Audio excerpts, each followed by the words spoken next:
I'm going to be right back. I do just want to turn the stream on so that people can come on, filter in. But when I checked today, it looks like we're starting 30 minutes later. So I guess this is probably one of the things that they're doing with this delay. They want to make sure that hopefully there's no actual delay during the play, right? I mean, that's been a problem that we've had in the past. So this is fine. I wasn't aware that we were starting 30 minutes later. I probably could have figured this out. Thing number two, oh man, I have a huge headache. I did not get a lot of sleep last night. I think I will be able to make it through both sets today, or all 4 quarters today. But man, it's going to be really tough in the final couple of sets. It is going to snow again today, so I think my evening plans got canceled, unfortunately. But thing number two, because I have been running some errands for a couple of hours now, and I would like to take a shower because I haven't done that yet today. So I'm going to go do that. Hey, Yehuger, how's it going? So anyway, I'm going to put up this thing and this thing, and I'm going to start the timer. Very good. And this is like approximate. Hey, EPL. Hey, Eric. Yeah, sorry. So just reiterating, I am going to step out. I'm going to take a shower. I will be back in hopefully as soon as possible. But definitely before that timer runs out. But I did just want to let everyone know in case people are like, oh, where's Rob? Like, I guess he's not streaming today. Yep, we're still here, starting up at the same time, but we have about 30 minutes until the actual match starts. So anyway, I'm going to cut my cam and cut my volume, but I will be back in hopefully maybe like 15 minutes. I don't know, something like that. Hey, Craig, how's it going? If you want to join, you're of course welcome. Just let me know. I will see you all in just a little bit. Be right back.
Smoke me orc smoke me spam smoke no mod smoke no ban smoke.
Am I back?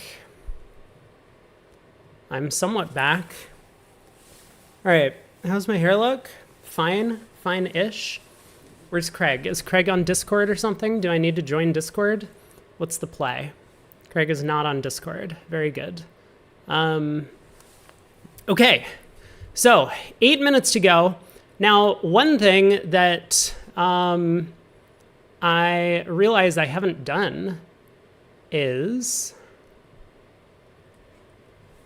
I have not filled out my bracket. So, can I do this? Create my own? No.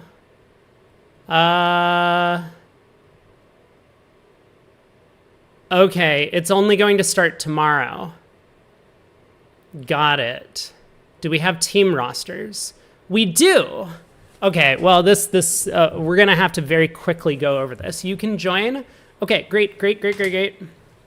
We'll get Craig in here for a very quick prelim of the teams.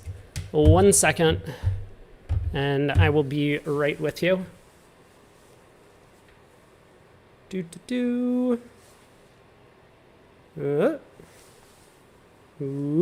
Untangle the wires. Very good.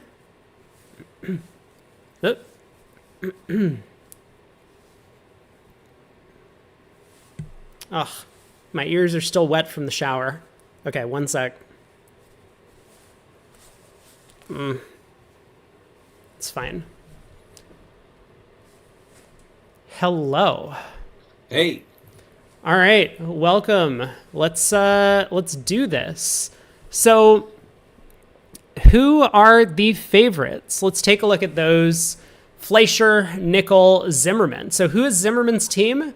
It is Klukovsky, Kalita, Novozatsky, and Novak, and he is playing with Frank Moulton this time around. Yeah, probably their last outing, but I would guess what happened was, since all these deals are, and in fact at the top level, from what I understand, now cycle deals are actually now 2-year deals. So probably he was committed, and maybe he tried to get Edmonds or someone else to buy the team off of him at a discount, but they might have just been too expensive. Or he might have said, well, you know what, I've already budgeted through the end of this cycle, let's have one last hurrah. So I think even though that team is breaking up, it'll kind of make sense that they would be committed in some form to the current cycle. Got it. I mean, I thought what was happening was that Boss and Draver were leaving and Kalita and Klukovsky were staying, but I mean, I'm obviously out of the loop. So I had thought that the team was breaking up entirely and that Zimmerman was no longer sponsoring teams for the ACBL tournaments. Got it. I mean, you might be right. I could be wrong. But yeah, I thought I had idea. heard that he was kind of just, taking a step back from this level of the game, at least in the U.S. Well, so Fleischer is the I guess one we'll find seed. out in the summer. Yeah, Fleischer is the 1 seed for, I mean, the first time in a long time, I think. Nickel has tended to be the 1 seed or Zimmerman for a lot of the events. The 1 seed's normally the defender if they stay together, so that's got it. So yeah, Fleischer, basically the same team that he's had throughout. Versace and Cementa from Italy playing together, and Lorenzini and Bassis from France.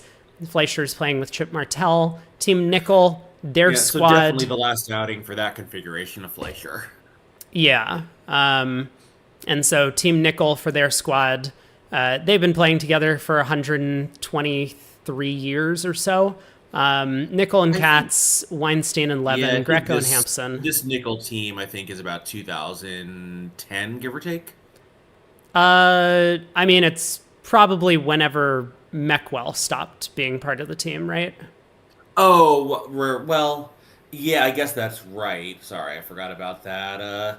Because also, through 2007, they had Soloway, and then he died. So at that point, they had to, I forget exactly what roster change they made then, but, they went through a few different experiments before they settled on this one. Yeah, for sure. Hey, Mr. DePaulo, you're welcome for the analysis. So Street is the 4 seed this time. They do pick up Brink and Draver, along with Zatorsky and Pacman, and Paul Street and Nick Lecoyer.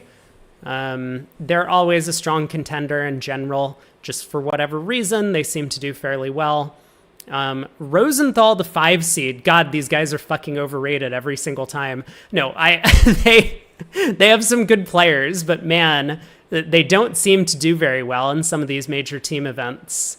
They won a spin gold a couple of years ago, so I think that's probably a big chunk of their current seeding points. But remember, 5 through 8 is a shuffle.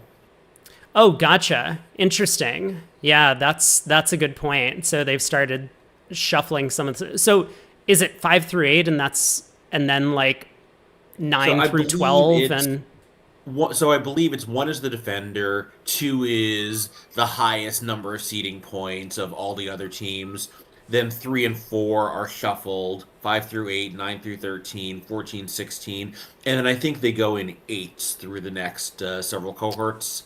I'm not sure. At some point they start doing 16 team shuffles, but it might even be at a higher number than the number of teams they have currently. Makes sense. Okay, so Rosenthal, I mean, Welenkin and Schultz haven't played together for that long, but 2 pretty solid players, and Baca and Brogland have been on that team for a while. Rubenstein down here in 6. Yeah, that's a very good team at number 6. It is. It's. I mean, obviously, Helgamo has been all over the place for a while. So what's actually happening on the team? Is Helgamo playing with Stu? I am not sure. Because, I mean, Grossack and Rosenberg play together a lot. Gru and Moss play together a lot. So, I mean, obviously Stu gets to choose who he wants to play with. You know what? No, it's Grossack plays with Helgamo, and Rubenstein plays with Rosenberg. Okay, got it. That's true. We've seen the Grossack-Helgamo partnership in action before. That's true, yeah. Zach and Gear were playing together in Philadelphia as well. Right. So Team Hans, four-handed. Yeah, the usual. Yeah, Team Shori is back together, and I think I'm going to cut it off here. Obviously, there's a bunch of other teams to look at, but we are just about to... Oh, no, we have 4 minutes. Okay, so we have our first-round matchups, and it looks like there's only 2 matchups. I did see that there was a big poll that Jan put together for the Vugraph. Yeah, I did too, but I think none of these teams were the poll winners, so I don't, maybe I misread the poll results, or maybe Jan just made an executive decision here. Oh, really? Yeah, I mean... that might have misread the results. Actually, they did that before. Like, Jan polls people and then just picks the teams that she wants to see. So that has happened before. Okay, fine. So we're still in an autocracy going on. So, yeah, Team Hans, obviously, they won the Soloways, right? I think. And then Team Shori. Possibly. What was it? I mean, they won some big team event recently, 6-handed, playing with Shori. So that's right. Yeah. I think that was the Soloway. Yeah, I think it was the Soloways. But so Team Shori is back to their old tricks, picking up Hurd and Bathurst, Cran and Vince, and playing with Gavin. Obviously going to be a strong team there. Team Lol has played together quite a bit. Mahmood and Gold, Aachen and Welland, Lol and Milner going to be pretty tough. Eddie Wold Susan Zhang on Team Wold has picked up a new squad, it looks like. Berkowitz and Garner and Yi Chao Chen and Ying Hao Lu. Maybe she's more comfortable picking up some of the Chinese pairs that have done well recently. I don't know if this is one of the partnerships that was on Rosenberg's winning team for the Spin Gold over the summer. Yeah, Liu definitely was. The Wolfson team that won. Liu definitely was. With Plotnick and Rosenberg and Wolfson and Garner. So Liu was, so I assume it was Liu and Chen. Gotcha. And then speaking of... It was, yeah, because it was the same pair that played in the Platinum. Yeah, so speaking of the Plotnick-Rosenberg partnership, they're on Team Simpson here with Granger and Wooldridge, Rodwell and Simpson. Team Grossack, this is a team...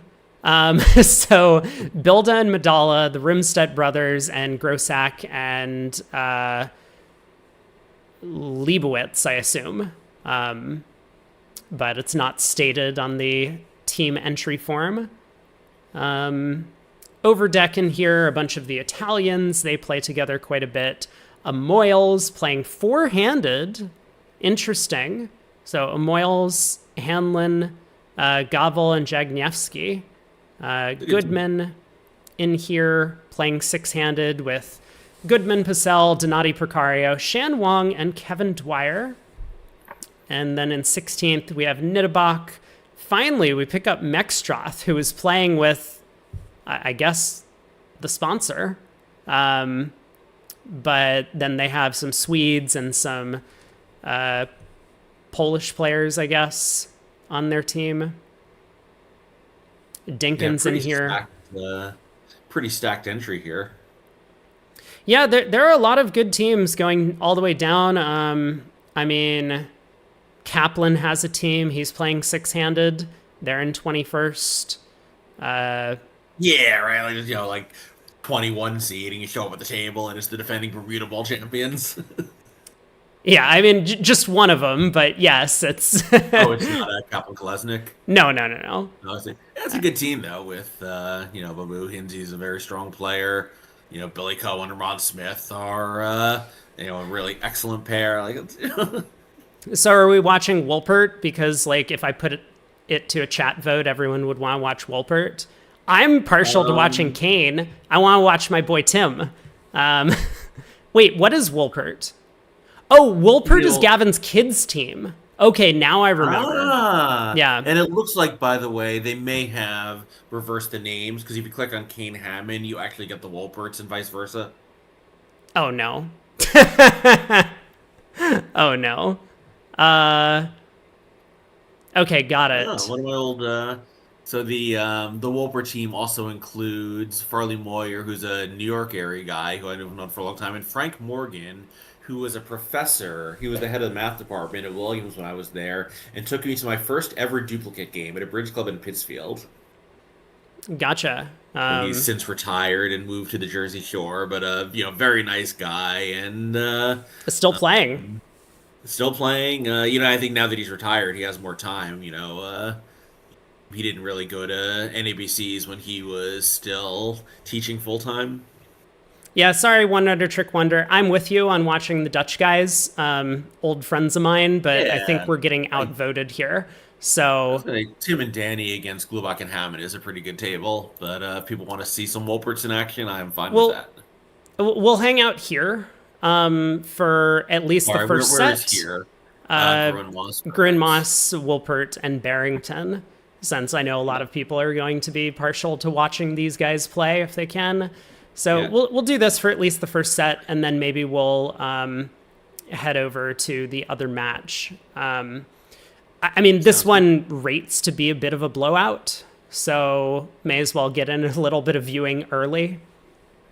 Yeah, and for the obviously we've got already a defensive contract in play, but for those who don't know, East-West play two systems, so we'll get to see a lot of different methods in play here. There are strong club non-vulnerable and 2-over-1 vulnerable, and I assume North-South are playing some variety of standard, but we'll see. Yeah, we'll have to see how it develops. I mean, I assume that North-South are probably playing Gavin's system, whatever that is. So Ace of Hearts cashes a club switch, and North's club switch was, in fact, the 3, the lowest outstanding club. So not the most accurate way to defend if you want to switch to clubs here, because this convinced South to win the Ace of Clubs and fire one back, whereas South could have stuck in the 10 of Clubs from that Ace-Jack-10 combination. Anyway, as things lie, Moss has stripped the hand mostly, taken out all of the clubs, exited a spade, North is in, and North can now exit a heart. So Moss is going to be in, and will have nothing better to do than to probably just cash the Ace of Diamonds and exit a diamond, hoping that diamonds are 4-2 with an honor doubleton, so that the 10 of Hearts will score a trick. But okay, Brad Moss actually elects to exit a low diamond, playing South. Maybe he got a count or an inferential count on the hand based on the Yeah. Actually, Well, he South has did. both honors, which he certainly could for his opening bid. This would be the effective play. Right. Okay, the Eight of Hearts was not led back, and Brad Moss did not mistakenly rough. So that was a bit of a Vugraph error, Oh, right. but It was the other red eight is what happened. yes. So three spades does go down one. I mean, obviously none of this matters at imps because it's a part score deal. But yes, I mean, eventually North South do work out how to defend and defeat the contract. They probably could have gotten this another trick if they were a little bit more accurate, but Yeah. defense is hard. So Yeah, and I think, no one can certainly fault Moss for doubling and bidding three spades with that absolute moose of a hand, 20 count and 100 honors in a spade suit. Just unfortunate that Joe Ruiz was totally broke and couldn't raise, but I think Moss, very reasonably felt that if he had doubled and bid only two spades, that he was leaving some values unmentioned. yeah, for sure. I mean, just like the Diamond King and out in partner's hand, and you want to be in game. So Right. Like Jack of Clubs is, pretty close. yeah, yeah. I guess that's not quite enough because they did give him both of his club tricks anyway. So Jack of Clubs and like a little something. Well, Jack of Clubs would give him an entry, and so then he could like Right, use that to take the spade finesse, and maybe they lead a diamond or something, and now he picks up one diamond, one club, one heart, and no spade losers, and he just makes four spades. So yeah, as you say, I think three double and three spades is pretty reasonable. Peter Cha asks, are we opening a heart on the south hand? I mean, I'm not. I think it. No, nor I. I don't really understand opening these 4-card heart suits in third seat. I tend to be a big believer on third seat openers should tend to be lead directional if you don't have values for your bid. And South really wants a club lead. I mean, South has ace jack 10 fourth, like king 9 8 fourth. Why would you prefer a heart lead to a club lead? I guess would be my thinking about it. Yeah. I mean, I think, switch the spades and hearts where you could open a spade and it's kind of a preempt. Yes. I kind of like it. Like, I might not do it, but there's a lot going for it there because Yes. that could be really hard for the opponents to cope with. Like, here, what are we doing? We're letting the opponents in on a lighter fourth seat spade hand. Exactly. Yeah. I mean, that was going to be my second point, which is that because we have hearts and they have spades, opening a heart is not going to preempt them out of getting to spades. Whereas, as you mentioned, if we flip the majors, then opening a spade would be more preemptive. I personally would still open a club, even if we flip the majors on the south hand. But it has a lot more going for it in that case. Like here, I mean, they're always still getting to bid spades. They'll either overcall one spade or they'll double, and then over two hearts, they'll bid two spades or something, as they kind of did here. Moss actually earns 2 imps for his side by staying a level lower. The other room. Do people want to see both rooms? Let me put up a quick poll on both Twitch and YouTube. Because I know during the match point event, people didn't want to see both tables or two tables because obviously it would be confusing there. But here, because we have the full match, let me just, I'm going to throw a poll up and then we'll do whatever chat votes. Right, like, make the hand, doubleton, king, queen, 9, 8, fourth, 3 little ace, jack, 10, fourth, like, that hand I'm perfectly fine with a one heart opening.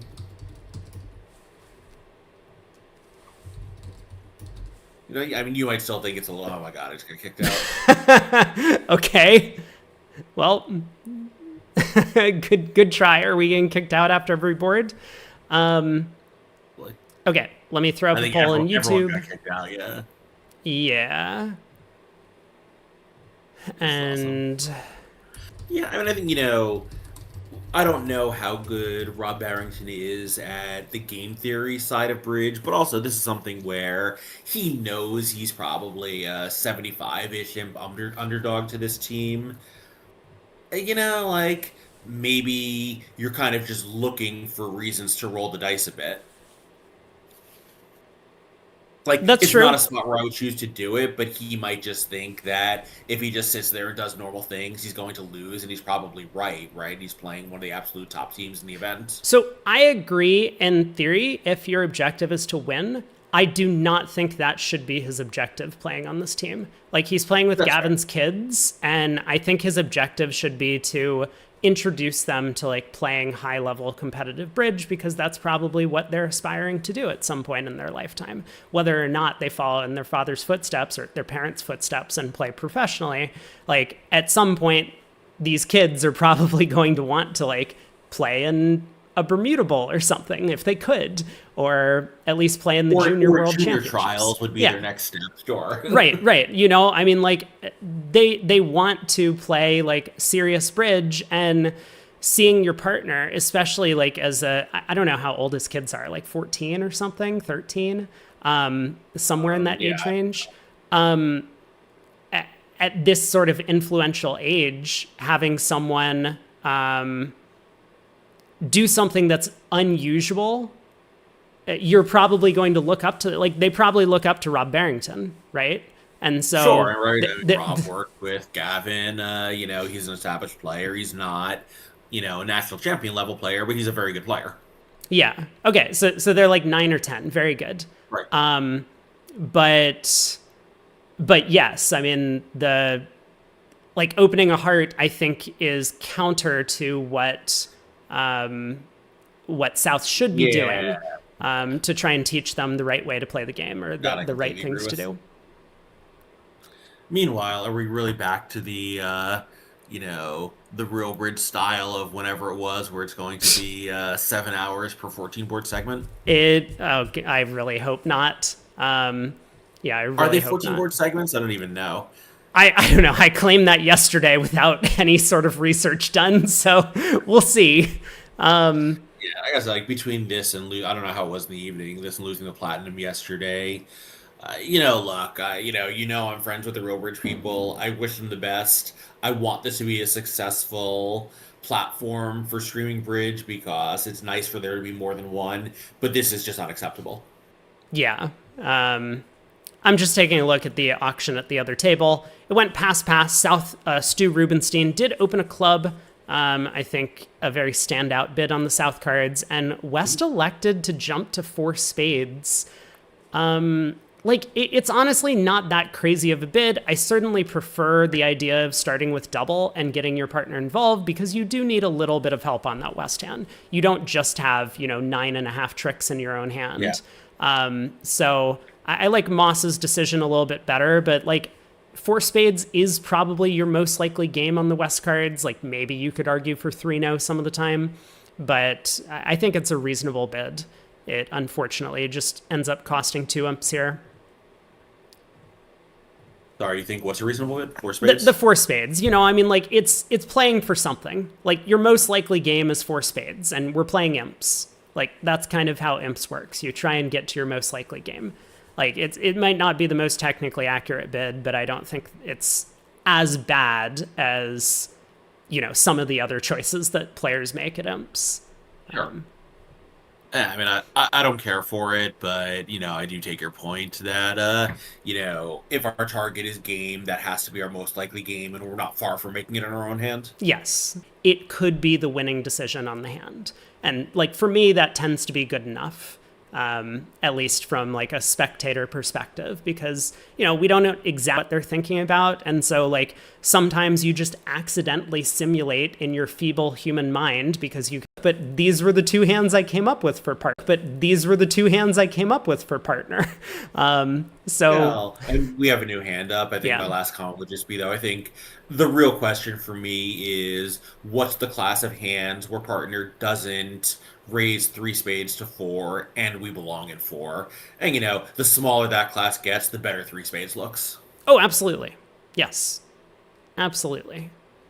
Anyway, we do have a new hand up. So East has opened his precision diamond. They open basically every 8 count in this position. So they do. So Joe Gru has extras. Yeah, kind of. The 9 count over there with a 5-card suit. Rob, I'll be back in 1 second. I'm just going to post this to both the New York Bridge mailing list and to the Reddit Discord that we're online. So a diamond. South comes in with a heart. I wonder what 2-0 would have been from South. And I honestly think it's like fairly close. As opposed to like the match points that we just saw the past couple of days, Now South can be a little bit more aggressive, vulnerable in making these two suited overcalls, because if your objective is to try and find a game contract, then showing both of your suits is the most likely way to be able to get there. And so South shouldn't be all that concerned about like overcalling 2-no, ending up in 3 clubs. Like, you get doubled sometimes. Yeah, I mean, that would be bad, but like more often than not, what happens if you get to a bad spot here is you get to 3 clubs and you go down a trick. Whereas if you had just overcalled a heart, the opponents end up in some part score their way. So I think it's very close between a heart and 2-no on the South. Assuming 2-no would be both round suits, which I guess probably should be the case, but maybe it's not so clear over a precision diamond. Anyway, North-South have found their heart fit. They compete up to 3 hearts, and East-West have pushed on. Currently, they're sitting in 4 diamonds, and it doesn't look like 5 diamonds is going to come home. Even if Declare was able to rough the club suit good somehow, they just don't have enough entries. And obviously, in this case, with clubs 5-2, diamonds 4-0, there's not enough tricks. No. I mean, I was gonna have a diamond split. If you dodged a heart lead, you would actually be able to make it since the spade split. But yeah, the diamonds being 4-1 is pretty horrible for us. Right. But yeah, I was just thinking on this auction, it's very clear for South to lead a heart, which he does, and this is going to set up the defense's 3rd trick. Well, it's going to set up the defense's 2nd trick, but there's no way to get rid of a spade. So it's interesting, though. So I think if the opponents get to 5 diamonds, a heart lead is much worse, because now there's a very good chance someone has a singleton heart. Here, I think he can tell that East-West have a heart problem since they stopped in 4. But if they get to 5, like, I don't know, maybe they're not so worried about the heart lead, and you do look around for something else. Yeah, that is a totally fair point. And, okay, spade to the... I mean, a heart's probably still the best combination of safety and aggression, since you have the king queen and the raise, and king jack 10 is not that attractive, but it's something to think about. When an expert pair bids a thin game, maybe the suit that you guys have locked up for the defense is not going to produce that many tricks for you. It's true. I guess in this case, South would have to find a reason to lead something else, and South's other leads do not look that attractive. So maybe just to be passive, leading the King of Hearts is the way to go. But we'll see what happens at the other table. When it cashes, you can also decide which side of the table holds the trick, which is probably really good for you. For sure. Yeah. Anyway, amazingly, I got kicked out again, but we do have board 3 against all odds. Yeah, very good. We're on to the next board. So this time, a couple passes go to North. We'll see if North elects to do something in 3rd seat. I think that there's a case to be made for 1 spade, a case to be made for pass, and we'll see what North chooses. Yeah, of course, here it will not inconvenience the East-West too much, since Joker does have such a strong hand, but it would be a little more annoying, I guess, because he would be a little bit over strength for no trump overcall, but a little bit under strength for doubling and bidding no trump. Right. Anyway, he has opened a balanced club. This is not a precision seat for them, so the strength is coincidental with the club opening. It's just what they do with all balanced hands. No. I think we have it backwards. I think it's backwards, right? I mean, it gets alerted as a strong club. But I thought they played strong club white so they could open all 8 counts, but 2 over 1 red. So that's what I thought too, and maybe they did that in the past, but I'm so sorry. I put up a poll. Let me because I see it's alerted as a strong club and a negative. I wonder if they just switched to precision full time then. Let me end the poll. How did we do? Okay. As usual, YouTube has outvoted Twitch by a considerable margin. So we are going to watch both tables. Let me go ahead and get that pulled up now. So I'll pull up the other table in this same match. Yeah, I guess I will as well.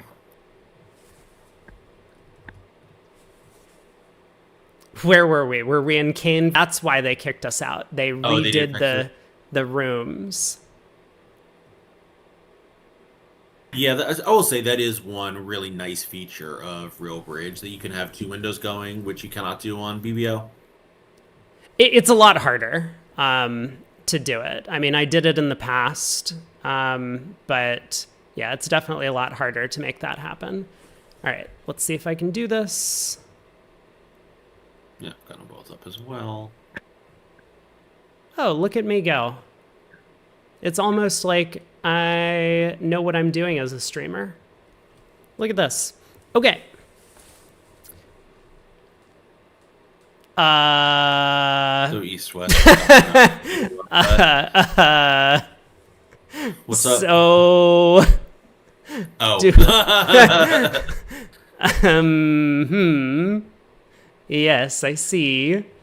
Yeah, well, this, if you're gonna play equal level conversion, then, it doesn't matter what level it is, you gotta convert.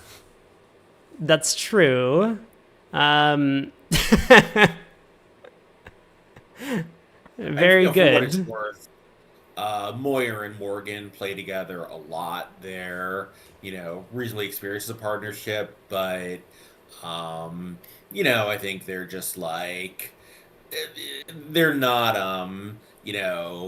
like super experienced, playing at this level of game. Like, they go to the NABCs and they'll enter, an event like this as well as the NABC pair games, but they're not like high level bridge regulars, so like some of these complicated situations against aggressive pairs are just hard.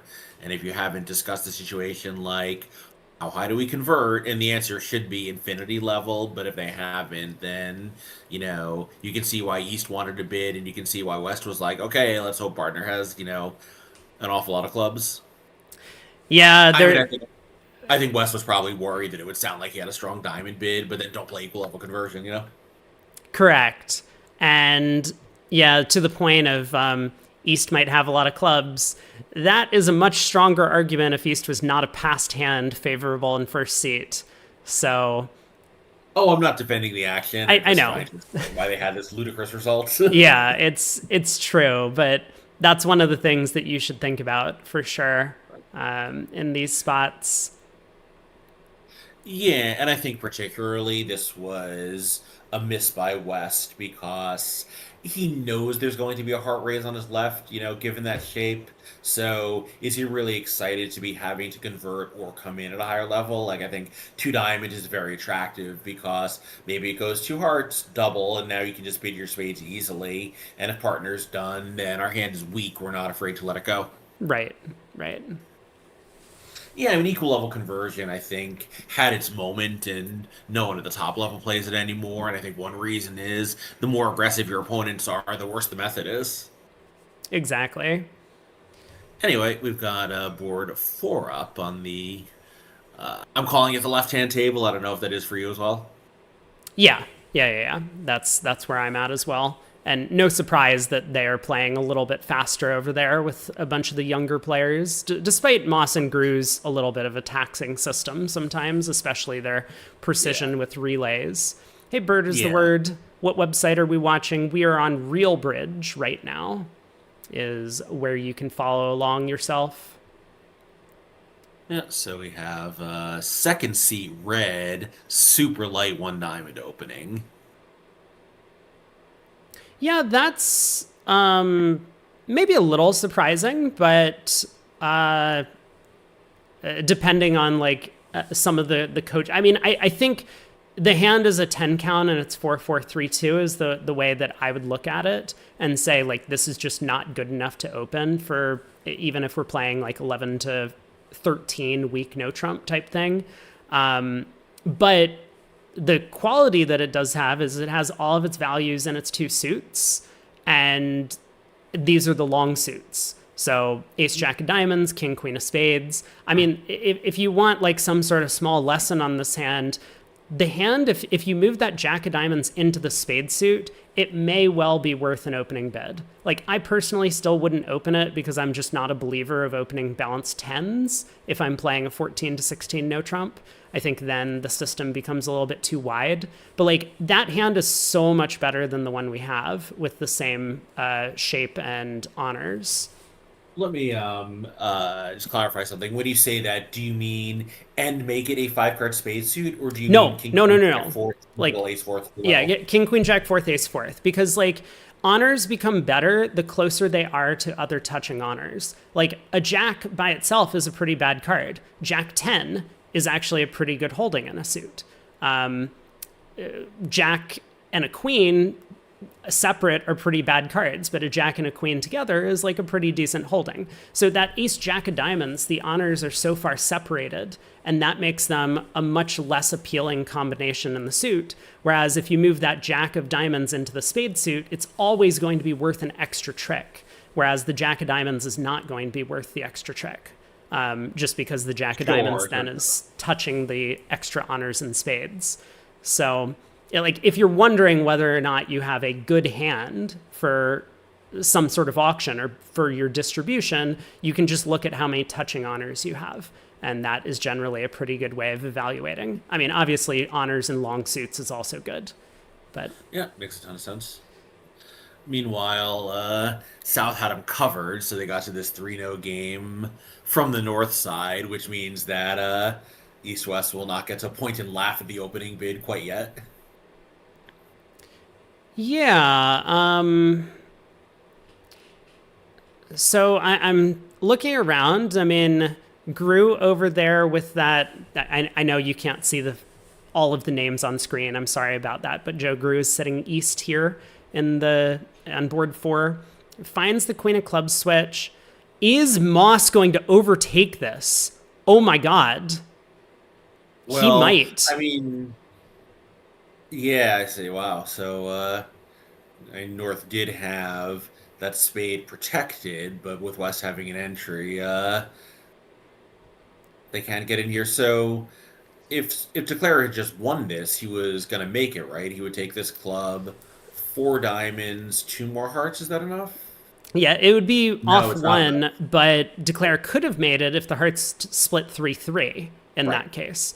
I mean, it's not a great contract. I'll say No. that much.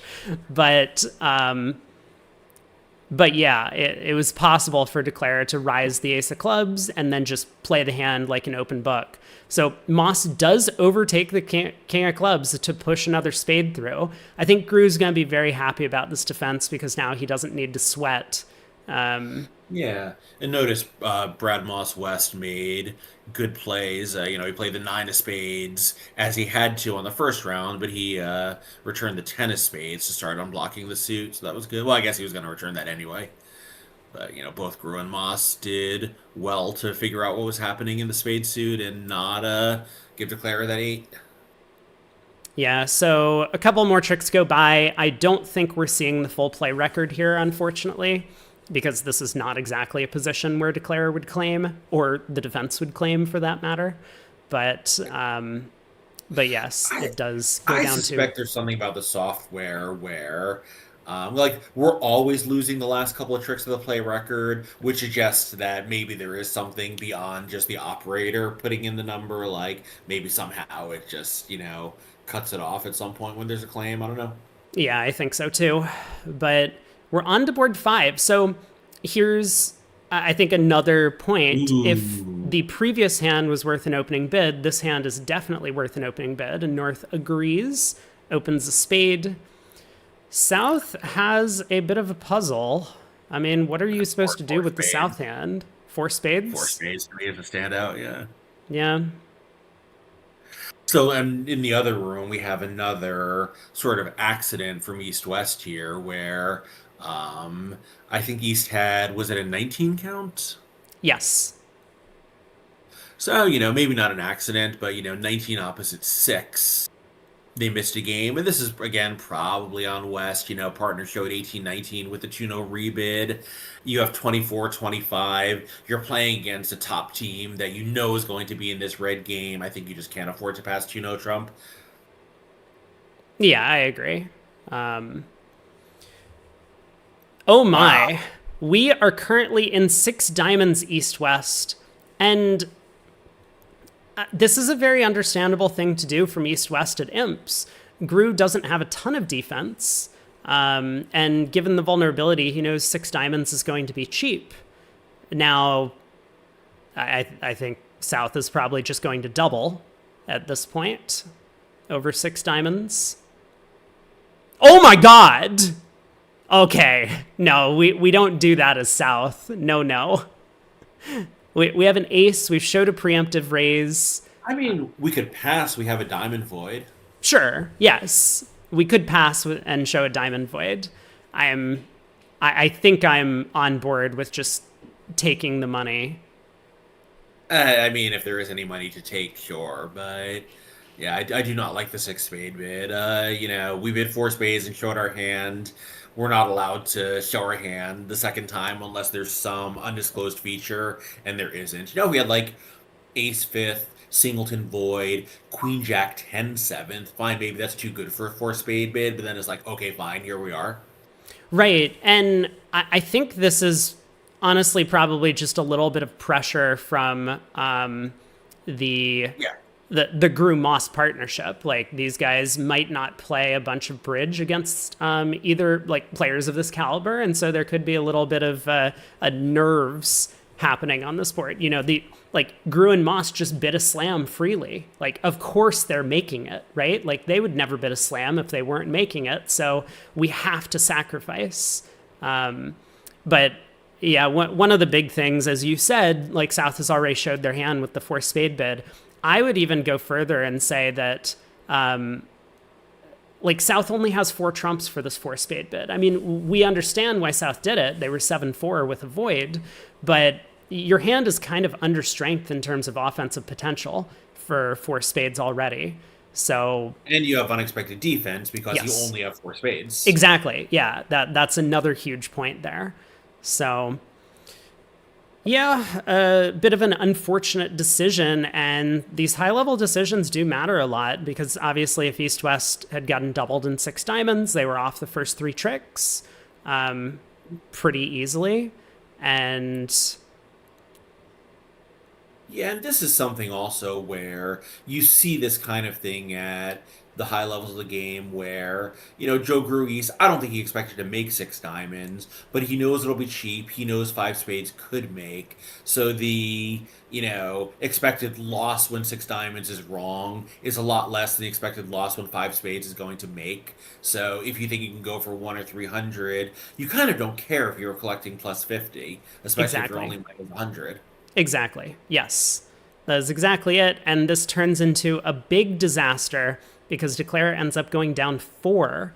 I didn't follow the play all that carefully. I don't know if Declare could have taken more tricks by not pulling trumps. No, it didn't look like it. You can set up the clubs, so you just can't use them, even with spades 2-2, unless the defense leads one for you, you're entry short. Gotcha. Like, maybe you could do better somehow double dummy, but superficially it looked like, you just couldn't do it. I see. Well, that is going to be a big swing. Let's head over to board 4 in the other room, though, because I guess we're paused for the moment. So, a spade, takeout double by Rubenstein, 2 spades from Moyer, and a big 3-diamond bid from Rosenberg. He is a passed hand, similar to what we saw from Wolpert in the other room, who opened the 10 count with 4-4 in the pointed suits. Rosenberg decides to show his values this way.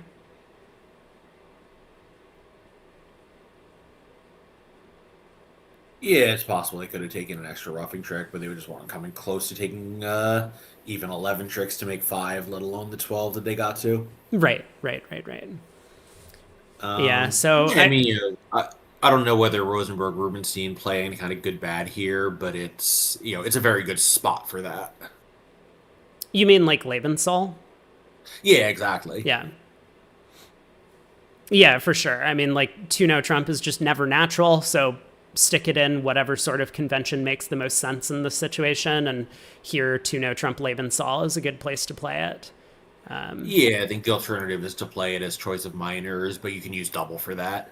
Right. So bring up the 2-no trump bid to sort out your good hands from your competitive hands. Yeah, I mean, you could play it like better minor Lebensal is a way to do it, and that Sure. would kind of combine both if you feel like that's the way to go. But North Yeah. South get to 3 diamonds, so they avoid the disaster of 3-no, and it So, looks like this is going to do okay with basically all of the finesses working. The diamond hook is on side, hearts, you can pick up the hearts for just one loser. yeah, so how many offensive tricks do we have? We have 5 diamonds, a club, 2 hearts, and a spade. So that sounds like the right number. Yeah. Yeah, Rosenberg is, I mean, he'll mess around a little bit, I think. Probably ducks the opening lead, wins a club continuation, and then leads a spade up to the king. Probably goes about trying to rough a couple of spades in the south hand at some point, and he'll lead a heart to the jack. Like, there's some work to do, but he might well come away with 10 tricks just because everything works out. But he'll be planning for like the diamond finesse to lose or for the hearts to split poorly or something like that. And so if he can rough 2 spades in the south hand, he will eventually score up enough for an over trick, I think. So I guess on that end, let's head back to the other room and take a look at what Gru and Moss are check out doing. what Brandon Wolpert has done. Yeah. 2 diamonds and then 3 diamonds against a pair that, they're not the most aggressive doublers in the game, but they like to double. It's true. And I mean, again, and not everyone shares my viewpoint on this, but you shouldn't be competing for part scores at imps. This is another we shouldn't example. be bidding our hand twice, right? Like, yes. Wolpert has a weak diamond suit for 2-level overcall, even though he's white-red. He has no extras and high cards. He has 2 queen doubletons. Like, what are we doing, Yeah, that is... I mean, I guess what we're doing is being 10 years old and not having gone for 1100 yet. No, that's not true. He went for 1100 on the very previous board. So... Although, to be fair, that was, even though he was the one declaring it, it was much more his partner going for 1100. That's true. That's true. Hey, Shift. Why is Rubenstein on the Wolpert team and Wolpert on the Rubenstein team? Great question. Farley Moyer is a real name. He's a New Yorker I've known basically since I started playing bridge. I probably met him close to 30 years ago. All right, 3-0 down 4 is... I mean, that honestly just warms my heart so much. Like, just, I understand, like, Brandon, like, he's relatively new to the game. He certainly probably has not played many boards against a pair of this caliber. So, when you're playing, against other, age and or experienced peers, this 3-diamond bid is not going to get nailed the way it was, but this is a lesson you really should learn as early in your bridge career as possible. Just, like, you can't, keep competing against bidding opponents when your partner is broke. And here his partner wasn't broke and he still got buried. Right. I mean,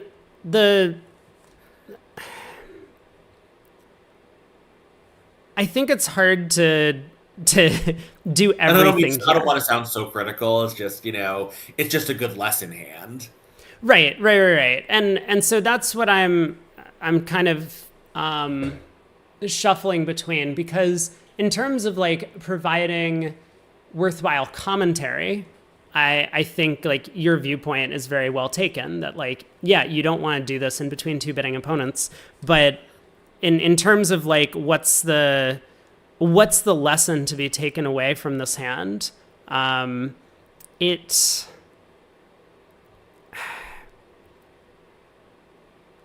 maybe it really is just that the diamond suit is bad. Like, the way that I look at it, which, again, I know this is not a very popular viewpoint, but we care about getting to games.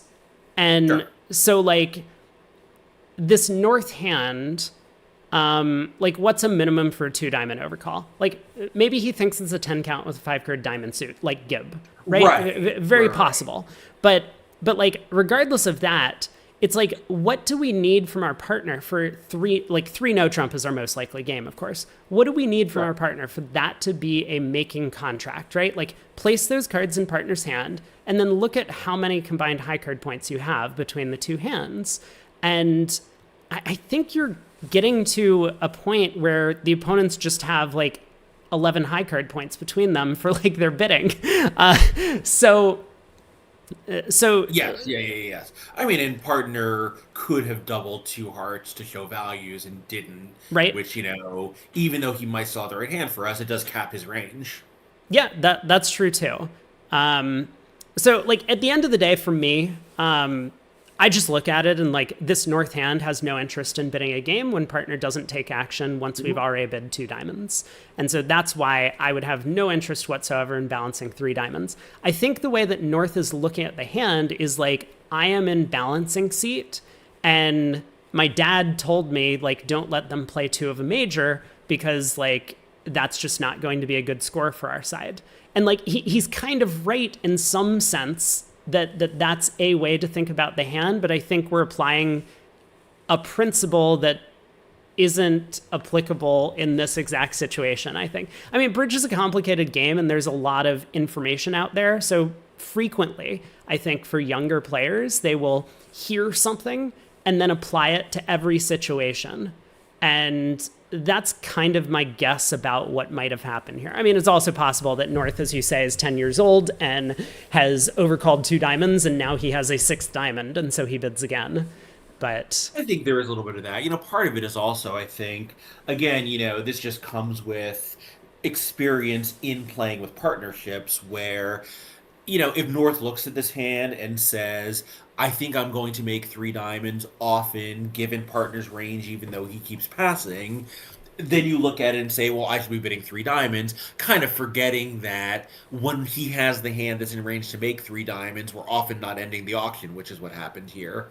And I think there is another thing, which is, as you say, like, if you think that your range is a 10 count with 5 diamonds, then you have extras. But it's kind of like the 4 spade hand. You sort of have to kind of understand what your own range is and not be bidding more unless you have, a substantial deviation from that range. And like, again, on the 4 spade hand, South didn't, on this hand, North didn't. And both times they got poor results. And here, I mean, they got a poor result because South very reasonably said, okay, I think my partner does have a deviation from his expected range that's going to make 3-no worthwhile.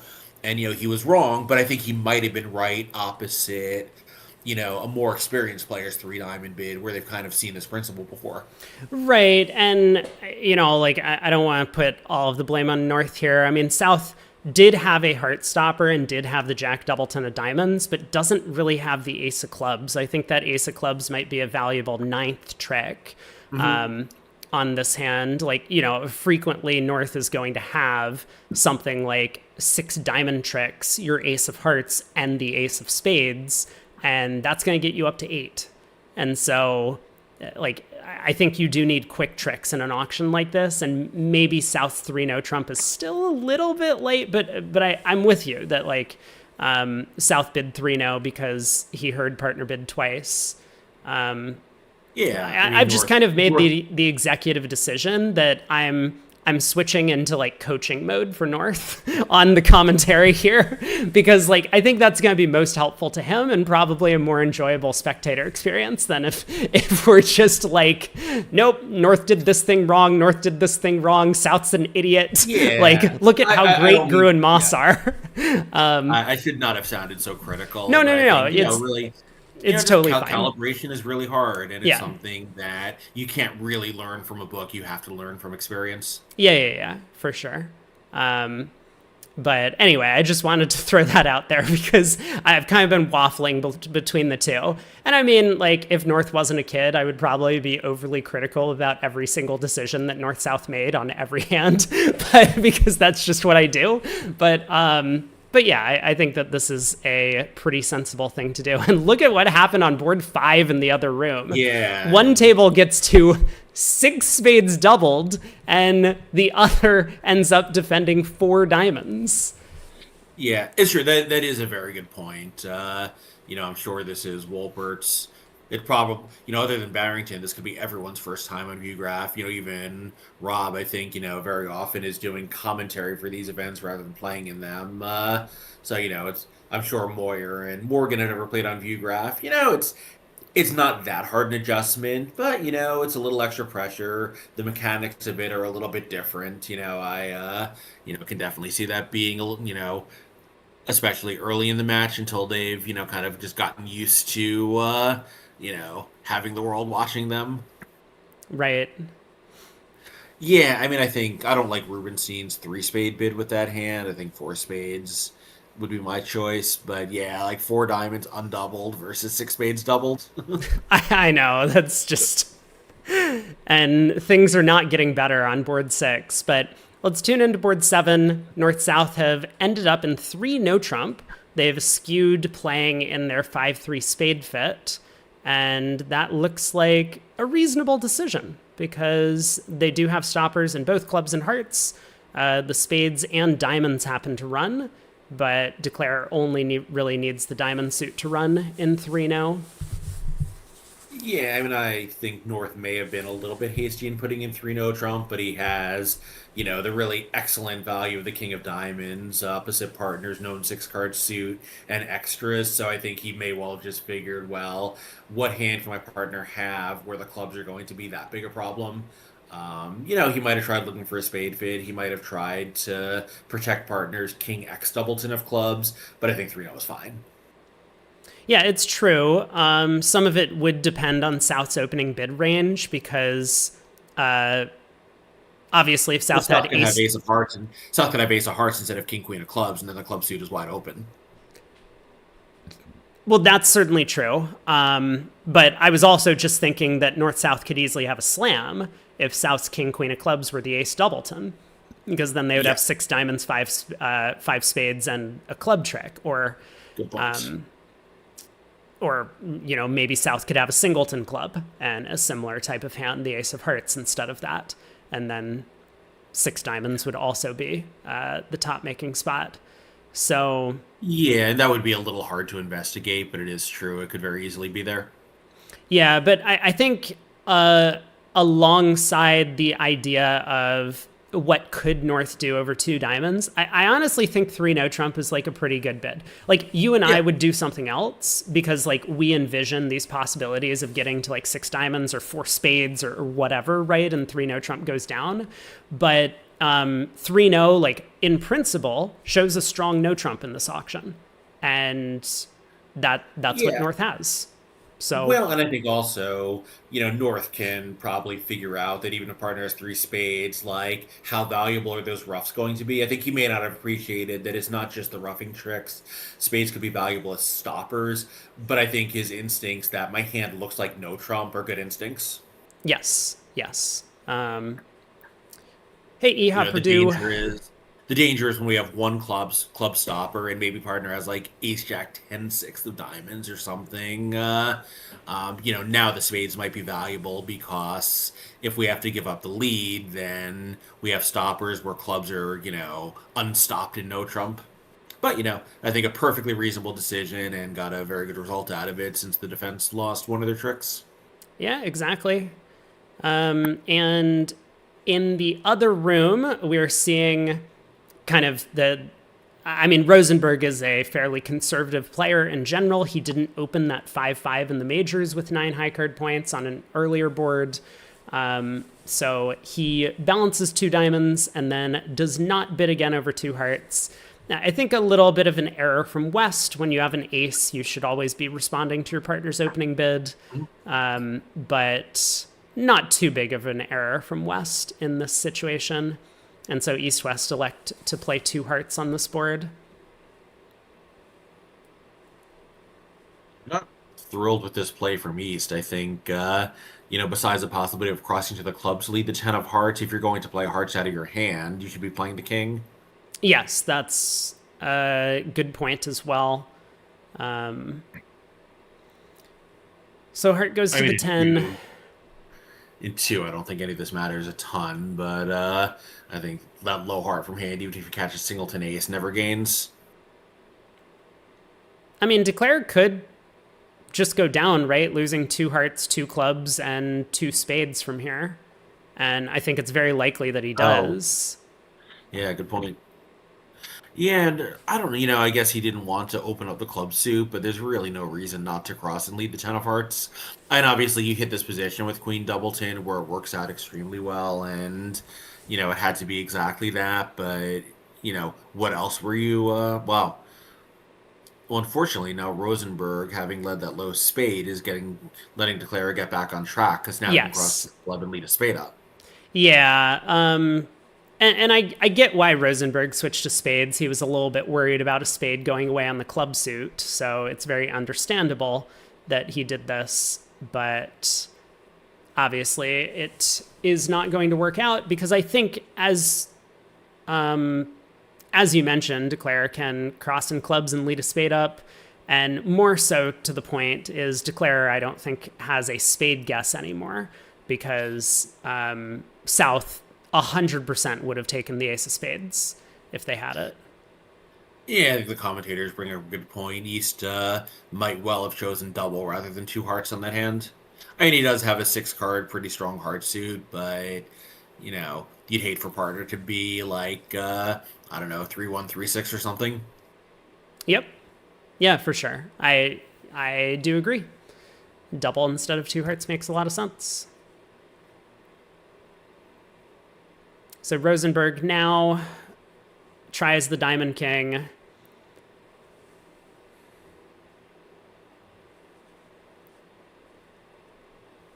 I mean, Declare was always going to have some sort of chance. Like, technically, Declare could duck this Jack of Clubs right now and then hook the 10 of Clubs to bring the club suit home. Definitely should duck the Jack of Clubs, for sure. Maybe Right. not. They could just be 3-3. Well, North might have the ace of hearts. Like if South plays another heart or another club and North ruffs, and then North gets out a diamond, Right. like you're gonna look pretty silly.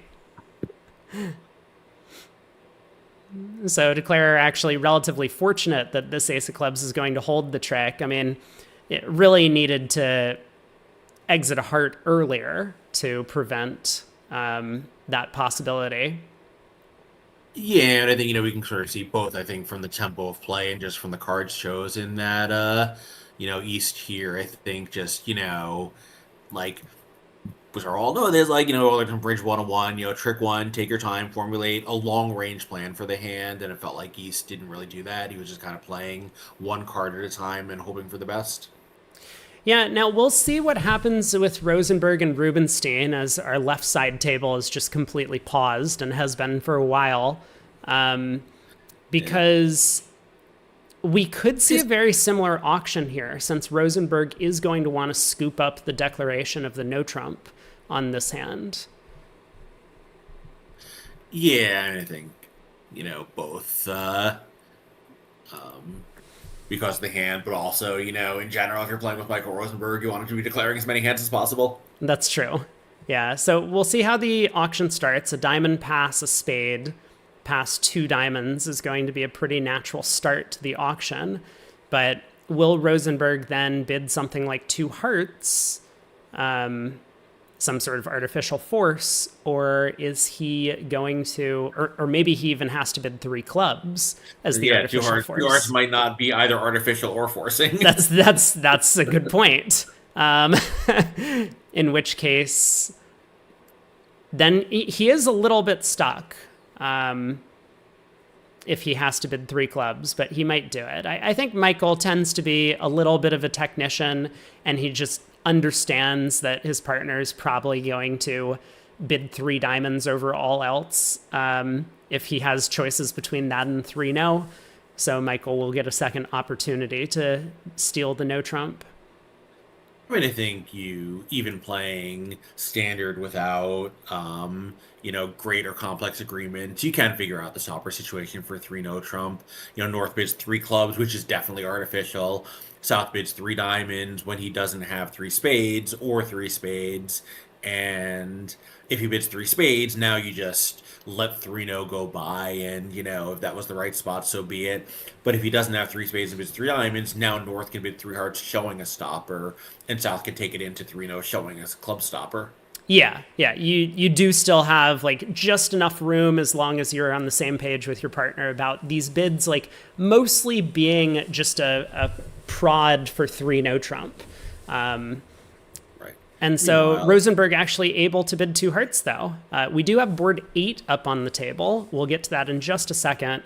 I'll wait until the auction concludes because I don't think the play is going to be very interesting, whatever North-South get to. What? well, Okay, fine. We can look at board 8 now. You know what? Point heard. So two clubs by Moss is a precision style two clubs. Showing 6 clubs, basically. North overcalls 2 diamonds. Look. Hey, we found North's minimum. Wait, maybe we haven't. But I mean, this is obviously like kind of a ridiculous looking overcall, but again, like I don't know, how much he knows about the Moss Crew system. They are hyper aggressive, especially non-vulnerable. They'd open a ton of hands. He has club shortness, and like whether or not this is the right hand to do it, the instinct of my hyper aggressive world class opponents have opened 2 clubs, and I'm the one with shortness. I have to be the one bidding, I think is the right instinct. yeah, that's a good point. And so I think to that end, if you want to bid on the North hand, don't worry so much about a 5-card diamond suit. Make the takeout double.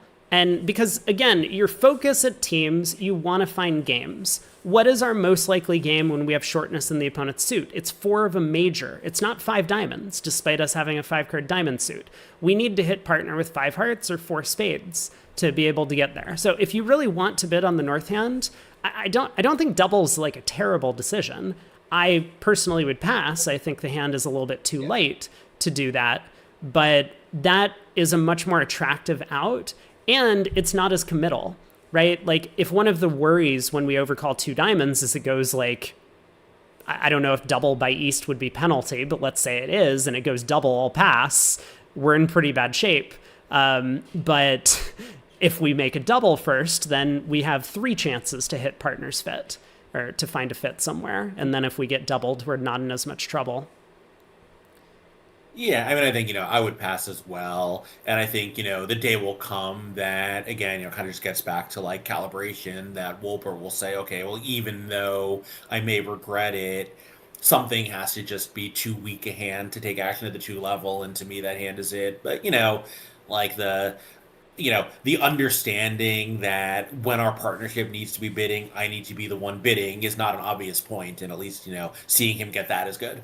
Yeah, for sure. That is absolutely a good point to make. That, I mean, this is something that I do emphasize a lot, which is that when we are short in the opponent's suit, it's kind of our burden to bear that we need to be the ones to get our side into the auction because our partner has a much harder time bidding most of the time in spots like this. Like imagine if South was, 4-3-3-3 in shape with like a 15 count and it starts like 2 clubs past 3 clubs.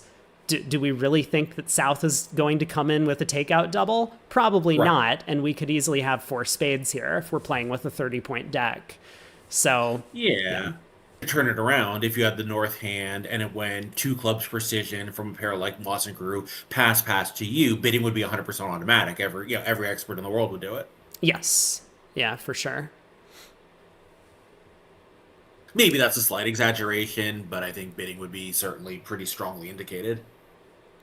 Well, over on board 7, we have an auction developing. So North-South do find their spade fit. They found it cheaply. North was able to Q-bid 3 diamonds. South bid 3 spades. And North now coming in with 4 clubs, which I'm not sure I understand the 4 club bid from North. Yeah, no alert. I mean, I wonder if it's like, some sort of non-last train. Yeah, very interesting. I guess North didn't want to bid 4 hearts and back partner into a corner. Yeah, I mean, it is true. It could be a fake Q bid. I think that, who knows? Like, I don't think that's the kind of thing Rosenberg would do, period. And I really don't think it's the kind of thing he would do against a relatively inexperienced pair. Hey, we have a chance to get on the board if we are Team Wolpert over here. Because North-South have settled into 6 spades. They did not go through key card. Yeah, I mean, this 5 club bid from South, of course, takes up way too much space and bypasses one of the most important slam bidding tools, especially when South is looking at 1 key card and no trump queen. Mm-hmm. So North really got backed into a corner and probably, for the most part, assumed that his partner must have the club ace based on this 5 club bid. Yeah, so with the 2 aces in the same hand, I think as long as East doesn't lead a spade or a diamond, which I can't imagine he would do since those are the suits North-South are bidding so strongly, they'll beat this by trick 2. Yeah, he gets the 10 of hearts lead. Michael gets 1 look at dummy,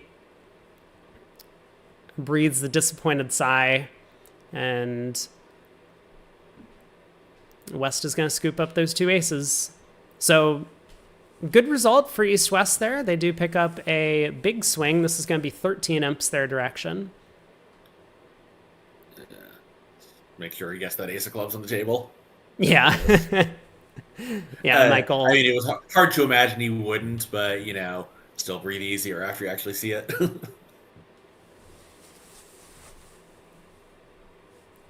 So there we are. Michael's going to big cash a couple of spades. Yeah. Big result for East-West then. 690 and 100. 13 imps, I believe. Yeah, absolutely. So there's some fight in them, but obviously they're still down 31. The set has not exactly gone their way. And this looks like a decent result for East-West in the other room. I mean, I would expect them to get to 3-0, but they didn't get too high. Obviously, North-South did well to lead diamonds, but maybe that's going to be obvious from either side, depending on how the no-trump gets bid.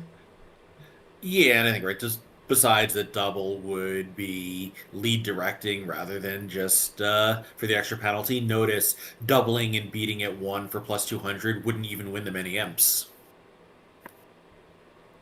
That's true. Yeah. Yeah, PJF asks. Same 13 either way. Yep. Asking about the double.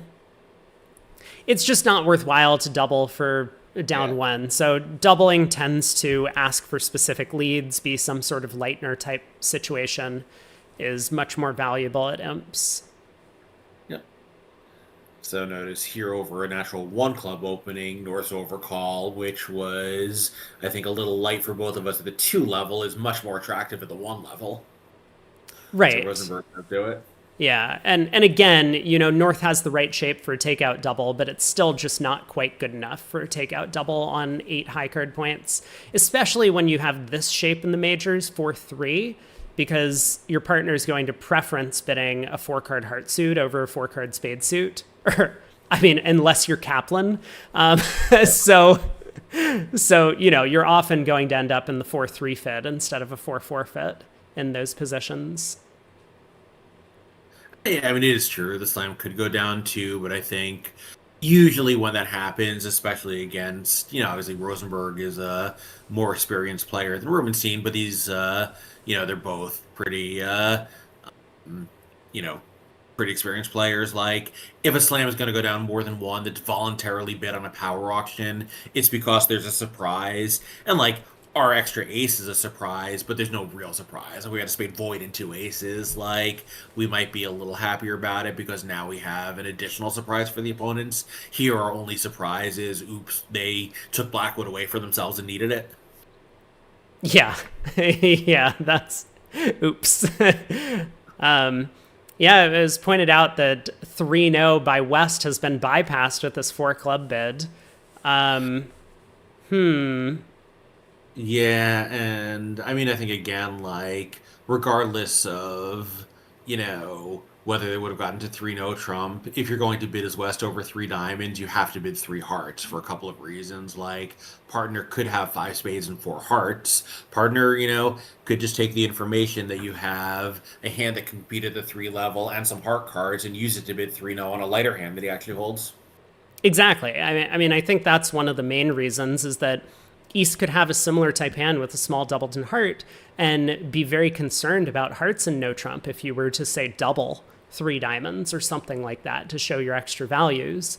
And so that's why 3 hearts is very attractive on the West cards. And of course, not bypassing 3 no trump based on the laws of bridge. So 4 clubs is going to work out just fine. 5 clubs does happen to make, even if Declare misguesses everything. The hearts happen to be 3-3, so just ends up losing a spade and a heart at the end of the day. But we'll have to make sure that they stop, because it looks like East is starting with a cubid here, 4 diamonds. We'll see how high they get. Yeah. I mean, I like the 4 diamonded, right? Your hand is a little too good. Opposite, partners, complete 4 club range just to raise. So, like, show the diamond ace, show that we like our hand, which we do with the ace of diamonds, king of clubs. That's a huge value, and let partner do whatever he does. Oh, this double by South pains me so much. Don't do this. Stop doing this, everyone. You just give so much extra space to the opponents in a slam bidding auction when you start doubling their bids. Double, the reason why experts play double is anti-lead directional in your own suit is because, one, your partner's expected to lead your own suit when you've overcalled and bid it, or overcalled and raised it. So you need some sort of command to say, partner, please don't lead this suit. My hand is, I really need another lead, or I have 4 small or something, so don't lead away from your ace or king type thing. But 2, because West could have passed here to give East the option to redouble and show first round diamond control. And that could have been very important in, maybe a different sort of sequence if West's hand was a little bit stronger, and then they could find their way to a slam. So they do get to 5 clubs. I'm not actually sure why West didn't think there was a chance for a slam. East could easily have the ace of spades instead of the king jack and the same type of hand. But here we are. Yeah, I think 5 clubs. Obviously it's a fine spot, but yeah, your partner's cubid diamonds. We have the ace of hearts. Partners never had a chance to limit their range, so even though we might be a little regretful about being slightly light for 4 clubs, that doesn't mean partners light for 4 diamonds. Exactly. All right, let's head back over to board 9 on the left side of the screen, because we are in 3 no trump, and Brad Moss has just put the 4 of clubs on the table. Declare pops up with the ace.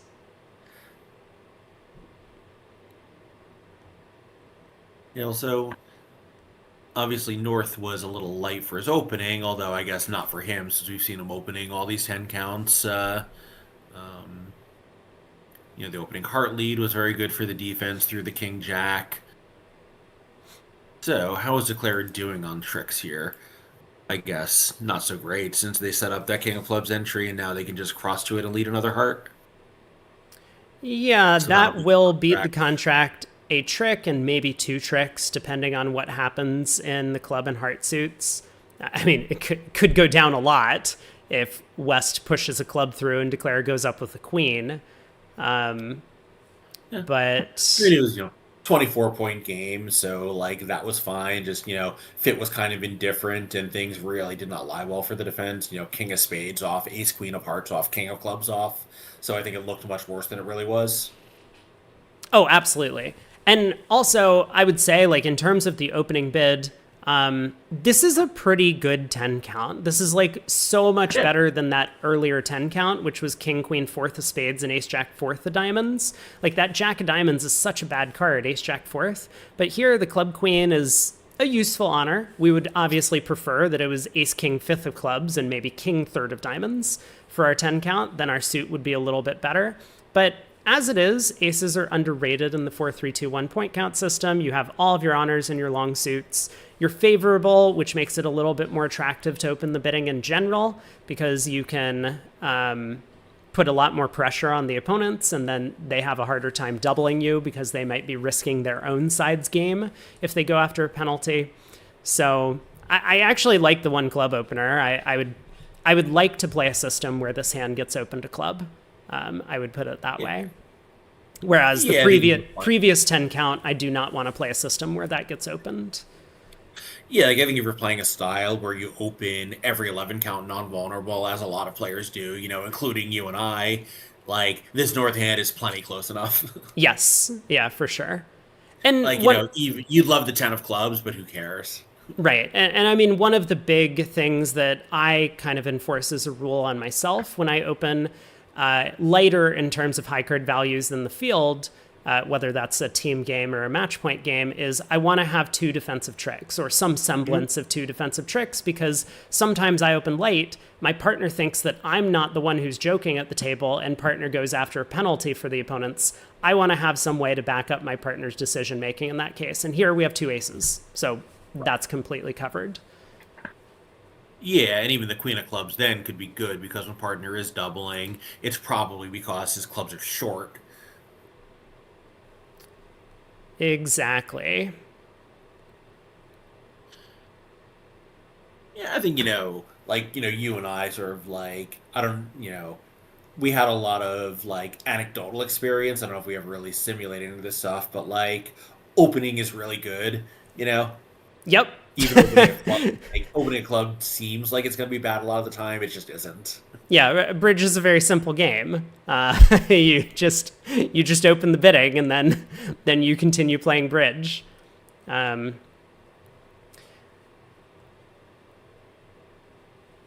yeah, Moss does play the jack of clubs through and declare. Ooh. I mean, they were desperate. Yeah. Yeah, declare. I mean, he's in a non-vulnerable game, and he just needs to get very lucky to be able to make this thing. Misguesses the clubs, misguesses the heart. I mean, in a sense, misguesses, because he could have blocked both the club and heart suits and gotten away for down 1, but ends up going down 4. Once again, a popular result, 3-0 down 4. Yeah, I mean, again, down 4 sounds silly, but he went down 4 because he was trying to make it. The alternative was conceding down 1, which, you never want to do. So yeah, I have plenty of sympathy both for the layout and for the choices made. And for outbidding Michael Rosenberg on the hand, because Michael passed in first seat, the absolute fish. I mean, Michael is just a very, very conservative bidder.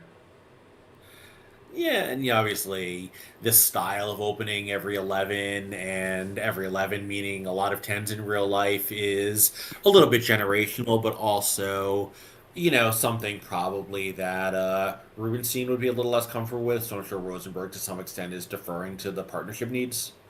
That makes a lot of sense. So the auction starts a spade and no trump. We'll see where they end up. The 24 combined highs, as you mentioned, I mean, just everything is offside. The ace queen of hearts is off. King of clubs is off. King of spades is off. So spade and no trump, 2 diamonds is a pretty likely start. Yeah, now it's a little tough for North. I think, 2 spades is probably the mainstream choice, but you're really rooting for partner to bid again at that point, right? Your hand is just a tip-top maximum, even though probably you don't have a good alternative to 2 spades. I think Michael's going to rebid 2 now. I mean, you'd love a heart stopper, right? And you only have 10 points. Partner could just have the 12 count he started with, and now we're in 2-0 for no reason. Yeah, but for one thing... I get it. I think it's hard. Yeah, I mean, for one thing, he gets to play it, which is helpful. Sure. And secondly, I think if you're not opening hands like this, it becomes very prudent to bid 2-0 a lot of the time on 10 counts. because that's the way to kind of show your partner that you have this upper end of the range. Well, we'll see what Michael does, though. But I hear your point that two spades. I think two spades would be very attractive at match points.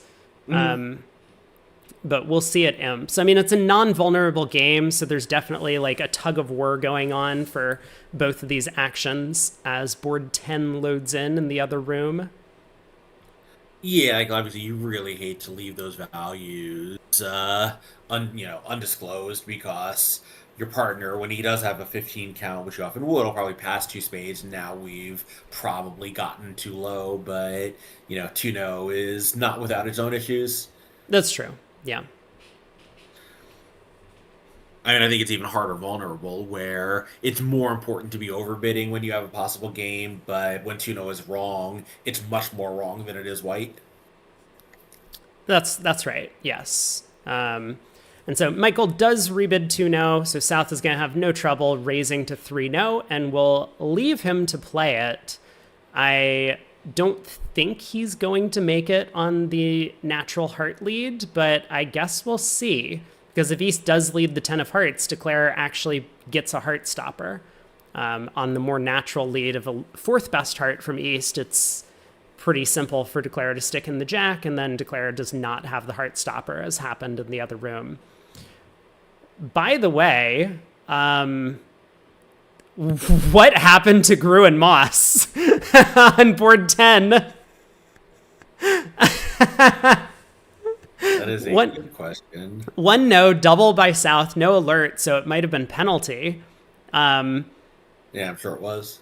West redoubles as some sort of rescue type sequence, and I mean, Gru bid 2 clubs hoping that partner was going to bid again, but he didn't.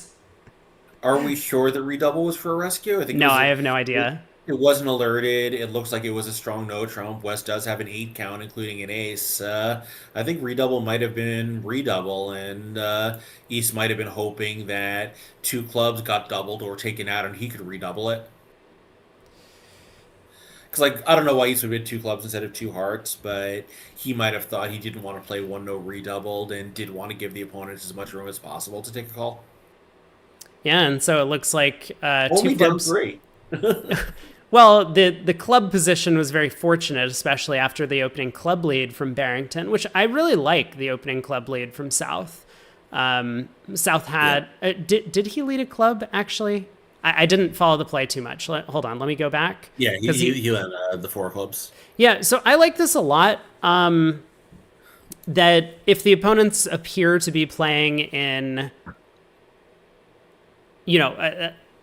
some sort of mediocre fit, it's almost like defending against a doubled part score. Like, you're hoping that they're going down, and if they're going down, oftentimes pulling trumps against a part score when they just don't have enough values, because South expects that West redouble was for rescue. Maybe, I don't know what actually happened on this hand. That seems like a pretty reasonable thing to do. So the opening club lead let Gru actually just start running hearts, and therefore the opening club lead blew a trick, because when South roughed, then the king of clubs dropped under the ace. But anyway, down 3. I mean, the team can be beaten. We've seen this team go down in the past, but North-South are going to need to pick up a few more decent-sized swings if they want to make a comeback in the match so far. Yeah, and I think, we can see also the East-West pair in the other room has been a little bit out of sync with each other, and if they don't right that, then it's going to be very tough for them to get back into this match. I think we've just seen a few hands where, it was pretty clear that they didn't really know what to expect from each other, and that you can't afford to have against a pair, like Gru and Moss, that are 100% going to know what they're doing on every deal. Right. So East, after an enormous amount of thought, leads a 4th best heart. I have no idea what East could have been thinking about, because spades, diamonds, and clubs are all out based on the auction. So yeah, probably high heart versus low heart. Yeah, but is this really worth a 5-minute think? Yeah. Anyway, not to me. But So Rosenberg up with the Jack of Hearts. West can win the Queen and push a club through. So Moss elected to shift to a low club, the 4, in fact, when he stuck a club through. I think for a lot of players, they're going to be drawn towards leading the Jack of Clubs because that's kind of the natural thing to do from the sequence.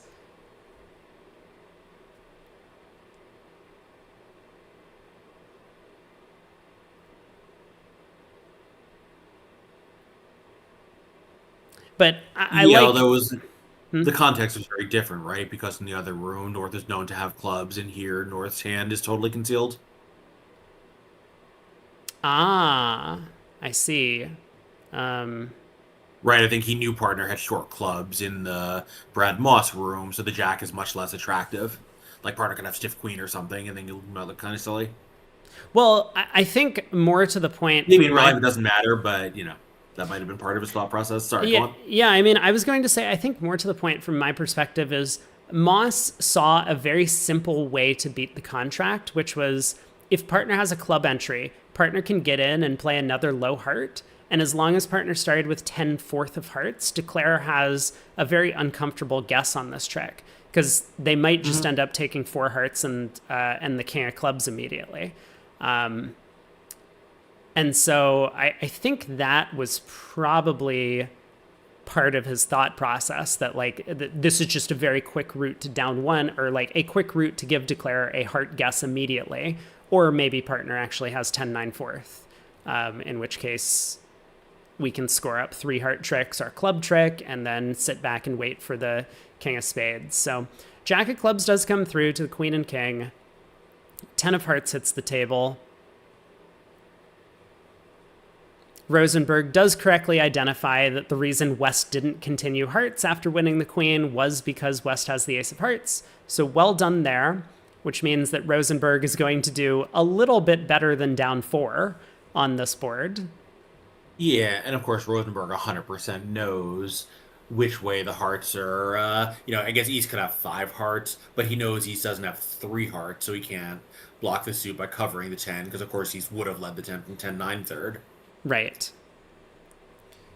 So club goes over to the ace, and Rosenberg doesn't really have much of a choice, has to win, takes a spade hook, unsuccessful. West gets in and cashes the 9 of clubs, but declares spade suit happens to run. Yeah, so that'll be 3 imps to the Rubenstein team for Rosenberg's down 2 and 3 no trump instead of the down 4 that Brandon Wolpert won for. Exactly, yeah.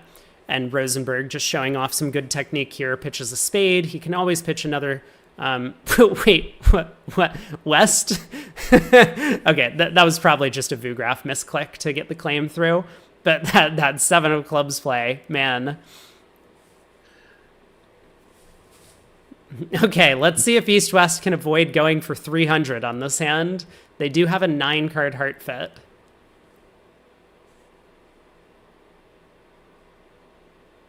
Yeah, and they're actually not going to do all that well in hearts. North getting diamond rough, spades, lying poorly for them, club king offside. I don't think they're going to go for 300, but, even if they find a heart fit, they're not going to do that well in it. That's true. Yeah. I guess depending on who ends up declaring the hearts, because it might be difficult for South to find the ace of diamonds lead.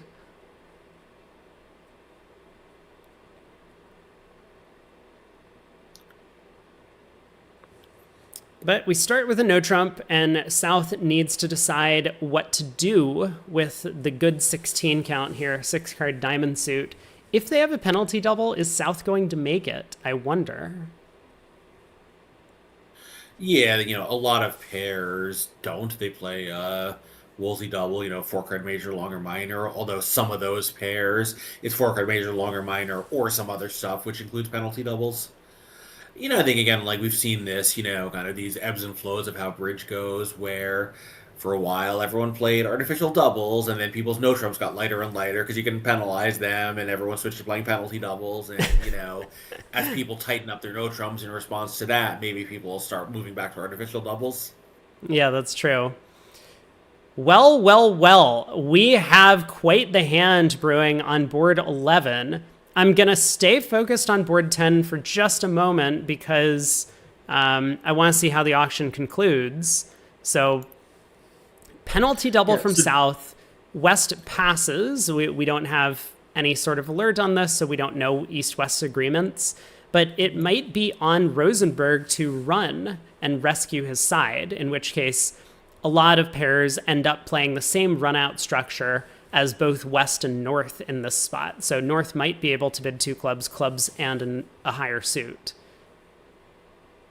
So, George Brad, this was actually kind of interesting. I learned something new about the ACBL regulations, which was so in the December New York Regional, the top bracket Swiss is played with.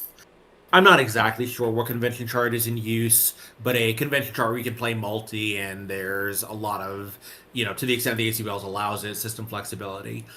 And we've played against a good pair, Radu Nister and Zach Grossack, who were playing with a pre-alert that they could open one no with a small singleton, and they said, yes, actually, like the directors told us that this is explicitly allowed under this convention chart with the pre-alert. Right. So you can do it as long as there's enough boards in the match.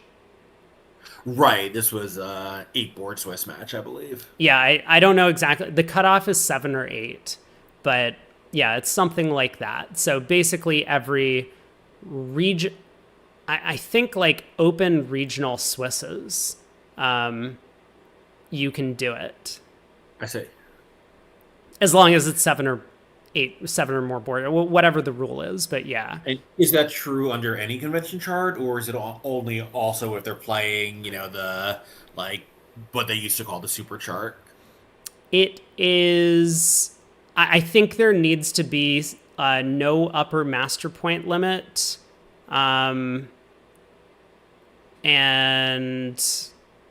I'm not sure exactly. You would have to look into this, but I know that it's like, as long as it's some sort of unlimited event, there might be some other caveat there, but you should be able to do it. Oh, well, we have 2 clubs in the other room as well. I know, yeah. One under Trick Wonder guessed it. I don't know if this was the intention of who got to 2 clubs, but oh yeah, you didn't set up a bingo card. I know. I've just been lazy about getting the bingo going. Do people really want the bingo? I'll put up another poll. Everyone's going to say yes. Actually, that might not be true. I'll put up a poll. So meanwhile, of course, we have this pause in the other room, which looks like it's south, but is actually west. The operator is just making sure not to put in the bids until both players on that side of the screen have acted. Yeah, that's a popular thing to do for operators, of course. Hold 1 second while I get my poll going. And I gotta say, I'm surprised at Brad Moss's tank here. Maybe this is right. Maybe it's better to bid 4-no in tempo and tank here when you're making the final partnership decision. I was thinking, he could have done his thinking on the previous round, but I think that's wrong. I think for, tempo and ethical reasons, you want to be making your pause here and not on the previous round of the auction.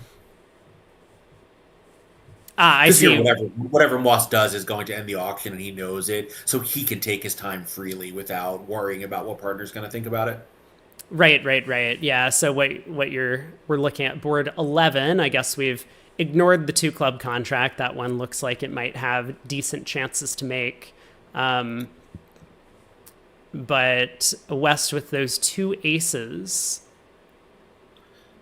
Yeah, very good support. Partner was willing to force to the 4 or 5 level, so he's got a good hand, obviously. It doesn't have to be as good as it is, but West knows that East has quite a good hand.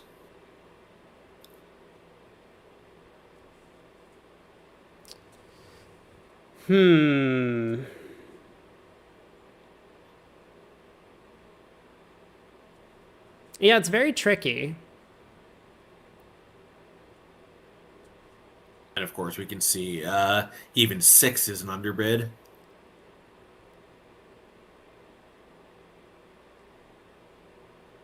I mean, I don't think you want to be in 7.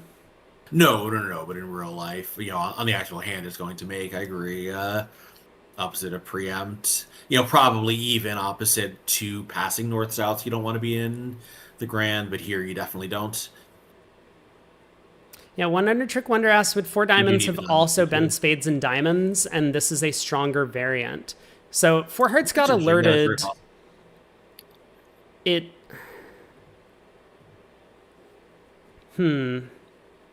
Yeah, that is a good point. I have seen that treatment before. Kind of leaping non-Michaels. yeah, I'm not really sure in the balancing seat. Obviously, these guys know what they're doing, Yeah. so I don't know. I don't know the answer to that. Well, Moss has judged correctly to raise to 6. Yeah, good It's possible he decision. was also thinking about bidding 5 hearts rather than, kind of as a 5.5 diamond bid or 5 no or something. Right. So Declare is in pretty good shape. Has decent chances, even if diamonds happen to be 3-1. Would just need spades 4-3 at that point. But with diamonds 2-2, Declare has a lot more flexibility.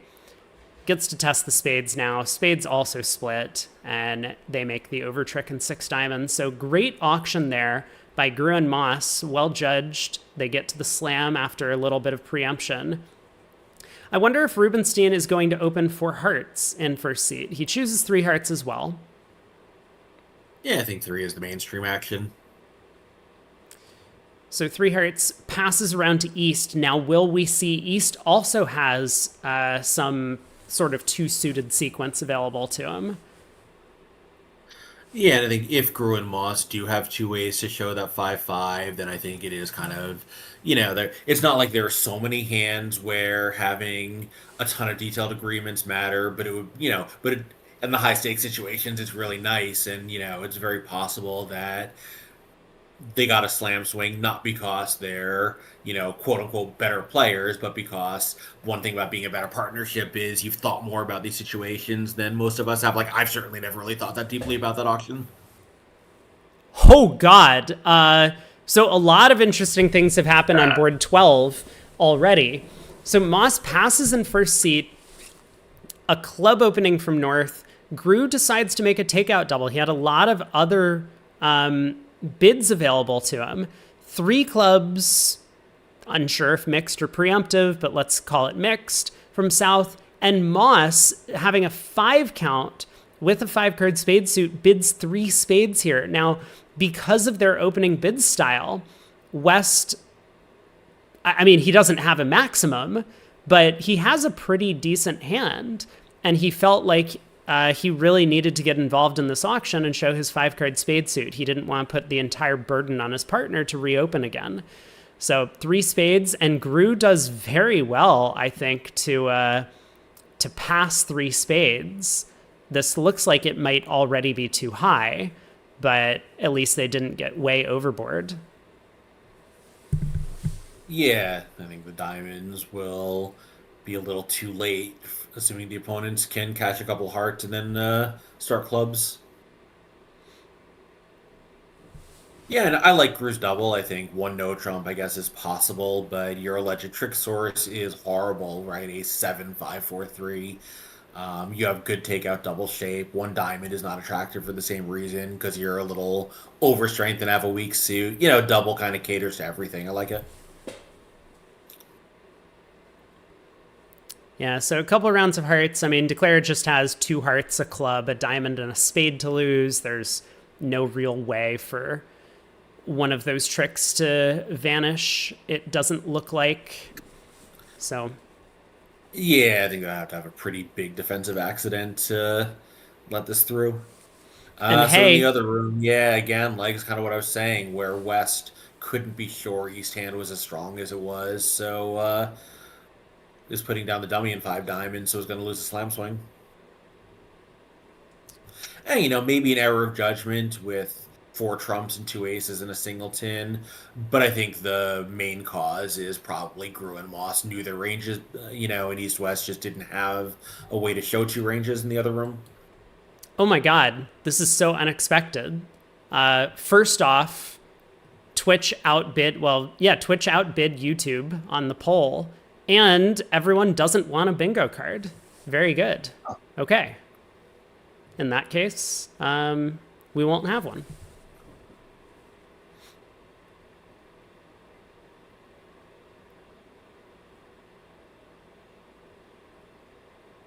That's a really funny one under Trick Wonder. That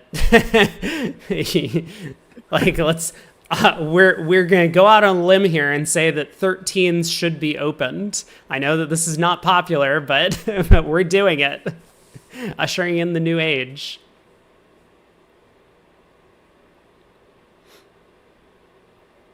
Muppet wonders if 4-0 is forward going, East has to move over 4-0. I'm not sure how well these ranges are defined. So I don't think 4-0 can be forward going. Like, what can West do if he doesn't have a 4-spade bid?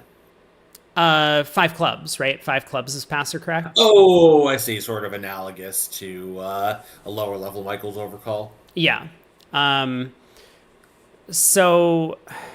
No, that's a good point. I hadn't thought of that.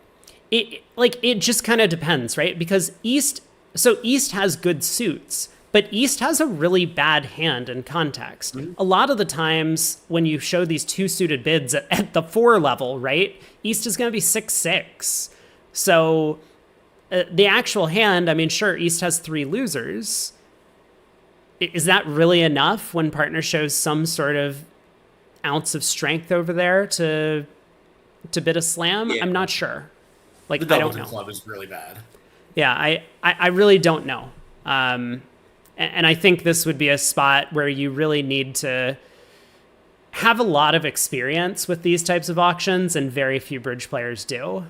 So it really is just a bit of a guess, but obviously Moss has a little bit more experience than Moyer, I would assume, in this type of situation. Yeah, and I think, the general principle that we all know of they preempt against us, we get to something that's good enough and has a game bonus. You don't lose sleep over missing a slam in those positions is usually pretty reliable. Yeah.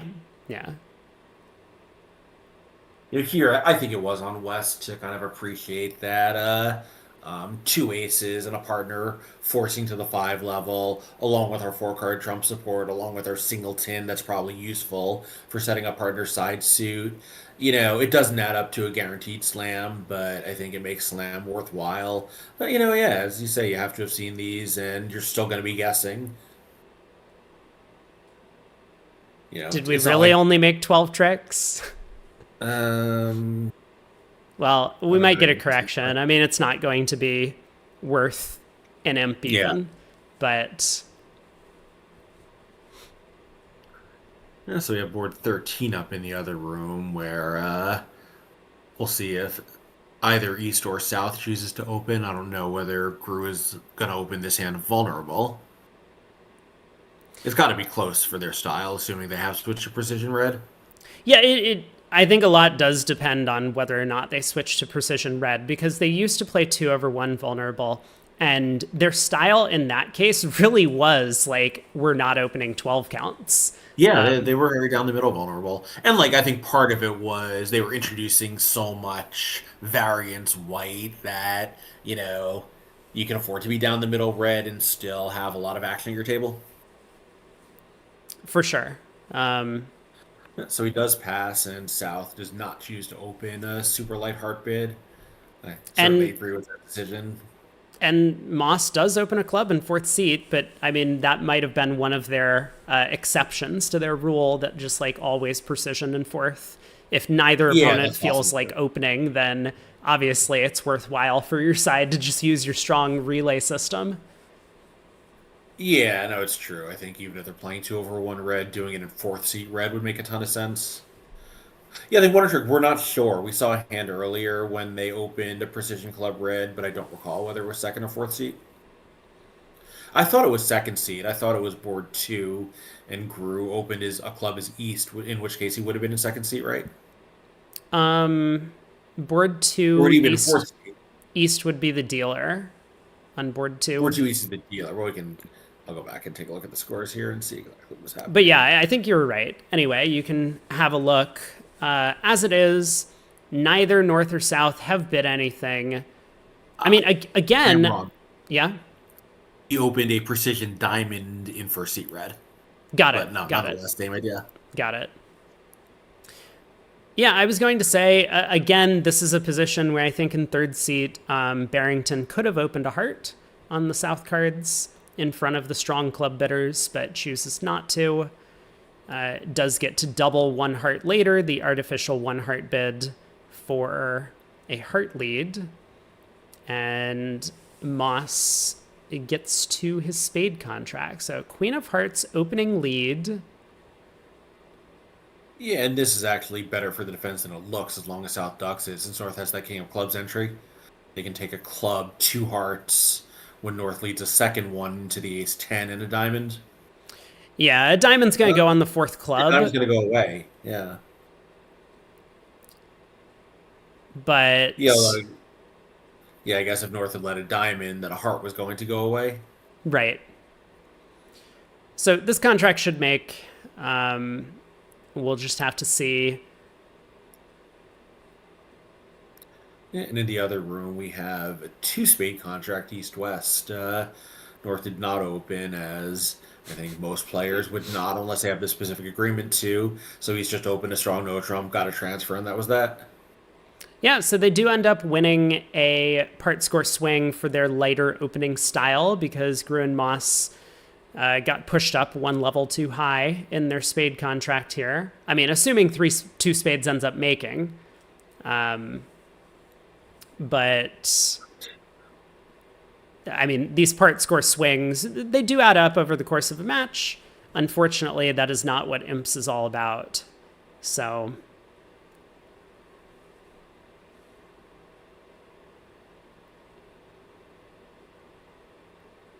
four So four spades does spade. make on board 13 over here. And back in two spades, looks like the defense is cashing out hearts and declares still has to lose a club and a diamond, but that's going to be it. As long as North switches to clubs. Right. Otherwise, the club actually will go away on a diamond for an overtrick.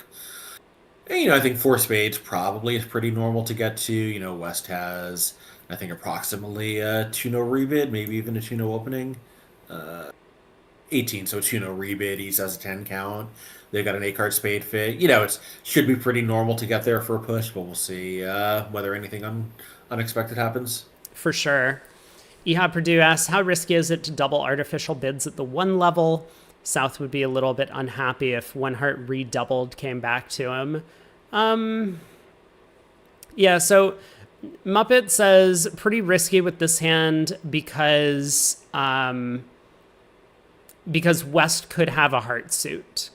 Like, let's imagine the sequence goes a could be short one club, pass one heart showing four or more spades, and now we double one heart for lead directing purposes. It's going to be a lot harder for the opponents to rewind this around us, whereas the strong club opener could have a 6-card heart suit over there. East could have a heart void, and so one heart redoubled is where they end up, and then Declare just makes an overtrick. Right. So that's a little bit dangerous. But Yeah. I don't think it's like overly dangerous to start to double these sorts of things. Like if you pick up King Jack 10 fifth against the strong club opener, it is important to get your side off to the right opening lead. So if you're sitting here where your partner's going to be on lead against the strong club's 3 no trump contract, you do really need to get your lead directs in. So it's like kind of dangerous to pass, and there is some danger in doubling. It just increases the variance of that action a little bit. Yeah, I mean, I think, like life is a little bit too short to be, like worrying too much about going for one heart redoubled. And if you don't do it and your partner leads a club and that blows the 10th trick against four spades, that's as big a disaster as getting redoubled in one heart. And if you think it's a more likely disaster, then double is just percentage, even if sometimes it comes up really silly. Exactly. Yeah. Yeah, you can solve this problem by opening a hardened third seed, of course. With the south cards, like there's a bit of danger opening light and third seat, but of course your partner should kind of understand a little bit and hopefully figure out what's going on before your side gets too high. You know, obviously if you open a hardened fourth seed and partner bids 2-0 and then blasts 4 of a major, you're not too thrilled about the way the sequence has gone. But those hands are pretty rare. Yeah, so meanwhile, in the other room, we do have the expected 2-0 rebid and a free run for East-West, so East is just checking back with 3 diamonds, and they'll get to 4 spades probably 2 bids from now. Yeah. That does seem a likely final contract for East-West over there.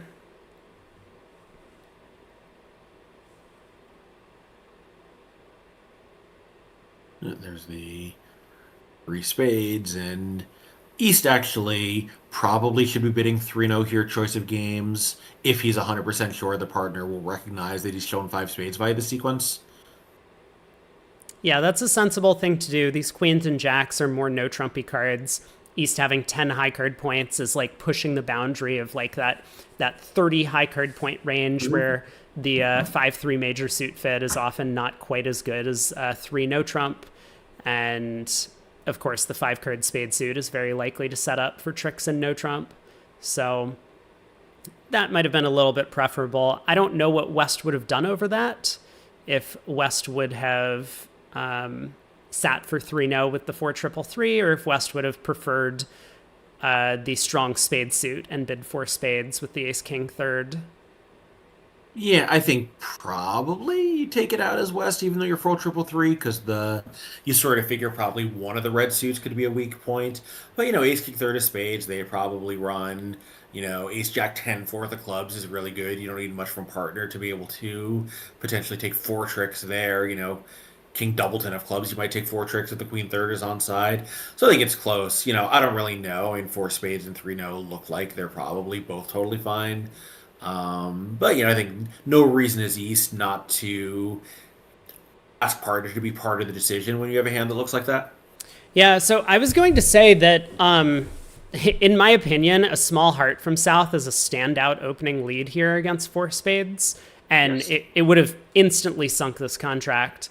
The diamond lead, a lot less successful. I mean, leading away from an ace and leading away from a king are both pretty risky in general because you might just blow a trick. In this case, Declare steals the diamond trick, which I suppose was probably going to go away on the clubs anyway. But you really need to come up with like a simple way to defeat the contract that you're trying to beat. And here you need 4 tricks against a spade contract. Great, you lead a diamond, you set up 1 diamond trick, you have the ace of hearts. You still need 2 more tricks on defense. What's the easiest way to beat contracts? Like you have ace fifth, partner has king doubleton, or queen doubleton in this case. And it goes low to partner's king, low back to your ace, then you get a ruff. You get 2 bonus tricks from partner having 3 high card points and the right distribution around the table. So possible miss from South there against 4 spades. Yeah, and I think, the opponent's bidding was pretty confident. We have 7 points. Partner probably has somewhere between 5 and 7. So, are we really beating this on high cards and losing finesses? The more we think the answer is no, the more attractive that underlead is. I love this, the Gru Moss system. I mean, just look at what happened over here on 14. Gru opens a spade. I mean, sure, he has an 11 count. But Moss, with a decent 11 count in support, raises 1 spade to the 2 level. 1 spade past 2 spades. And this is something that I always found valuable playing a lighter opening bid style than a lot of the field, because you can make these heavy raises to 2 of a major. And so many pairs, like especially at match points, but even at teams, just get taught all of these really bad policies. Like you can't let the opponents play 2 of a major when they have their 8-card fit, and they just always balance in. And then you clobber them for 500 because you have this 11 count. So right. I mean, I think you and I found that one of the real strengths of this light style was getting to stop at the 2 level with 22 highs, because it was as high as we wanted to go. And they come in and, now it's a fielder's choice. I mean, it wasn't even that. It's being able to stop at the 2 level with 24 highs. Like, Sure. we are comfortable. We are completely comfortable playing our spade game or a contract that the rest of the field is going to be in 4 spades into spades because people just fucking interfere. They're just like, we can't let them play 2 spades. I'm like 2 4 4 3 with an 8 count, gotta balance, and then here we are, double, redouble. Your move, opponents. How do you want to give up 640 today? Yeah, you definitely need to, like, I've used the word calibration a lot today, but you really need to be well calibrated on those because, getting to the right level is just a lot harder when your opening range gets wider. There's no way around that. Right. But, as long as you can kind of figure that out and have the partnership in sync, yeah, it's good for both offense and defensive bidding. So, as long as you don't screw it up and, do yourself in by not really quite understanding what everyone has, you can do so well. But it's just harder, you need better judgment and you need some level of better agreements. You definitely have to be a little bit cognizant that you can't just do the same thing as you would in a kind of more down the middle 2-over-1 style. Exactly. So East opens a spade here as well. The 11 count, ace, queen, ace, well worth an opening bid. West is going to show this as the 3-card limit raise. They're not going to get to 4 spades. I mean, I think the defense to beat 4 spades requires a trump opening lead, like, which is insane to say, but maybe not. Maybe a diamond coming through at some point is good enough. But the club's set up. Declare can use the clubs to pitch a diamond loser, which is what happened at the other table. Yeah, well, if you lead a diamond and North goes up with a king, now 2 clubs can go away on the ace queen of diamonds. Yeah, it's... Yeah, You still actually, need to draw a heart for a 10th trick. So right, it's like, right, yeah. So as long as you get trumps moving soon enough, you should be able to beat 4 spades, but it's not a pretty game contract. You need 3 clubs with the king on side. So I don't love West bidding here. I think, North-South took him off the hook with his takeout double and 2 heart bids, so we bid 2 spades. But to me, this would just say that I had the same 1 no and bid 2 spades on a hand not quite good enough for a single raise. I think you still have to just show your 3-card limit raise. Partners pass over the double doesn't really say anything. Yeah, it's true. I do wonder what sort of hand with a doubleton spade. Oh, so you're thinking West could have like a bad 3-card raise to bid this way. Okay. Yeah. Yeah, that's one of these spots where unless you have a specific partnership agreement, it's probably worthwhile to just default to making your natural bid. So I don't know if East-West do have that sort of agreement. Maybe they think that West is supposed to pass over 2 hearts. But Yeah, but again, like, I know you're not a big law of total tricks guy, but you can't have an 8-card spade fit, know it, and pass because you think your 2 spade bid shows a 3-card limit raise. Like, that's just guaranteeing losing results on hands like this. sure, that does make a lot of sense. Oh my. Well, Yes. let's look at board 15 for a second, because obviously the 2 spade contract, well, Rubenstein gets off to a trump lead, so they might pick up an imp. But pass by South, a diamond opening bid from Moss, and North elects to overcall 1 heart. I think a lot of players might have been tempted to treat this as a strong, like, power double and start with double, planning to bid hearts next.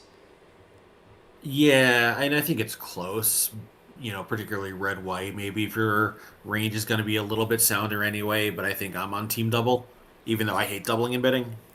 Yeah, so it's definitely close, but something to consider. Now, as it is, with North bidding a heart, I'm a little bit surprised that South bid a no trump. I mean, obviously you have a 7 count, you are vulnerable, but you don't have a heart fit, and your partner is known to be fairly aggressive with their overcalls. I would have been very tempted to just pass 1 heart with the South hand, thinking Yeah. that I mean, this is starting to sound as if right-hand opponent has a penalty double of hearts is what's going on, right? Like we're Yes, sitting on a that's a very good singleton point. heart. Left-hand opponent is known to open light. Our partner didn't have a double. But so South bids a no trump, and then North, with actually just a complete maximum for their auction, only bids 3 hearts. And so I think, you've used the word calibration a bunch. This feels like another possibility to do a bit of recalibration here, because North wants to be in game when partner shows something over there. North doesn't know if that correct game is 4 hearts or 3 no, but North definitely wants to be in game. And I think the normal way to go about doing that is to Q-bid opener suit. It does get a little bit confusing when opener has opened a precision diamond, but I think for most pairs, 2 diamonds would still be the Q-bid to get the ball rolling. So Yeah, I think North didn't want to bid 3 no trump because the hearts were a little bit problematic for that. right, You love ace king queen 6, ace king jack 10 6, like ace king jack 4 3 deuces, much less attractive. But yeah, like 3 hearts I think is a little bit misdirected for similar reasons. And as you say, we could just go slow, start with 2 diamonds, see what partner does, and then look around and decide what feels right on the next round of bidding. right. But yeah, I think, actually, like, for that reason, I kind of like the double. Like, I hadn't really anticipated this continuation, but we are really stuck over that one no bid. And, if we start with a double and bid hearts, maybe we're feeling like, okay, this is very slightly misdirected, but it gives partner a very good chance to make the right decision for the partnership. Right. Well, And I I don't really, think that is the last board at that table for the first yeah, that quarter. definitely is the case. So now, what is the format? Are these? I think there are This is a, 4 a four-way match with 15s. 3 survivors. Oh, yeah, that was something that I guess I can look into on Bridge Winners. So I'll do that in a separate tab because I know Jan posted all of the which ones are 4 ways. Okay, let me see. Is it like one of these things where there's like one head-to-head match and everything else is a four-way? No, I guess I wouldn't quite work out. It's something along those lines. There are 5 4-way matches, and normally the 4 ways happen with the top and bottom seeds, right? I think so, yeah. But I think So they used to be more liberal with buys, and I think they've shifted to this idea that as many teams as possible should play on day one. everyone's playing. Every single team is playing. The one I'm seed is sure there's playing. some magic number of teams where they have to have like one buy, but Right, but right, they right, used to right. have like 48 buys and 7 teams would play to fill in the bracket. Exactly. Yeah. That I do remember that because I played in every single one of those qualifying matches. Well, I guess it's a little different. I guess there's a big difference between just under 64 teams when they want to play down to 32 and just over 64 teams where they want to play down to 64. Like when it was when they used to have like 68 teams that it was awful because they would have the first day of quote unquote play be to eliminate 4 teams, so everyone would just get a bye. Because I think there was a strong bias against three-way matches with one survivor. So you couldn't play down from like 68 to 32 for that reason, which meant that you had to play down from 68 to 64, which is stupid in a different direction. Yes, yeah, that's certainly true. I mean, there's no like perfect solution to fixing the team problem, but it always feels very silly that you just like spend a full day cutting like 3 teams or something like that. Yeah, although the what you get back in exchange for that is cutting more than half the field on day one makes the event very non-formful. Like having a 64 team bracket, even if it takes you an extra day to get there, is much better for the event itself.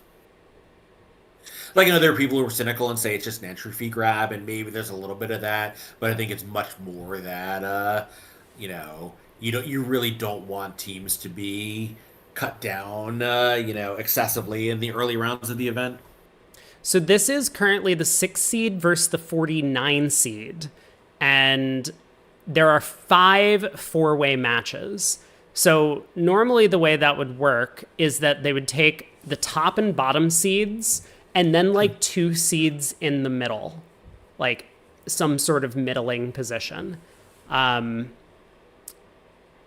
So I think the 6 seed against 49 seed is going to be a full day match, is my guess. Yeah, that would make sense. I'm sure there's some formula, but I have no idea exactly how it works. Like maybe just the 4 seeds add up to X for every one of those matches. Like I have no idea. Oh, I have it. I have it. Okay, was I correct? I was correct. Well, no, I wasn't. What is this bullshit? Okay, we'll look at this after this board completes. But this is so this was dumb. a much more reasonable path to 3 hearts. Very good. So, 2 passes go around to north, cowered by west, not opening the 11 count. Clear opening bid there. So 1 heart, 1 no, 3 hearts. What was 1 no? I think semi-forcing, probably. Forcing? Maybe they play forcing? Flannery or something. Well, South had 4 spades, remember? So... Oh, right. There's no way they play Flannery. Okay. I wonder, maybe they play Kaplan inversion, or 1 spade showed 4 hearts. Or 1 heart, 1 no showed 4 spades, rather. Okay, that's possible. So yeah, Rosenberg gets to 3 hearts. He gets a favorable spade opening lead, and now he's happy to just try and pull trumps, ace, king of hearts, and a heart. So he's going to lose an overtrick to his counterpart in the other room. Oh, I see. Wolper played it wide open, club to the king, heart to the jack. Yeah. Yeah, so diamond comes through to the ace, and now Declare can, I assume, just test the spades. I don't think Michael's going to spend a bunch of energy on this. Yeah, it is very possible they put Flannery. I'm not sure. We've seen them open 2 diamonds, either Flannery or not Flannery in this match yet. Right. Yes, it is true. Brandon Wolper did outplay Michael Rosenberg on this hand, which is not something you get to say every day. Completely crushed him, in fact. Yeah. So spade to the ace, another spade, and now Michael's just going to ask about the club ace. And that is onside. 11 tricks. So both pairs end up missing the game. Yeah, so after all that, actually, we've been complaining a bit about Railbridge, but from our point of view, the segment started 2 hours, 5 minutes ago. There were a couple of brief pauses, but pretty normal length of time to get 15 boards of kibitzing in. Yeah, for sure. For sure. Okay, so let's see if we have any sort of results to look at. So this is what I was looking at earlier, because this is just fucking insane. So rather than having the top and bottom seeds be in 4 ways, which I think makes a lot more sense, they have the middle seeds be in 4 ways. So rather than... Wait, does this make sense? I think it makes more sense for the top seeds to be... Like, if you're the 1 seed, aren't you much better off having 1 long match against the lowest seeded team in the event than 2 short matches against anyone else? See, if I was the 1 seed, let's say I was the sponsor on one of these top teams, I would very much rather play in the afternoon and not play in the evening, because I would want to get some rest. And so I would expect to beat, like Fleischer would expect to beat Bienvenue. And is it Bienvenue? Is it Bienvenue? Oh, it's Bienvenue. So I would expect to beat them in the afternoon, even if myself, Fleischer, was sitting in. So I would probably rather do that. That would be my preference. I mean, if we're talking specifically game theory, I don't know. Well, right, like that's your preference as a player, but the event's preference is for it to be as formful as possible. And, I think George Brad is right that one long match is more formful than a 30 board match where there's more variance. And if you lose, followed by a second 30 board match, 160 board match against a weaker seed is going to generate a win for the top seed much more often than those two 30 board matches, even though the two 30 board matches are probably also going to be a win for the top seed. No. But like, see, that's the thing. Like Because the goal is for the top seeds to survive, not for the top seeds to feel like they played the optimal number of boards if you're the sponsor. well, yes, but I'm not convinced that that's actually true, right? Because if we have a bad first set or something as the top seed, sure, we're expected to make a comeback, but wouldn't we rather just have a second match later in the day where, like, for one thing, the Start sponsor's with not the playing? 0-0 tie instead of a Yeah. deficit. Yeah. Like, I mean, I think that this is not a trivial question to answer. Like, it could be the case that you are right that a 60 board match is more likely going to have the top seed make it through. But I think there's also an argument to be made for, like, it's more likely for the top seed to make it through to tomorrow, not to win both matches, but to win one of two matches against two very weaker teams. Yeah, no, I agree with you. That is, it is very possible that, if you're the same level of favorite approximately against, the 35 seed and the 50 seed, you'd rather just have one of two coin flips against them or one or two weighted coin flips. Right.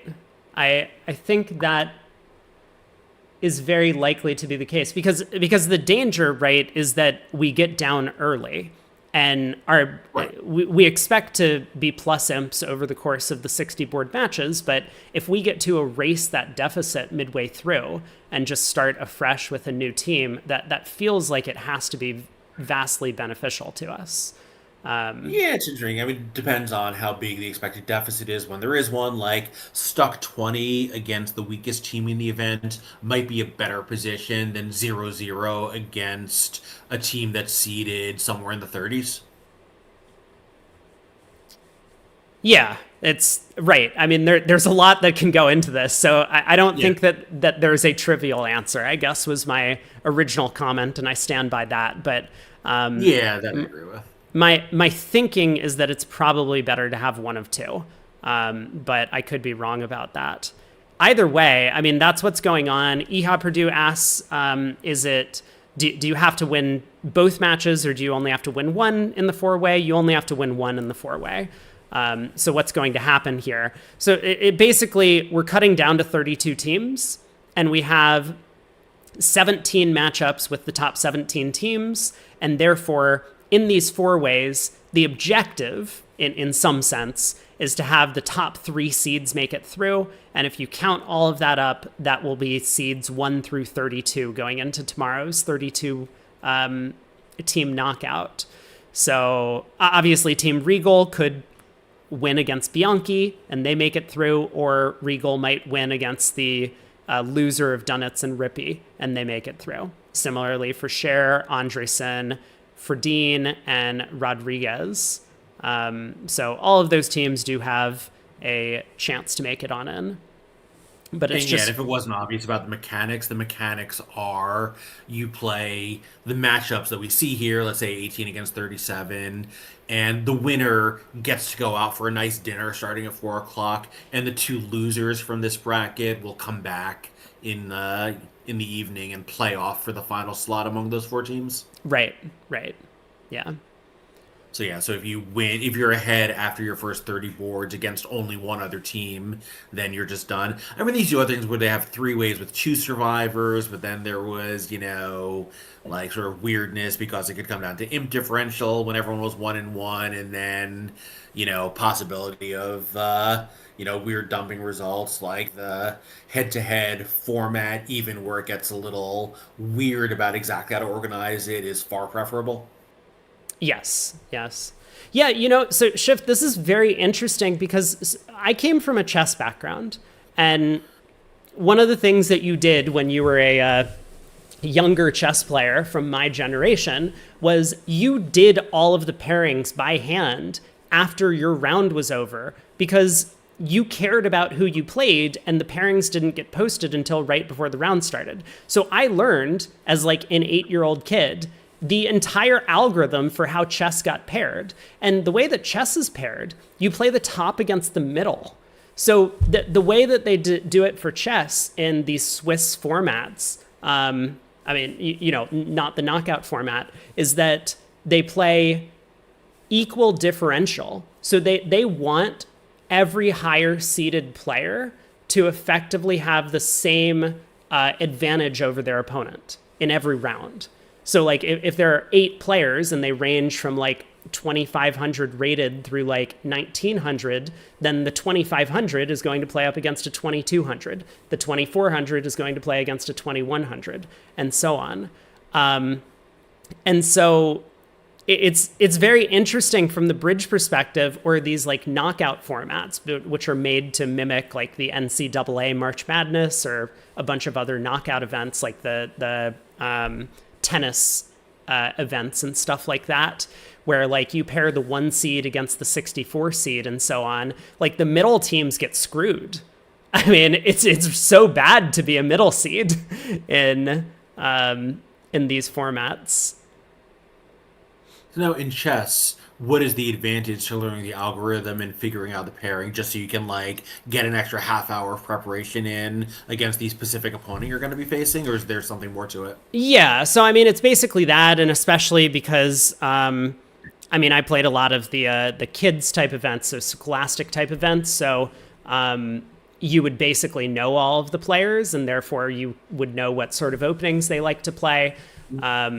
At other levels of the game, like, you know, maybe as an adult, it's a little bit more complicated because there's a bunch of people who are locals that are also adults that you don't know, and therefore it's harder to look them up.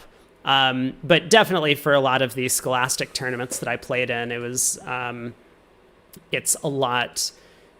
It's pretty beneficial to be able to do the pairings. Also, like, I liked algorithms and as a kid, and so it was just fun to like work out who I was playing every round. It was just something to do while I was waiting to pass the time. But so how much time does it actually buy you? Is it like an extra 10 minutes, or we're talking like, you know, a matter of hours where it's really meaningful? Because so chess used to be, I mean, they've sped up the time controls a little bit, but it used to be that games could last 6.5 to 7 hours. And so if I was towards the top of the standings, right, which I frequently was, they pair from the top down. So like I didn't have to like wait for all of the matches above me to finish. I could effectively just guess based on looking at the other positions, who was going to win or if it was going to be a draw for like the 3 or 4 boards that hadn't finished. So if I was done in 2.5 hours, I could run the algorithm based on my assumptions and figure out exactly who I was going to play in the next round. And then I would have 3 hours before the match started to be able to... So that's really meaningful. Yeah. I smoothly slip in what prodigy was. I mean, I wasn't really a good chess player. I was just a very, very smart kid, and chess is a thing that smart people do pretty well. So, like, I never had talent for the game, but because chess was basically I didn't know bridge existed when I was in elementary school or middle school, for that matter. I just wasn't aware that this was a game that people played. Chess was basically the thing that everyone did. So I played chess. That was my thing. That was my game. Yeah, and I think it's a lot easier to be a very strong chess player, you know, when you're, you know, 8, 9, 10 years old than it is to be a very strong bridge player at that age. You know, I think partly because, you know, chess just being more raw processing power and less...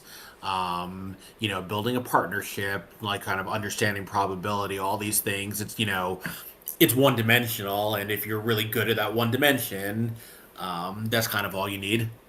Yeah, for sure. I mean, one dimensional is a bit of an exaggeration, but it's so exaggerated in spatial reasoning. And it's a lot easier to be good at spatial reasoning when you're 8 years old than it is to be good at probabilistic reasoning. Yeah, as Muppet says, and this was what Craig was mentioning, like bridge is a lot about experience. Like we were just talking about, you know, that auction that went 3 hearts, pass 4 hearts, pass 4 no, pass 5 diamonds. Moss took the push to 6 diamonds with his 2 aces and singleton and his partner spade suit, and the other table did not. And I think that's a big part of experience. So he's not gaining a ton of imps on his decision. I'm sure that there are going to be some hands where 6 diamonds was the wrong choice from Moss's perspective. So like he ended up winning 11 or maybe 13. I don't remember the vulnerability. But in terms of expected value, maybe Moss's decision was like +4 imps or something on that hand, which is not a huge deal at the end of the day in a match like this, but that sort of experience does pay off, and Moss is going to have a lot more experience than his young counterparts. I know he was sitting against the young players at the table, but that's just as an example. So one of the reasons why experience is very valuable in the game of bridge, whereas in chess, like talent will carry you pretty far. Like you can be a talented player and reach international master level at chess, not grandmaster. You actually have to work to get there, but international master, you can just ride the coattails of talent and get there. Yeah, when I started playing, conventional wisdom was that bridge players peaked between 40 and 55, and even though by age 40, your processing power is far worse than it was at age 20, the experience more than makes up for it, because we all know if you're not calculating probabilities down to the last couple of decimal points, it just doesn't matter. Getting close enough, I mean, you can't be off by like 20%, but you know what, if something is 52% and you in your mind say this is about 54, 55%, that's good enough, right? The Right. imp cost of being wrong in that direction is just negligible, but the experience really starts to matter. And in history, there's probably been one good chess player over the age of 40, right? Like, Vichy is basically it. Everyone else peaks, far younger than that. Oh, for sure. I mean, I could name a couple. Nowadays, Right. Kasparov is still quite a strong player, or at least he was 2 or 3 years ago. Yeah. And he's probably past 60 now, right? Maybe even older. He is quite old. But he was also, That's true. a truly unique talent for the game. Absolutely. There is Alexei, not Alexei Serrana. What's the Chucky? What's his name? Ivanchuk. Is it Alexei Ivanchuk? Anyway, the Ukrainian guy. I mean, he's like in his mid-50s now, and he still competes at. I mean, he's like a 2650. Vasil Ivanchuk. There we go. Vasily Ivanchuk. Anyway, I don't remember that guy. You know who I'm talking about, chat. But yes, chess is definitely one of those things where you do need a bit of, as you say, spatial reasoning, quick processing power, especially nowadays that the time controls are getting shorter and shorter for a lot of these major competitions. So Yeah, I think poker's that way, right? Where historically the best poker players were the ones who had more experience, and then eventually, the game theory optimal crowd just took over, and now the best poker players are all like the 20-year-old who do math best. yes, yeah, just like I how mean, much not of not exclusively, but there's been a real change where experience in poker no longer matters the way it used to, and processing power matters so much more. right, because I mean a lot of it is just like how much GTO can you memorize. Right. And how accurately can you do those calculations, and that really matters for pot odds, pot management, decision making, all these things, and that's pure math. Like, this is something, even when I was playing poker regularly, people would ask me who didn't really know the game would ask me about it and be like, oh, you have to read your opponents. Like, no, it's just pure math. Like, people just didn't realize to what extent poker was pure math, and that was 20 years ago. It's even more pure math now. Right. Yeah, Eric says that there are a lot of chess prodigies coming up. Well, one of the things that I brought up, because someone was asking me about this when I was out hiking with some friends the other day, is that I'm a big believer in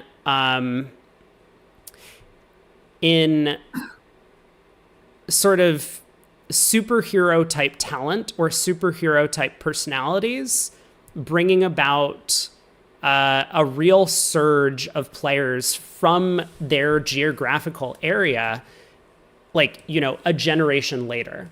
So the two examples that I kind of bring up are the women's soccer team.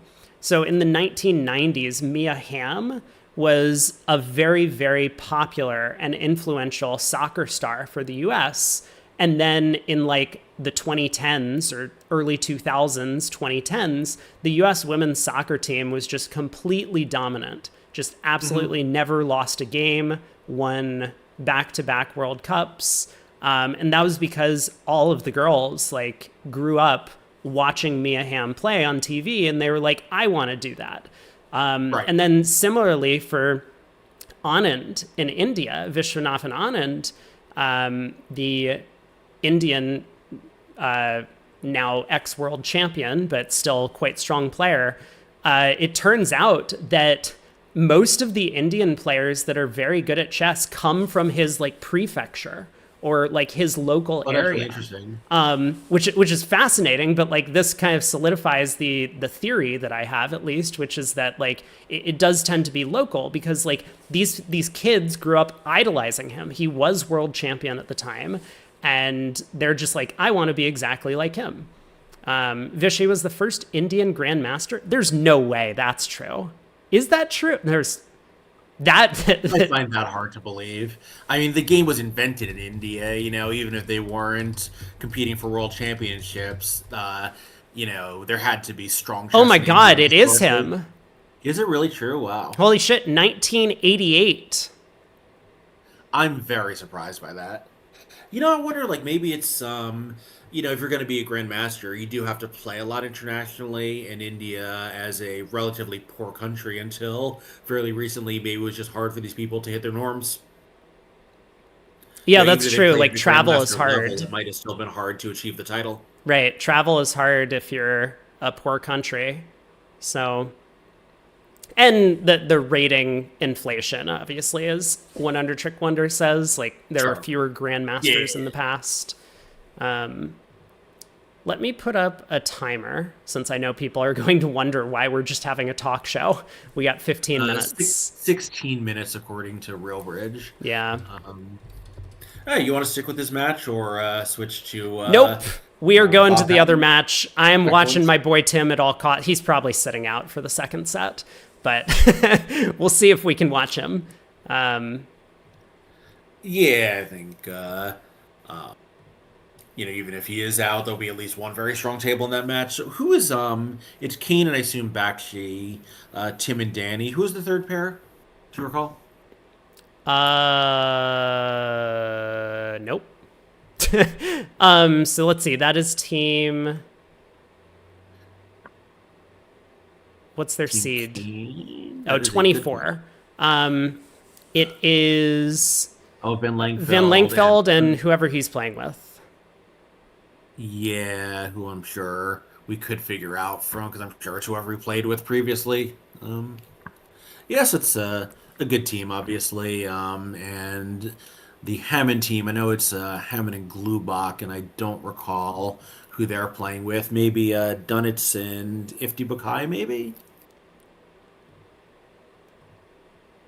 Might be some team like that. Hammond is team 31. I need to resize this window to see it. Let's see here. It is Hammond, Glubach, Chambers and Shermer, and Pellegrini Ravenna. So Chambers and Shermer, obviously, very long time partnership that has had maybe not so much recently, but has done very well in these national events over a period of many decades. Pellegrini, I think, a really great player. Ravenna, I'm less familiar with. Yeah, Pellegrini, I think, is someone who, all of his peers know he's really good, but he doesn't always play with other experts, so it's hard for, to quite see how strong his game is. Which team is that? That's the Hammond team. Ah, yeah. Yeah, so Pellegrini stopped by the stream once. Cool. He was, I guess he was sitting out in some sort of event that he was playing. It might have been Lost National. But yeah, people recall I played with him once, and he was a good player and a great personality. No, not a great personality. He's a nice guy. He's very nice. He's very quiet, but He's not dynamic, but he's super nice. no. He's very quiet, but he knows what he's doing. I mean, there was some super, we were effectively a pickup partnership. We had like 5 minutes to discuss what we were playing, and we pull off this just like unbelievable trump coup on defense to beat this like vulnerable contract 3 tricks or something. And it was like one of the most incredible experiences I've ever had, because I was like, I don't think with most of my other partners we would have done this correctly, but but yeah, Pellegrini was just like, good defense partner. I'm like, yeah, you too. And that was the entire conversation after the board. It was like completely expected that we were going to get this. I wish I remembered the hand, but yeah. Yeah, it sounds like it would have been a great bulletin hand. He was on point on a bunch of the boards. I remember there was one time where we were a little bit off kilter on our slam decision making, and so we stopped in like 4-0 trump when we could have gotten to like 6 of a minor. But for the most part, he played amazing. So I think he's a very strong player, and as you say, he doesn't play with a lot of the top players around. But he does get on some pretty strong teams. I mean, I think he's been on much stronger teams than this one in the past. I think I recall maybe in either Solway or the Spin Gold last year, he was on like one of the top 10 seeds in the event. Yeah, he played with Buldovsky for at least one tournament and possibly more, and I don't recall who the teams were. I think there's a time he was playing with Diego Brenner, who I haven't seen in a while. Like, I think maybe the last time I saw him at NABC was a couple years ago, but of course I don't go to all of them. But, someone else who is just an absolutely brilliant player. So I think that partnership, I'm sure, got very good opportunities. And thank you, Diana. So someone actually asked earlier in the chat when I started playing bridge, and in college I had some friends who just played, throwing cards around on the quad. So they taught me the game, and then I went on OK Bridge, and very randomly met Chris Walenkin there, who was at the same school as me, and was like, you also have a Williams email address, we should hang out, and we got to be friends. But yeah, I was, I think in that era, it was kind of a normal time to learn to play bridge, and now all the best players are players who started playing either because their parents taught them, like Kraniak and Joe Grew and John Hurd and people like that, or discover the game at age 10 in some other way. Like, I think if you start playing bridge at age 20, the level you can get to is capped fairly low. Like, you can still become, a very strong expert, but you probably can't become a Bermuda winner. And like Finn Klesnik started playing when he was 0, and now he's a Bermuda winner, Yeah. Like John Hurd, Joe Grew, Brad Moss, all these guys who grew up playing the game, I think their upside is much greater than those of us who got to it, even as late teens or, college age. It is hard to catch up. Because, as you mentioned, like, experience plays a big part in the game, so you really just do have to get the reps in. I don't think it's that, though, because, like, those 2 or 3 years, how big a difference do they make when you're age 50 or 60? It's kind of negligible. I think it's wiring your brain in the right way. That's definitely part of it, because your brain is very moldable as a kid. Right.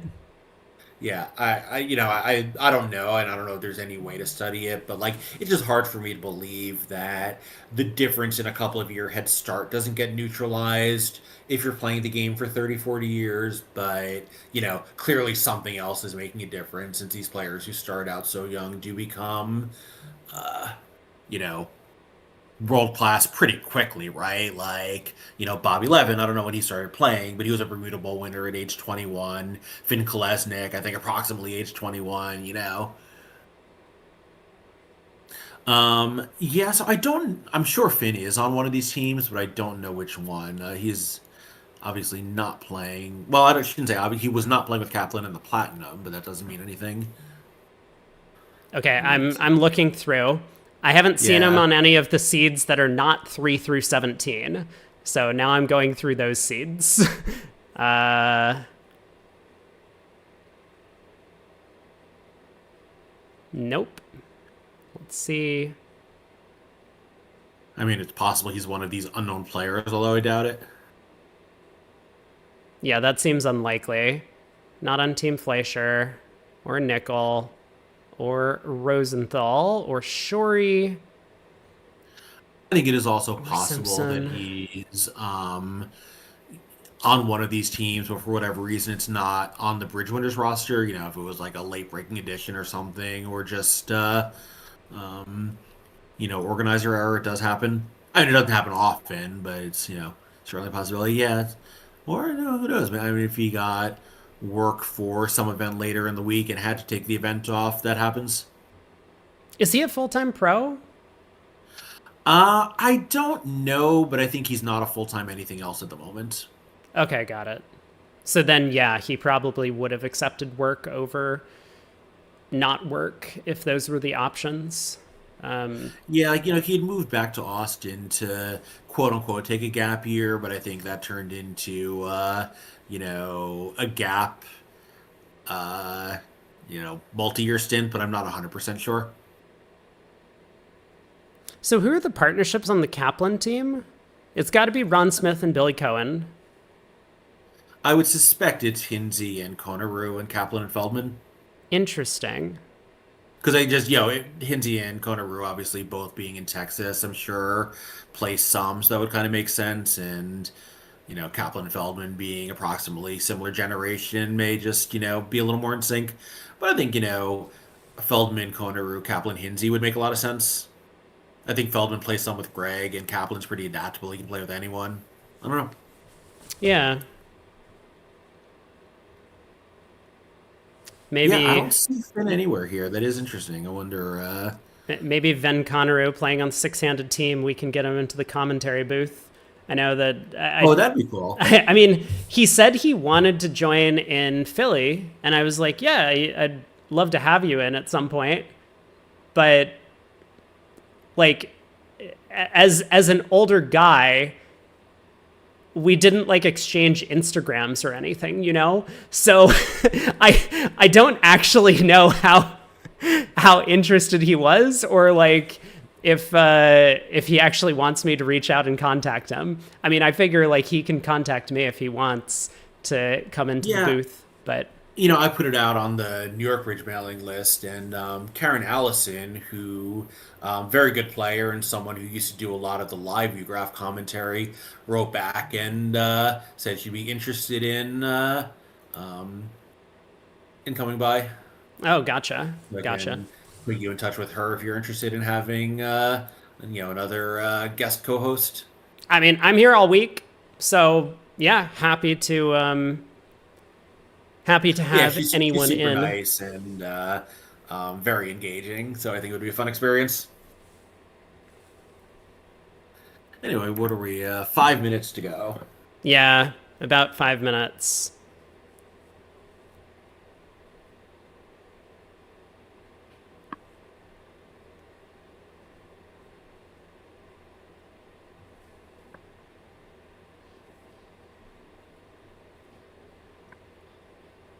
Yeah, it's interesting. So I don't know. I guess the last two Vanderbilts have been just about this number of teams. I don't know if you saw this in chat. I looked earlier, and I think it was um, 55 a year ago, and maybe 57 or something 2 years ago. Maybe even as many as 60 in Louisville. Um, the Spin Gold, I think, is still getting a much bigger, maybe because of all the students. Um, but I don't know when the last time a Vanderbilt actually did have a 64 team bracket for the main phase of the event. Yeah, I'm not sure about that because I know I've seen all of these smaller fields, obviously post pandemic. Yeah, So post pandemic, post bridge, just getting older. yeah, I think when I started playing NABCs in the mid 90s, Spin Gold would sometimes get more than 128 teams. It was just, enormous brackets. And now I think like maybe Chicago or Philly, one of the better destination cities, maybe got as many as 90. And it was like, we've never seen an entry this big. We don't know where to hold the event. Right, right. Yeah, that's not a problem that we have anymore. No, I mean, I think also, part of it is it's not really apples to apples because they didn't have the 0 to 6,000 spin gold and whatever. So all of those teams entered the main bracket and got annihilated on day one, but added to the table count in the main event. So here, like, if you count all spin golds, obviously the number is probably approaching that, because there are going to be teams that are willing to enter the 6,000 that weren't willing to enter when there was only the one.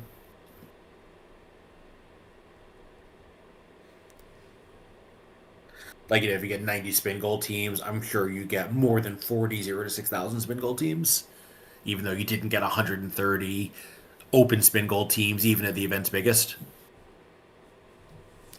Right. Yeah, I mean, I think, the main events, I think, are going to be viable for a while. Like the same people are more or less willing to, show up at all of these. But, I don't know that some of these smaller events are going to continue to be viable all that far in the future. That's true, and maybe that's one of the reasons the ACBL has moved to this alternative national schedule, but we'll wait to hear more about that. Yeah. And I think, Matthew, like, very few internationals in that era for sure. You'd get like a handful of teams, but, nothing like you see today. Gotcha. But, I think part of it is bridge inflation, right? Where, as the top U.S. pairs became so expensive, and then the second tier pairs get more expensive, yada yada, they became a lot more attractive to look farther afield for teammates. In 1990, when bridge pros were a lot cheaper, you didn't have to make yourself crazy looking for a team that you could throw together and afford. And not just afford, but even just get, right? There's once all the top pairs are locked up, like if you want any teammates, you've got to be looking pretty deep down the rosters, or getting top players from Europe. For sure. Yeah. Or China nowadays. There's a lot of the Chinese pairs that are coming over to play these big events. Right. And again, I think part of that is just prosperity. There are many more people from that part of the world that can afford U.S. travel 3 times a year than could in 1995. Okay, we are about to get started back up. Let's check in on Kane up against Hammond. Verbeek and Molinar up against Chambers and Bob, maybe? Oh, we have double Chambers. Chambers and Shermer. Yeah. Unclear. I guess we'll head to this table, though. Hammond is definitely playing with Glubach. Got it. Yeah. Yeah, let's watch Tim and Danny. As far as the transfer fee, I doubt it, but I think, once in a while, when someone has to bail on their team, there'll be some, like, cost splitting where, if I was paying someone X for a tournament and have to, bail for personal reasons or whatever, then, someone else can give me half of X. I'll get some of my money back and they get the pair at half price. The fuck am I looking at? What the fuck is this? No, good. Bring me the real board or the real auction. What just happened? I think they reversed the direction of the board. I think they put it on the table upside down. West opened the heart, right? And he spit an artificial 2 diamonds, is my guess.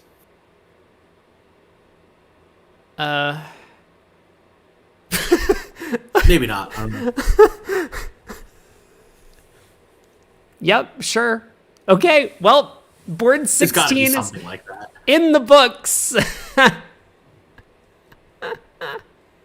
Very good. Something clearly went very off. Anyway. Oh, yeah, sorry. We do have a second table over here. There we go. So now we have both tables in play. Oh, we get to see both my boys. Pellegrini up against Verbeek. This is going to be for all the marbles. Which of my partners is the best? Craig, you don't have a say in this. Sorry. But whoever wins this match... The answer would not be me regardless. But whoever wins this match is definitively the best. That's probably not true. Okay, the best. Again, this is probably not what's happening here. I do believe that West passed over one no trump planning to run their 7 spades, but I do not believe that it went 2 hearts past 2 spades. Or that it went 1 no. Well, I guess it could have gone. There's no way it went 1 no pass. Oh no! Or pass 1 no trump. What the hell's going on here? Hey, we got look, Craig. You're asking for too much. We got 15 boards, and that's I don't know what it was. That's all we get for the day. None of this. Yeah. I think I may be having a little bit of a Wi-Fi hiccup here, but not nearly as much as whatever's going on site. It's true. Yeah. What do we think the real auction is on board 17? Okay. Yeah. Good question. Time to speculate. So.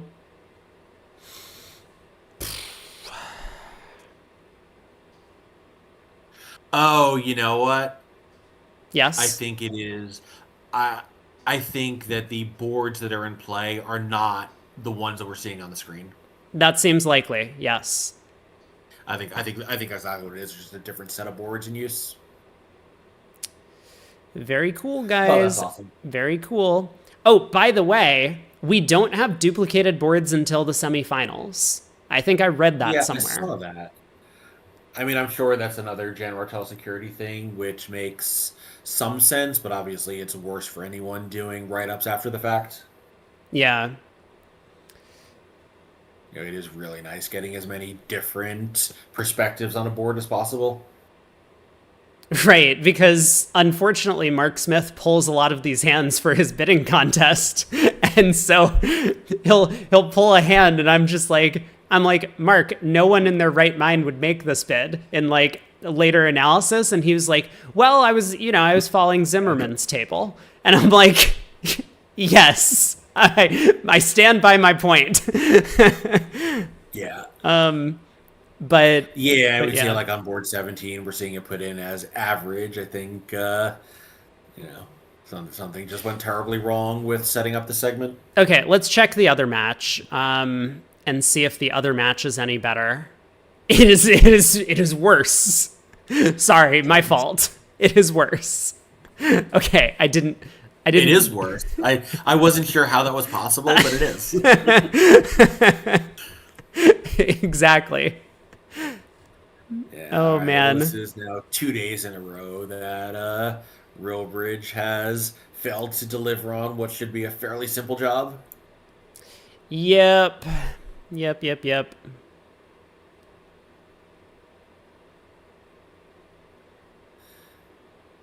Well, did a bomb go off at the playing site? I hope not. But that would be a reasonable explanation for what we're seeing. yeah, as far as I know, the spring NABC is not typically a terrorist target, but you never know. Yeah. All right. Hopefully this gets resolved. I mean, I assume we're about to get like kicked out of the table and then they will reset everything. At least we hope. Who has started the Bridge Winners thread about how Real Bridge is a problem? You know, there was a thread yesterday. It got very little support. And then the only comments were basically like Shireen being like, no, it wasn't our fault. No, it did not crash. Somebody made a mistake on site and we're going to reinstate it. To me, that sounds like it crashed. Yes. Yeah, exactly that. Because, I mean, it did crash yesterday. That's what happened. Well, now, how did the evening set go? Did they have the same kind of... No, it was better in the evening. Hiccup there, or was that fine? Evening was fine. There were... Like, it ran. I mean, Okay. if I had to give you like a scale from 0 to 100%, I would put it like 98. Like it wasn't without flaws, but like we got to see all of the action or most of the action. There were a couple of the like Vugraph operator couldn't follow the play sort of things, but like we didn't have any. We completely missed the last 4 rounds because they only put in boards 1 through 18. That didn't happen. Yeah, and I think, pairs is just harder to view graph than teams anyway, so, you kind of expect a little more of that. Right. Like, it's going to run slower, there's going to be, you know, like more pairs rushing the table and kind of, speedballing. They're like maybe not in the platinum, but, sometimes you're just going to miss more action because the players are under time pressure in the way they aren't in this event. Exactly. But, yeah, this is not, continuing not to be a great advertisement for Real Bridge. It really isn't.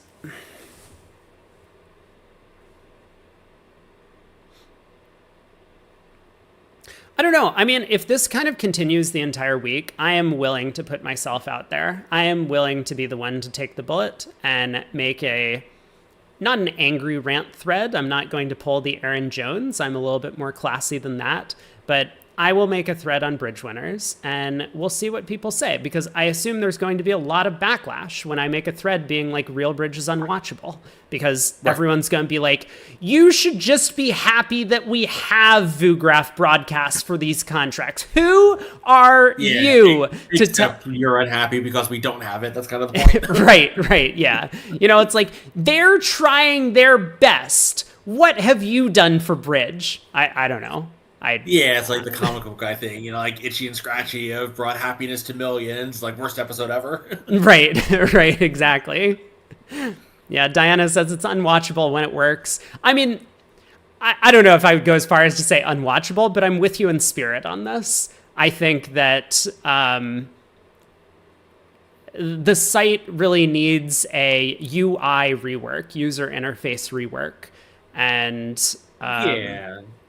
I mean, I'm sure I told you this. Basically, the site was literally programmed in a weekend. And, it shows. They got it up and running very quickly. They got it to be good enough very quickly. But, this is not something that had either a lot of planning or, a whole dedicated team of programmers working on, every different detail of the experience. It was just one guy sitting at home programming it over a couple of days. Yeah.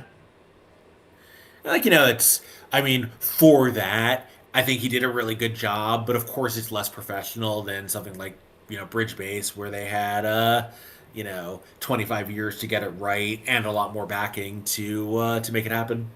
Exactly. And it shows. I mean, and great, the ACBL doesn't like BBO for a variety of reasons, which we're not going to go into. We've talked about it way too much on stream. But we could just make BBO better.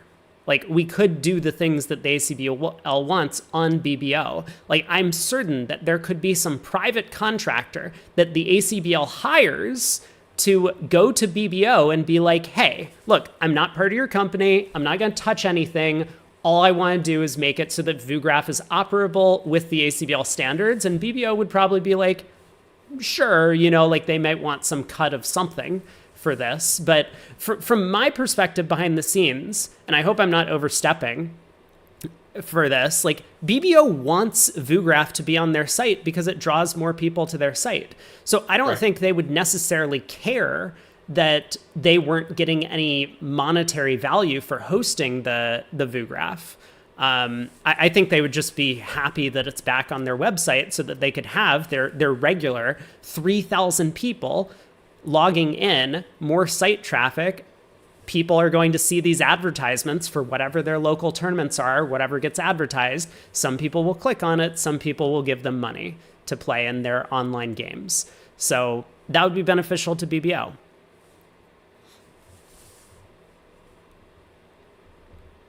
Diana says, doesn't the ACBL make a huge chunk of change from the ACBL events running on BBO?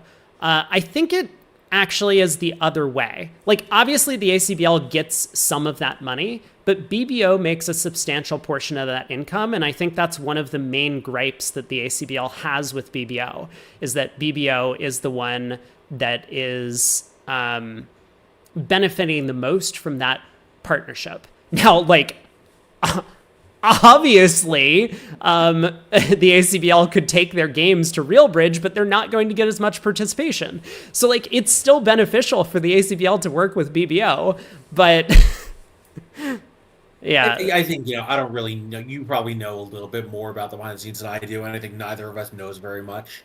But I think one thing is, yeah, like I'm sure, and I say this without knowing anything, that both Bridgebase and the ACBL look at each other's take from ACBL game sanction fees as free money for the other. And it's like, no, you know what, like, you're each providing a part of the service and you're splitting the pot of money that comes from that service.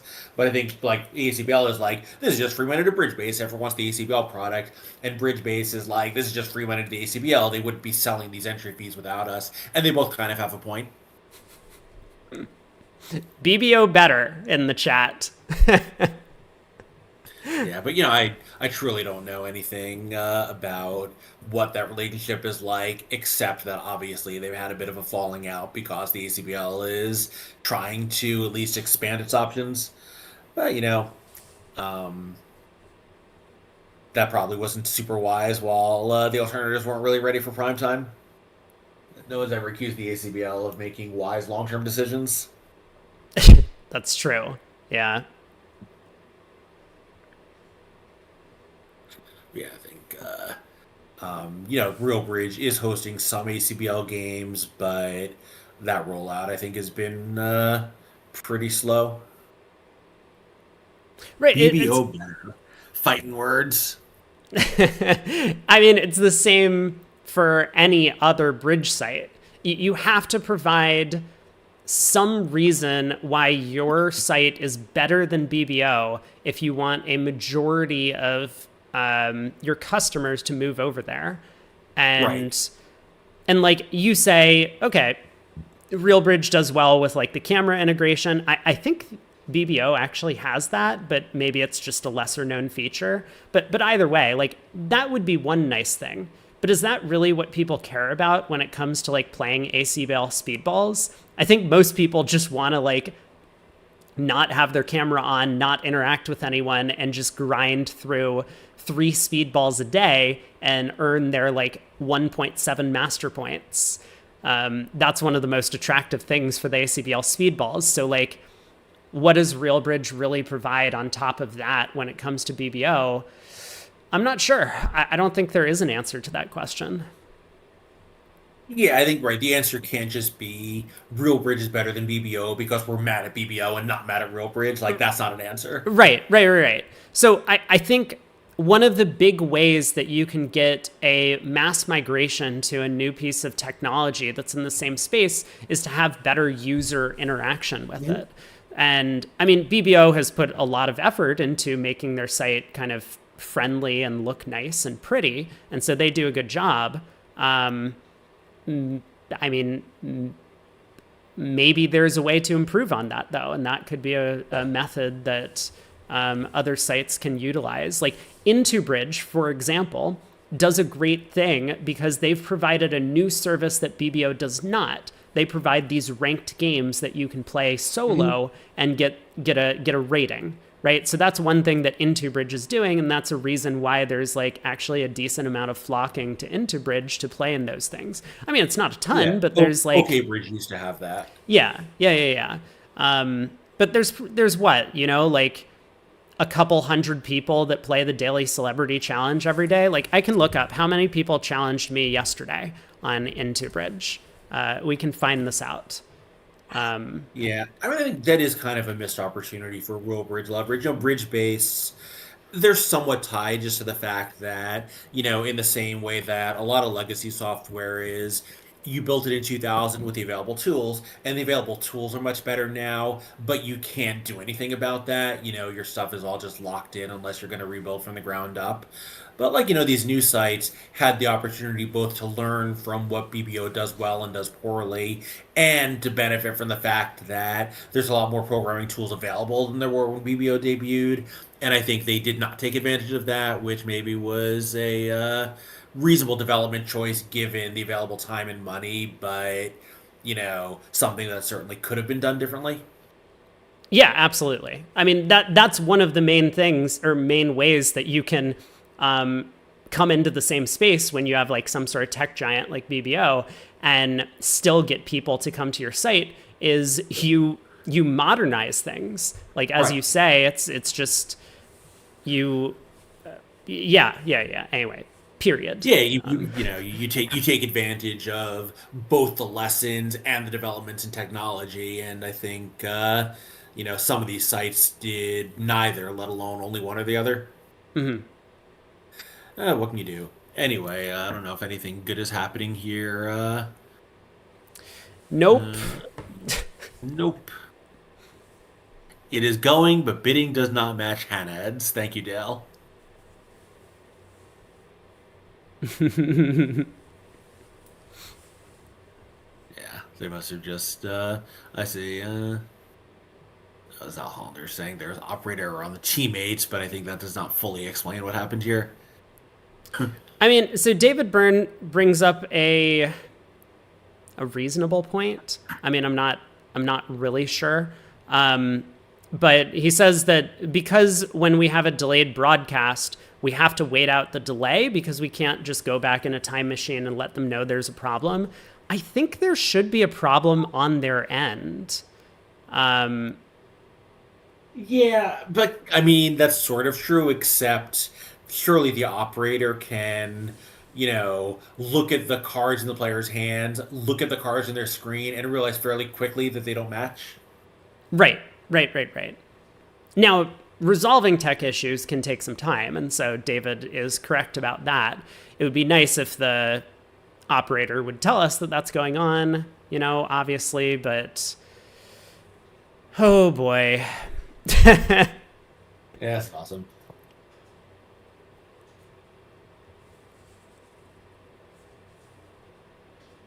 Well, I mean, at least if they're going to have glitches, let's get them out of the way as early in the event as possible and hope to resolve them by the rounds where you really want to make sure you capture all the action. True. But are we ever going to find out? Oh, this is the second set. This is a 4-way match.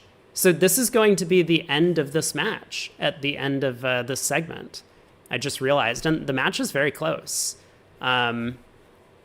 So we will determine who is the better player, absolutely, between Verbeek and Pellegrini based on this one comparison. I think unquestionably. Unless the wrong player wins, in which case then people in chat might be mad. Oh, it was tied 32-32 after the first segment. Is anyone in chat at the venue? Can we start relaying info to the Vugraph operator to fix the problem? Probably not. Oh,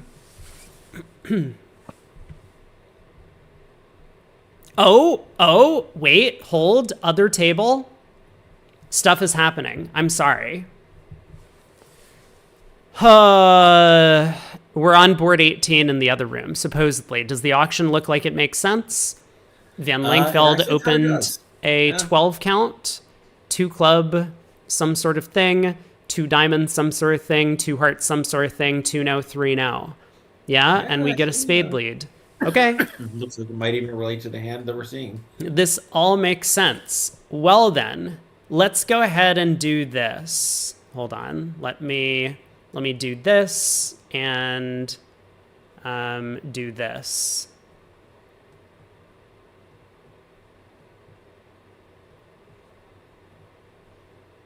Yeah, so I guess we'll have to wait and see whether the other table comes back to life, but it does look like they got back on track here. Yeah, so 8 of spades lead. Declare is just going to knock out that club ace. 4 tricks available to the defense, but that's it. And I assume Declare had enough tricks, but maybe that's not even true. Declare has they 5, 6, do 7, have a little bit of 8. entry trouble because they need to knock out the club as well as set up a heart if the defense just keeps pumping spades out. Yeah, okay.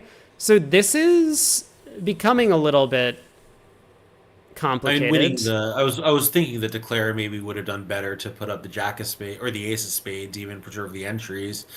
But with Jack of Spades maybe is the most flexible because if clubs go 3-1, now the spades are entry to the clubs like that. They might still be able to do it, but it's not as simple as just knock out 2 aces and the original 9 tricks. Right. Yeah, I mean it's a little bit complicated. One of the things that could happen, though, is the defense might just help Declare out. Like South might switch to... I don't know. Maybe South will just win the ace of clubs and continue spades. Are we surprised West game forced? Spades being 4-3 for the defense is very good because both sides can continue the suit without having to break one of the red suits, because if they ever do that, that is just the 9th trick. Ooh, North pitched a spade.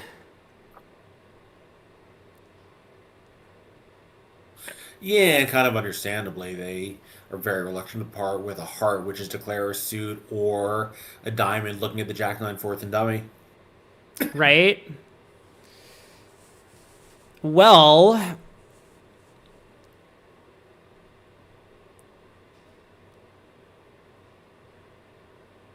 So basically Declare's plan from... No, Declare can still go down if the defense just plays spades, right? Yeah, I think so. I mean... so... I mean, like, you could run the 9 of diamonds, right? Take the surround play against the 10. But aside from doing that... Well, they play a spade. If we win it... Well, all right, that's going to be the end of it. And if we win the king of spades, put the king of hearts on the table, they win, play another spade. Yeah, no, I guess the defense can take 3 diamonds, a heart, and a club. Yeah, exactly. So Yeah. defense still could have come out on top here, but a good result for Team Kane.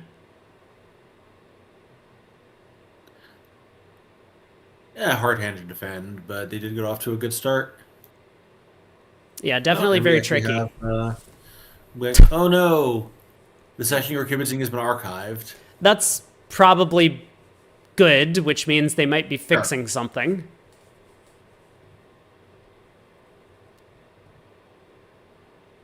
Yeah, the other match doesn't look like it's progressing either. Yeah, maybe a little bit aggressive for West to game force, but Okay. with a good 6-card club suit, doesn't seem crazy to me. Again, it depends a little bit on East opening range as well. Right. Like the Heart Void obviously is very bad because a partner only has a single club or something. There's no trick source anywhere. I mean, it may well depend on what their 1 heart pass 3 club bid is. Like for basically all the American partnerships, that would just be a natural invite, and that would be pretty attractive on the West hand because that's exactly what your hand is worth. But for a lot of the Europeans, I know I've seen a bunch of different things. Like some will play 3 clubs as like the 3-card limit raise type situation. And so they might just not have an alternative with the West hand. And therefore, if your choices are to bid like a heart pass and no trump with that hand, or a heart pass 2 clubs, then it's sometimes more attractive to just overreach a little bit, especially at teams, make the game force, and then hope that you can find a way to a possible contract that can make. Yeah, it's a very good point. We don't know what West alternatives were, but if those are super unattractive, then the slight overbid of a game force becomes a lot more appealing. What? Okay. No one stole my username. Panic attack avoided. Yeah, nor mine. Sorry, I like refreshed the server and then of course had to Username re-log used, in. right? Yeah, username is already in use. Try another. Yeah. Okay. Um, I mean, I'm back, but obviously the only match that we have any sort of view of Oh, I is see. the Yeah, Rubenstein match. But they are right. frozen. Yeah, yeah, Eric, you missed out. See, on Real Bridge, we don't even need some sort of like deep fake of me, like saying, talking trash about a bunch of the players. Someone else could just steal my username, log in, and like post a bunch of and shit post in the chat. That would be great. Then I could go to Twitter and do one of those things that everyone does when like they say something they regret. They can just be like, my account got hacked. And, you know, people might not believe me because Real Bridge has no security protocols or no usernames at all. You mean X the Everything app? Yes, that's the one. Back to a talk show. I think that's where we are. That's where we've landed, unfortunately. You're going in as Craig. Nice, nice. I'm already in under my same name I used for the. I guess it was for the Soloway. Feels so long ago. I wonder if it was more recently. Yeah, chat, please. Just go in as Rob Brady and someone else can go in as Mackenzie Myers and then just have like a giant yelling match in the chat. That would be great. That would be peak entertainment. That actually is not. Maybe I will go in as Mackenzie for the next segments. Oh my god. I know that it's my responsibility to make sure that I don't share unethical behaviors that people can do. But this is very ethical and like highly encouraged that that we should just exploit all of the flaws in Real Bridge's programming. So if they're not going to enforce usernames or any sort of ownership of the name tag you sign in on, then have a go at it.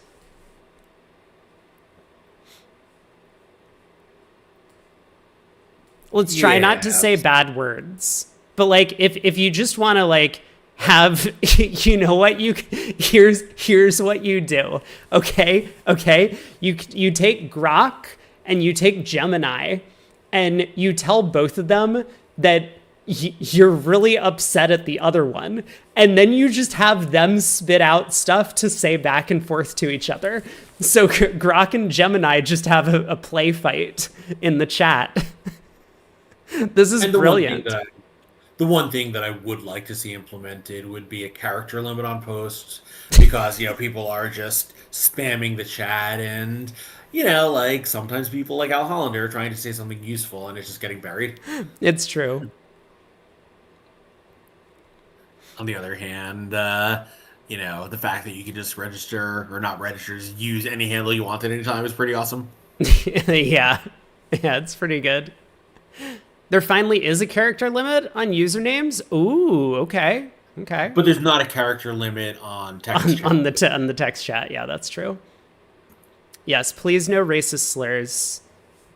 I do not condone that behavior, but I do condone trolling the website owners as much as possible. Yeah, I mean, right. Like they need to see hilarious real world consequences to programming fails, and trolling them is by far a better way to do it than sending them a polite email. I absolutely agree. Yes. Just like when Greg Humphreys made all of my clicks on Bridge Winners fart noises. That was excellent.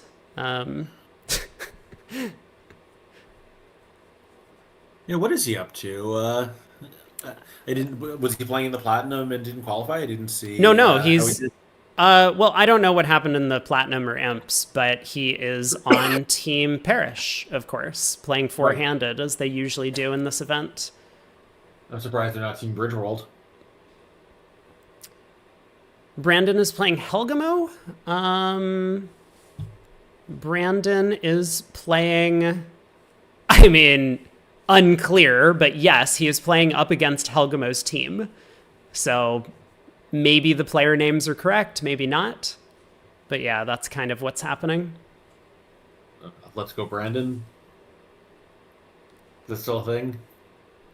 Oh, I don't know. I don't know what that is. Oh, you didn't hear it. So this was a few years during the Biden presidency. So it was, probably 4 or 5 years ago. Some guy named Brandon won some NASCAR race, and the NASCAR crowd started chanting "F Joe Biden," and one of the commentators was like, "Oh, like they're chanting 'Let's go, Brandon.'" I was like, "No, they aren't." That's classy. So let's go, Brandon became right wing code for F Joe Biden after that. Hmm.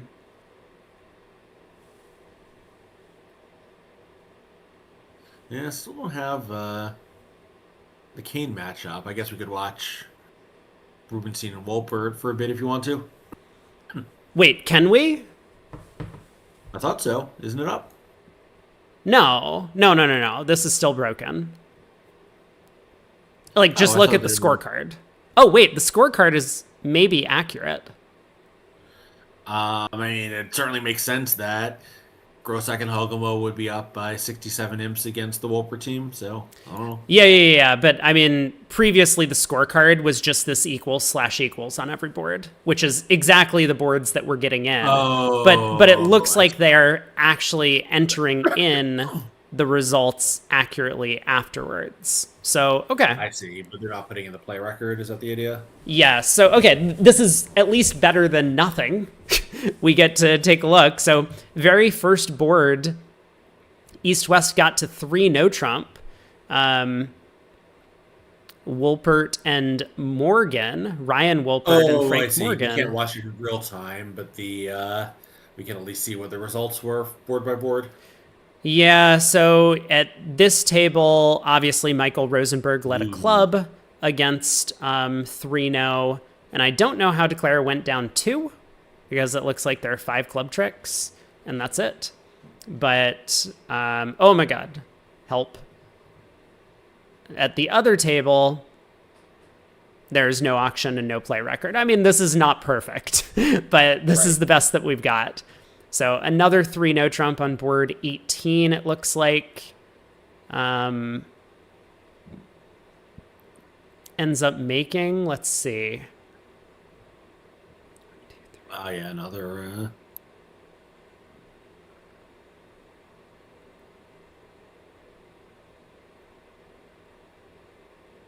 3-0 making. I don't know, man. That seems like a lot.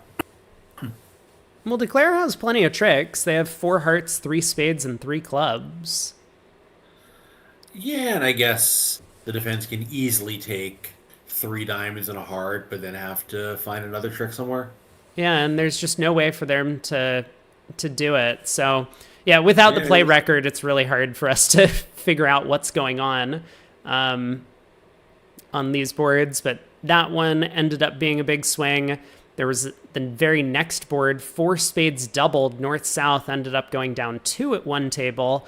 And in the other room, North-South got to 3 spades somehow. 3 spades is a lot. I mean, 4 spades is unbelievable, North-South. How did that happen? Oh, East-West probably got to 4 hearts. That must be what happened. Yeah, but still, like, who's taking that push to 4 spades? I know.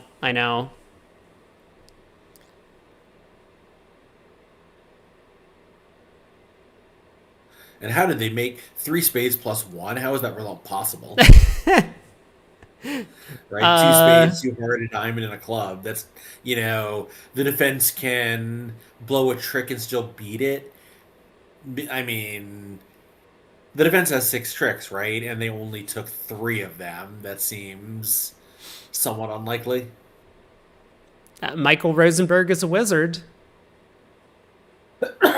Maybe someone revoked. So, like, seriously, maybe there was a revoke. Yeah, PJF, I don't think you understand the gravity of your suggestion. The King of Spades lead probably still results in Declare going down multiple tricks. Because if Declare Right, we tries still to got ruff a heart... we get the same two spade tricks we were going to get if we didn't lead it. Yeah, I mean, Declare can win Yeah, the ace and lead. lead a diamond up, and...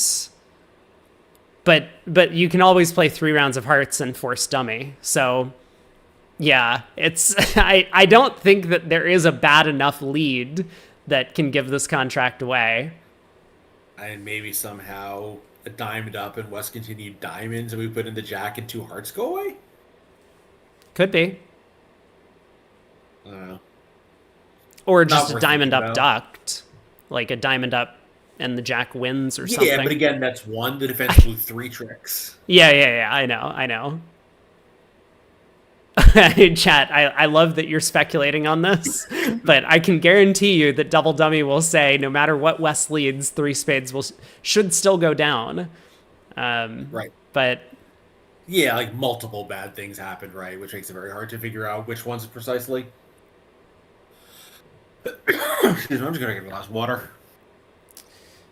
okay, board 24, the next big swing that came through. 5 clubs doubled. What? Oh no. Oh no. Oh, disaster. We played in a cubid.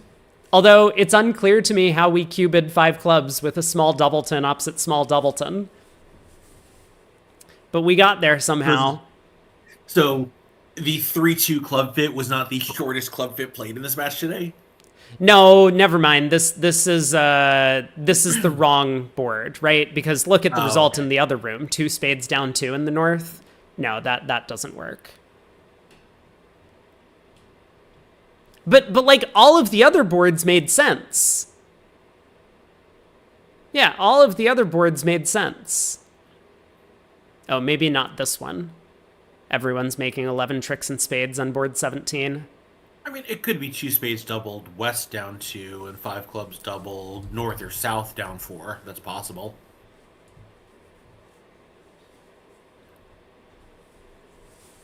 Hey, Roram. Yeah, Real Bridge really is, unfortunately, just not ready to be operating in, in these events, and I think the ACBL is probably stubborn enough that we're going to be stuck with it anyway. Wait, there's a new bridge winners post. Hold on. Oh no, people are suggesting making a bridge winners post about Real Bridge. We'll see. I mean, I'm going to wait it out the entire week because I want to have all of the data. And like the thing is, this is already bad enough that we should never use Real Bridge again for doing Vugraph. But if tomorrow through Sunday is flawless, people are going to be like, well, we had a hiccup at the beginning, but then everything was fine. Like, and so people will just have this recency bias in their heads.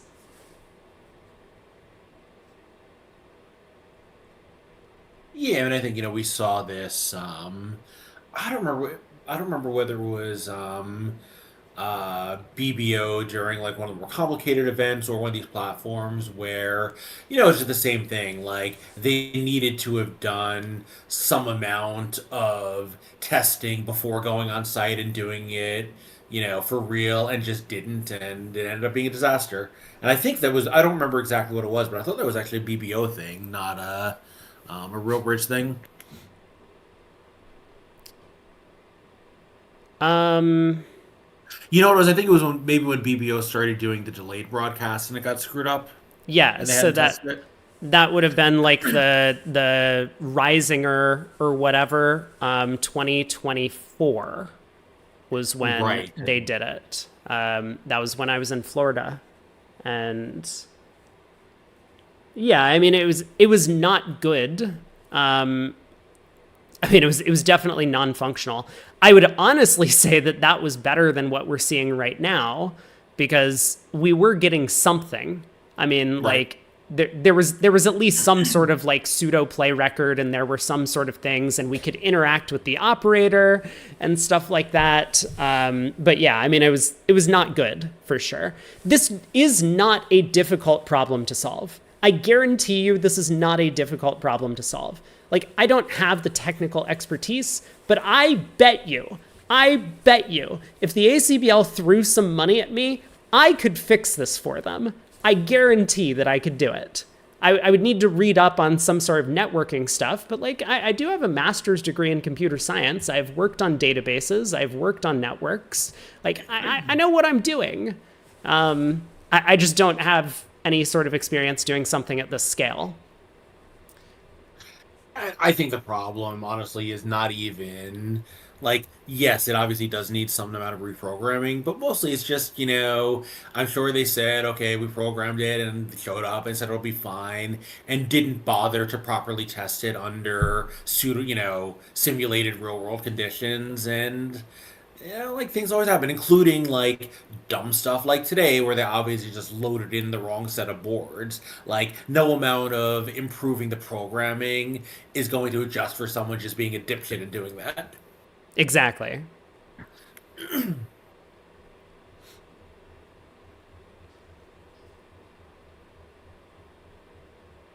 Yeah, as EHA Purdue says, like, there's a lot of vibe coding that happens nowadays, where AI helps with that sort of stuff.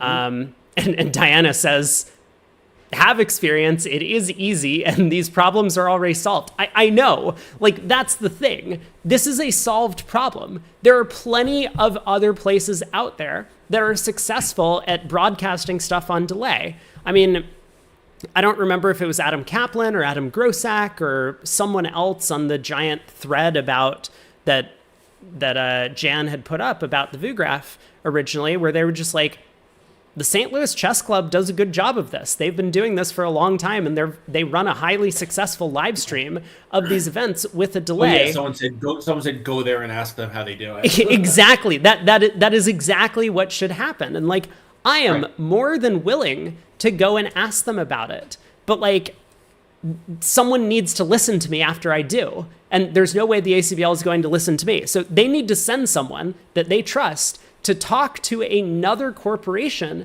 that is already doing this and has solved this problem. And they just haven't done that. It really is a simple fix. Yeah, although, to be fair, the St. Louis Chess Club also has a billionaire with no profit motive willing to throw as much money as he needs to make it really awesome, and the ACBL doesn't have anyone like that. That's true. Yeah, I mean, Rex Sinkfield, the billionaire, like, I still don't know who that guy is, but he's just I only know the name, but he's obviously just willing to throw unlimited money at bringing chess into the modern age. Right. But yeah, I mean, they're not the most successful like Twitch channel, but they do run chess. I mean, they're obviously much more popular than my channel is in terms of pure viewership, and chess is a more widespread game, of course. But yeah, I mean, they run these events all the time. I think their channel is basically 24/7. Like, every once in a while I tune into an event. Like, sometimes they do some college matchups and stuff, and other things, like, not the top tier events, but like one level down where there's still a bunch of like 2,700 rated grandmasters competing against each other. And they have all of these streams with like great commentary, nice graphics and stuff like that. And as far as I can tell, most of these tournaments are broadcast on a delay, and they don't have a problem. Like, you do whatever it is you need to do to like have the delay set up, and then you run the event. So I don't know what the holdup is on this, but it is a solvable problem.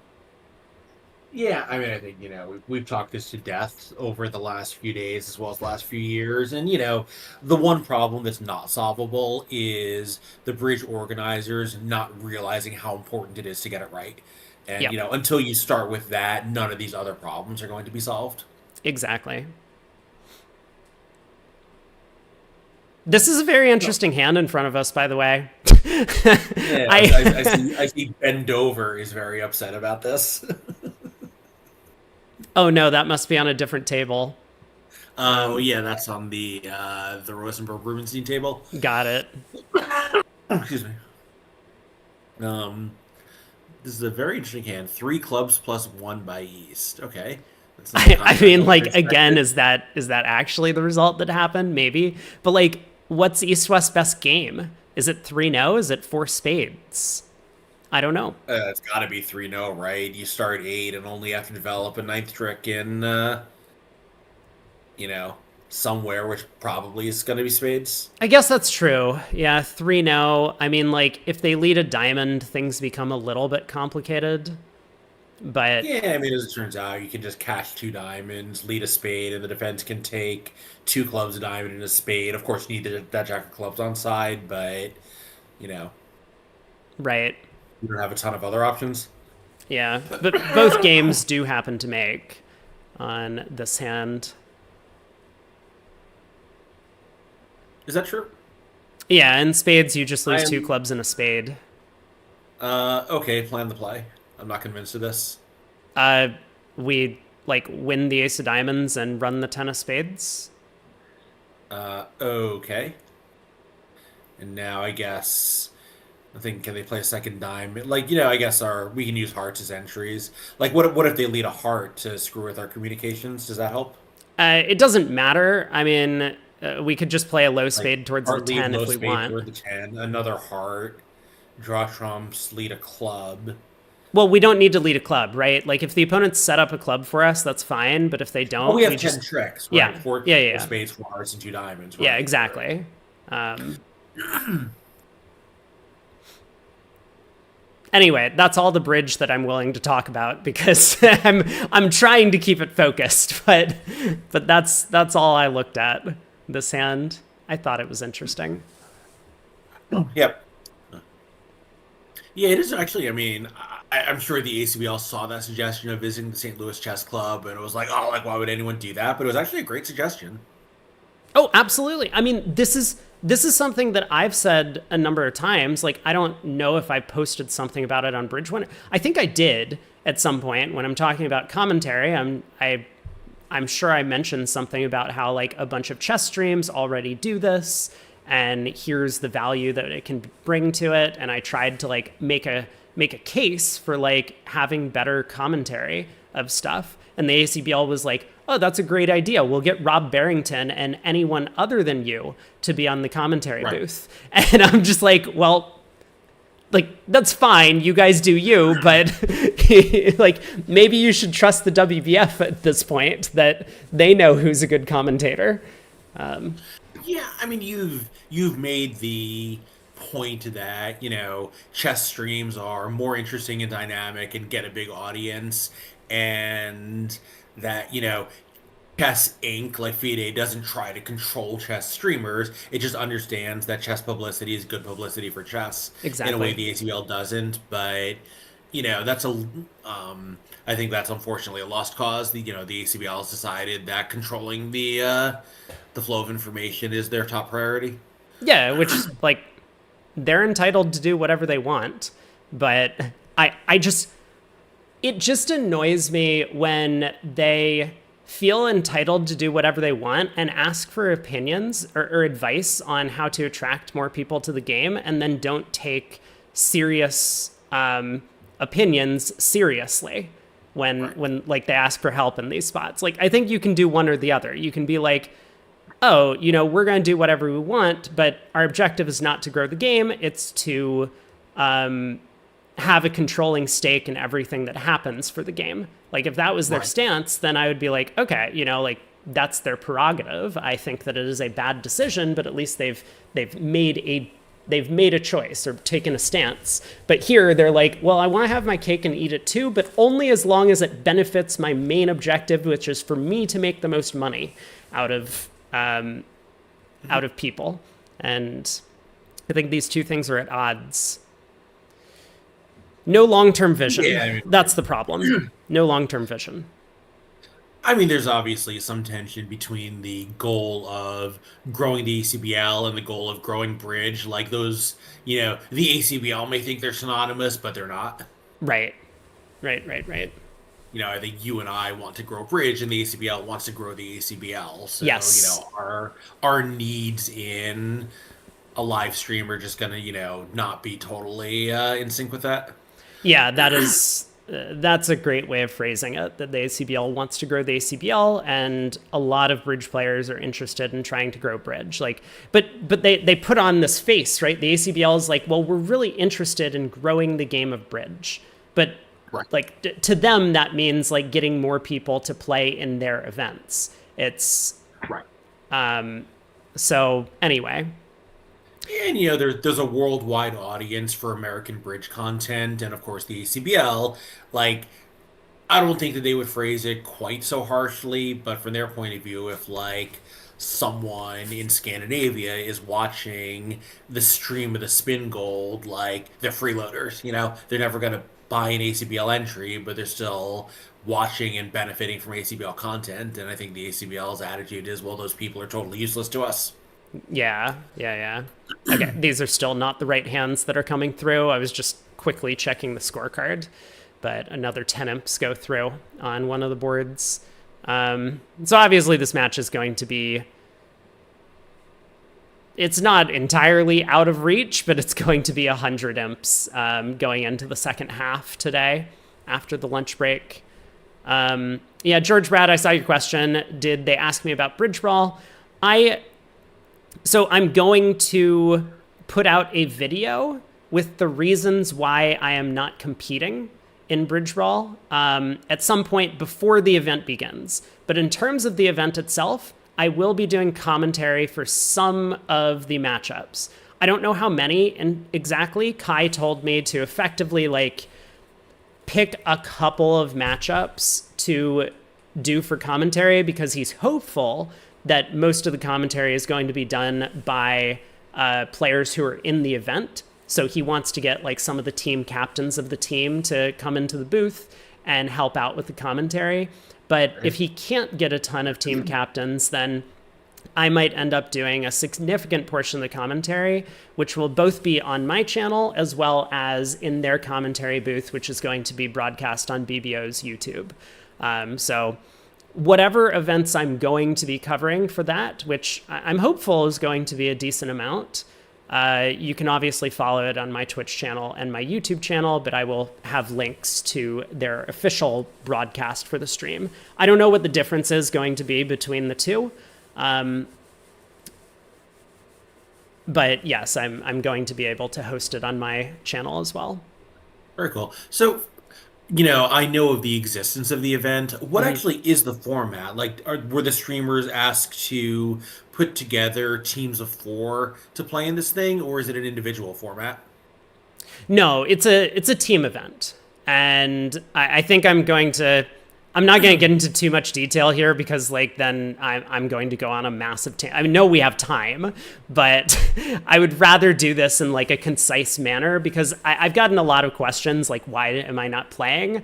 And I do have an answer, but I think I want to get all of my thoughts together and put it into a video.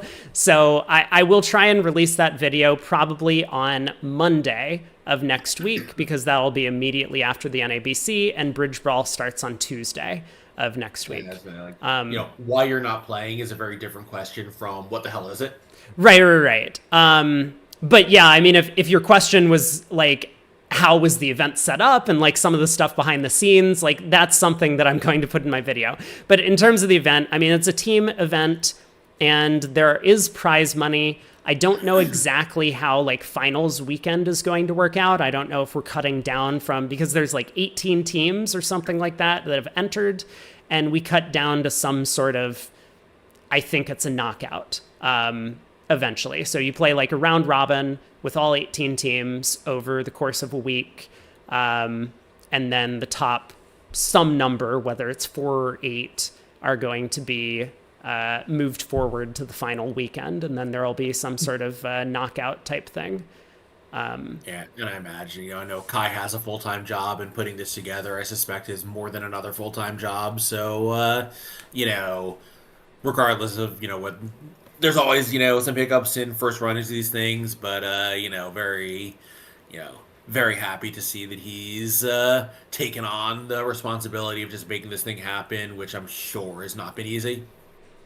Absolutely. Not only And not easy for the ACBL, I just mean not easy because organizing an event like this is an absolutely insane amount of work. it really is. And I mean, it's definitely been a big project, but Kai is a very motivated individual to try and promote the game of bridge, which is awesome. I mean, I think that's what a lot of people love about him. And that's why he's been so successful as a content creator in terms of developing bridge and growing the game, both with his videos on his own channel as well as on BBO and with the ACBL that he works with. But yeah, I'm very hopeful that this is going to be a highly successful event. And we have, I mean, in terms of teams, I don't know how much of a spoiler it is, but there have been a lot of teams that were posted on the Bridge Winners thread. You can take a look and read through, but there are going to be some very strong players competing. Yeah. I mean, not just like the content creators, like obviously Pete Hollins is a very talented bridge player. A number of the other, like Jazz Plays Bridge is a very strong player. I wasn't sure who that was. My brief interactions with her. I think she got like a silver medal or something in the U26 women's or something like that. Oh, wow. Something along those, she has some like very strong showing in a junior event, which I think was for women's. But based on my brief interactions, she's quite a talented bridge player, and so there's but there's like a number of teams that actually have like serious, like Bermuda Bowl competitors that are going to be playing in this thing. So there's going to be a lot of combative matchups, which is going to be super exciting. I don't know exactly what the format is. I know that the matches are like 75 minutes or something like that. At least that seems to be how it's blocked off in terms of the commentary segments. So that's probably like a 10-board match, maybe. Maybe a little more, because if it's online, you can get more hands in. Like behind screens, that would be a 10-board match, but playing virtually, I think you can easily get a dozen or more in that time without even it feeling rushed. Yeah, that's true. So I don't know exactly how many boards are going to be played, but I mean, I can tell people right now. Let me head over to the website while we're here, because I know people might be wondering. I've only currently signed up for a couple. Okay, hold on. Let me make sure I do this in a different tab so that people don't. I never know what I dox by accident. Okay, I've got a different tab open. Let me check in on the schedule. Yeah, currently there's not a lot of commentators that have signed up. Let me see. Can I show this off to people? I'm briefly looking at what's going on. Cool. PJF, whose team are you on? Yeah, PJF, whose team are you on? Should I root against? I've already got someone to root against, so hopefully it's not the same team. There's Bridge Overlord, I'm sure, put together a good team. He's a really excellent player. Proquar, I'm not sure who that is. Oh, the New Zealander. Is it because you're from New Zealand? Is that what happened here? That would make sense. That would make sense. Trying to support your own country, even though you know you're going to fail. I see. Oh, Super Koopa says 8 boards. Okay, got it. 8 board matchups. So it's a little bit surprising that it's blocked off into 75 minutes then for only 8 boards. Oh, you know one exciting thing. There is no convention, like, there's no policing conventions for this. So, cool. She is Australian. Same thing. Fine. 10 boards in the knockout, but you have to win by 7 imps or more. That's an interesting rule. I've never heard of that kind of format. It's a bit like saying someone from Greenland is supporting the USA. No, I mean, it's basically like saying Canada is America's cap. I think that's what it is. Well, actually, I wouldn't know. You probably, but wait, who can draw the correct analogy? You would have to have somehow lived in both locations to be able to draw a correct analogy here, because like Greenland and the USA don't interact until like recently, but this is just some sort of weird, I don't know, power play that a random administration in our government has made. I think Canada and the US, it's more annoying to a Canadian to be called an American. That feels like maybe the comparison. Yes. Okay, what was I in the middle of doing? I wanted to show off a thing. You were looking at the commentator roster for the event? I was. So I am... Yeah, this website doesn't really function all that well in a windowed mode. Full screen, it is functional. So where am I? Is it Friday? No, Saturday? Yes. Okay. So currently, the matchups that I'm doing commentary for, I can probably show this off, right? Like, there's nothing dangerous on this site.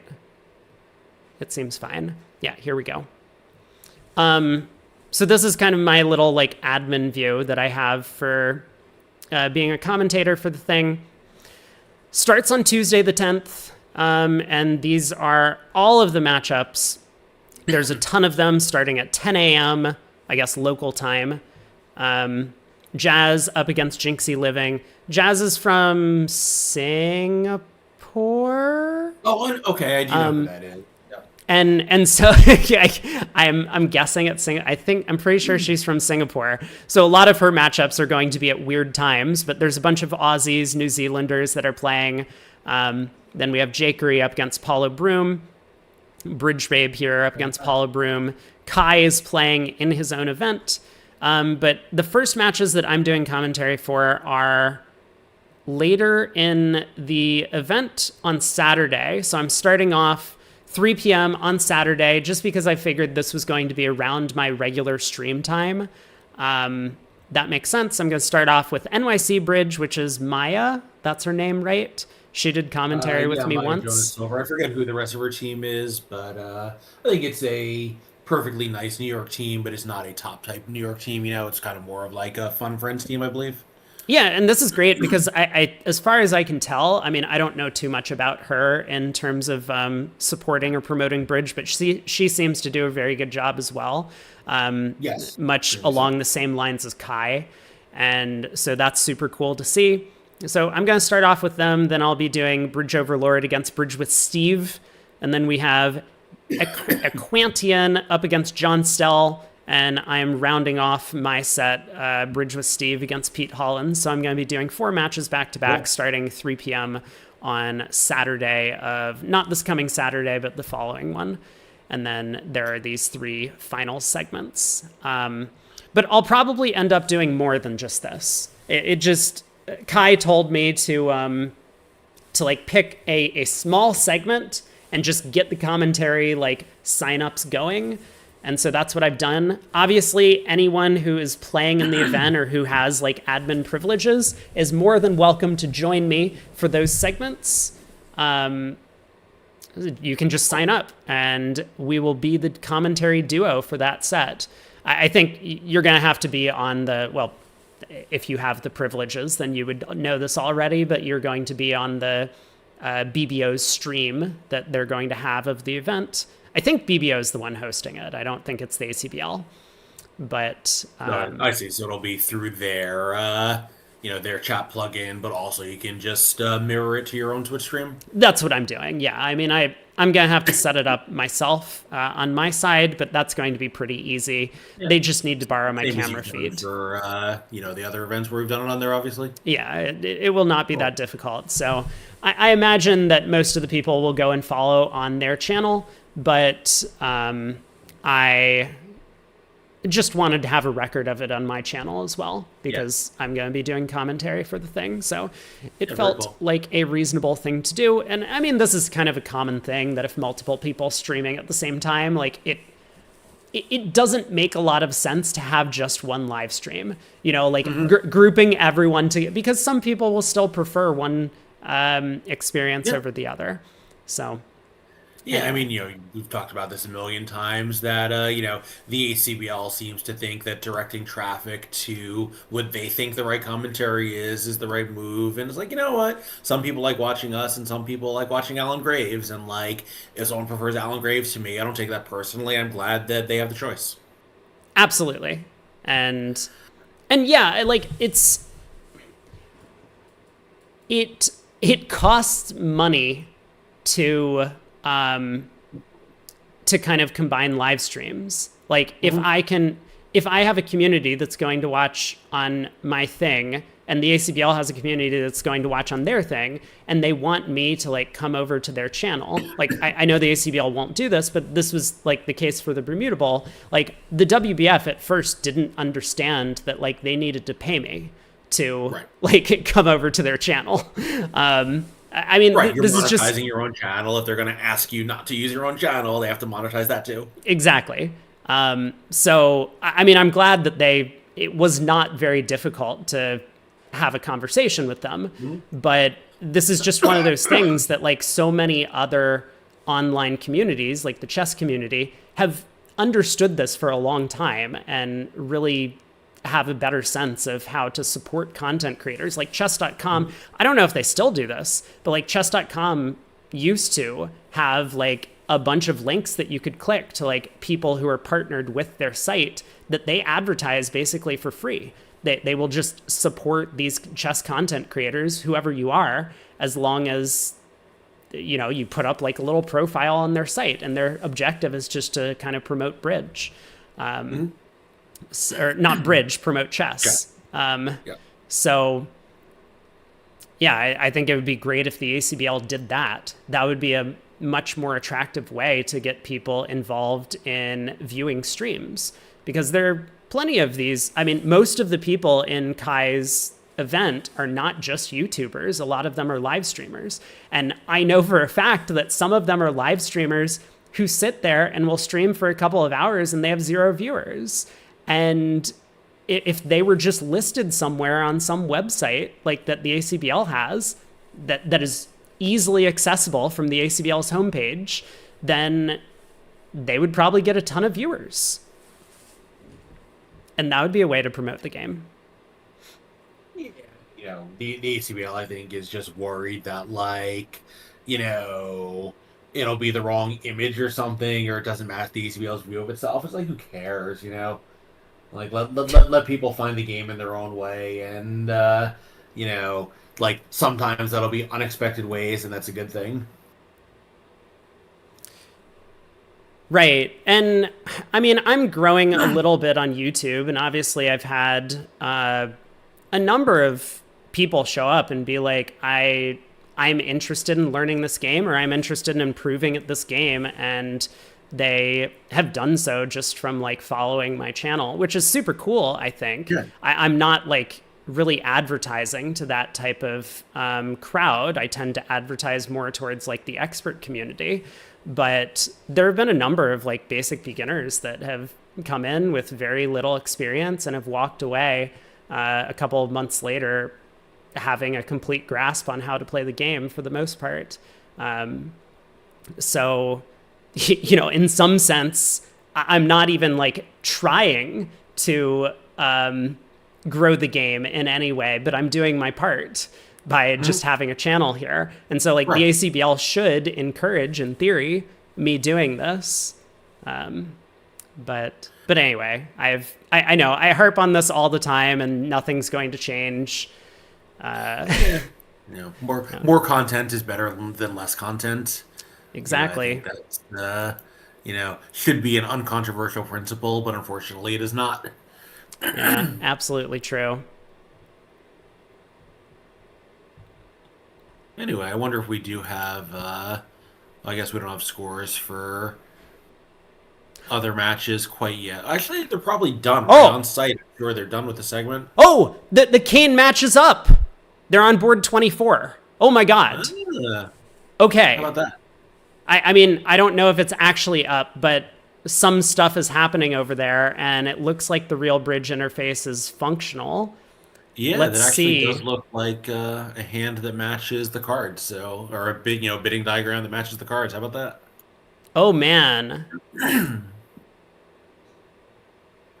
And this Amazing. is a big board because Pellegrini and Ravenna kind of get to the worst trump fit, but the stiff Queen of Hearts is going to fall. And so they will be able to pick up the entire heart suit, and I mean, they'll make all of the tricks here. But it was pretty dangerous on this diamond lead. If Declare couldn't pick off the trumps, then they could pitch a diamond on the ace king of clubs, but they wouldn't be able to run the spades and pitch their other diamond loser before the opponent's rough in. So very fortunate that Queen of Hearts comes down. But oh my God! Yeah, I was wondering how long it would take you to notice. Look at what happened in the other room over here. 7 spades by Van Lankveld and Vakvitz. I'm going to call him Vakvitz. Diamond opening lead from Chambers puts the pressure on.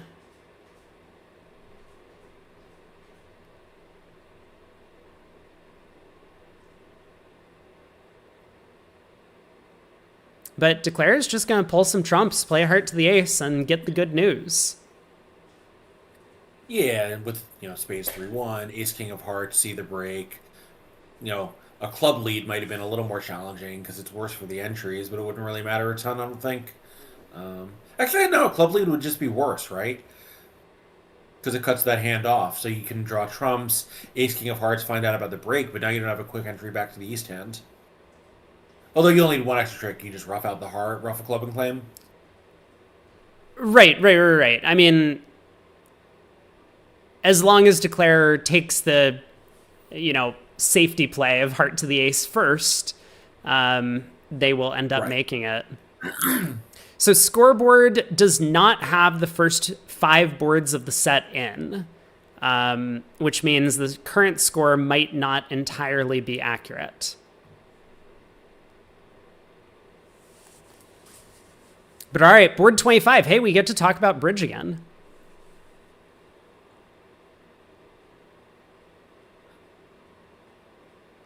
Oh, I'm sorry, Eha Purdue. That's unfortunate. Yeah, there's no real perfect time to do some sort of event. Someone's always going to have a conflict. So sucks that you didn't get to play, but maybe next time around. I mean, I'm hopeful that this is going to be a very successful event overall, and then it would be great if we could do it again next year. Oh, thank you, Roram. The Real Bridge admin lets us know that we have the wrong board files for 16 through 20. So, unfortunately, we don't get to find out who wins this match at the end. Eventually, we'll find out. I guarantee that. Eventually, we will. Bridge winners might have that available to us during the break. And when's the restart? The restart is Probably 3:30 local for broadcast time, which would be 5 o'clock in our time zone. Got it. I'm not sure, but I think it's 10 and 3:30 is usually how they do it. Could be 10 and 4 behind screens. As we have the same contract in both rooms, diamond led at one table, a heart led at the other. So we'll see what effect that has on Declare's chances in 2 spades here.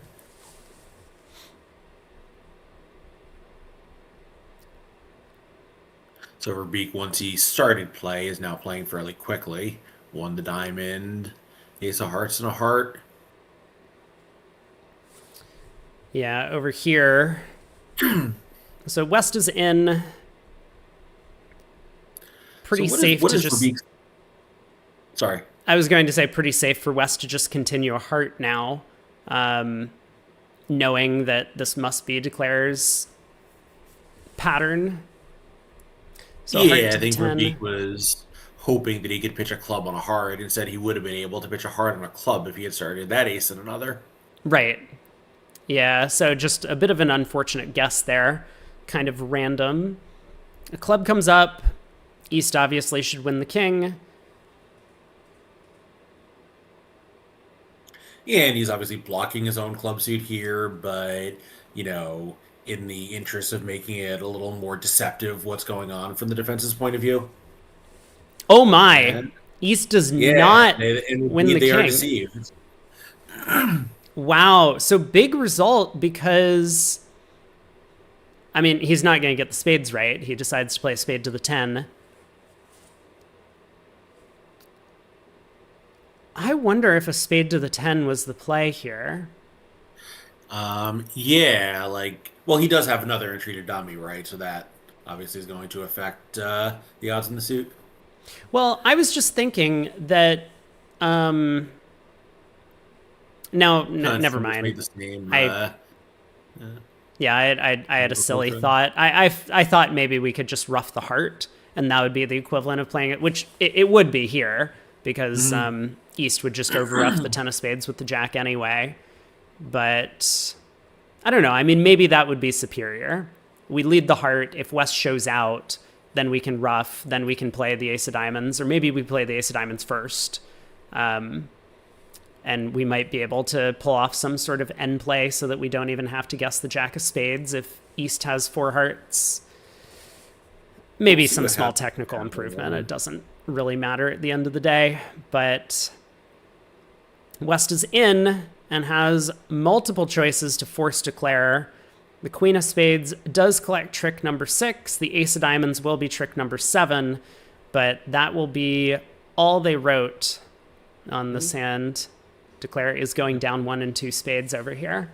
In the meantime, on the other table, Yeah, East did not duck the club, so or did he? Okay. So Shermer made the same play a trick too, and I assumed East won, but maybe he also ducked it. He also ducked it. How about that? yeah. So the king of clubs goes back around to the ace. Declare still has a heart to lose. Has already taken a losing spade finesse.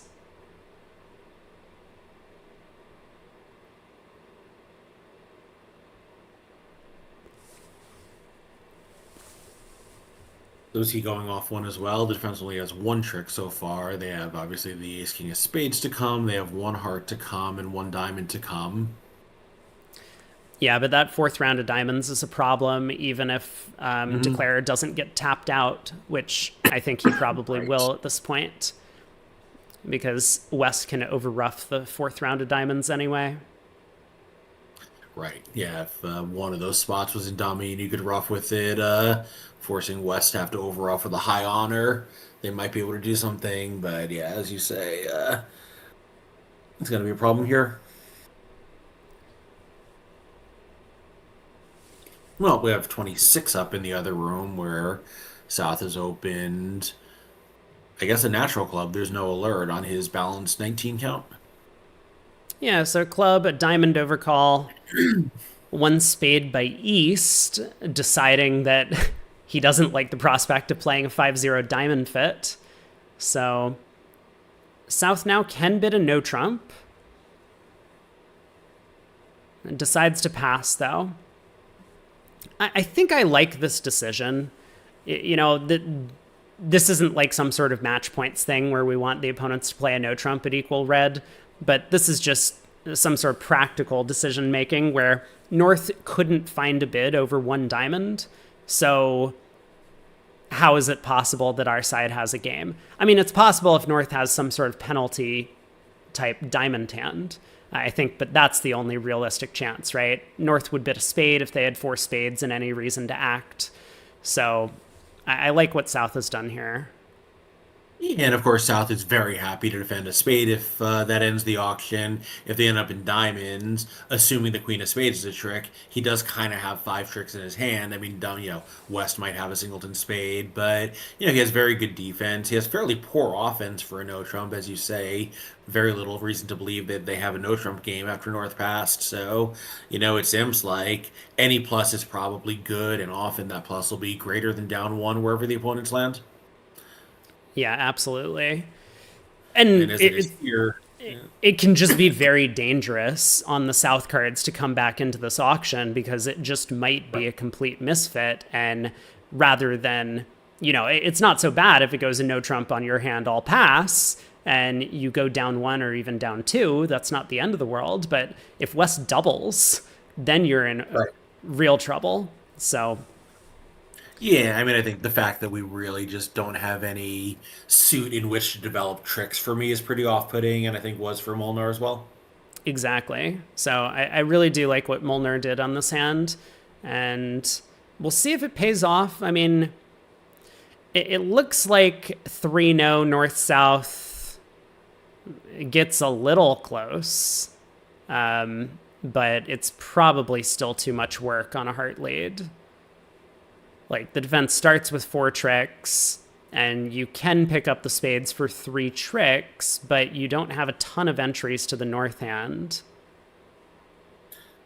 Yeah, I mean, the Queen of Clubs turns out to be useful, but I guess like yeah, after hard heart, you can't really lose that trick. I mean, I guess you could. It would be three hearts and club for the defense, but diamond up, jack of spades, like club up, I guess, planning to take another spade finesse, but that's only three spade tricks, right? Yeah, you get up to 8 tricks pretty easily. Yeah. But that might be it. Well, now how was two hearts doing? So South got off to a good trump lead, but of course they only have the one trump trick. The declarer can just force out a couple of clubs and take, I guess, four heart tricks, three in one hand and a rough and a couple of clubs. I don't know, like at some point, neither pointed suit is going to be developable into extra tricks unless the defense leads them. Right. Yeah, Declare does have a lot of work to do. And I mean, great defense from Molinar. So, like, he's so good. I mean, he really is. Like, I have to say, that Danny is a super underrated player, having played Yeah. on a team with him multiple times. And, like, just his decisions in this auction, perfect. And then his defense to lead that King Queen Doubleton of Hearts, exceptional. And I mean, we'll see how the defense continues because he might switch to a low diamond here, which does look like a pretty attractive play from his perspective, since oftentimes Declare is going to have a singleton diamond in this spot. So it's not like a low diamond is, but he finds a low club switch. So he's getting partner in with the club queen. And now Verbeek can either decide to score a club ruff, or he can decide to pull 2 more rounds of trumps. And I think he's going to work out that 2 more rounds of trumps is the way to go.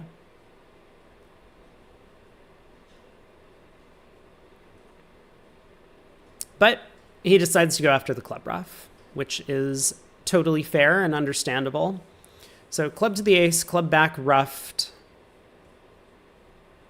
And this would be better if Declarer's clubs were a little. Well, I guess it wouldn't matter if they're strong. It's just the insurance. Yeah, I guess maybe figures. Just get up to five like very easily, and hope Declarer runs out of tricks, which they're going to.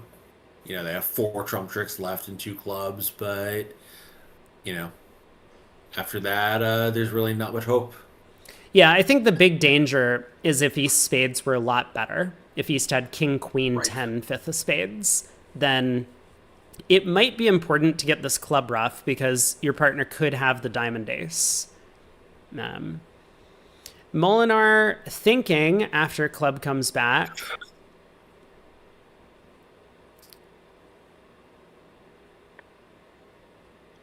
but I'm pretty sure he's just going to have to return a club. He might be deciding what suit preference signal to give, and that would make sense to me. Yeah, I think Ravenna had no way to conceal the position from the defense here. You know, North's defense would make zero sense unless he was returning an original Doubleton club. Correct. Yeah. So Molinar. Oh no! Now he goes after a low diamond. So club to the queen and a club back, and South does not work out that partner wanted that club rough. Okay. So It's true, but North's trump is still going to be a major annoyance for East-West. Exactly. They can't draw it. Right. Yeah, exactly.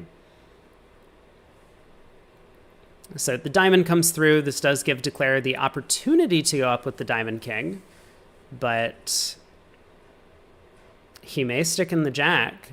I mean, South is turned up with what? Ace of spades, king, queen of hearts, ace of clubs so far.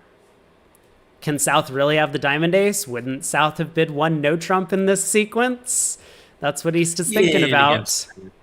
I guess it's true. If North had long diamonds, they were always just passing and hoping to double. But if they had, long good diamonds as well as the queen of clubs, which we've seen him have, he might have tried doubling one no trump at that point to let partner in on what's going on. Well, I have to say that it is, Chambers also makes what I think is a very strong decision to open a club and then just pass throughout. East-West got all the way up to 3 hearts at the other table. So will Chambers find the trump lead? He does. Well done. Yep. Declare has guessed wrong in diamonds, putting in the jack. So now North will get his rough after all if he wants it, and then looks like it's kind of the same whether he plays a spade or a diamond. Maybe a spade's a little bit better. Tap dummy and make sure that they can't ever take the king of diamonds. Yeah, a spade is definitely the match point play. You might be a little bit nervous that Declare really could have started with king, queen, 10 of spades. And so, if you return a spade, Declare actually just makes it if they hook the 10. That is not something you want to have happen. So North might think, at least from some sort of practical perspective, and especially with South playing the 8 of clubs instead of the 9, if that is actually what happened, that North is just going to cash out for down 1 here. Return a diamond.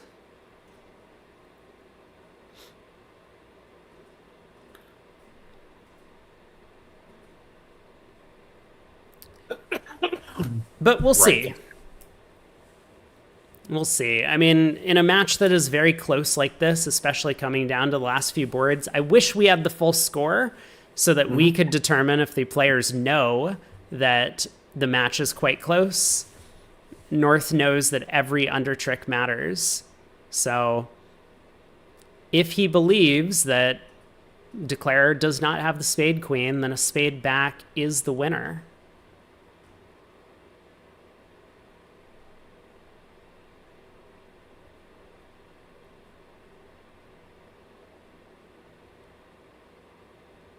I guess South actually needs the queen and 9 of spades, right?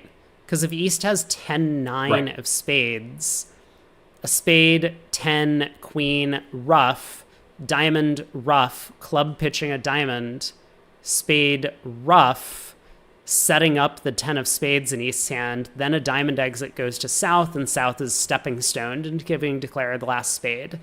So the spade doesn't really help unless South actually has both the queen and 9. This is what North is kind of thinking about. So he's weighing the possibility of East having king, queen, 10, 5th of spades, where a spade continuation lets the contract make, or if East might have this holding, a much weaker spade suit.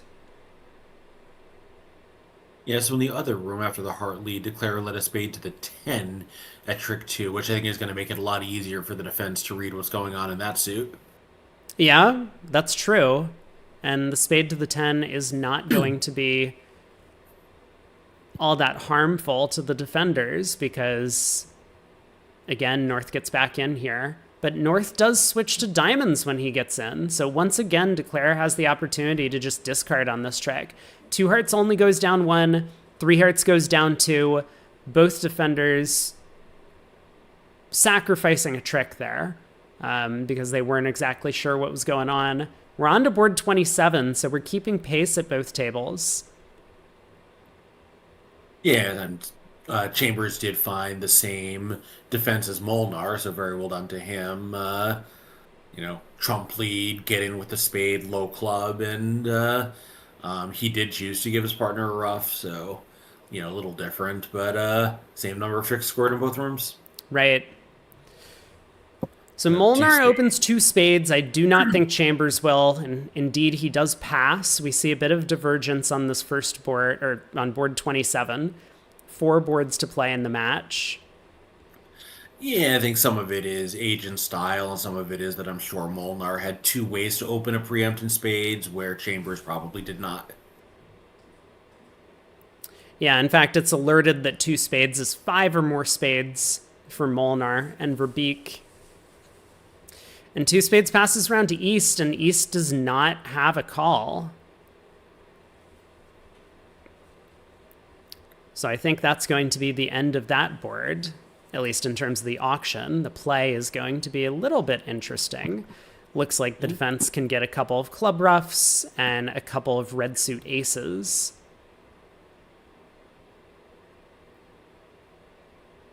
Or maybe this happens, a trump opening lead. And so South not going to be able to rough any of these diamonds, but the club roughs do not come anymore. Yeah, this seems like a pretty reasonable lead with stuff to protect in all the other suits. I guess he knows his partner has some trump length because he didn't balance. Right. Ooh, board 27 in the other room. Van Lankveld, what do you think you're doing over there? 1 heart, 2 diamond overcall? Yuck. But West has seen their partner's shenanigans. They bid only 2 no trump with the 11 count 4 card diamond support. Amazing. So 2 no, they don't find 3 diamonds. That is not where they end up. They elect to play in 2 no. And there appear to be 8 cashers. Yep. 5 diamonds, 2 hearts, and a clubs. The defense can cash 5 spades. At tricks 1 through 5, and then nothing else to do. Yeah, North might get off to a low club lead, but they do lead a high club. I can see an argument for both, but high club is probably percentage here. And Declare is just going to take all of their tricks. Be very careful, cash the king of diamonds first, just in case diamonds are 4-0. Would be pretty unusual if that happened, but may as well pick up the 4-0 split that you can.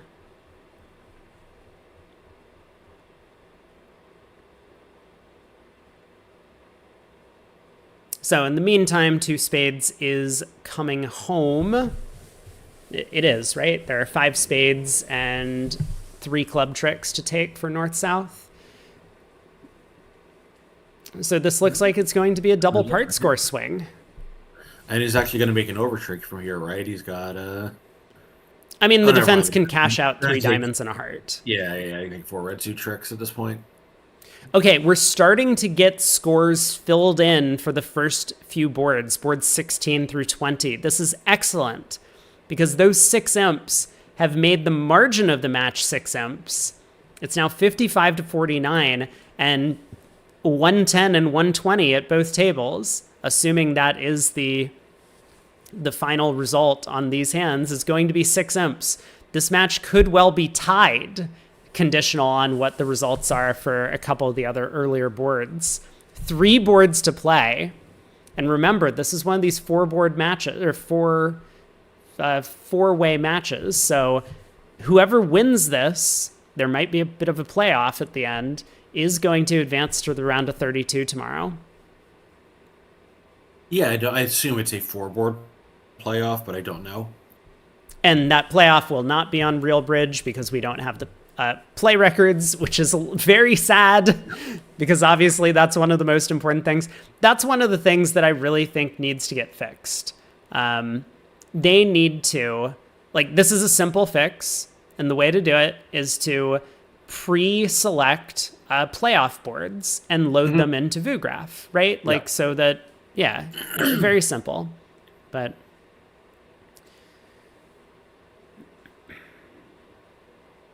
meanwhile, looks like this is going to be a nice little swing for the Kane team since they're going to have a plus in both rooms. yeah, so 55-55, conditional on a couple of scores coming through for the first few boards. We're missing 3 comparisons here, boards 18, 19, and 20. And I mean, honestly, looking at board 20, well, that could be a flat board, actually.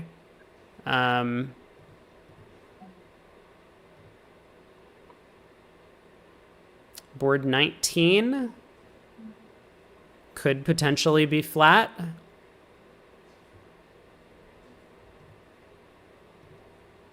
But we'll see. We got 3 boards to play. Maybe a very close match.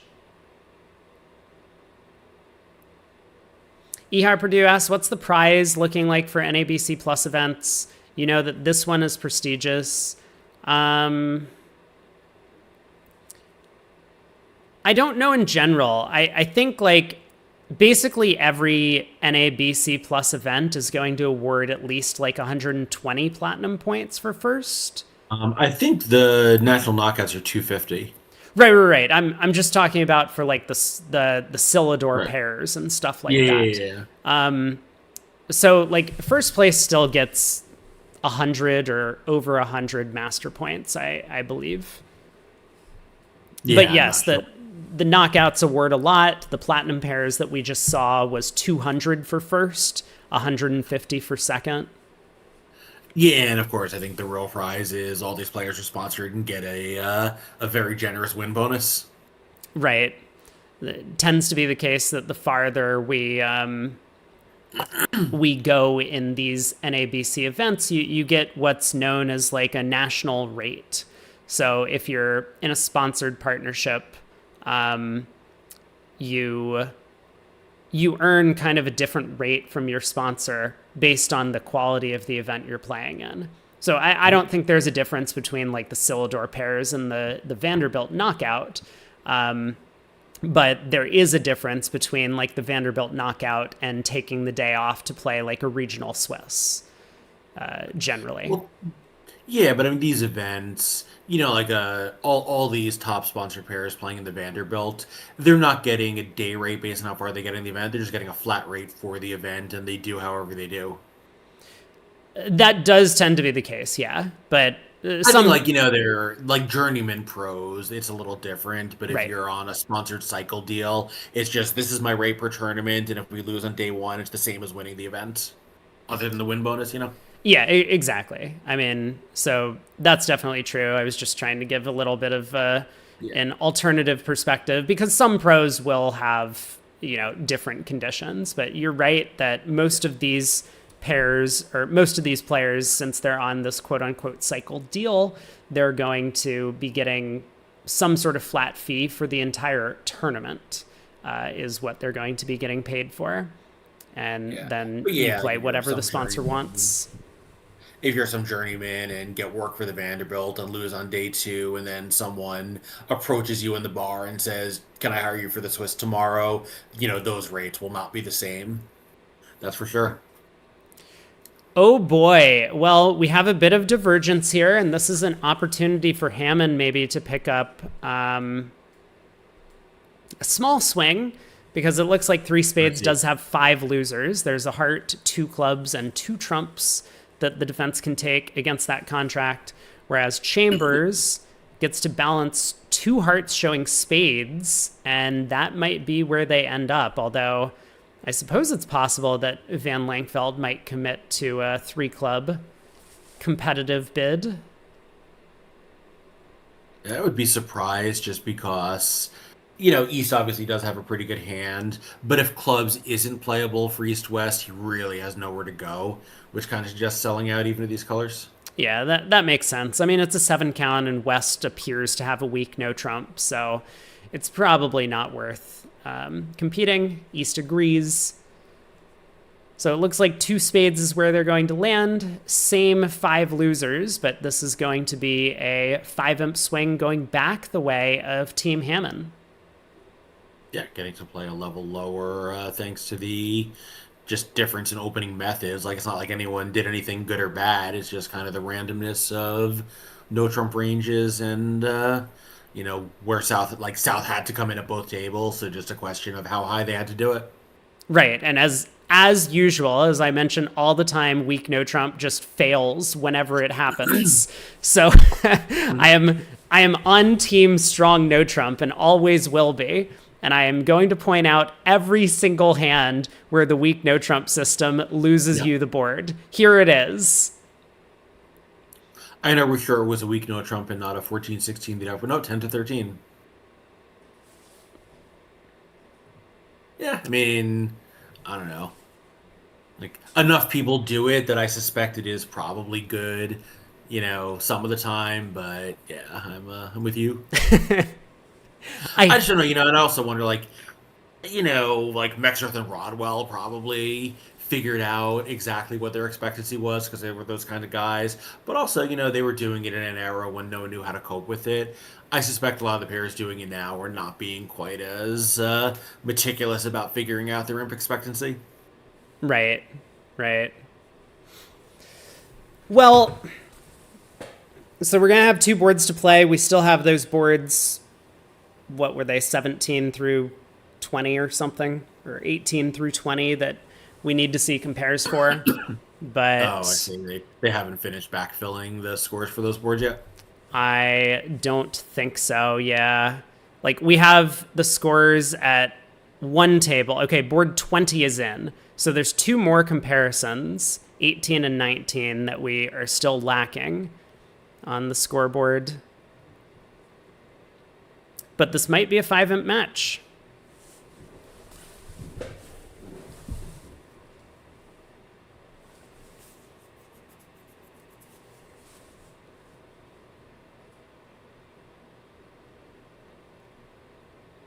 I didn't see, did Pellegrini dump the Queen of Spades when Declare played a spade to the ace? Is that what happened? I wasn't... Yeah, I didn't see either.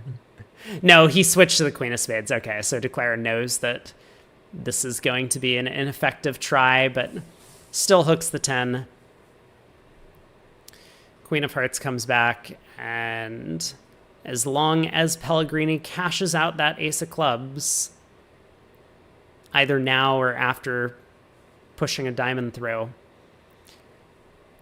he's going to end up on a plus score. There it is. Diamond round to the jack and ace, and Declare can do no better than try lobbing a club up towards the queen.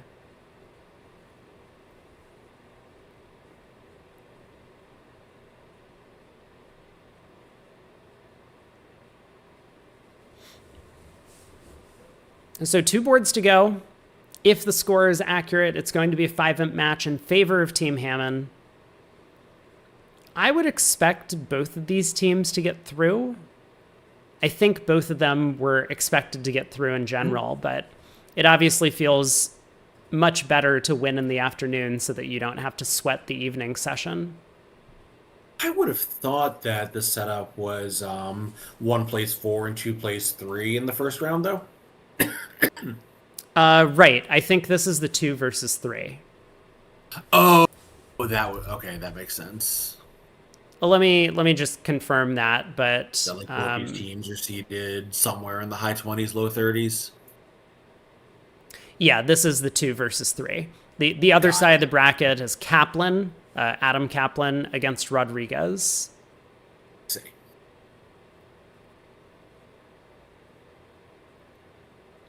So that's going to be a tough matchup. Rodriguez, they're 4-handed, and it looks like, I mean, they're probably one of the Brazilian or... I'm kind of staring at it. I mean, they have Miguel Villas-Boas on the team, and a bunch of people that I do not recognize. So, like some reasonable South American squad. Exactly. Okay, board 29 is on the table. Molinar opens a diamond. We get a takeout double from Pellegrini. Perfect shape to do so. North, I don't actually know if their one diamond is like one of these 5-card diamond suit openers. Mm-hmm. But if that's the case, North could obviously raise, and he does. So 3 diamonds, 3 hearts. I mean, this is another divergence right now because Molinar has opened a 10 count, and I do not believe Chambers will. Yeah, and I think even if he does, assuming it goes double, which it almost certainly would, I doubt that Shermer would bid 3 diamonds on the north end. Right. So there is a heart.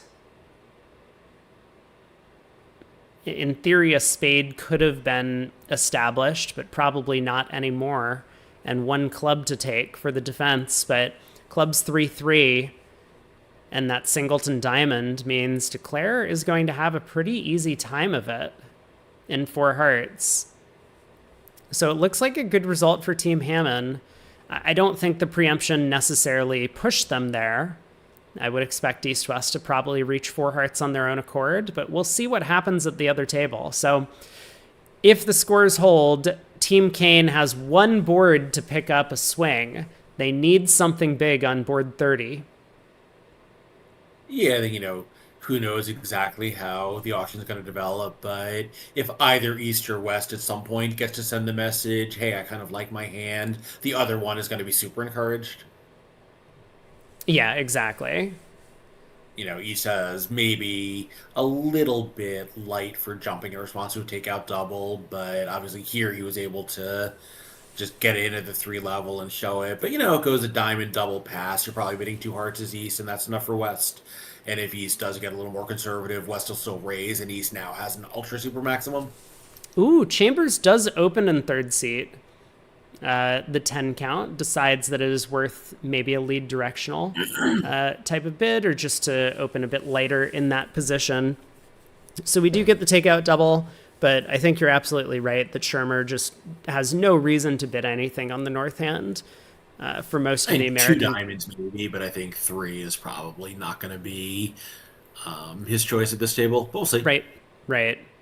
Yeah, I mean, you kind of want to do something, right? You really don't want it to go a diamond pass. I think that's bad if you're North. Yeah, so North does raise to 2 diamonds, showing a bit of a fit. And East is going to be able to come in with 2 hearts, probably. So this will probably just go 2 hearts, 3 hearts, 4 hearts, something of that nature. Yeah, and I think this is kind of good for East because over the takeout double, I would bid 2 hearts, but I think really is kind of a 2 3/4 heart bid, and now he's getting to show a 2.5 heart bid, which is probably as good as anything he could hope for on this auction. Or sorry, I meant a 1 3/4 heart bid. Yes, maybe technically very slightly light for jumping in response to the takeout double, but I think it's correct too. Yeah, it's definitely a problem that he would have had to contend with if North hadn't raised diamonds. But as you say, the 2 heart bid becomes a bit more wide-ranging, and now the East hand fits solidly into that description. I mean, a little more wide-ranging, but also the floor is very different, so that changes things. I think whatever. It's not even so much we only have 7 points. The 5th heart is good. I would just rather not be 5-3-3-2. Exactly. Yeah. Well, West actually decides to just take the action to his partner, bids 4 hearts. A diamond opening lead is going to catch the stiff queen and dummy. And, I mean, once again, Declare is going to have no trouble whatsoever making a ton of tricks on this board. Yeah, and they actually made an over trick in the other room. Yeah, they did. Dummy's club set up to pitch the spade loser. So a similar thing is going to happen here. Now Declare can pitch a spade on the ace of diamonds, for example, as well as set up clubs.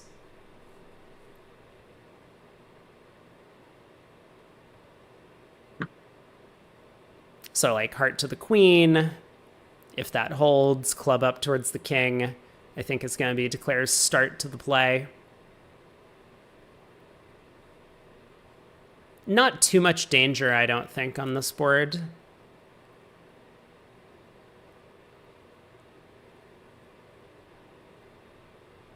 I mean, I think the king of clubs would be a pretty large mistake because that could result in the contract immediately going down. If North had the spade king, South could win the ace of clubs and then push a like jack or 10 of spades or, anything through, and Declare doesn't have a hand reentry to pitch a loser on the diamond ace if South has a doubleton club. So yeah, heart to the queen I think is absolutely necessary. Decides to play heart to the 10. This is reasonable. Make it sound as if you hooked North's jack third of hearts.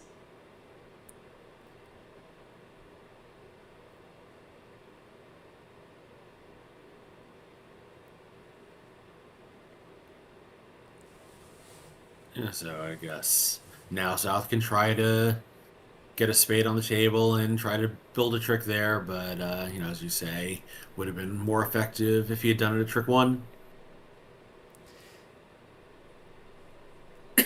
Yeah, the spade switch almost doesn't seem effective at all, but what else can South do? So yeah, he does switch to the 9 of spades. So Declare can try the queen. It holds. He's going to be very pleased to see that. And now the world is his oyster. He can work on clubs. He can pull trumps. He can do just about anything. Yeah, I mean, basically, you can just claim, right? Hard, diamond pitching a spade, club, and, only lose the ace of clubs right off that last spade. That's that. Well, you do need to set up he the does clubs. put the diamond and a spade to deal with, but, Yeah. But yes, he's making at least 10 tricks at this point. So crosses and hearts, leads a club up to the king. North probably ducks.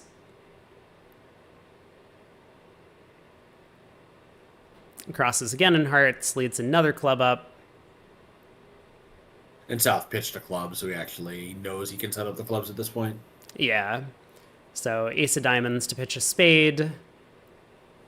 Now leads a club.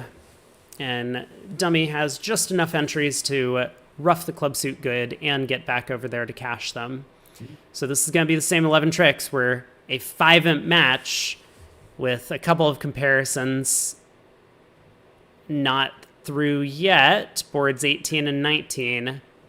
Yeah, and I know it says it's a 5-imp match. I really would like to audit this. Yes, me too. But one board to play, and then we do have a bit of a break. I think the play is resuming at local time 4 p.m. So with a 30-minute delay, that would be 5:30 p.m. our time, which would be an hour and a half from now. All right, I will not make that. I have dinner plans in the city at 7, but I should I should have a fairly light day, at least for the next couple of days. So if you're looking for more company for tomorrow's sets, which hopefully will be a little smoother from the technical point of view, I should be around. Yeah, of course. I will be here. So you're always welcome. Sweet. We have the push, comes through, 4 hearts making 5. One board to play. Yeah, I don't totally understand what this operator's saying about the board that's not in the set that they're playing. I wonder if that is reflected in the scoreboard or just adding extra chaos to the results here. There was a board in the other table that was played but is not in the set. The players are now playing that board.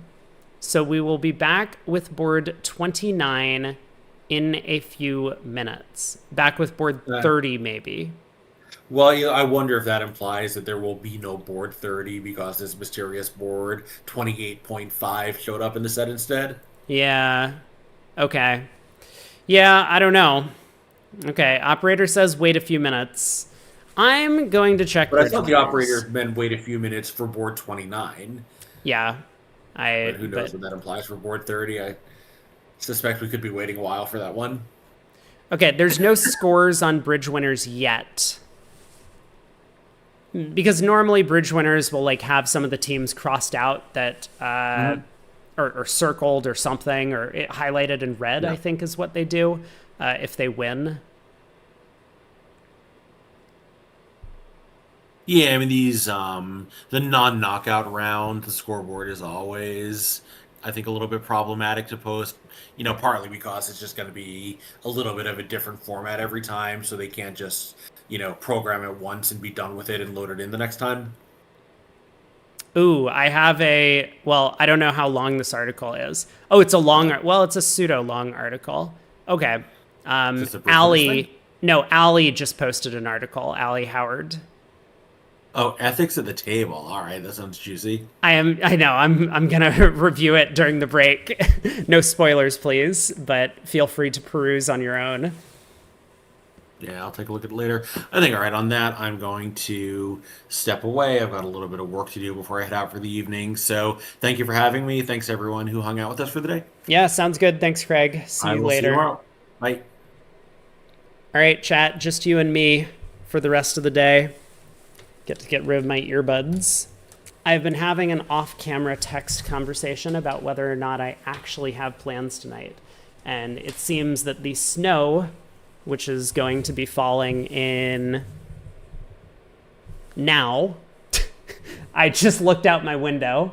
Let's see, can I show the snow outside? Oh, you can't see that. That's okay. Well, I tried to show you snow, but I could not. It's too light outside, but snow is falling outside the window. So that is going to ruin my evening plans. That is a tiny window. It is. You see white, it looks like snow. I think that was just like the light reflection. It's still 4 p.m. I also like how there's just this like giant apartment complex that's being built in the lot directly next to us. And they're just like, the workers can see directly into my window, into my computer, and like watch me all day, which is a little bit disconcerting, but it hasn't given me the pause to like get some sort of window shade to cover up the window. So board 29, we're still paused and waiting. And then I get to get something to eat. So I don't know if I'm going to make it through the final 2 sets. I will do my best. Once again, I have been up for a lot of hours. I woke up at like 3 in the morning, and it is currently 4 in the afternoon. So I'm going to try and make it through the final 2 segments, but we'll see how far I get tonight. Regional difference, you didn't have plans that got ruined by snow. I mean, just because, do you have a car? Like for the US, to get around, you basically need to use a car. And so it can easily be the case that roads are not clear enough for driving. Like that is a frequent problem that happens in the US. So yeah, regional difference, but I think a lot of it is due to transportation is the thing.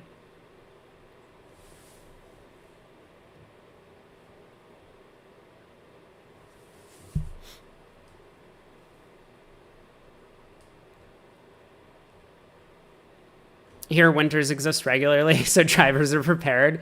That is a bit of a problem, and as Schmeebel says, public infrastructure.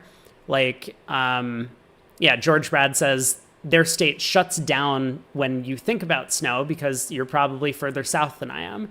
Like, we are prepared enough for, like, 1 snowstorm per winter, and that's about it. But it does, like, shut down businesses for, like, 2 days when we get a snowstorm in the DC area.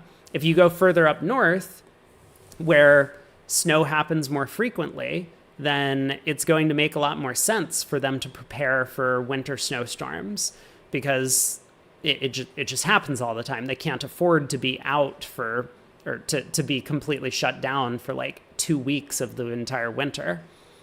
Yeah, you're in Texas, exactly. You have thought huge American trucks are everywhere and snow shouldn't be an issue. Yeah, I mean, it really is just like the public infrastructure. So like where I am, because snow only tends to happen like once or twice every winter. I mean, this winter was very strange. We had like 5 snowstorms or something, which was unheard of, including a 2-week long giant snow bonanza thing that happened. Need to readjust my camera. There we go. It doesn't make sense for the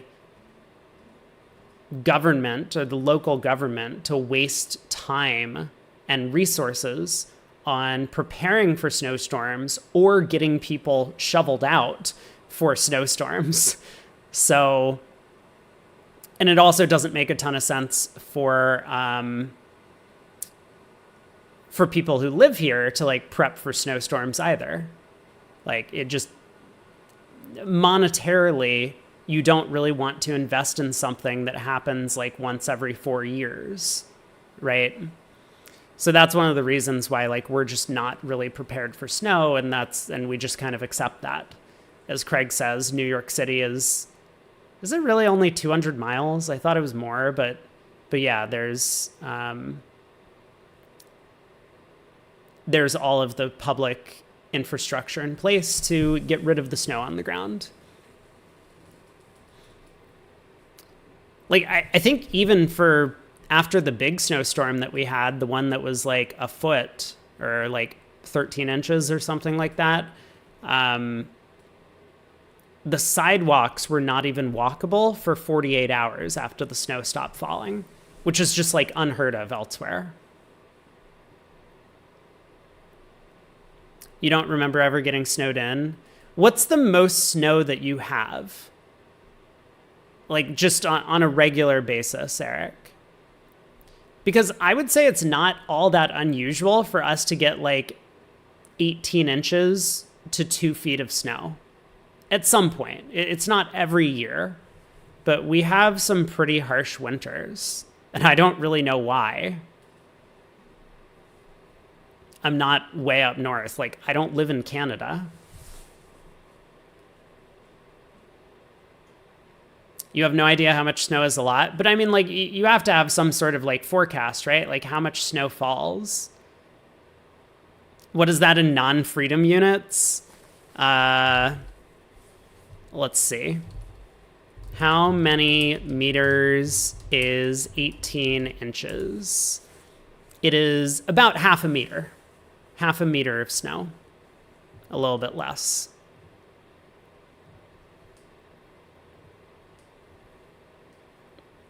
I mean, during my lifetime, I've experienced maybe 4 or 5 2 feet of snowstorm things in this area. So it's not every year. It's not like every other year or something, but it happens frequently enough, and we're just woefully unprepared for that to happen to us. There's nothing we can do. Like the entire economy shuts down for like a week when this stuff happens. There were times as a kid where I was just like snow day in school for like an entire week straight. We would just skip a full week of school because buses could not pick up children and take them to the location.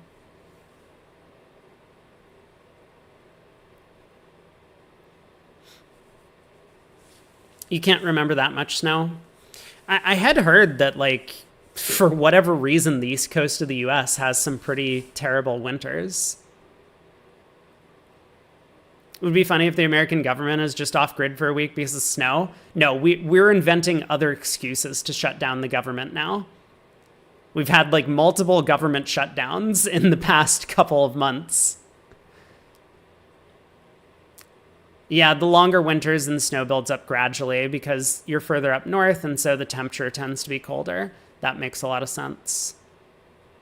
I think a large part of it is like the Appalachian Mountains, like the giant mountain range that runs north to south, have like rain kind of comes over those mountains, and it comes in like big, these like tropical storms that we call it. At least we get those during the summers. But during the winters, like if you get a bunch of rain, it basically is snow. I mean, rain is snow. That's how it works. At the tippy top, there's no such thing as like water coming out of clouds. Snow comes out of clouds. Do I mean nor'easters? No. I mean tropical storms. Like that's the term for it during the. I'm trying to emphasize that like we get a bunch of rain here as well. It's not as much as like Ireland or the UK, but we do get a sizable amount of rain just because like clouds come over the mountaintop, and I think there's some sort of like warming current that comes up the mountains. I don't know. This was something I learned in 12th grade, and I've subsequently forgotten how weather works, meteorology.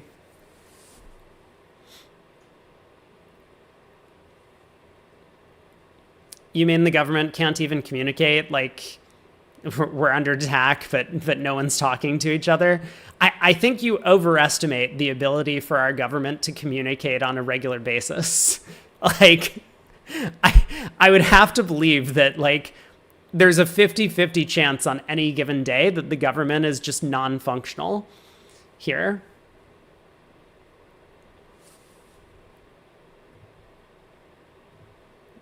How is Bridge Winners doing? Do we have a scoreboard? We do. Oh, except, guess what? Guess what we don't have a scoreboard of? This match. So, oh my God. Hey, Rodriguez loses to beats Team Kaplan. So Kaplan is going to be in this evening. We might end up seeing them on Vugraph. Vedanta wins over Wildowski. Hell wins over Ferdine. Andresen, four-handed, Lehrman, Heiberg-Evenstad, Hoftaniska, and Andresen defeats Team Bailey. So Bailey up against McAllister. Ooh. A big matchup among some of the American sponsors there. Sharon Ash is going to be facing up against each other. Regal and Dunitz. So Dunitz losing to Rippey.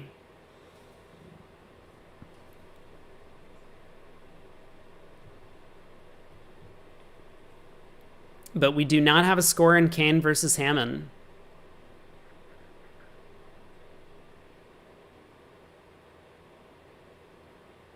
Yeah, like Craig has it exactly right. That in 1996, apparently there was a huge blizzard. I mean, I was here at that time. I don't remember this, but that could have been the week that I had off of school. But the city just doesn't prepare for it because these things happen so infrequently. It's not worthwhile. It's just not worthwhile for DC to provide salt for all of the sidewalks and stuff like that. I mean, I was surprised that the city that I'm living in now, the sidewalks actually did get salted before the snowstorms. It did not help. But when I was walking around that day right before the snowstorm, I was like getting all of these like salt chunks in my shoes because they had pre-salted all of the sidewalks. But of course the snow was just way too much and it didn't help.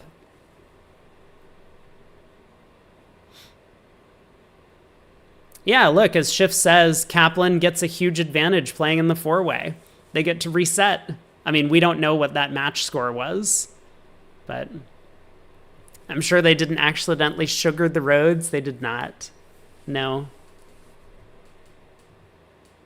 I wonder what that would do. Would it make it, like, more sticky, the snow?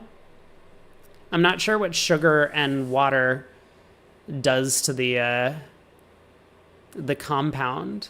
Does sugar raise the specific heat of the compound, and therefore it would... Hold on. Wait. I'm imploring all of my chemistry knowledge. It would it would make it so that it would have to get even warmer to heat the snow so that it would melt.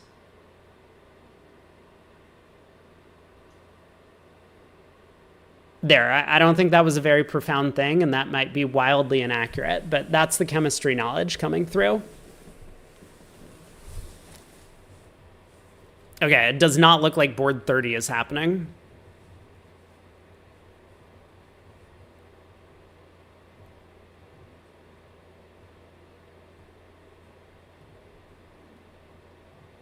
This is the only matchup that is still on.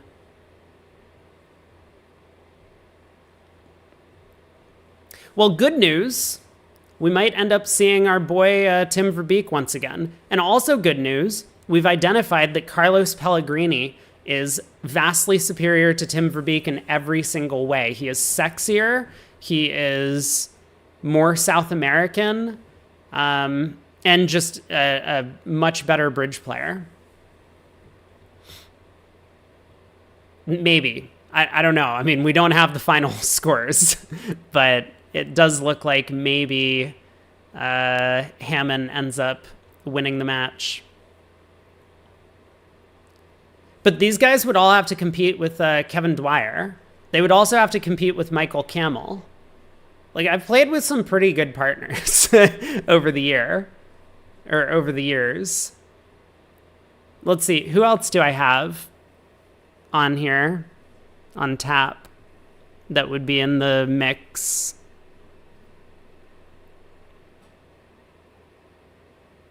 Did I ever play with Sontag? I don't think I did.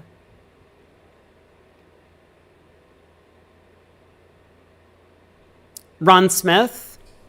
Fair. Yep, I played with Ron Smith.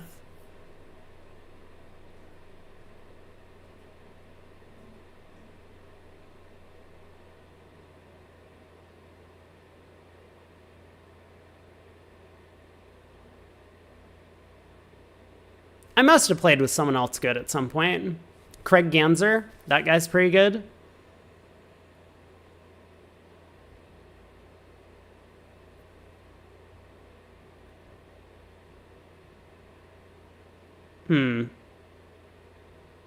I played with Josh Don.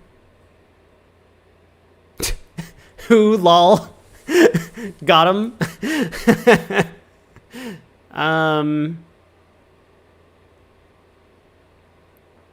Cran. I never played with Cran. So I'm just counting like actual like national events. Or I guess I didn't play with J Don in an actual national event. We played in like a side event.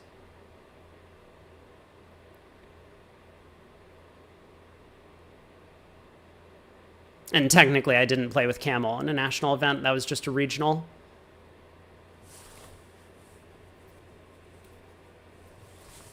I played with Mikey Capoletti in a regional.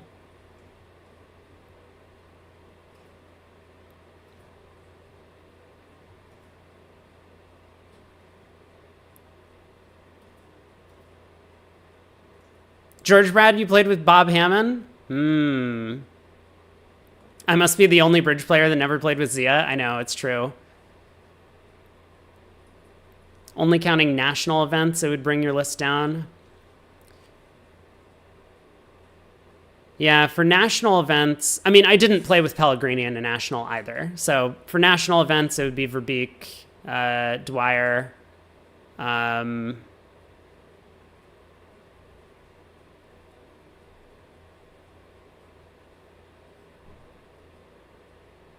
I must have played with someone else good in a national event, right? And Ganser, of course. Okay, I do. Oh, wait, board 30. Wait, we have board 30. Oh, we don't have board 30. They baited me. Look at this. Okay, so we're missing 3 comparisons, but currently Hammond has won the match by 5. So let's take a look at this result. Okay, that cannot be the actual result on the board. 3 hearts by East making 3. Yeah, good joke. Let's head over to Bridge Winners, I guess, and just take a look at the scoreboard. And in the meanwhile, I am going to go make myself some lunch. So let me do that. Oh, oh my God, the snow.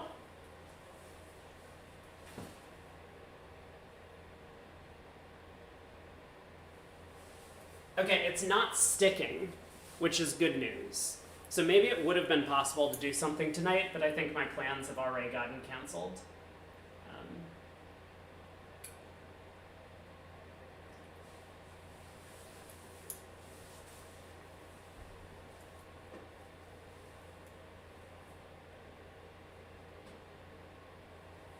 I don't know. Okay, be right back. Gonna make myself some lunch.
All right, I am back. Let me refresh and see if we have an update on some of these matchups that do not have scores in yet. No. So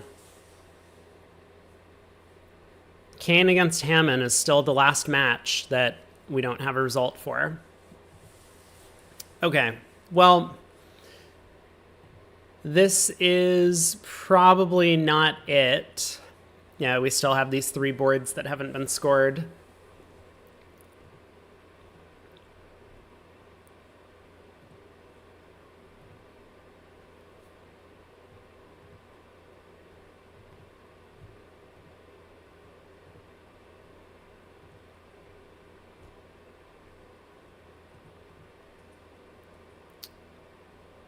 And it looks like they haven't slotted in the teams that have won their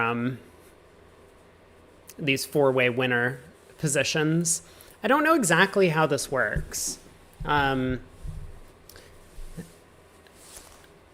are the teams reseeded for the round of 32? Sometimes the ACBL does that, which seems like really silly to me. That, like, oh, you're the... Let's say Regal beats Dunitz, for example. Like, Regal doesn't get the benefit of then becoming, like, shifting their team up into whatever the team is that they beat. In this case, it would effectively be the 32 seed. They would remain the 33 seed. But I guess that's kind of irrelevant for the 32 versus 33. But when it comes to, you know, for example, let's say down here, like, suppose Cher defeats Ash, right? Should Cher become the 30 seed? I mean, I think that would make the most sense. But a lot of the times they, like, reseed it.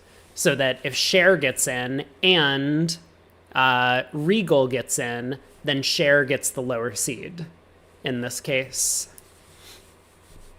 Okay, Craig says supposedly they shift up a place. Got it. That's what I would expect, but I know that in some cases the ACBL doesn't do that for these team matches. Oh, webcam off. I guess let's play some Into Bridge while we wait. We got about an hour, it seems, until the next segment is slated to start. And hopefully by then we will have a little bit of info about who won that all-important matchup. Hey, Koopa.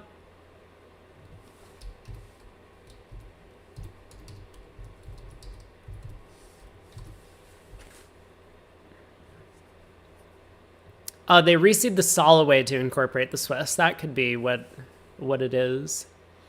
Plat Stars is live on BBO. Is that what we want to be?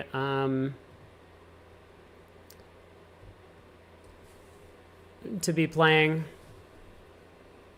It's also day 2, right? Oh no, it's Monday. They do that on... We could do that. We could play Plat Stars instead of Into Bridge. I have not played on BBO in a long time. You know what? Fine. You've talked me into it. How do we do this again? I don't remember how to navigate BBO. We'll figure it out.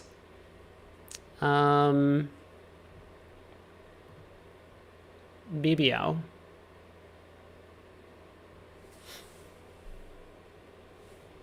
Let's do this thing first. And let's do...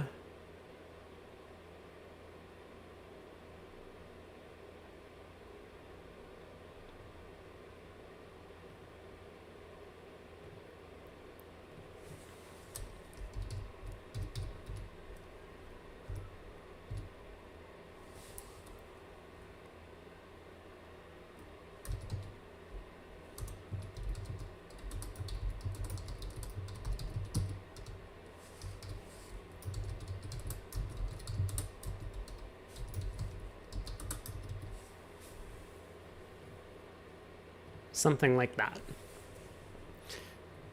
How do we get here? Tournaments competitive, is this it? Maybe not. Man, they really updated their user interface. They're trying to make all the improvements that I'm suggesting. Draw on a larger crowd. Okay, but where is it at? Is it day-long tournaments? Try special events.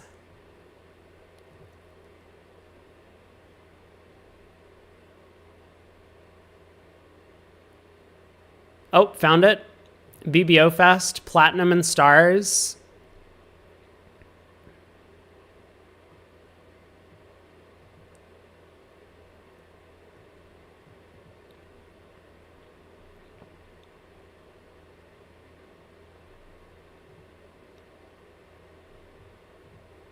Okay, we're in. So it is declare play only, which I know is everyone's least favorite content on my channel. But let's see. Diamond to heart, negative double, one no trump.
I don't know. Am I taking the spade hook? I am not sure.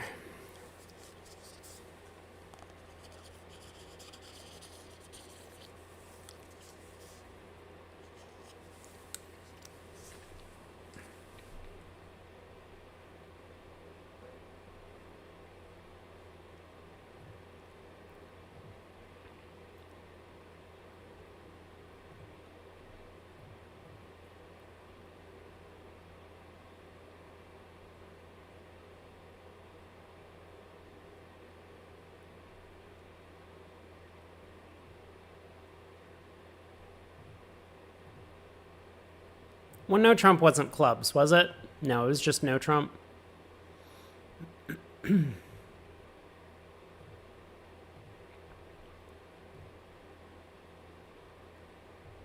Uh-huh.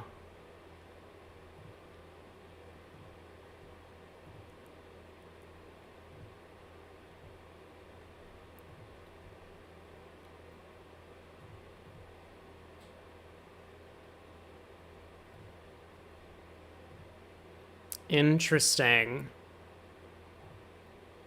So hearts really were 6-1, huh?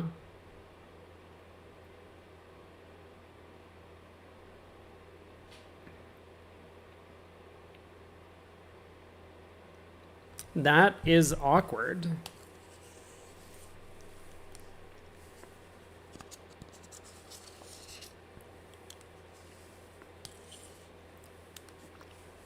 Well,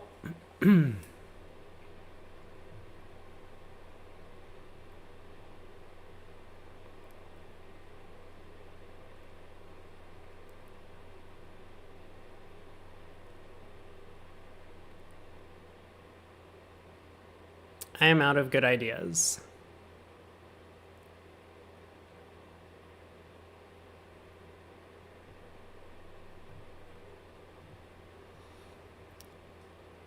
Okay.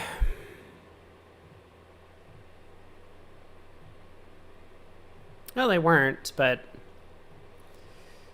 we still do not make it. Down one. It's too bad. I could have played for 4-1 spades, though. Like, why is West just leading a Doubleton diamond? And then continuing a Doubleton diamond? Anyway. Silly Gibbo.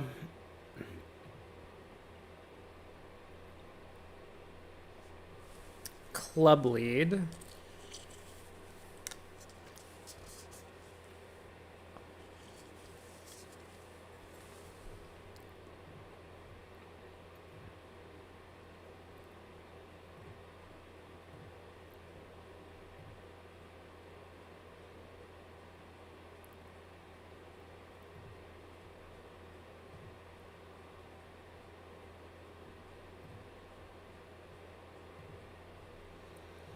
All right, time to run some diamonds. Whoa.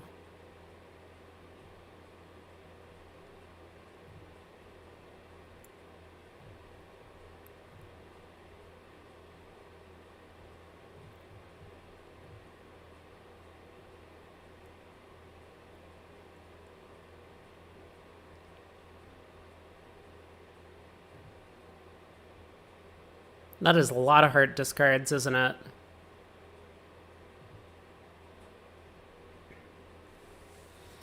Hmm.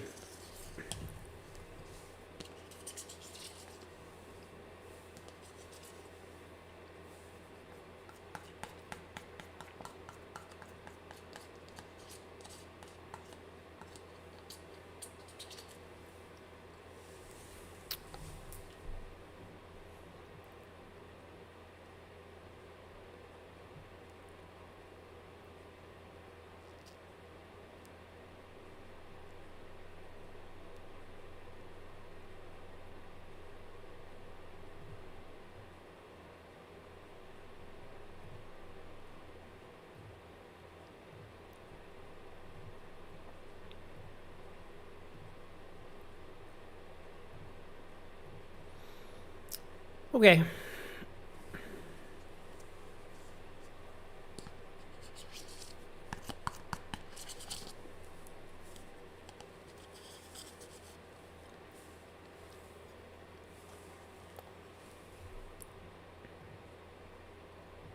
One no, all pass. Partner didn't watch my video on Stamen. That is disappointing, partner.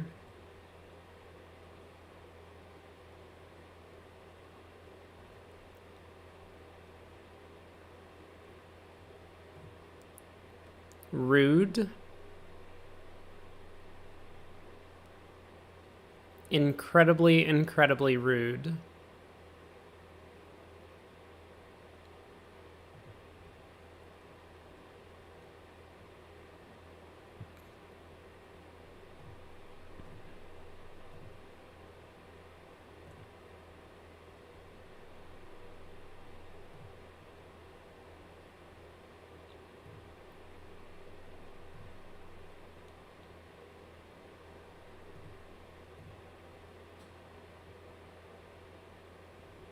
Huh.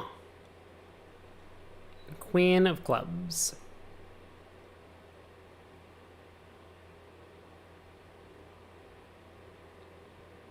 Well, I am going to claim down one.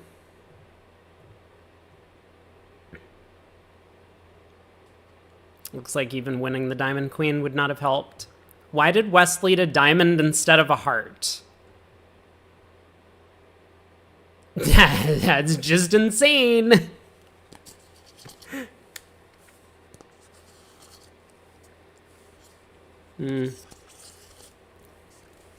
Give up to their old tricks. Let's just never lead away from an honor.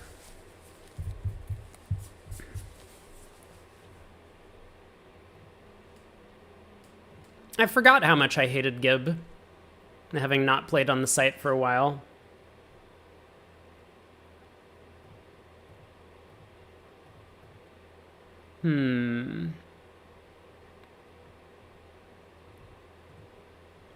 See you, Craig.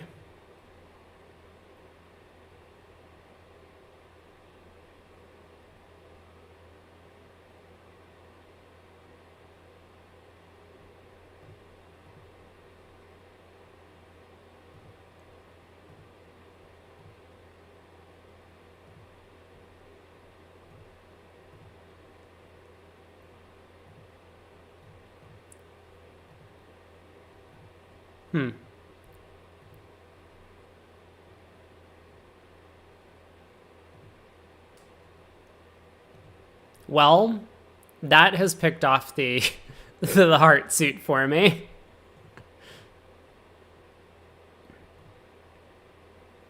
All right.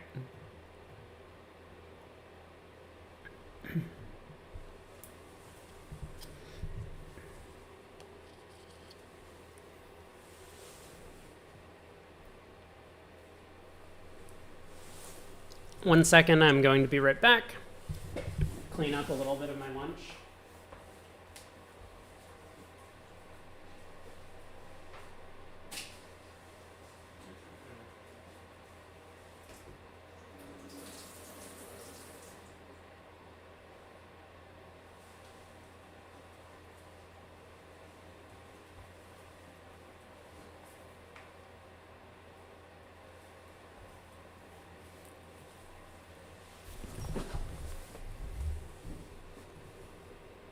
What the hell happened here?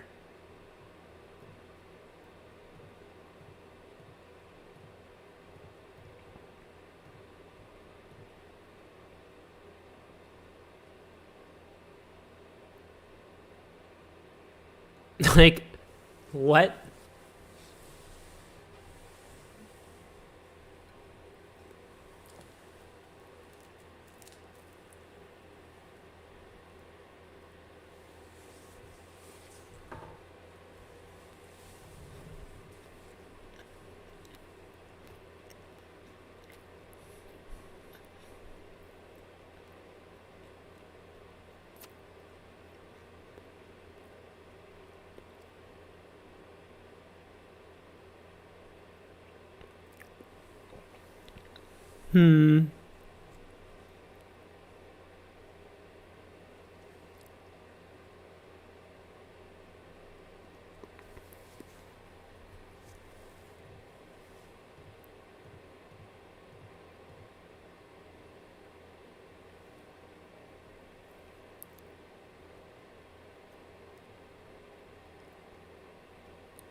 Uh-huh.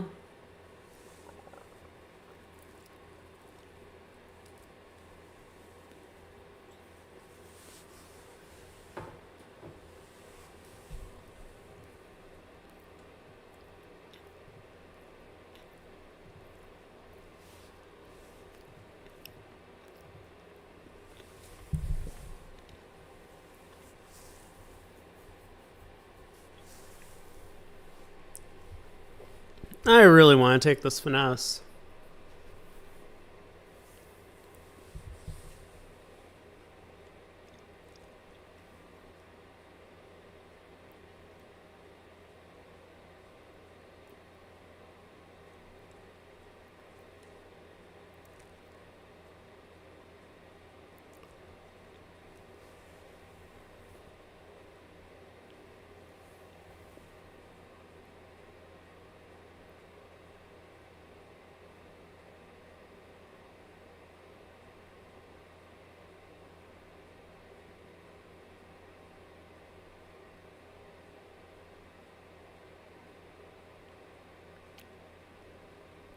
I mean, I guess I could have taken the heart finesse. I just assume the king of hearts is offside.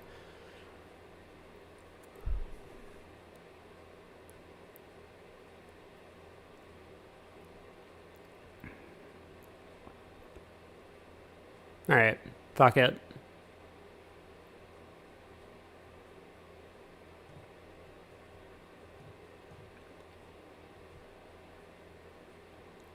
What's the auction? That's the worst auction you've ever seen. There you go. You're welcome.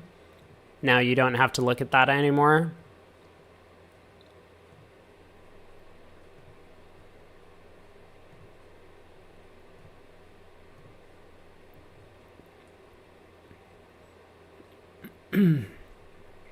Well, I was correct. As usual, just the goat. 1 no, 3 no. Easy top, I know, right?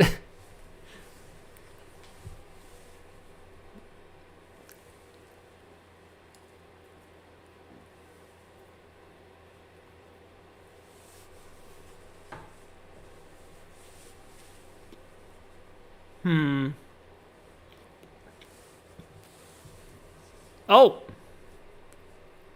Oh! Look at that, the queen of clubs held. Okay.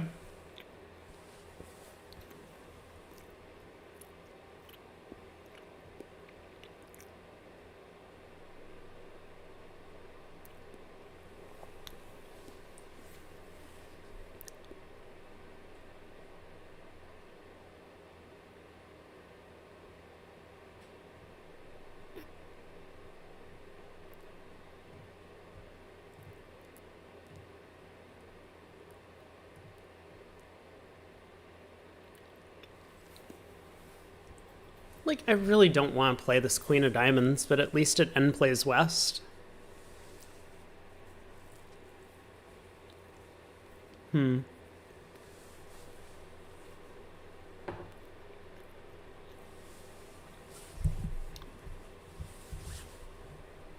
Schmeeble, you played the Survivor and got a 79. And that's a pretty good score.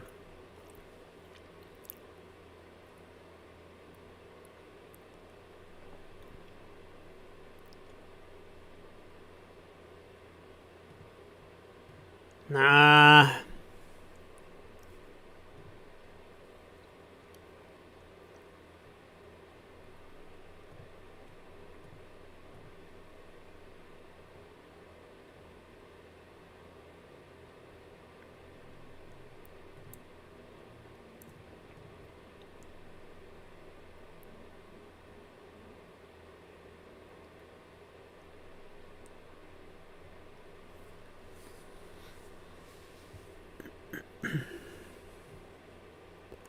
Interesting.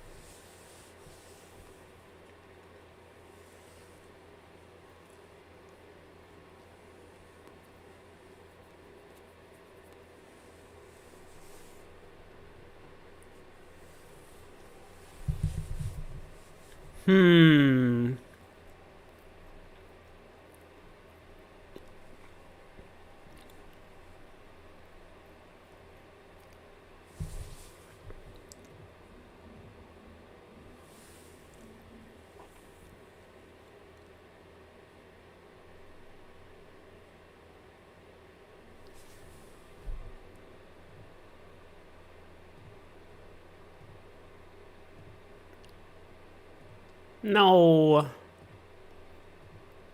No. No.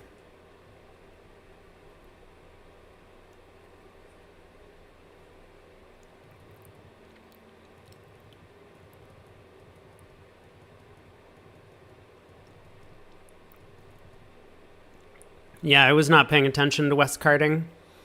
West led the 5 of clubs and then played the 4 later. That's my bad.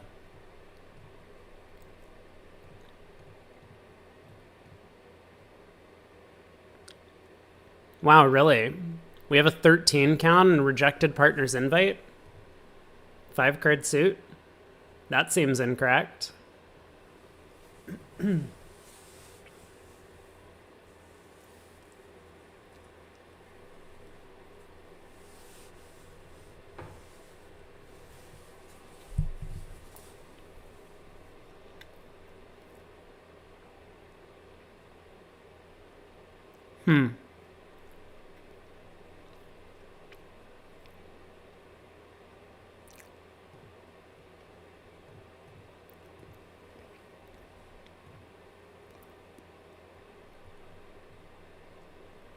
Really?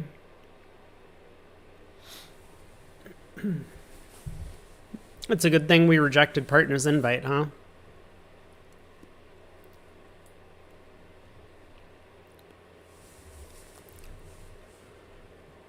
Sure.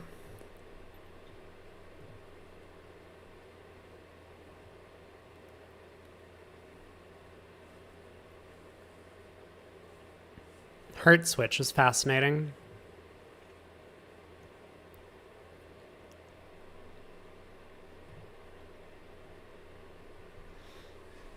Versus strong defender at match points, would I pitch a heart from queen third? I mean, West isn't actually getting squeezed, right?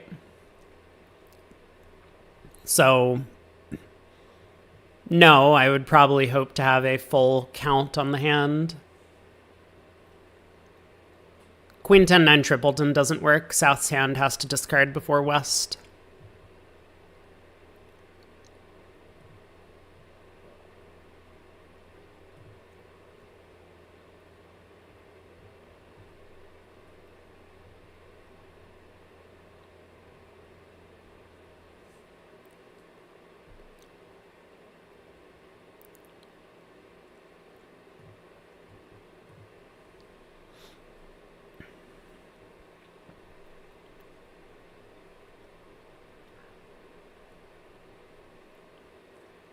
Could be an extra trick for the defenders if they expect heart to the jack. Well,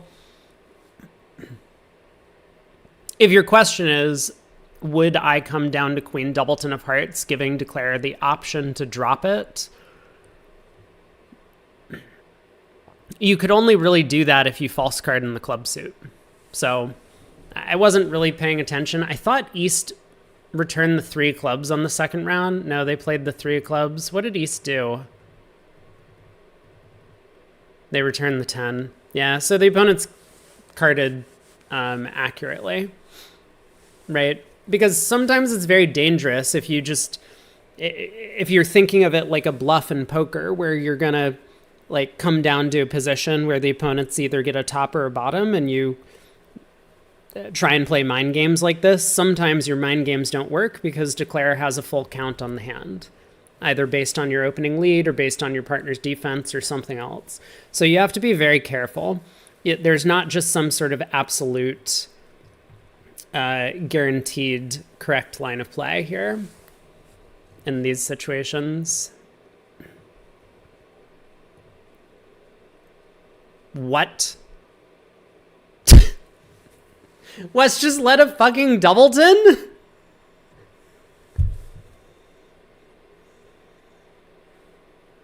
No way, dude. Oh my god, it's just like every Gib hand. Like, it's night and day between Gib and Leah, because Leah's plays make some sense, but Gib's plays are just not bridge. Or Gibbo's plays are just not bridge. They might get good results because, like, they have no disclosure agreements. But you can't just lead a doubleton. That's insane. Look at this. They led a doubleton again. Okay. Sure.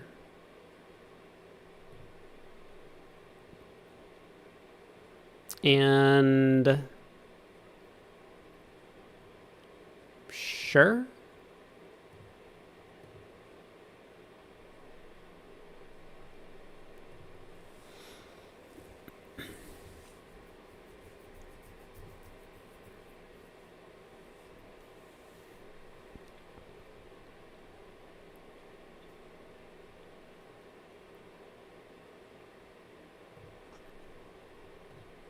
Interesting.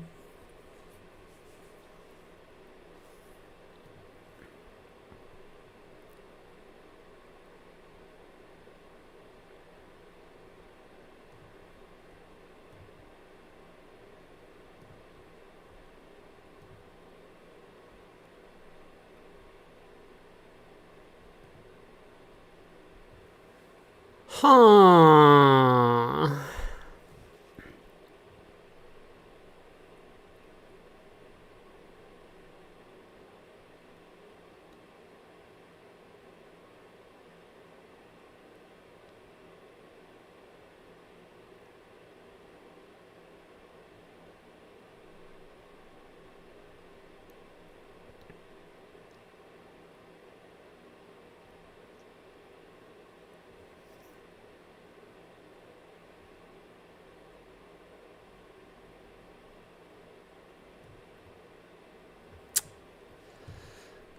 Don't do it. Oh, they did it. Okay, okay. Saved. Both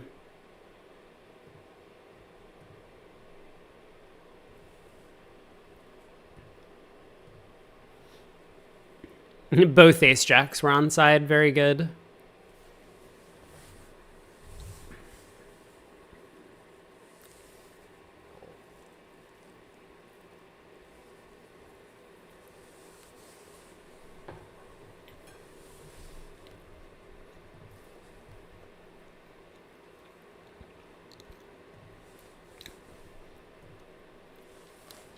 We have somehow missed our 5-3 heart fit, despite the fact that I have transferred to hearts. I wonder how that happened.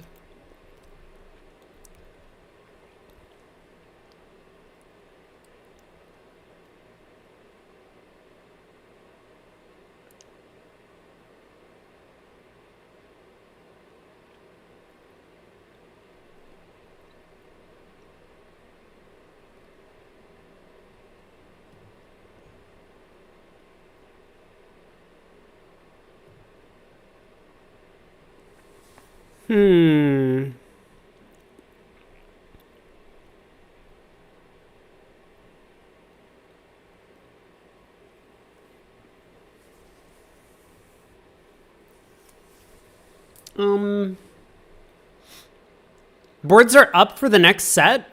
Why are we starting so soon? They are? They are. Wait, are they?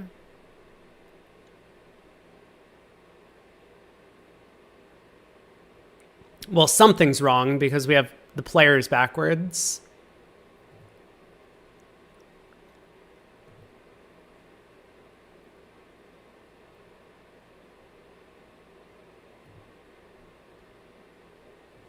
Okay. Yeah, let's head over. Where are we?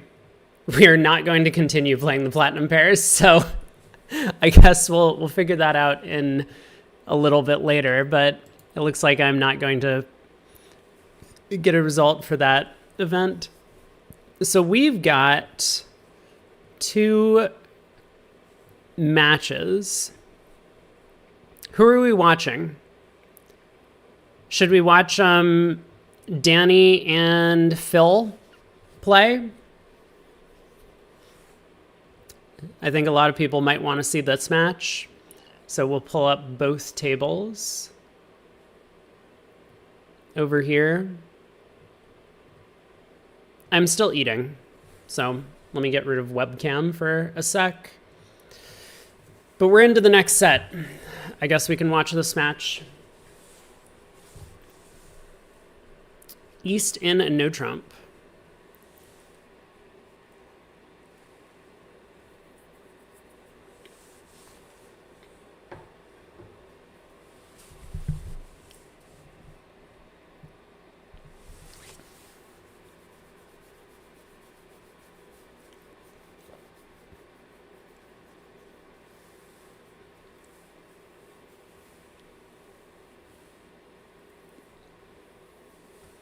Can't clubs is on side.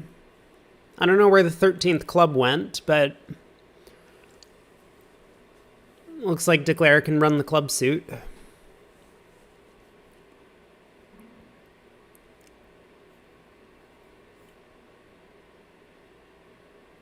And no squeeze. So maybe the defense gets one more trick. One imp going the way of Team Parrish. This match is close. Of course, it gets harder after the break. I assume this was a full day match, one of the head-to-head matchups, not one of the four ways. Meaning that Goodman is sitting out and the four pros are sitting in.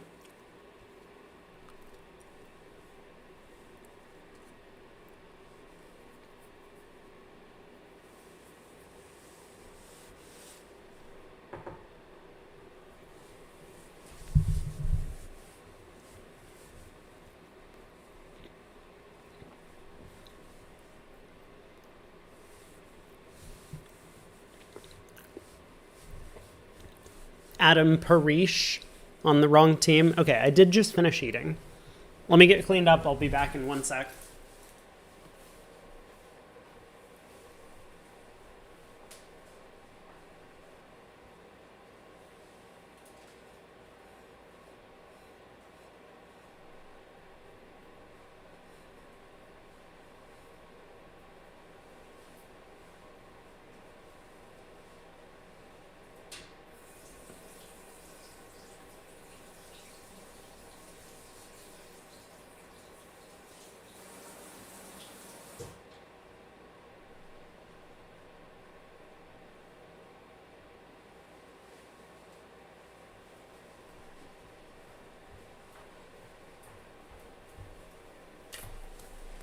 I'm back.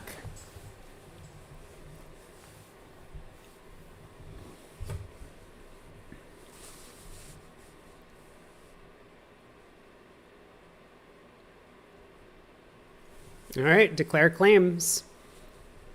One imp to Parrish.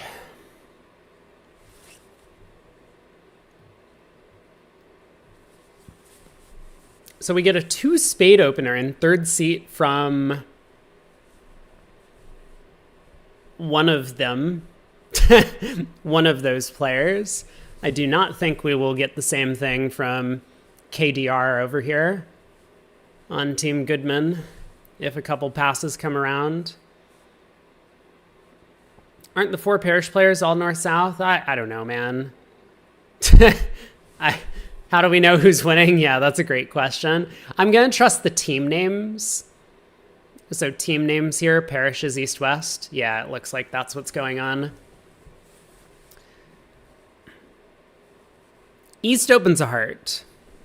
Okay. So a heart on the 10 count over there, favorable.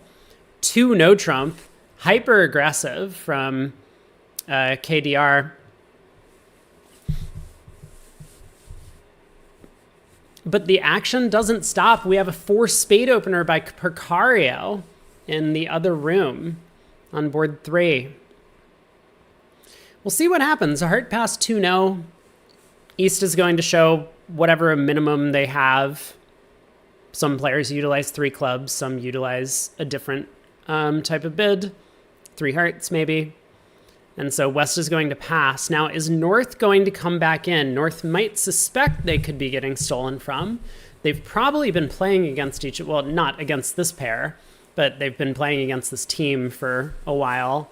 So Clayton needs to judge, am I getting stolen from often enough that I need to have come in on this sequence? I guess it would have been safer to come in over 2-no than it would have over 3 hearts. He does let it go.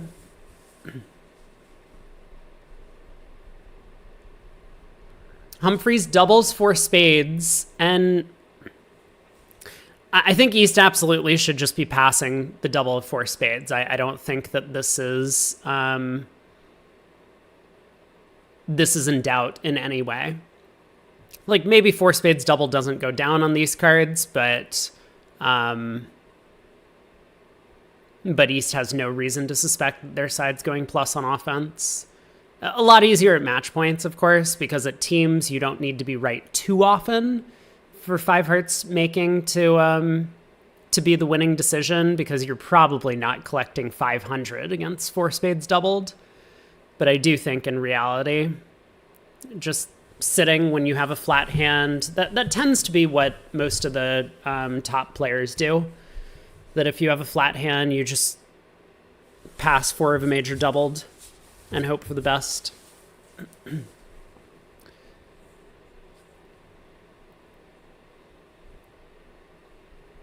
Why is this the way to get to 5 hearts? I don't know what's going on from East.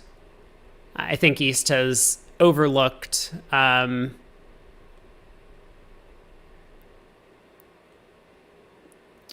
what this sequence is supposed to show.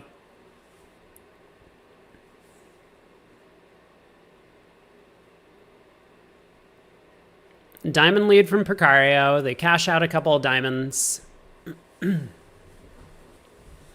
you play a direct 5 hearts as weaker or stronger? I mean, to me, this is a slam try from East. That's the way that I would play it. Obviously, for them, it looks like they're doing it the reverse, that 5 hearts direct is a slam try.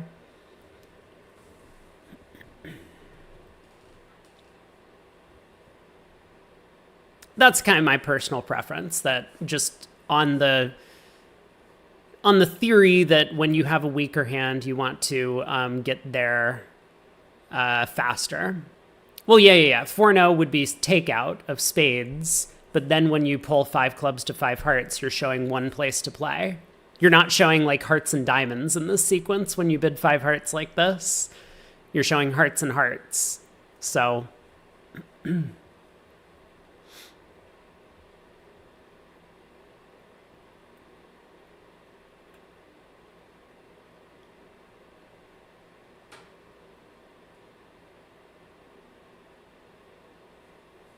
5 hearts goes down 2, and 4 spades doubled, it looks like was probably going to make.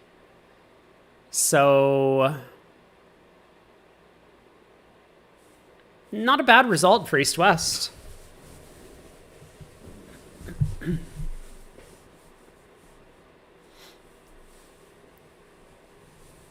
Yeah, Vikitsa says you can't be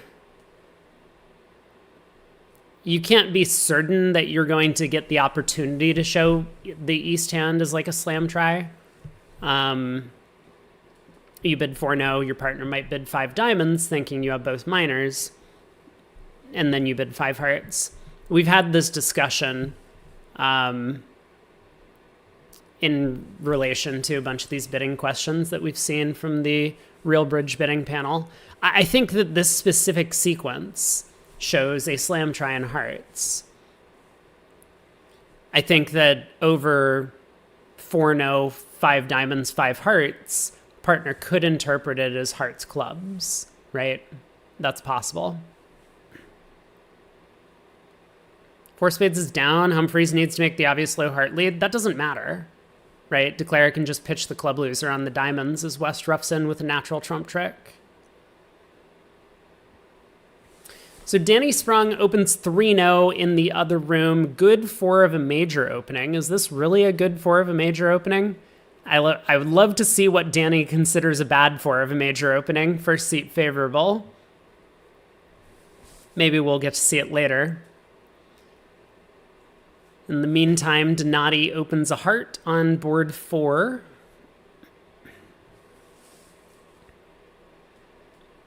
We do get to watch Humper. Stop doing nonsense while multitasking. No, I mean, it's good to contribute to the discussion.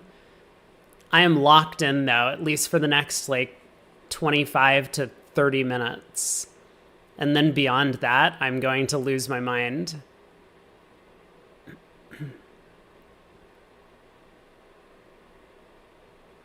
Oh, interesting. Vikitsa points out that this is a reason to swap the 5 hearts direct and the 4-0 trump followed by 5 hearts. That does make sense.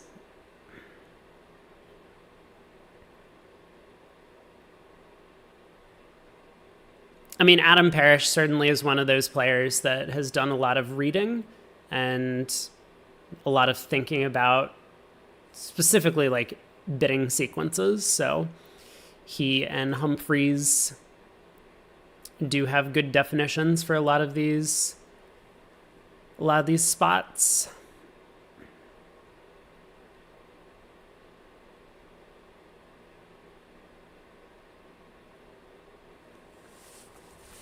Three-no double probably starts out around a strong no trump in terms of values, which is exactly what West has. So 4 hearts, pass or correct, I would assume, no alert. But East, I mean, this is definitely a different sequence, because if it goes 4 spades double pass, East with a flat hand, their partner is suggesting that 4 spades doubled is a playable contract. East is very likely to pass, but when it goes 3 no trump and West doubles, which could be a whole variety of different shapes, not necessarily balanced, East might think that 5 hearts is a reasonable gamble here. So it could go 5 hearts, all pass. East could double, but that's probably what East is thinking about, because if East doubles and it goes 4 spades double or 4 spades pass, like how does East feel at that point? East might be thinking, just looking at the vulnerability, if he bids 5 hearts here directly, this might propel the opponents into 5 spades, which could be a big win, especially if 5 hearts is going down.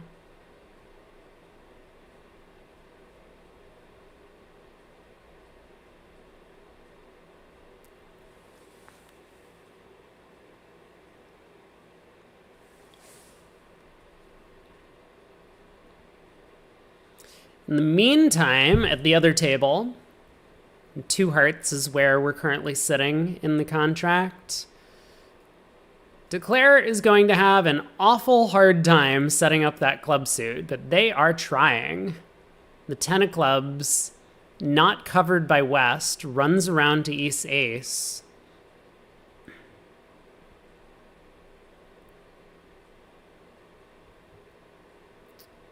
And, I mean, while the defense in theory could have taken 2 spades and a spade ruff, I am very confused as to why East has not given their partner spade ruff. East was on lead against 2 hearts with an ace king. Granted, it's in the opponent's suit. Didn't give partner a ruff. Didn't give partner a ruff again when they were in with the ace of clubs.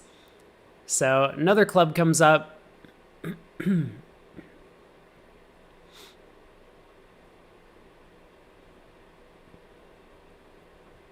Game King, you think North is going to double 5 hearts? I am very surprised that Shan is taking this long on this decision. I mean, he's a very slow player, but this does not seem like a spot where you would want to take an enormous amount of time.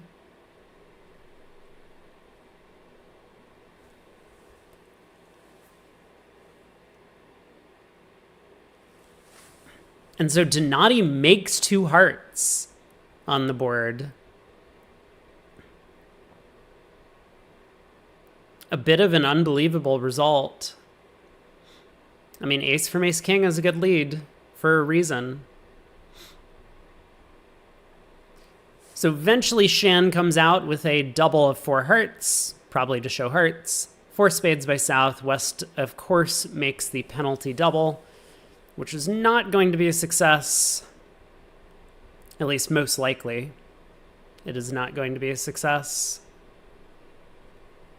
So this will be a big chance for a pickup for Parrish if 4 spades doubled makes. The other table, 200. If we make 590 here, 390 is going to be...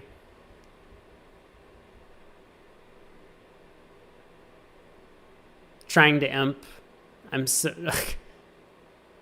I'm not good at this exact range. 390, I think, is going to be 9, if I'm correct. So we would have a 1-point match or 1-imp match. Ace of Hearts opening lead.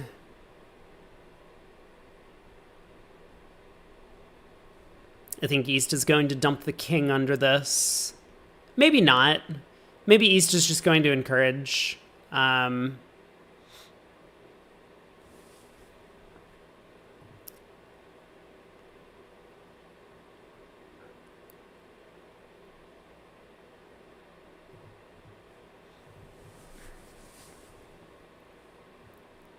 Yeah, East does dump the king, which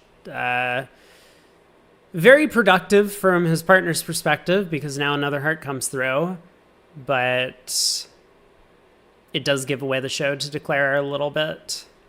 Now that East has turned up with the king, queen of hearts, West basically has everything else.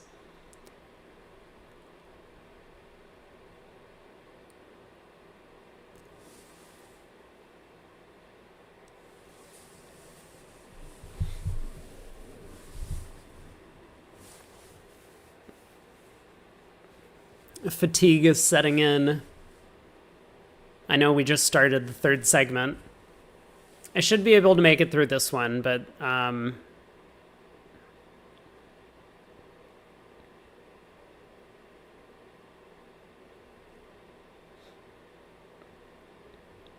Oren is texting me to ask if Hammond won their match. How do I know, dude? We can check bridge winners. I guess that was the match that, yeah, we still don't have a result in... Oh, no, we do. Hammond won. Yes. Hammond did end up winning.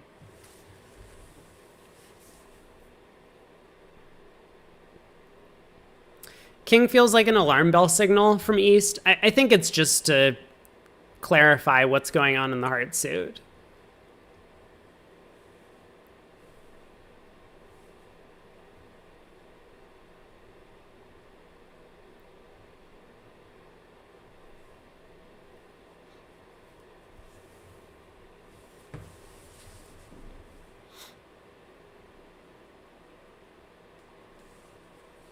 So spade around, or heart around, and I guess Declare has a couple of options. This does seem like a pretty sensible one. Just lead the king of spades out of hand. You know both the ace and queen are offside on this sequence. You know the king of clubs is over there. Just rough the next heart. Pull trumps, and then you can take the diamond finesse safely. I suppose... Danny might play this hand as a show-up squeeze, in fact, if he doesn't get forced in some way. But this is going to be the big 9 imps, and this match is going to be a 1-imp margin. Of course, 27 more boards to play after this. But let's head into the other table. East opens a no trump. South picks up a 18 count. If they have a penalty double available, this looks like a pretty attractive time to use it. So penalty double from South. Humphreys, depending on agreement, would like to show a single suited hand with clubs.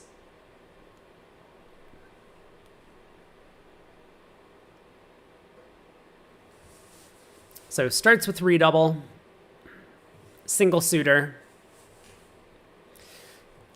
I wonder if North is going to let them show the club suit, because North might be worried the opponents have hearts, and if that's the case, North kind of wants to show this diamond suit. Do I like penalty double versus strong no trump? I do. It is one of the more popular conventions that has cropped up in the last 5 or 10 years. And it seems to be, I mean, Craig and I were talking about it earlier today, that there are metas in these things. And one of the current metas is that strong no trumps are getting weaker. So the weaker your opponents are opening, the more likely it is you might want to penalty double them.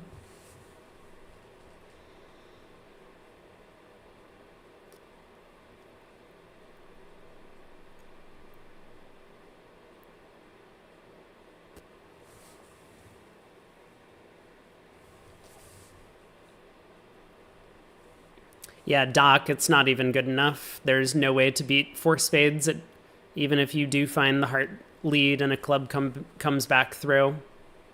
Do I mean weaker is 14 to 16? No. I mean 14 to 16 is becoming more popular, but playing a 14 to 16, people are opening with 13 counts more often. Playing 15 to 17, people are opening with 14 counts more often. So the lighter that your range actually becomes, because it's now not 15 to 17, it's good 14 to 17, or even just like average 14 to 17. And similarly, it's not 14 to 16, it's like good 13 to 16. The lower the low end becomes, the more likely it is you want to penalize them.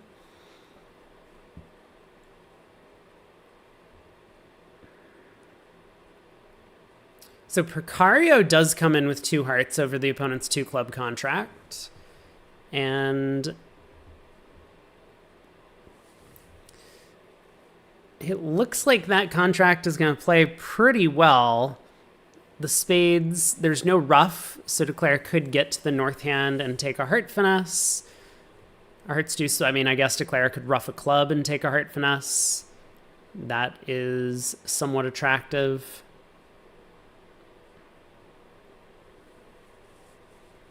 Koopa, you also like penalty doubles as strong no trumps?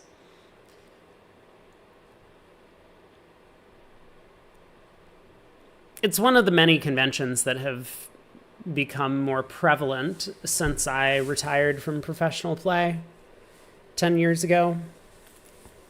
Because back when I was playing, no one played penalty doubles of strong no trumps. People would play penalty doubles of weak, and people would have, some sort of definition for what weak would be. But the definition tended to be, if the no trump opener includes a 15 count, it is called strong. That was a very popular one. So 13 to 15 was considered a strong no trump, at least in terms of deciding which no trump defense system to play. But no more. So 2 hearts makes 4 for Precario and Donati on that board. I mean, basically everything worked for them. Hearts were 3-3. The queen was onside. There's no spade ruff. An opportunity for Team Parrish. But first we have to fight through this awkward board 4. North-South have settled into, oh my god. So East-West are going to balance into 3 diamonds here. But man, that 3 club bid is spicy.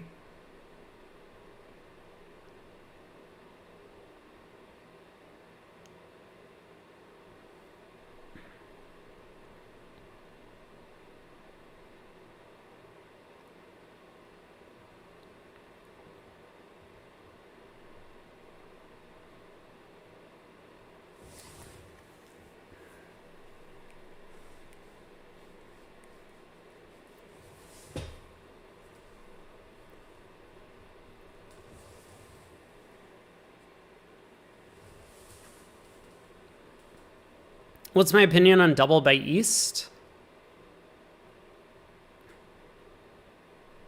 I mean, I assume they play equal level correction, but apparently they don't.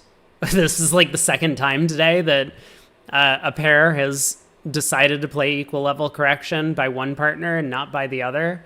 Oops.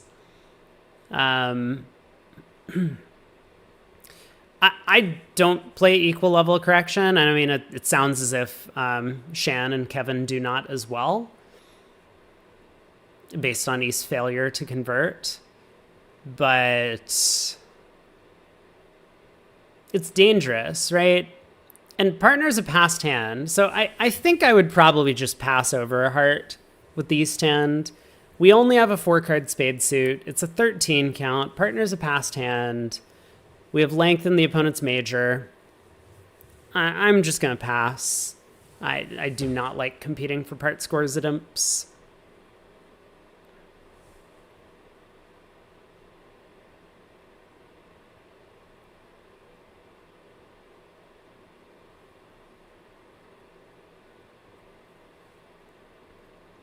Well, 3 clubs doubled is...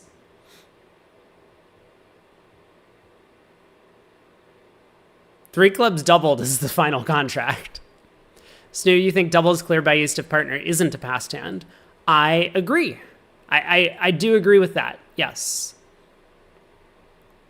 Because if partner's not a passed hand, they open a heart on your right. You have this 13 count. You can't really force partner to be the one to enter the auction when they have like some 4-2, I don't know, 4-2-2-5, whatever. Type hand. Why is 3 clubs bid by West? I don't know. I do wonder if West's 2 no trump would have been somewhat natural. Partner rates to have 3.7 spades. Oh my god.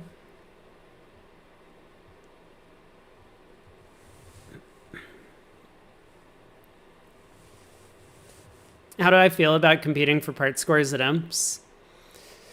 We've been over this.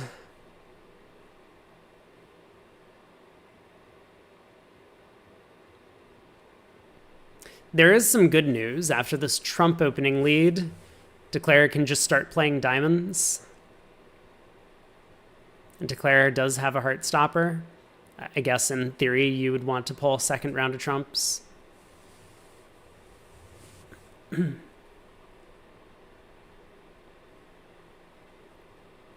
Still no action on the right side table. Oh, never mind. We get board 6, just as I was saying that.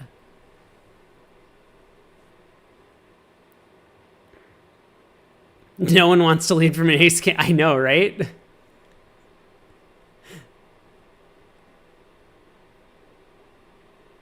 This makes a little bit of sense because it sounds as if West has long hearts and East has short hearts on this sequence. But that was indeed not the case.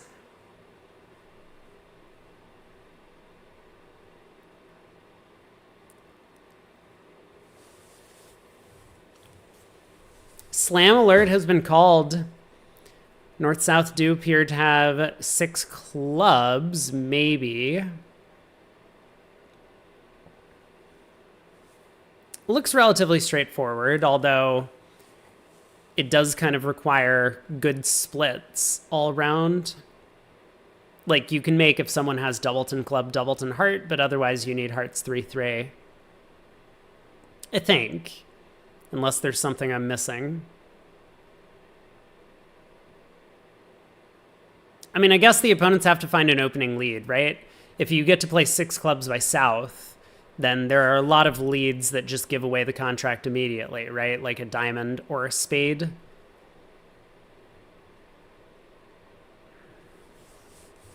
Will they earn 15-20? Yeah, great question.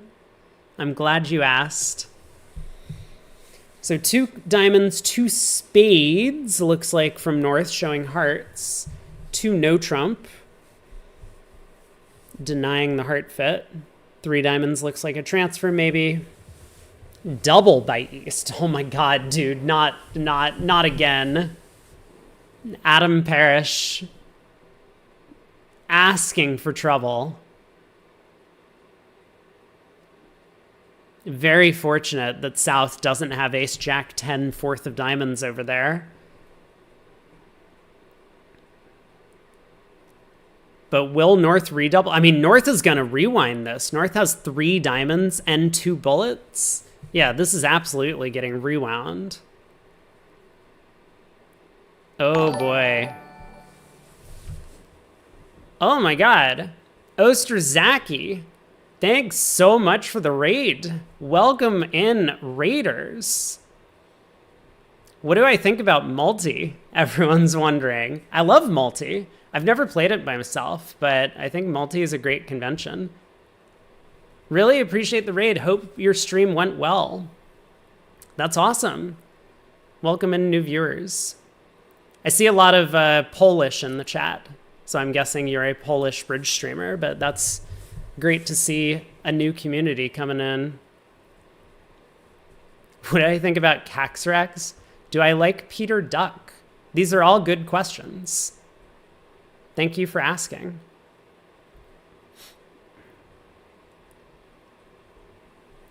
There are a lot of really awesome Polish bridge streamers. I'm sad that I can't speak the language. Otherwise, I would tune into some of their chats.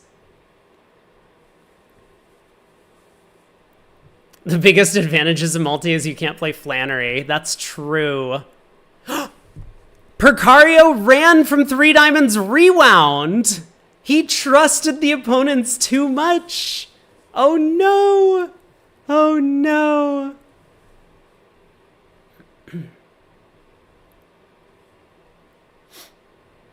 Bridge streamer doesn't know. I do not know. No, I'm not that familiar with a lot of the community, but I'm glad to see some new faces here. We will be here all week covering the NABC Vanderbilt teams. You're pretty good in English. I mean, most of the world has been forced to learn English, which is excellent news for me. Osterzaki is a chess channel. Ah, very cool. We were talking about chess a while back, but just for today, ended up streaming bridge. Very cool. I love that. We're becoming more popular on Twitch. Rob is a chess player. I am. I mean, I'm only about 2,000 rated, so I don't know, and I don't have a FIDE rating, but it's about 2,000 is my rating in chess, but I haven't played in a very, very long time. I am friends with a lot of chess streamers, though. Yeah, like 2,000 USCF. 2550 FIDE, yeah, that's way above my pay grade. I did a April Fool's stream with a buddy of mine, Nelson Lopez, who goes by Chess Vibes on YouTube, if you're familiar with him. So he is a friend, but I do not do a whole lot of chess anymore. I do talk a lot about chess on the stream, especially with like the candidates coming up. That's going to be exciting.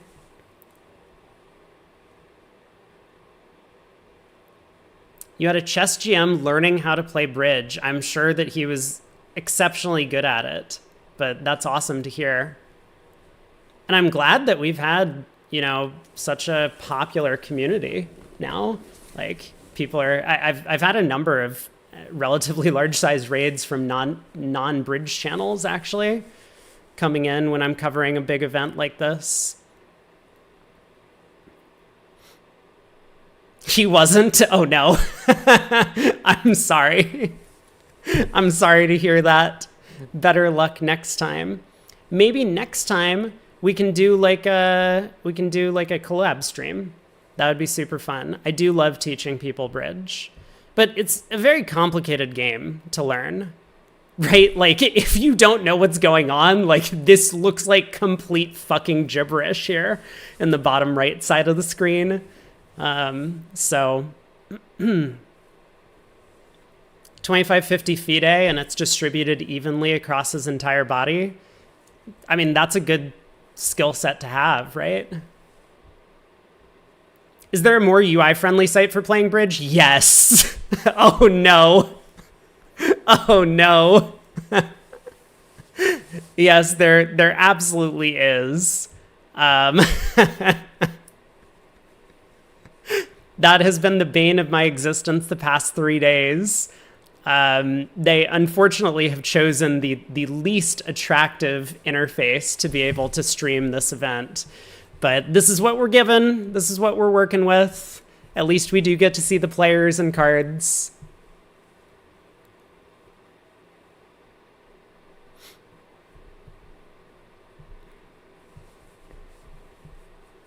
Sep says knowing chess has helped when learning bridge. That's great. I think that there's a lot of overlap in the skills between the visualization of the game and just like the pure computation. You have to be able to do both in bridge. But bridge involves a lot of probability as well, which chess doesn't really have.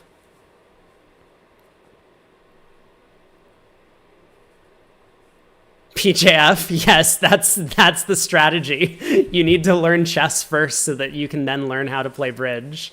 That is exactly right. That was the order in which that I did it as well. I learned chess first and then learned bridge later. En passant, it's a move in both games. I mean, I think you're halfway there already. By the way, I just noticed we're in 3 clubs doubled over here on board 4. I mean, they're playing very slowly at this table. They're 3 boards behind. But how is 3 clubs doubled actually doing? Game King says positional squeeze. Oh no, I need to lock in. Ooh. 3 clubs doubled goes down 1. 3 imps going the way of Team Parrish on that board. So Parrish moves into the lead. I mean, this would be a huge upset in the standings if Parrish holds on. There's still a lot of bridge to be played, but the link that got deleted is safe. Sorry, I unfortunately, because I'm streaming on YouTube as well, I hold on. Let me just permit.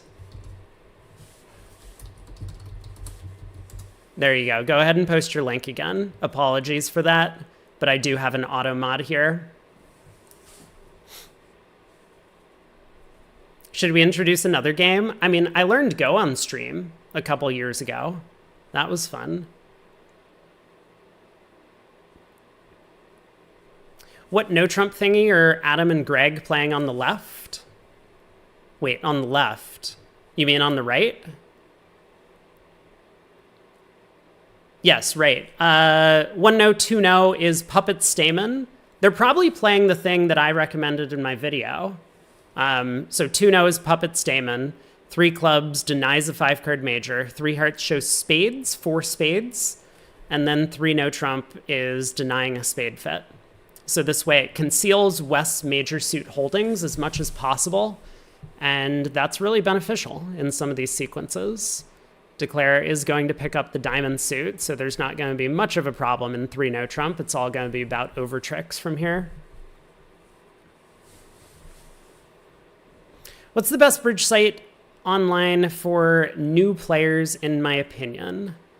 In terms of just like learning the game itself, I hear that Tricky Bridge, the app, is pretty helpful in that respect, but honestly, Bridge Base Online, just because like everyone uses it and the interface looks nice, it looks like you're in the modern world as opposed to utilizing Windows DOS, which is what's going on here. So I would recommend Bridge Base. You watched the video and discovered you played almost exactly the same 1 no Trump system. I mean, it's a good system and it's very effective. It's simple to remember, at least for the most part. Do I even play on BBO anymore? Shh, shh, shh, shh. Game King? Shh. Don't harass the newbies. Why does every bridge site look like it's 30 years old? I don't have an answer for you. I wish I did.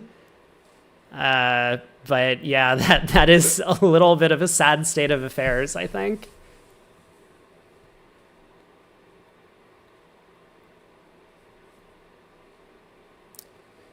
Humphreys has done pretty well for himself. Cashes the ace of clubs, is going to get that king of hearts, and this will be 10 tricks for him and 3 no trump.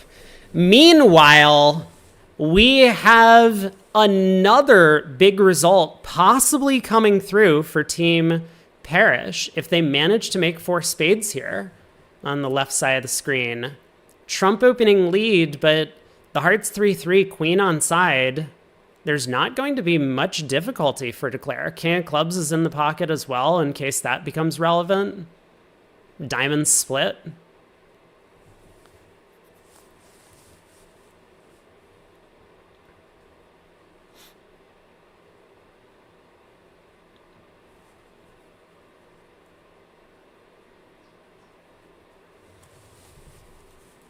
So four spades looks like it may well come home. And this is going to be another vulnerable game swing going the way of Team Parrish. I mean, it's been all them in this segment. They're currently leading 13-3 after 4 comparisons.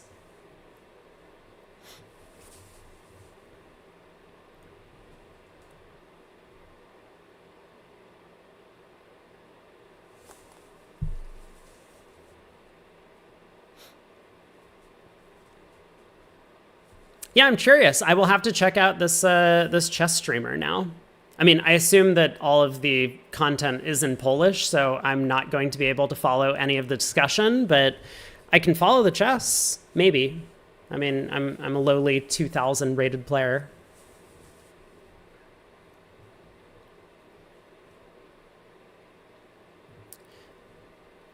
I wonder if this is just a bit of a difference in system, because Sprung ended up overcalling 2 clubs, whereas we saw the penalty double of the strong no trump at the other table. And so North-South were able to find their spade fit. I mean, North made a big decision to bid 3 spades here on Queen 10 fourth, and very fortunate, catches his partner with an 18 count.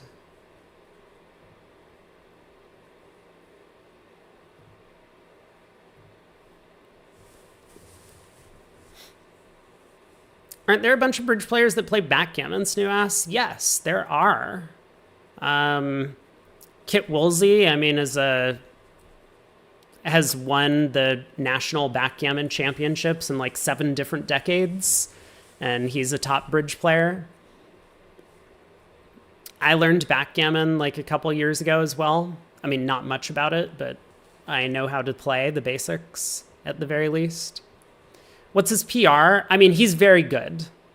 Kit Woolsey is by far the best backgammon player that plays bridge in the world. He's like competitive in the world championships, I would say. I don't know. I think I've seen him on a couple of backgammon streams. Like what's a good PR? Is like 5 a good PR? I think that's the number that I've seen. Somewhere in that vicinity. 5 to 7. In that range. If PR is the number that I'm thinking of, that's like your errors in comparison with like computer perfect play.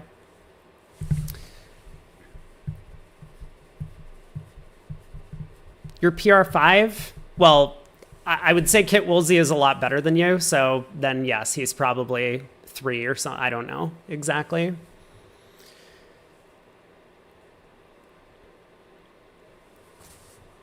I'm taking a look at 4 hearts over here on the right side of the screen. What have we got going on? A little bit of a reverse Flannery type sequence here from Parrish and Humphreys. A popular convention, 2 spades, invitational with 4 hearts and 5 spades. 2 no trump asking, 3 hearts probably showing some sort of minimum, and West signs off in 4 hearts. The trump split, very poorly. Queen Jack 9 fourth offside. And the opening spade lead gets ducked.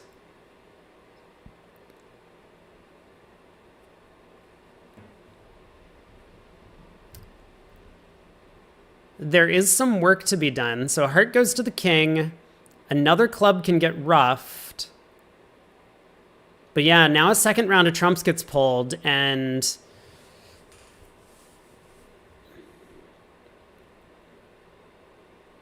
four hearts down 2. Did I really miss out on the first couple of tricks of the play? Oh, I really did. South led a club at trick 1, and by then it's all over. And it looks like Declare slipped a trick at the end eventually anyway. So a bit overzealous from Parrish and Humphreys, it looks like, but kind of understandable, and the trump split so badly that they had a chance to make it. if the hand was more favorable. Still struggling in this 4-spade contract on the left side of the screen, but Declare is well on their way to pulling trumps. And I do believe that they're either going to set up diamonds or they're going to set up hearts, and both of those are going to be equally successful, meaning 4 spades is going to make. I can allow another link. I'm sorry. I just, I need more moderators is what's going on here. That's what needs to happen. There you go.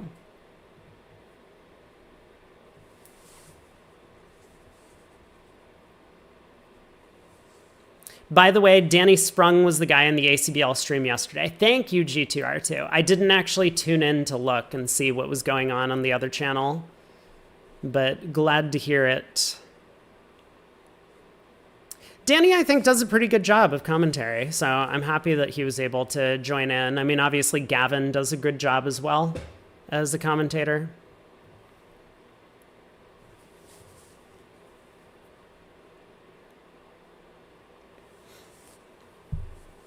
Are they live as well? Is the ACBL stream live on YouTube? I am not sure. I suppose I will take a quick look and see if they are.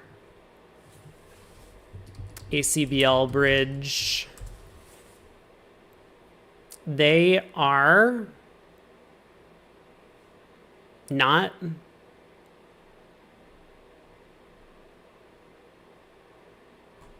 Nope. Nope. Okay. Well, we're on to board 6, and Parrish has taken a pretty sizable lead, 12 imps now. South opens 2 clubs. We've seen this before. 2 clubs, 2 diamonds, 2 no. North gets to transfer to hearts. And I do not believe that there's any chance we're going to see East double 3 diamonds here, looking at King, Queen, 4th. That is just a suicide bid that really should have gotten punished worse than it did at the other table.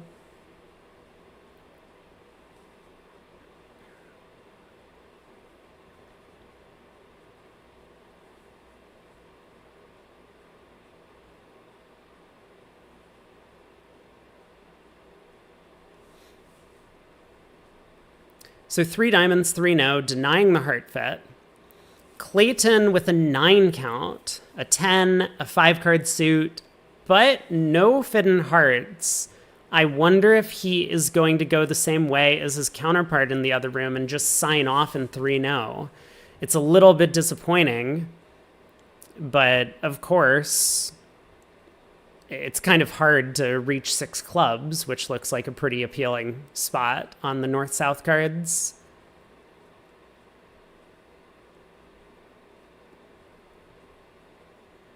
If he does decide to take the plunge, then 4 no trump feels like a pretty sensible way to go. This usually for expert partnerships, especially for ones that are as practiced as these guys, they probably have some sophisticated methods to uncover their 5-3 minor suit fit. So he does bid 4 no, and I mean, again, Parrish just making the decisions that work on all these hands. 4 no trump is going to fetch some sort of accept from south. I think he has a 5-card suit. The way that I tend to play these sequences is 5-level bids show 5, 6-level bids show 6, and 5 no trump is bid 4-card suits up the line. I don't know if Danny implements that or if they have a different sort of system, but I would expect Danny to accept because he has a 5-card club suit. 5-card suits tend to take tricks and no trump, despite only having the minimum 22 high card points for the sequence so far.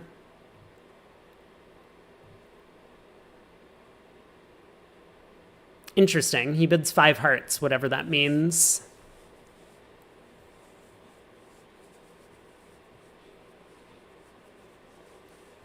BD asks the difference between the Vanderbilt and Soloway, or Spinderbilt, the Spin Gold and Vanderbilt.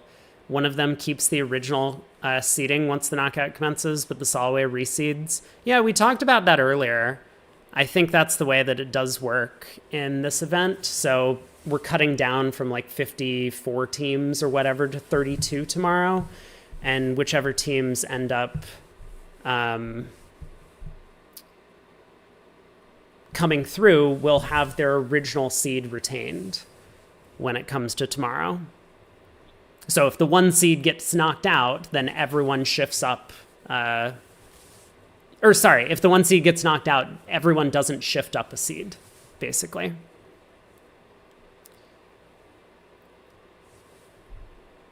And North-South do reach 6 clubs. I think it's very close as to whether or not this is an excellent contract. If North had the Jack of clubs, you would be pretty happy about it. Then you would have 2 entries. You could probably set up hearts, unblock the king, queen of hearts, club to the jack, heart, ruff, high, pull trump, sending in dummy, and run the heart suit. Without that Jack of clubs, I think you just have to ruff a spade, unblock the hearts, pull 2 rounds of trumps, and hope the ace of hearts cashes to pitch a diamond loser. But we will see what Danny Sprung elects to do at the helm. I mean, for starters, West needs to find an opening lead. Leads a spade, and now life is a lot easier for Declare, because now Declare can handle 3-2 clubs. Wins the spade lead. King, queen of clubs. Unblock the hearts. Club to the ace. Ace of hearts to pitch a diamond. This should be all 13 tricks. What would I lead from East Hand? You mean West Hand? Are we getting our cardinal directions mixed up? I like the spade lead from KDR over here. Like, he's sitting on 3 small hearts, and he knows hearts are 5-3-3-2 around the table, so he needs to make an aggressive lead against this sequence. He can't just afford to sit back passively and lead a club or a diamond, for example. That is not going to be an effective defense on a hand like this. So I think a spade lead is kind of standout. It just makes Declare's life a little bit easier, but again, because he has 3 hearts, even if West didn't lead a spade, Declare's life still would have been pretty simple. As mentioned, we can pull a couple rounds of trumps, ruff a spade, and pray that the hearts split 3-3, which they do.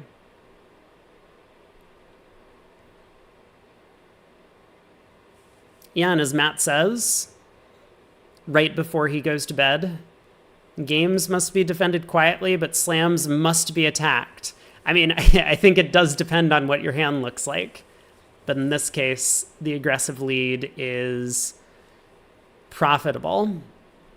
I believe that came from a time period when slams were effectively bid only if you had like 33 or more high card points combined. And therefore, obviously, you need to make an aggressive lead. You can't afford to just sit back and let the opponents knock out your partner's ace and then hope that somehow they misguess a queen later in the play. They're just going to have 12 tricks. Nowadays, when slams are bid on 28 high card points, 29 high card points combined, you don't need to be as aggressive. Snoo says, isn't it better to duck a diamond and then take a spade finesse?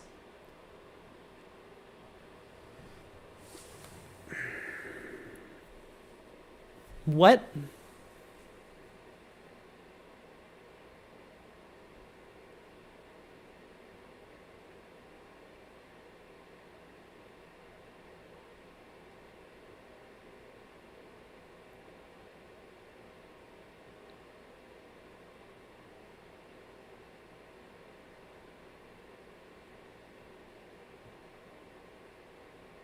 I'm not sure I understand. I'm not sure I understand the line of play proposed. And pitch a diamond, rough a diamond? Instead of playing for 3-3 hearts? Well, it's not exactly playing for 3-3 hearts. You can pick off Doubleton Heart, Doubleton Club as well.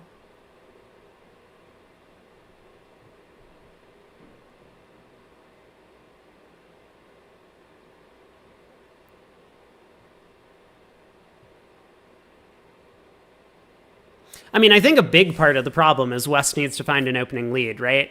A spade lead, a diamond lead, and a club lead immediately give away the contract because the club lead gives Declare an extra entry to the north hand.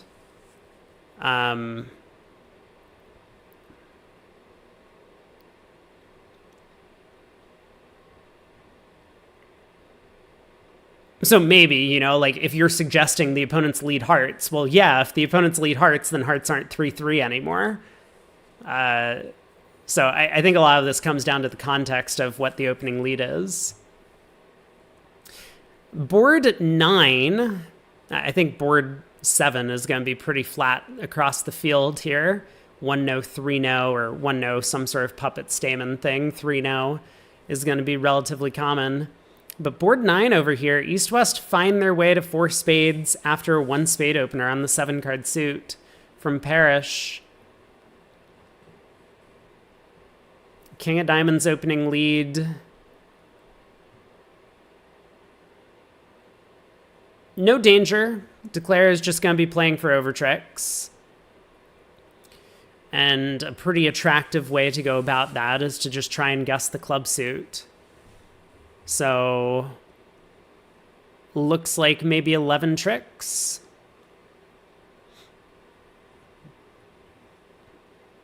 I mean, listen, East has a 13 count over here opposite a strong no trump. 1-no, 3-no, especially with a very weak spade suit, is not so crazy. But Shan does elect to bid 2-no, puppet stamen. So 3 clubs, denying a 5-card major. We've seen this auction before. Is going to settle down into 3-no trump.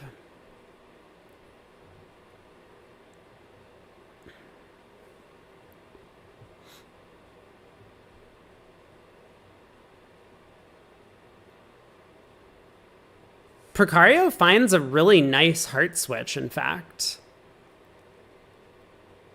So Parrish, I mean, if he misguesses clubs here and sticks in the jack, which he does, North can now cash the Heart King.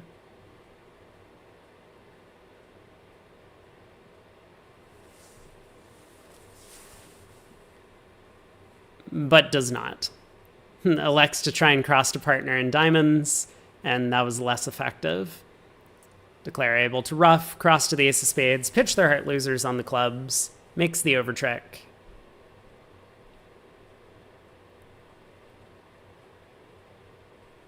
Game King says, with 2 clubs, 2-no puppet, what is 3 clubs and 3 diamonds over 1-no? For most pairs, 3 clubs would be a transfer to diamonds, and 3 diamonds would be some hand with, yeah, there is a video. But I know you're not a member on my YouTube channel. 3 diamonds, something with like both minors. You know, 5-5 in the minors. Game forcing is a popular treatment, but I'm sure there are others.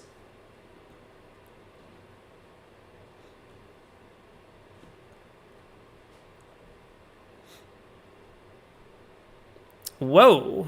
Well, this is one choice of opening lead from Clayton over here. Does not like the prospect of leading a major suit against this sequence. I'm not sure why a heart wasn't chosen. I mean, East had promised spades and West had not promised a heart suit. Yeah, 2 spades and 3 clubs are the transfers. I mean, 2 spades is a range ask, or transfer to clubs is a popular way to play it.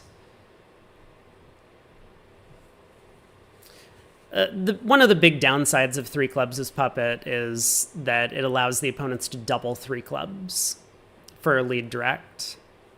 So 2-no trump gets the same thing across, but they don't get the opportunity to double 2-no. That's all it is.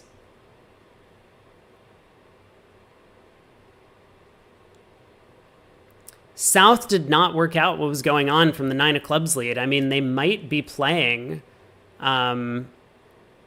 9 is 0 or 2 higher. Could have been like a Rusino 9 of clubs lead.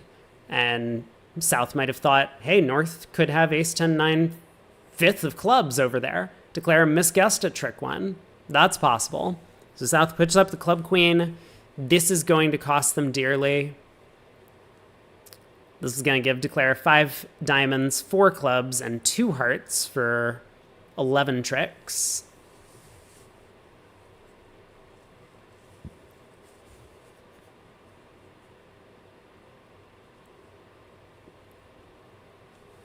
Losing out on not being able to play 3 clubs redoubled when they double you is not that much of a danger, especially considering Precario and Donati were unable to capitalize when the opponents doubled them in 3 diamonds earlier. I'm still very surprised that South ran.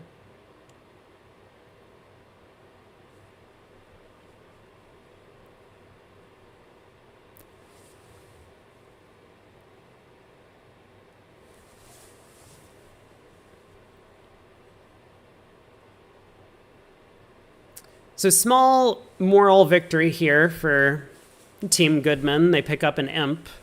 That's going to cut the lead to 20 on this board with the extra overtrick and 3-0.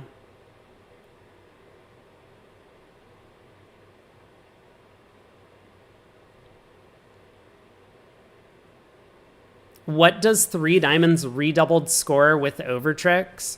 I do not know the answer to this.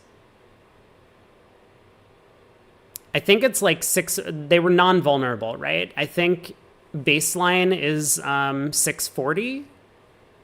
And then every overtrick for a non-vulnerable is plus 200. But I could be wrong about that.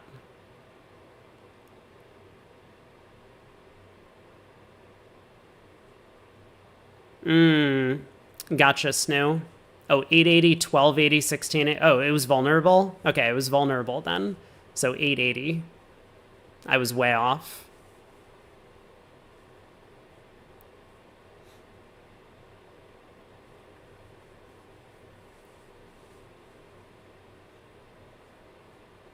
We're on to board 8, though, over here.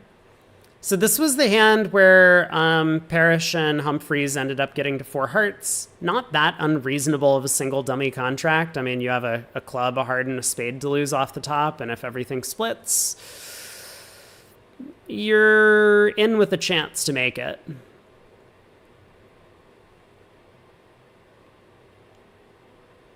One diamond opener here from KDR. Does East have this reverse Flannery available to them? There aren't a ton of other popular ways to play these 2 of a major jumps over 1 of a minor. So 2 spades, there it is. We're probably going to see a very similar auction. I mean, West might just bid 4 hearts directly.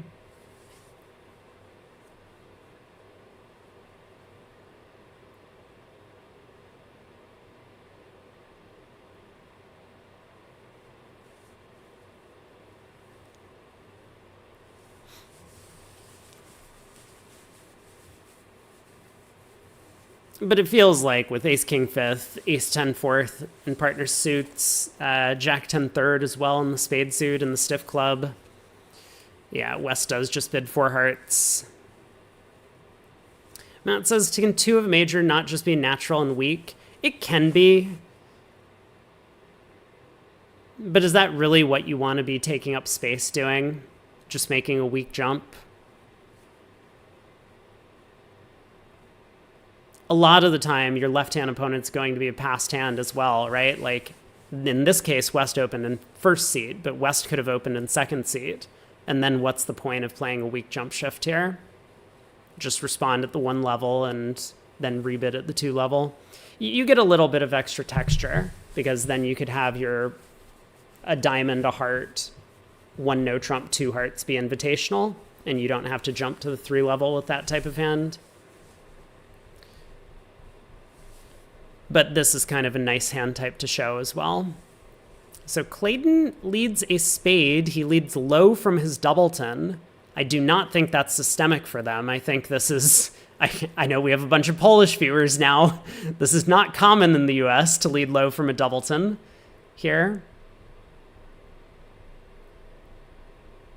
So he's false carding for whatever reason, we don't really know, but that was his choice. This is going to pressure the opponents into possibly trying to pull some trumps. And I think that's going to be very much to North's advantage.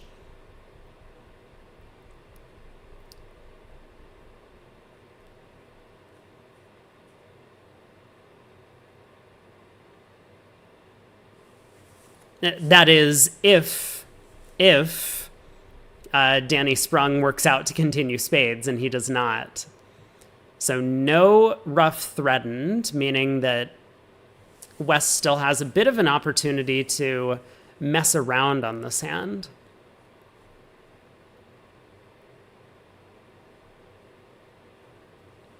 Is it alertable to lead low from a doubleton? Yeah, it's a pre-alert in the US for all these competitions. Gotta let your opponents know that you're doing something that does not exist outside of Poland.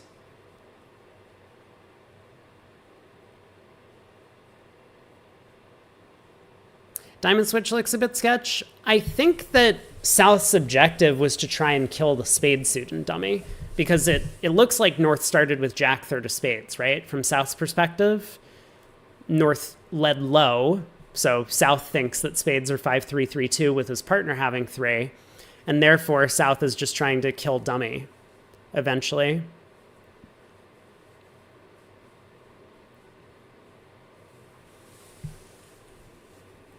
But yeah, as it is, the diamond switch is going to allow Declare to start running the spade suit. So this is pretty likely to just be down 1 at this point. Not much the defense can do otherwise. Declare will get to lead a club up to the king.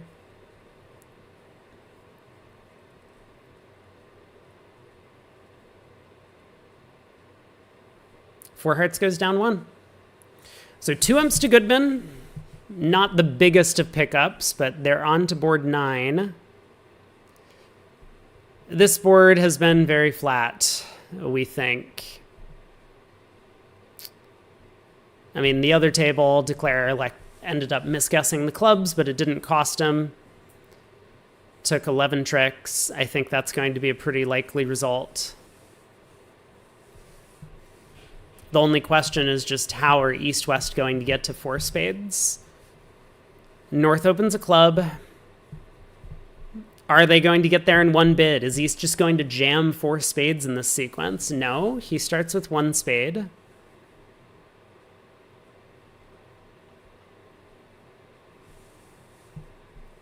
We have had a massive delay on the right side table. Unfortunately, that's just the way these things go, that if one of the tables is way behind the other, we have to wait for them to catch up. 2 club limit raise from West is going to propel East into the spade game. I don't think East is going to spend a lot of time fishing around for a potential slam. Like, what would you need for slam? You would need ace of spades.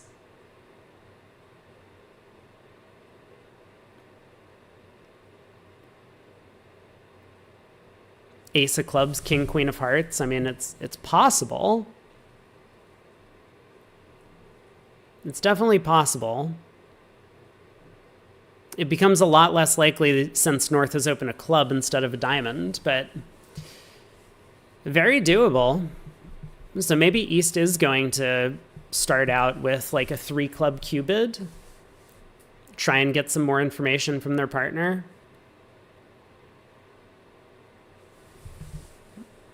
I mean, I suppose East could splinter 4 diamonds. Maybe that's the most effective way to get the info out of your partner, right? East bids 4 diamonds. If West really has this hand with 3 small diamonds and all of these other side suit controls, then West can cubid back. West can cubid 4 hearts. And East can make a push towards slam. That seems like a pretty reasonable thing to do, actually. So I wonder if Shan is going to come up with that decision. we'll see. We'll stay tuned. Meanwhile, on board 10, East gets to open a heart in first seat. South will pass. West, just an 11 count. Starts with a no trump. 2 club overcall from North. Pretty attractive here. 6-card club suit. Directs the opening lead. So 2 hearts by East, just to continue shaping out. Schmiebel asks, is 3 diamonds a splinter? On the East cards here? Maybe. So there's 4 diamonds from Shan. I like this bid. I like this bid a lot, actually.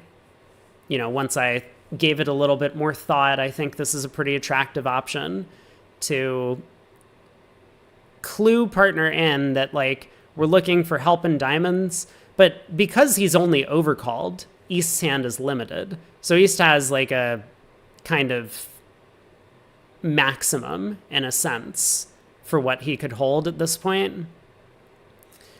So West will know that he needs help in both clubs and hearts, and nothing wasted in diamonds for his side to move towards slam.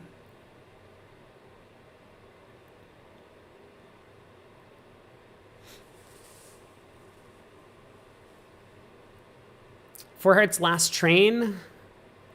I mean, West is not going to drive towards a slam here. West was sitting on that queen 10 third of hearts. He's probably wondering whether or not this hand is good enough to give some sort of last train, or as someone suggested earlier, 5 clubs. Schmiebel it was. 5 clubs is a relatively attractive cue bid from West. He does decide to try 4 no.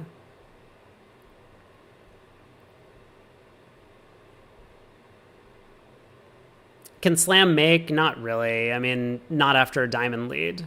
Without a diamond lead, Declare would have some chances. But even then, it might be a little bit much. Oh my god! Snoo, you called it. West just drives to a slam. No, no, oh my god. Siri? Siri just called my dad. No, stop.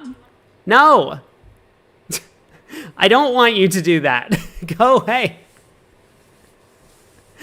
What did I say that got it to call my dad to start with?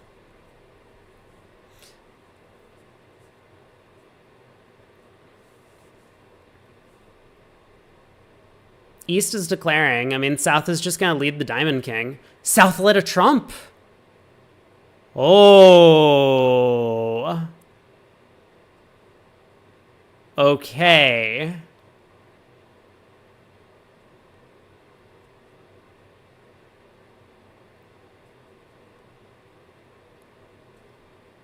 I mean, I guess there's still no way to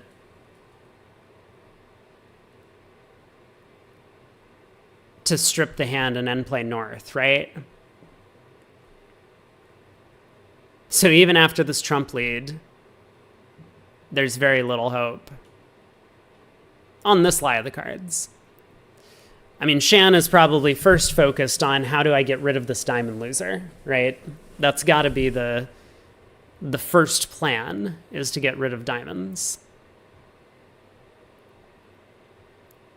And North opened the bidding a club, so Declare is going to pick off the club suit correctly. I am very surprised at the trump lead from South. It's not like the King of Diamonds necessarily accomplishes much if Dummy has the Diamond Ace, but I think this is one of those spots where you can almost guarantee that the King of Diamonds is cashing, or East has a Diamond Void. Just due to the fact that your partner opened, it was a 1-level overcall, a limit raise, and then the 4 diamond splinter. Most of the time, this whole sequence with West then driving to slam is going to look like stiff diamond opposite a bunch of small ones. The slam bidding decisions show that the Italians, Donati and Precario, are better than the Americans.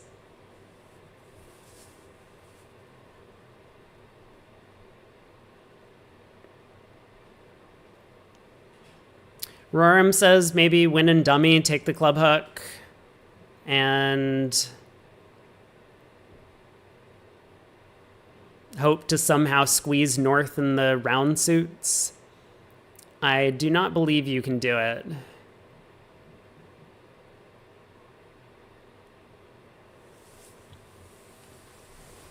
If North doesn't unblock the diamond ace, then maybe you can make it. Well, North is going to unblock the diamond ace, so let me stop you right there.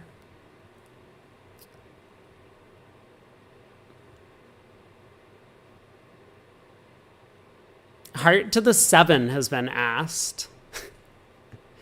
We're trying to pull out all the stops. I mean, you need to start by pitching this diamond loser, right?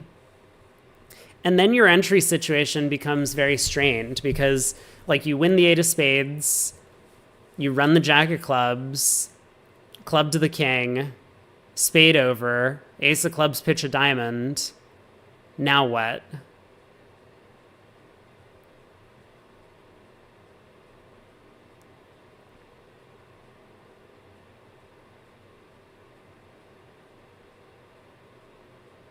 See how bad it is opening the 11 counts, just telling the opponents where all the cards are? It still hasn't helped. It still has not helped. Because Declare is still not going to make 6 spades here. Yeah, and I mean, one of the big problems for Shan, sitting east, is that he would absolutely love to just start running spades. Because that's one of the ways that you can effectively try and make contracts of this type, is if you just start running a long suit and force them to discard a bunch of things very early in the play. But because he actually needs the spades as communication to be able to set up the clubs and pitch his diamond loser, it just doesn't work. He's got to win the jack of spades. He's got to run the jack of clubs. He starts with the ace of spades. So this is not going to be super effective. Holy cow, East on 11? Oh my god, yeah, 3 passes go around to East, who picks up an 11 trick hand. Whew.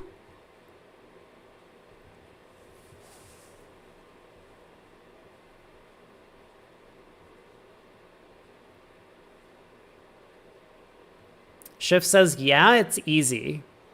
Club finesse, second club, cross and trumps, pitch a diamond, rough a diamond back to hand, heart to the 7. So North wins. Oh, I see what you mean. Oh, I do see what you mean, chat. Look at you.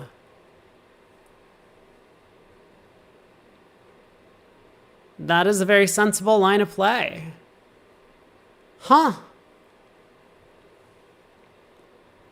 So Shan could and maybe should have made this. Wow. Wow.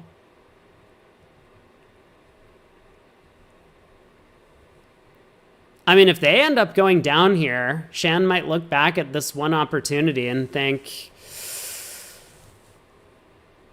this was a missed chance. Still making? Oh, it's true. It's true. He can still do the same thing from here. He can lead the Queen of Hearts, right?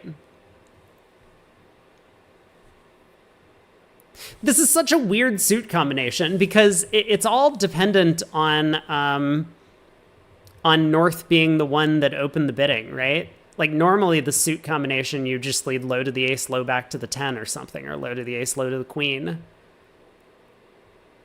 Oh my god, wait, he didn't lead the Queen of Hearts, though. Why not? Now he's just down.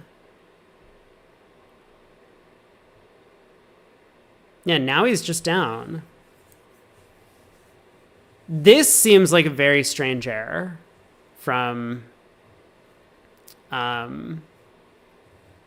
East, not leading that Queen of Hearts, because he still would have had the opportunity to guess the heart suit later. So yeah, at the end of the day, the presence of the 8 of Hearts was a pretty big card. Shan could always have decided to play south for the heart jack anyway by going Queen of Hearts, King, Ace, and then running a bunch of spades and then leading a heart up. Yeah, it's a very strange finesse type position. So where are we going to end up on board 11? I guess we'll find out. 2 clubs, 2 diamonds, 2 hearts, Kokish relay, 2 spades, 3 no trump, sets hearts and demands a cubid in their agreements. 4 diamonds, exactly what East wants to hear. 4 spades kickback. 5 clubs showing 0. 6 diamonds asking for third round control. Okay. So East had other options, but elected to ask for third round diamond control. Could have confirmed all the key cards in the trump queen and looked for a grand, in which case West would have no difficulty whatsoever bidding the grand. West realizes that his king of spades is probably a good card, but is this a situation where East could really be like 6-5 in the red suits? Like, can East have 6 solid hearts and ace jack 10 fifth of diamonds? In which case, it doesn't matter that we have the king queen of spades. We still need to pick off the diamond queen to make 7. I think West can comfortably realize that, well, that's not happening because he has the 10-9 of diamonds. So this is putting a bit of strain on West, but I think Humphreys can and should work this out, that we should just bid 7 hearts. Only 16 top tricks has been claimed. The jack of spades does fall. So you have 8 hearts, 5 spades, ace of diamonds, ace of clubs, king of diamonds. And there is no squeeze for 17th.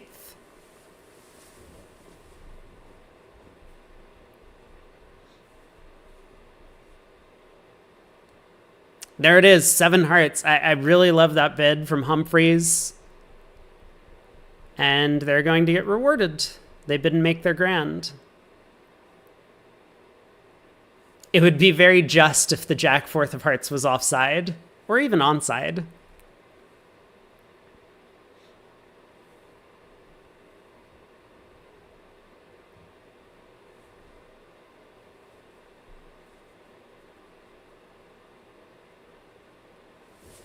So Shan and KDR here having some sort of sequence going on.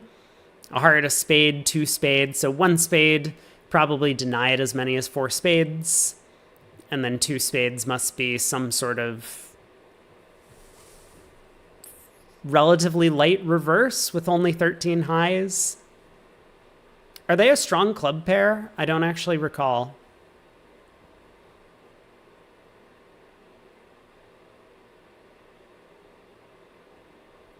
Yeah, 1651 still has decent chances in 7 hearts. Jack of spades could fall. 7 no better bid. Was it really?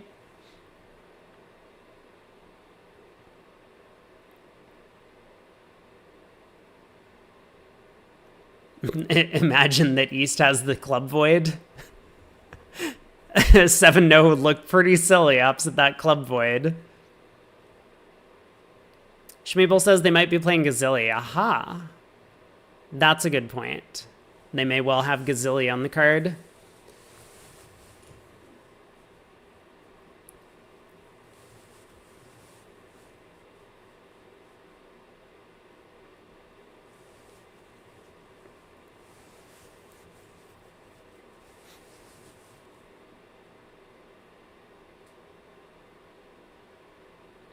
I'm not sure what KDR is thinking about over 2 spades. Does look like maybe 3 clubs is a pretty attractive call, unless that's an artificial negative. Most pairs will utilize 2 no trump as their like Lebensal type bid here. Okay, there it is. I guess that's not what they're doing. Or maybe West is going to bid 2 no, 3 no.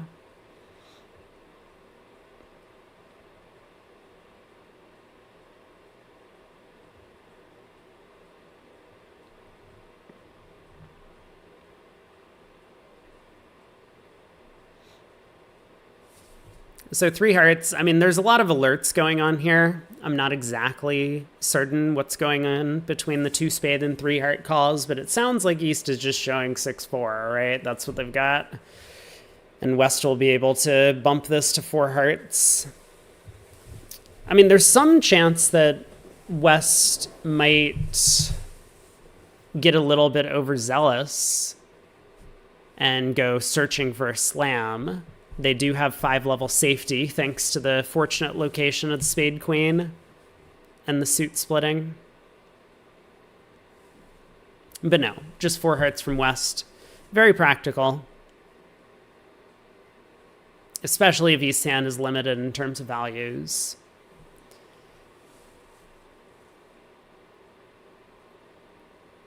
South on lead, gonna try club. And I guess we'll see, is Declare going to take the club finesse? It looks like that's what happened in the other room. That allows North-South to get a club rough as well as the diamond ace. Or is Declare going to trust this deuce of clubs lead? It didn't come out laser fast.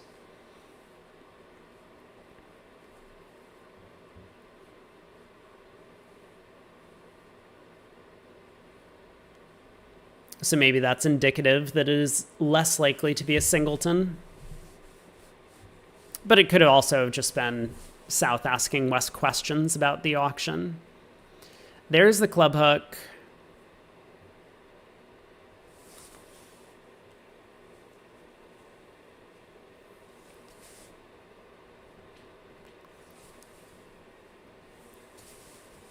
The 4 of clubs comes back roughed, making it clear to switch to a low diamond.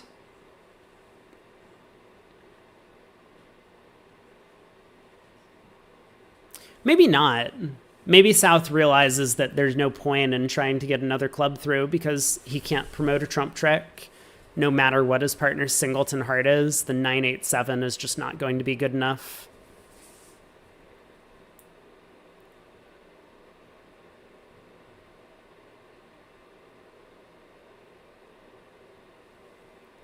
But this 4 of clubs, very clear suit preference for diamonds. So I think South is either switching to the ace of diamonds or a low diamond here.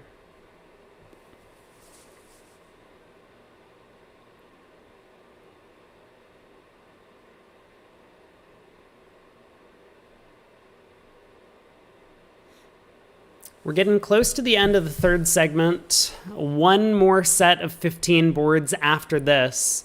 I am going to do my best to make it through. I am so exhausted. But we'll try and get there. And then we do it all again tomorrow, starting with the round of 32. Cutting the field down to the top 32 teams that qualify.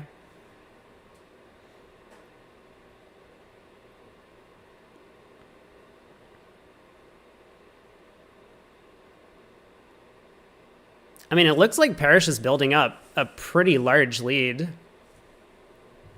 Hey, Greg. What you doing here?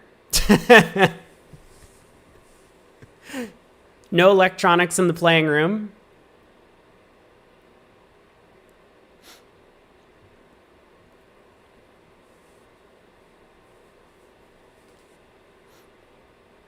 But I mean, 31 imps. There's the low diamond to the king. Another club is going to come through from Clayton, but Declare does get to just rough high. Are you not allowed to watch Twitch at the table? You know, when I was playing in the Swiss in Philadelphia, one of the Chinese guys, when he was dummy, just had a Twitch stream open. I mean, he wasn't watching bridge or anything, but he was just like watching a Twitch stream while he was dummy at the table with the sound on, which was super obnoxious. I asked him to turn it off like midway through the second board, but I was so like completely stun locked by just like this Chinese guy like on his phone as dummy was getting played.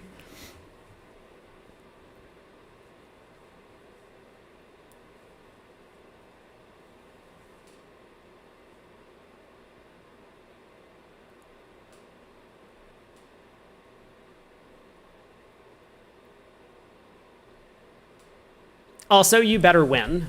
So make sure you get back in there and crush these guys in the final 15 boards. It would be very disappointing to throw away this lead. I'm counting on you.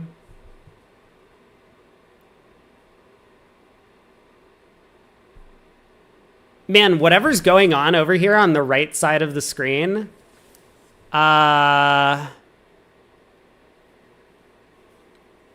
Humphreys decided that his void in the opponent's club suit was a worthwhile asset on offense.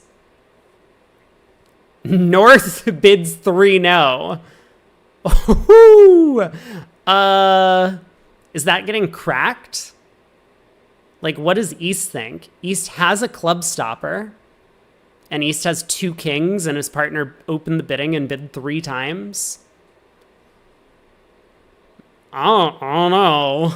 I mean, this might be grounds to take out that buzzsaw, but East does decide to pass.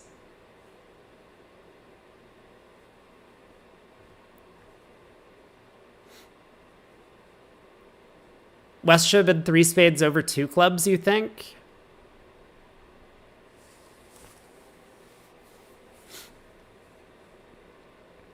Meh. I mean, I actually think it's pretty close. I think 3 spades the first time around is fine. But this also seems fine. Queen third of hearts is a pretty bad holding. The club void is really good. I do admit that. But I don't think you want it going like 3 spades, 3-no. That's probably bad for your side. I think 2 spades is okay.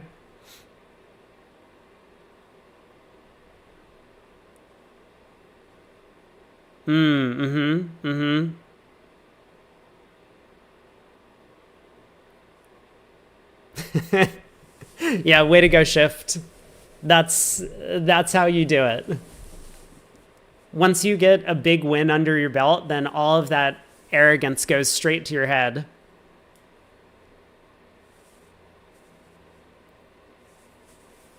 Humphreys making it very clear to his partner that he has an entry in diamonds and that his spades are set up.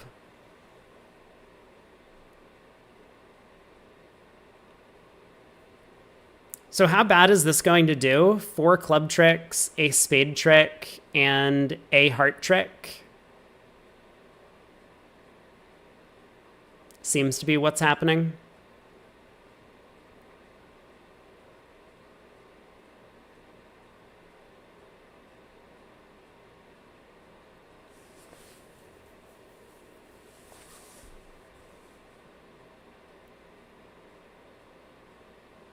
Three no down 3. You should have returned the 2. Yeah, fine. Fine. You could have returned the 2 instead of the jack. That would have made sense as well.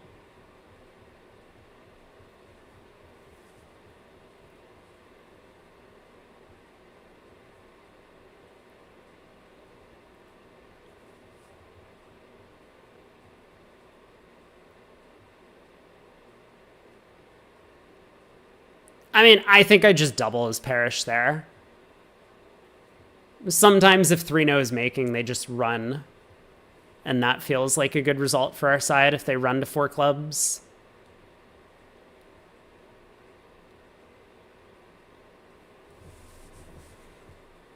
Maybe a bit of a missed opportunity, but you have to imagine that plus 300 is going to be a good result on that board. Then I crack 4 clubs. Yeah. I double 4 clubs.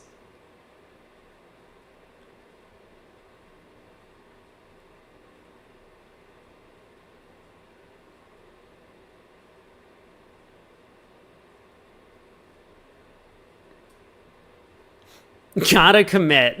There's the brazen arrogance coming through. Okay, board 13. I mean, this table is way behind over here. Understandably so, though. I mean, they've had some very difficult play problems. 1 spade by East, 1 no trump, 2 hearts. West gets to raise 3 hearts.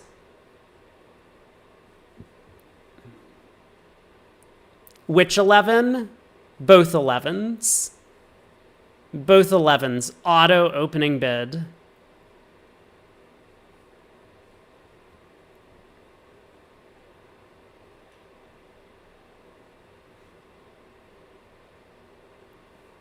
I mean, you got 2 aces. What's wrong with opening an 11 count? Don't be a hater on opening all 11s. Yeah, these are really nice 11s. That is true.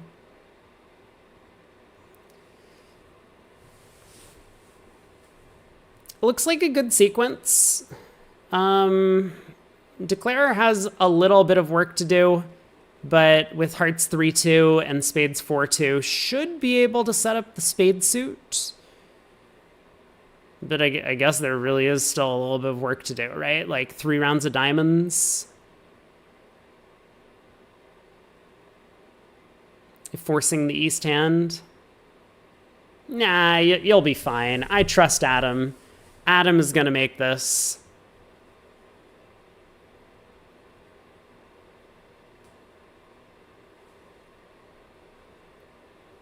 Club King offside, but Declare doesn't really need to worry about the club suit.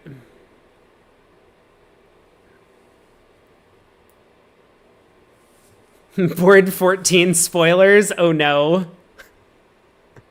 Oh no. Okay, but we have board 11 on the table over here. We'll see if KDR and Shan can find their way to 7 hearts. Or 7 no trump, for that matter. Pass by South. Is West going to open? West does not. So pass by North in 3rd seat. East gets to open. We'll see if they play a strong club, I guess, now. Is East opening a strong club or strong 2 clubs?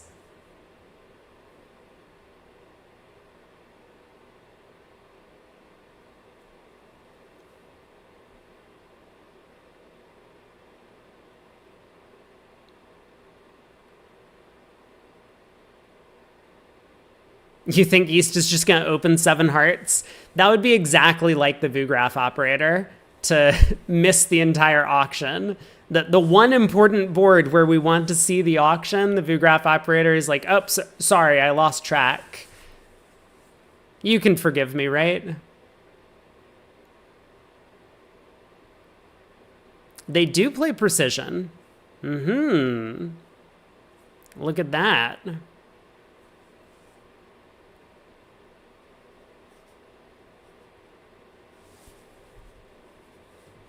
So a club, a spade.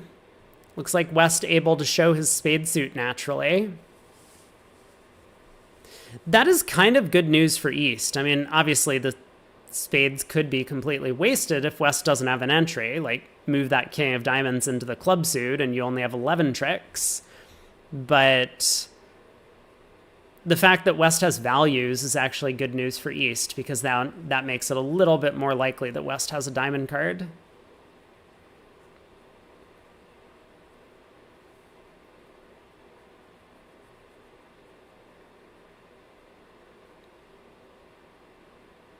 Rude of Precario to defend this hand well. Oh, wait, are they going down? They aren't.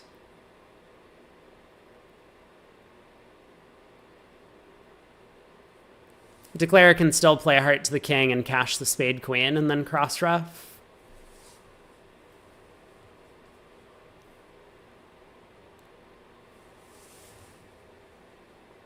It's not 100%. He doesn't have 100% line of play, but that does look like the most logical plan.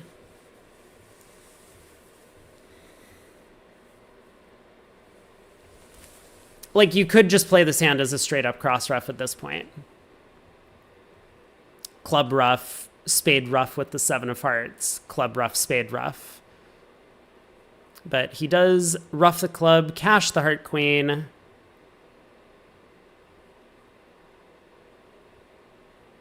And it looks like he claims. So queen of spades to throw the club. Well judged by Parrish there.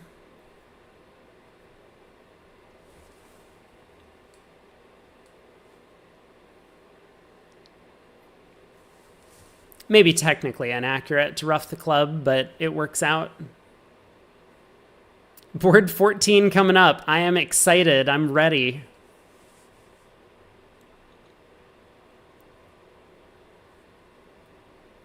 One club, one spade, 3 hearts splinter. No.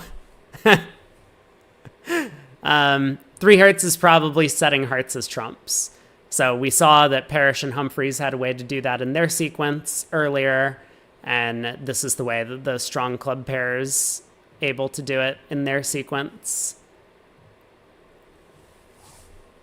Get my roasting hat ready for board 14. I mean, you might be playing the next segment before board 14 gets on Vugraph, because there have been a lot of delays.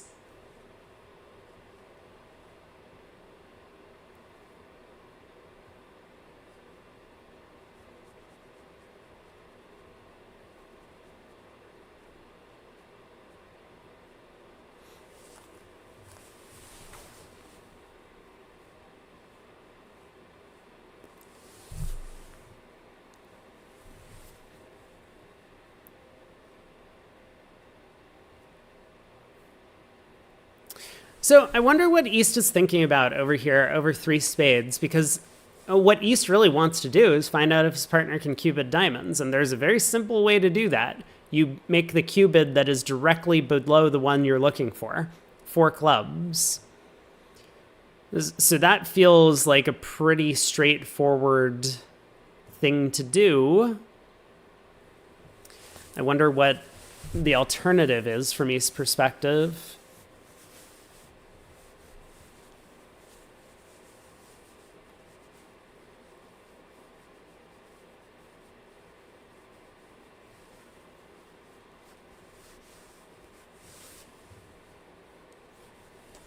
Well, that does it. 3 no trump, 4 diamonds. 7 hearts. I mean, at this point, you know partner has a diamond control and the spade king. There it is. 7 hearts. That was all East needed. Good auction.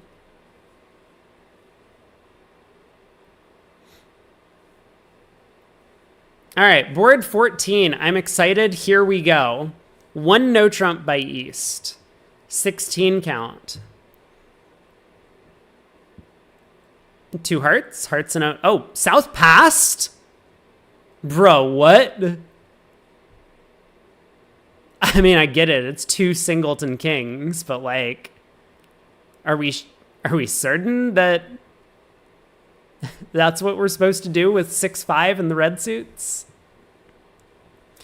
2 spades, a range ask or showing clubs. East is probably going to treat his hand as a maximum with 16 and basically all working honors. The 10 of hearts is a good card. So he does. Oh, also they're probably 14 to 16ers, aren't they? So this is a complete maximum. 3 spades showing a singleton. So this is a spot where, with East having such a bad spade holding, I think... Dude, North and South just pass throughout this sequence, by the way. North doubles 3 spades. I was going to say, I think East should reject playing 3 no trump at this point. You have a bunch of controls, aces and kings. The ace of spades opposite a small singleton is not a terrible card in a club contract. I know that you only have a promise 6-2 club fit, but this is a spot where I do not like 3-0 on the east hand, regardless of the double by north.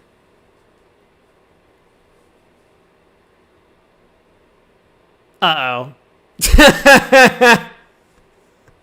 Uh-oh.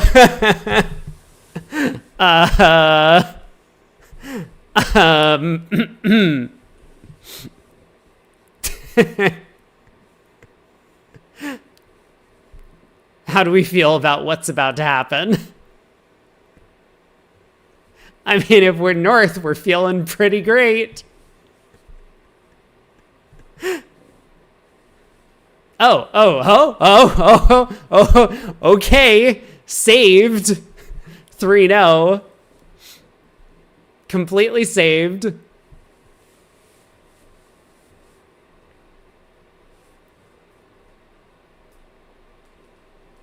Three spades did show a singleton. It did, yes. Redoubles just the ace. Oh, okay. Okay. Very good. Yeah, I mean, okay, fine. Yes, good point. Thank you, Schmeeple. That is... That's a great call. That once you've showed a singleton, I don't think playing three spades redoubled is allowed anymore. Good point. I accept. You got me. 4 clubs, 5 clubs. Very good.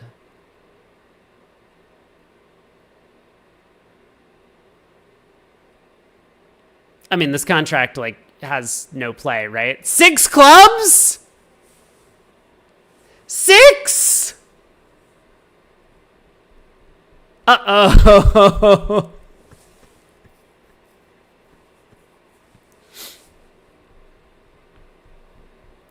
Yes, I see.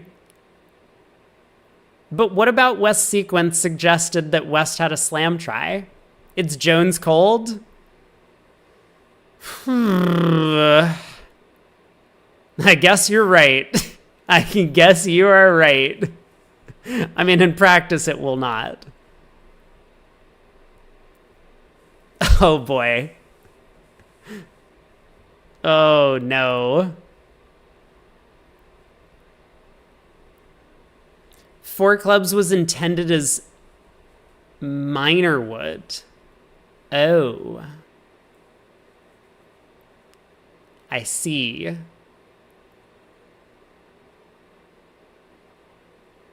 And I can picture exactly what you were doing at the table. You were panicking on the inside because you're like, you know, somehow I've game forced an 8 count in this sequence with a bad 7-card club suit. Let's just sign off as quickly as possible. And so that's like 5 clubs insta hit the table. And then partner bids 6 clubs and you're like, oh shit. That's not what I meant to happen.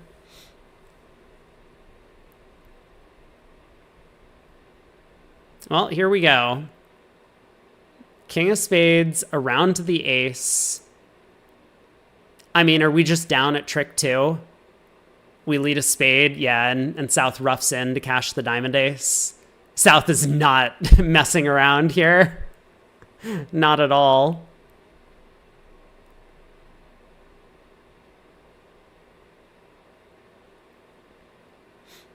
South was like, not gonna give you another chance to rabbi that singleton king.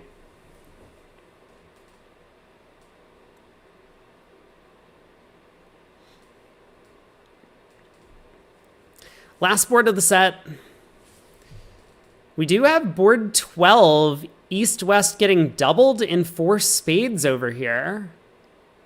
So 3-0 went down 3 in the other room. We saw Donati and Precario kind of escaped by the skin of their teeth. They didn't get doubled in 3-0. But how is 4 spades doing?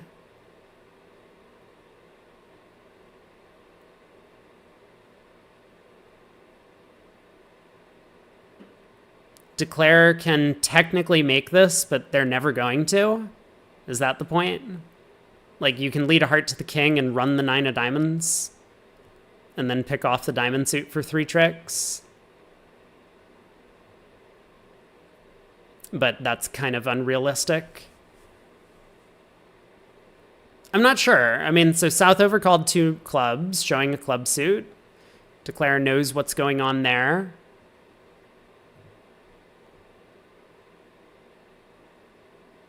Four spades makes on a strip squeeze.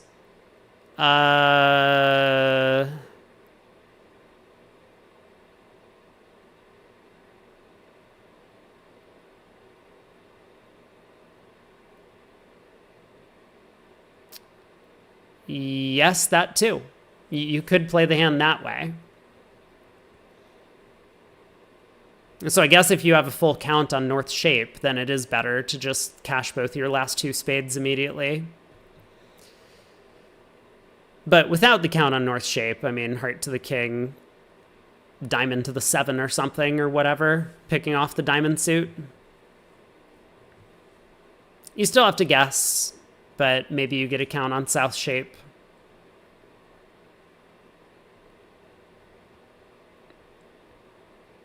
Maybe this is actually very marked, right? North doubled. I mean, what is North's hand? North started with the king of spades and out. That doesn't seem like a very attractive double.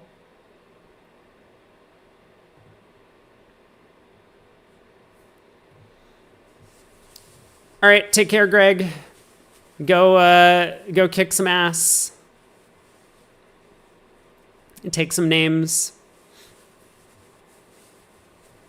I mean, really, if Team Goodman gets knocked out here, then all of my partners, other than who was it?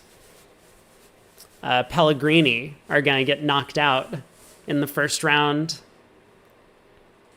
Because Verbeek lost, Pellegrini won, but that's only because he was playing that complete fish Verbeek. And now KDR is going to get knocked out. I'm losing all my partners fast. They're not making it to the second round of the knockouts.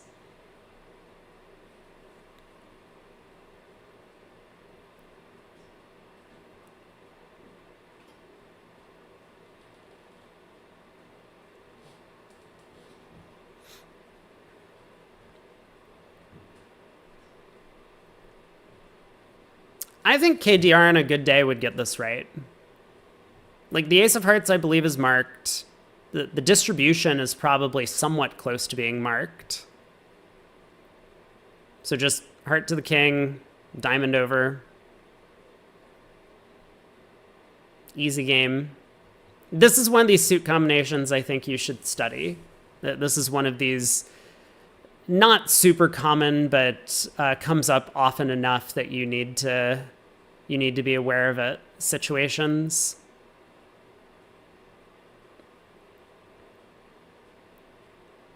Were these the partners I was very easy on at that junior training camp in the Czech Republic?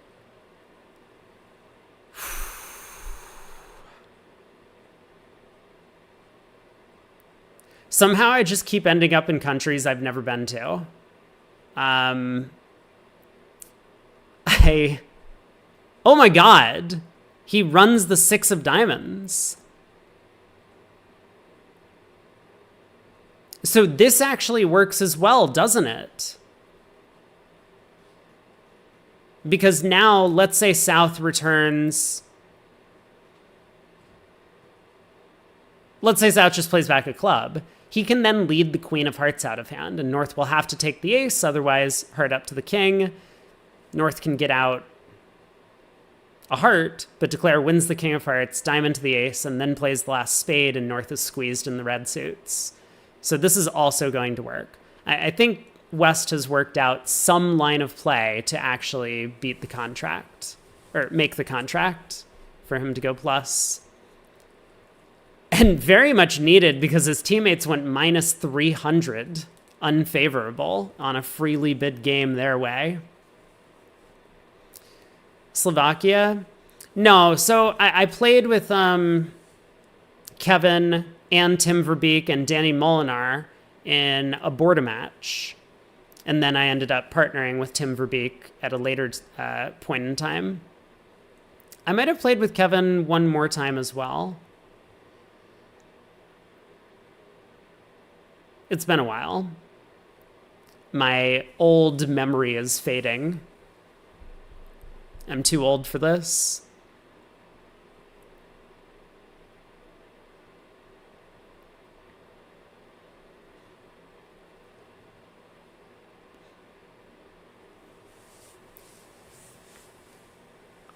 Wondering if it was from juniors. I never played juniors.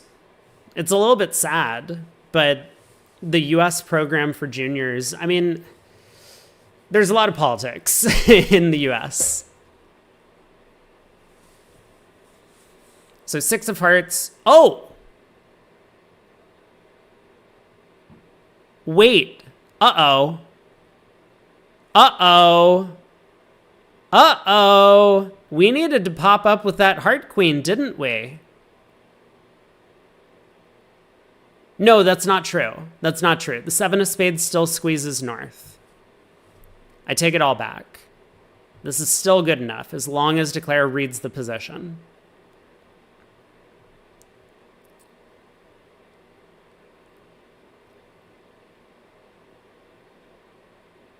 Oh! Oh boy. Wait. Now the 7 of spades. Now north is squeezed.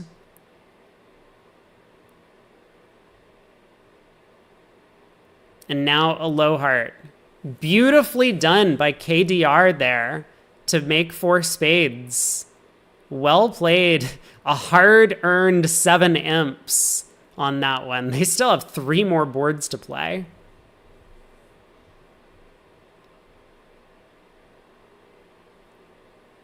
So this was the one we saw the other table end up reaching 3 hearts.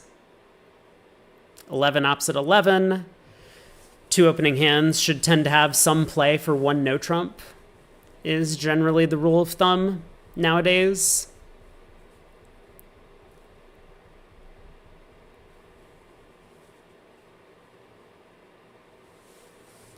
So 1 spade from east. Pass by south. West gets to make the same no trump bid, and I think we'll have a very similar auction.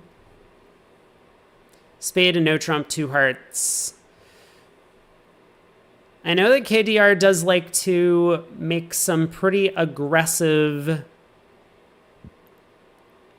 game tries, so we might see him just blast 4 hearts here on the West cards.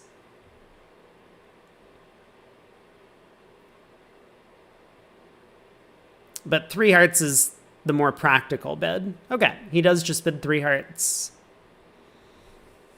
Good judgment there. 3 hearts, all pass. And South gets to lead a high diamond. Is 4 hearts on a finesse? I mean, it's something of that nature. Yeah. The heart splitting 3-2 is helpful. Declare does need to work at setting up the spade suit. So there's a bit of work to be done.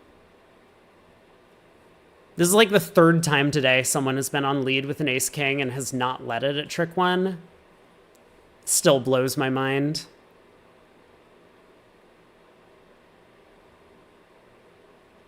That just seems crazy to me. A trump lead from South.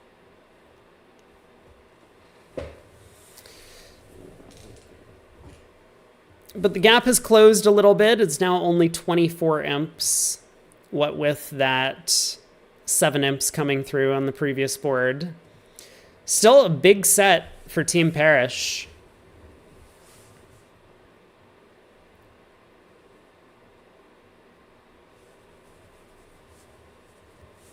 There might be a lot of people who once played with a man who didn't lead from ace-king today.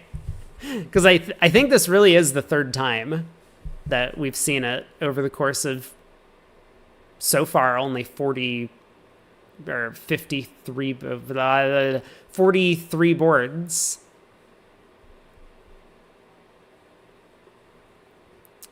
Oh, I see, Snow. This is like one of those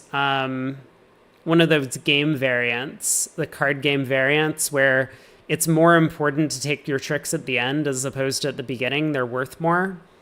So you gotta sit back and wait for your ace kings. Tricks 12 and 13.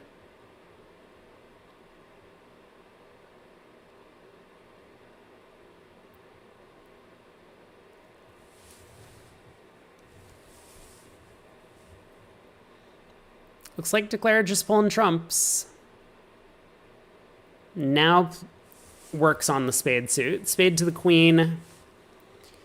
South could not help but take the ace. Is it time to try our ace king of diamonds now?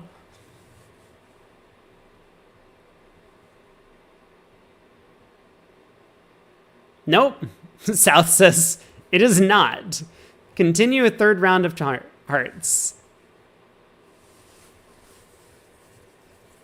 Hey, Lunaire. Did I just say that 2 opening hands must have play for 1 no trump? You thought they must have play for 3 no? It's kind of a meme, but this is also just the way that the styles have developed over the years, that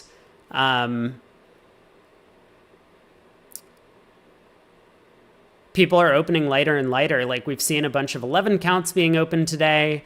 We've seen some 10 counts being opened today. We saw a 9 count opened at the 1 level. Just in general, having an opening bid opposite another 11 count, when you both could have 11, you have 22 combined highs. Hopefully you can make 7 tricks and a no trump. That's the theory.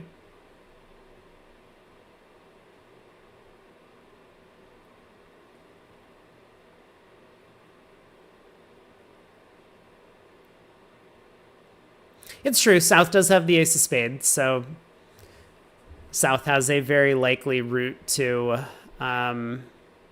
getting back in and cashing their diamonds at a later point in time.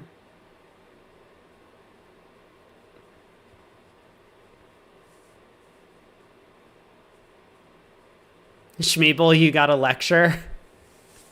I'm sorry. I'm sorry to hear that. Oh, here's the infamous board 16, or board 14, I'm sorry. 6 clubs goes down 1 at the 1 table. Are East-West going to get to 5 clubs? And if they do, are they even going to make it? Might not be so clear how you're supposed to play 5 clubs. I guess you'll make it if you get there. But maybe not, right? Like, if South makes the same king of spades lead, the spade to the ace, spade. I suppose, yeah. It's hard to get north in, so the king of diamonds is always protected. You're just going to lose 2 tricks. Oh. Or this is going to happen. 1 no, 2 hearts, 3 no. Oh my.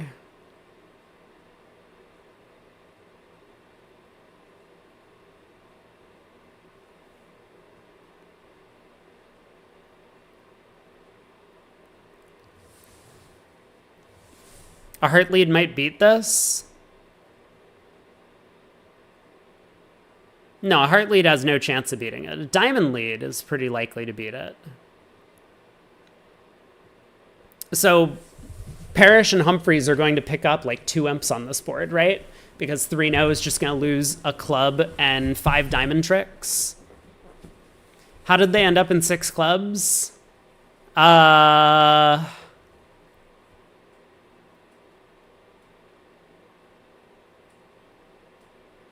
You know, we might be able to take a look. Let's see. There you go. That's how they end up in 6 clubs.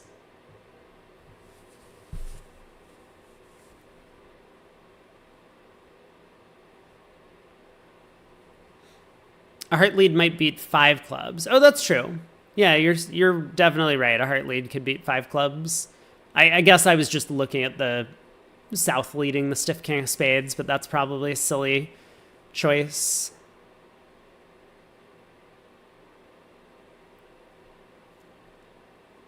South might lead the diamond ace against 5 clubs, and that would allow it to make rather easily.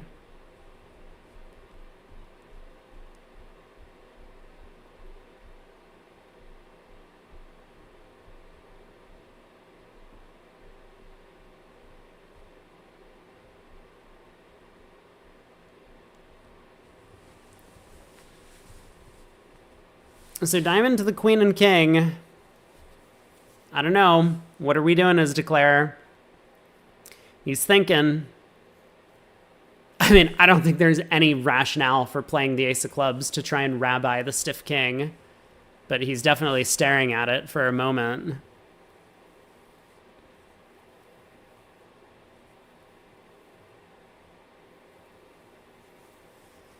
Ace of diamonds also beats it if they take the club hook, but they would never do that. Not in 5. Ace of diamonds and a diamond to the king. Declare is just in and is going to go ace of clubs club because that guarantees the contract.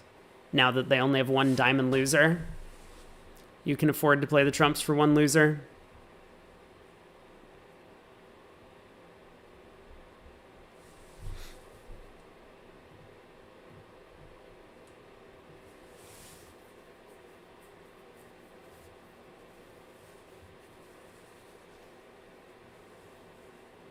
Yeah, I'm really not sure what East is thinking about on this hand. Like, obviously, we're going to cross to the heart queen and play a club to the jack and just be sad.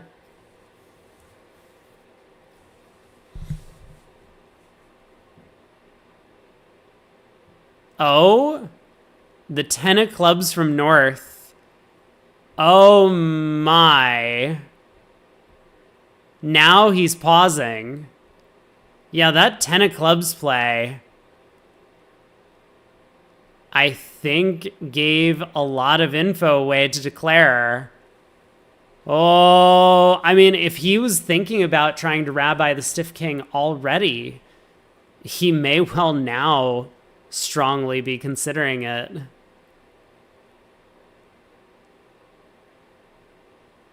I mean, here's what I think Declare's thought process is, right?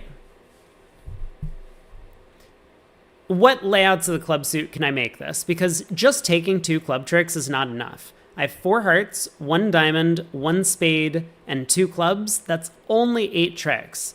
I'm in 3 now. I need to make 9. So I need the club suit to run.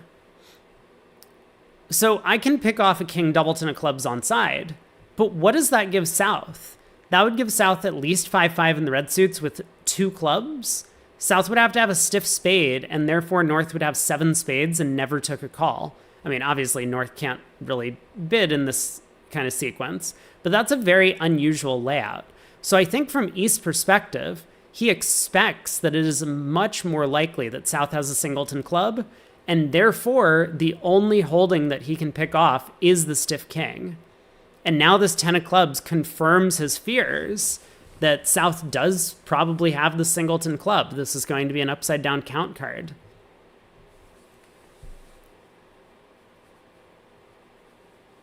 Is it possible North has king 10 doubleton? Sure. Yeah. Let's say yes.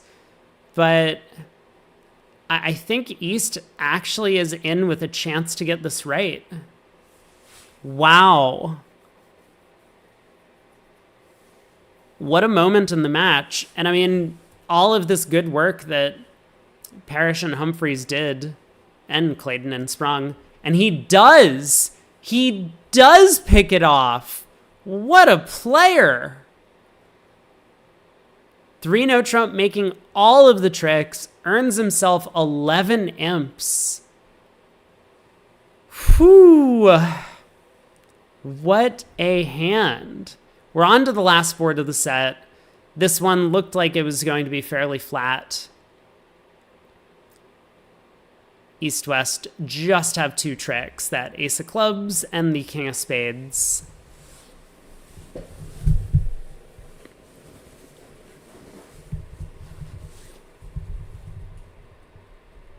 I think I've played on a team with Shan. I've never partnered him, at least not in a national event. But I'm pretty sure I played a regional with him once. Maybe. Back when he was still a Canadian. 6 diamonds question mark. It's true. North-South do have the ability to make 6 diamonds, but it's going to be pretty tough to get there. South a passed hand. West opening the precision style 2 diamond bid.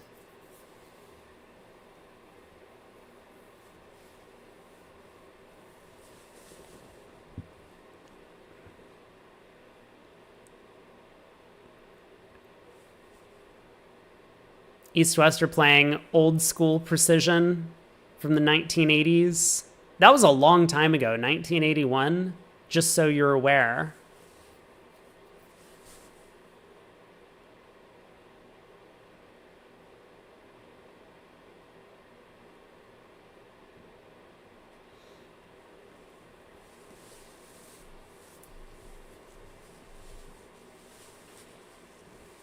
This is a really tricky spot as to what you're supposed to do as North.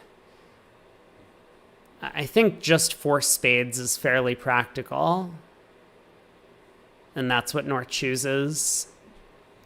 It's hard to justify doing something else. Like, a lot of the times, West is going to have 4 spades over there. So even though you have 7 of them, you still have a spade loser.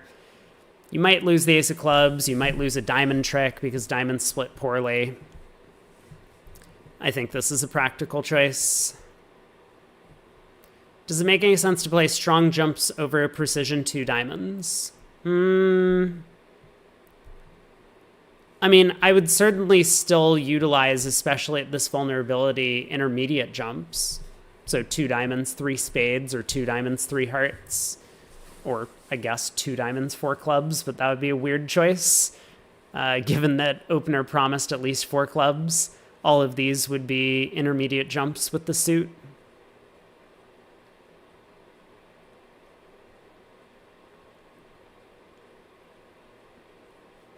I mean, 4 spades shows a hand.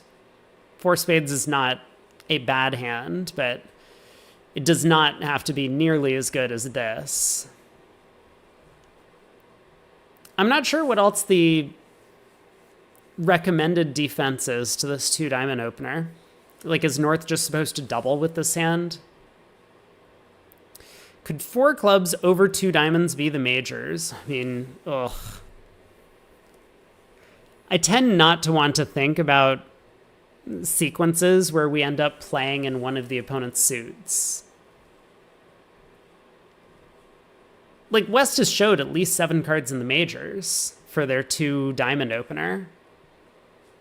So you yourself showing 10 or more, or 11 or more, whatever you want to define it, as both majors feels a little bit optimistic.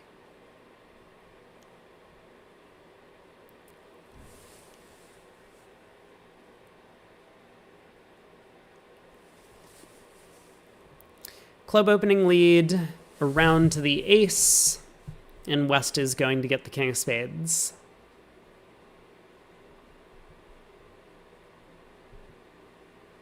Should see a claim momentarily.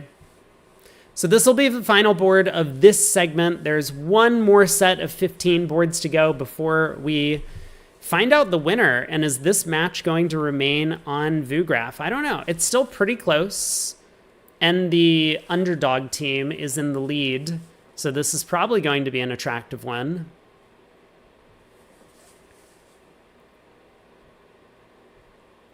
Heart comes back through, ace of spades, queen of spades, and West gets a trump.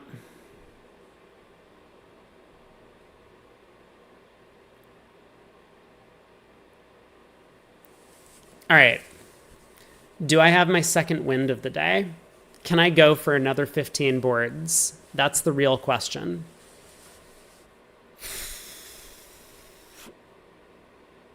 I'm going to push through. We'll persevere. We will make it. We'll get through this next set. Then I'll be back on a normal sleep schedule, fingers crossed, not trying to jinx it. And I can go to sleep and I won't wake up at 3 in the morning. So when does the next segment start? Let's find out. 11 minutes. Okay, very good. Let's check in on the other match, actually.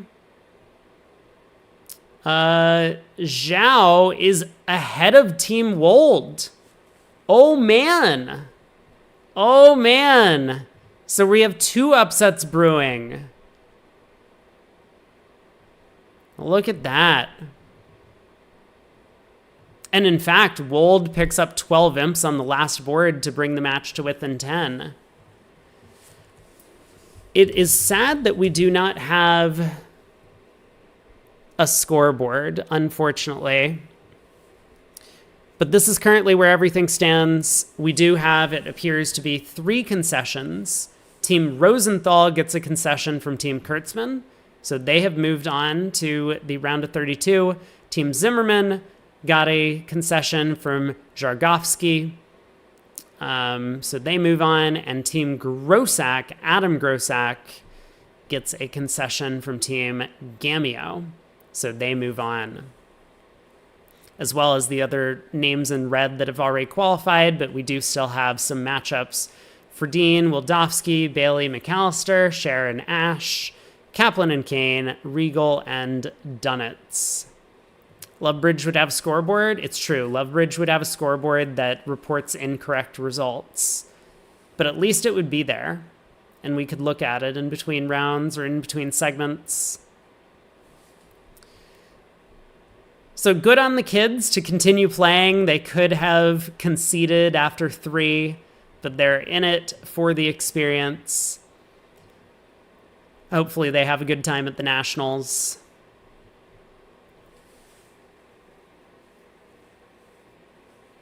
Who's on Team Hans? It is just the 4-handed team. It's the regulars. It is Hans, Hung, Wibley, and Edgton.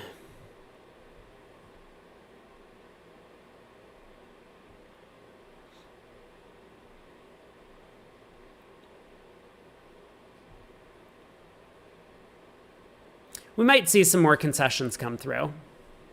Is that an actual baby picture on a Brandon Wolpert? It is. Yeah, I noticed that earlier. That's pretty funny. We got 8 minutes to go until the next segment starts.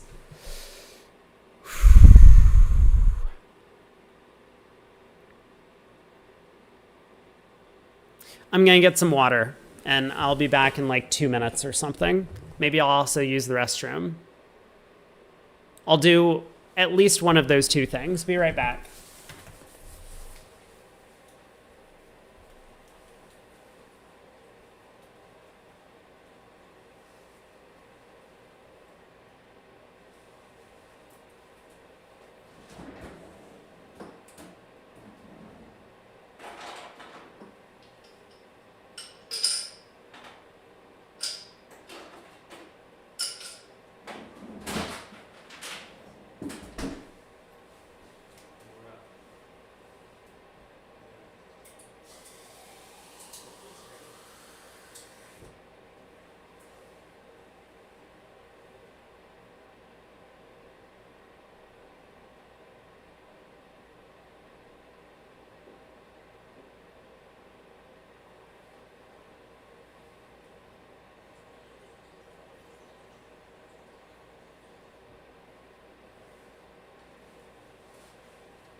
Okay, back in 1 sec.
I'm back.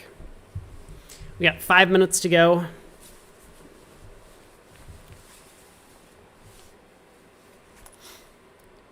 Whew, okay. We can do this. Let's take a look at some of the results from the other match. Some of the big swings here. Oh, I can, let's just hide this for the moment.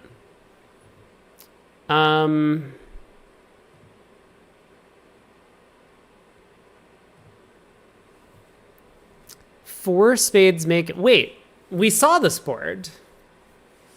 Wait, what? This is the same board. Huh?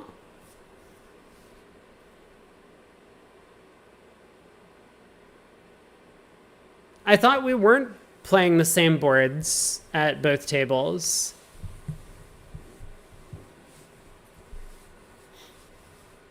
Too sexy from Shan? Which one? Rabbiing the stiff king of clubs? That was super hot. It's true. Were all of these the same boards? Yeah, they were. Oh, look at Berkowitz and Garner, these fish. 2 clubs, 2 diamonds, Kogish. Kogish. 3 clubs showing primary hearts. 3 spades from West. 4 diamonds. But why are we queuing 4 diamonds? Oh.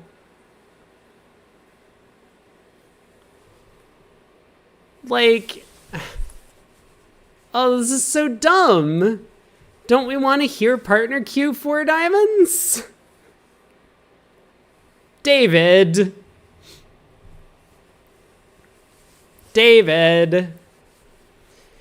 If any of your children are watching this stream right now, I hope they let you know that I'm very disappointed in you.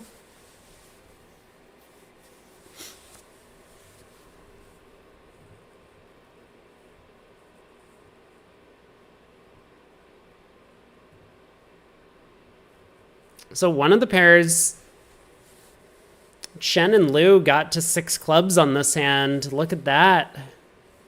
David was washed. Yeah, David's been washed for a while. That's why he and Mextroth never play together anymore. 6 diamonds on this hand. Look at that. Yo, this Chinese pair knows how to play. Look at this. 6 frickin' diamonds. No way. Also, it's all East's fault, right? Because East bid 5 clubs. Like, the fuck is 5 clubs? Does anyone understand what happened from East's perspective that they thought 5 clubs was a good decision? I can't. I don't get it.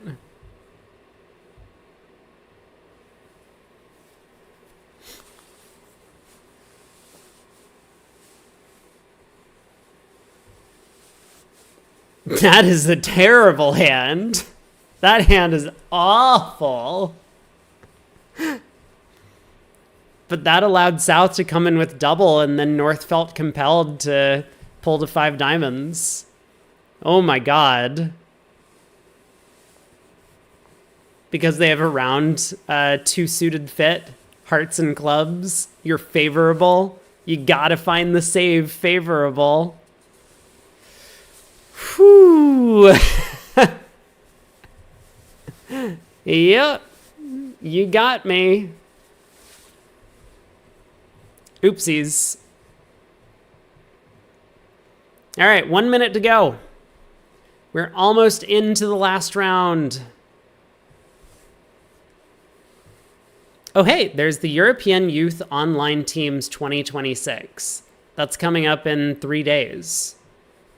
Is anyone playing in this? Good luck if you're playing in this.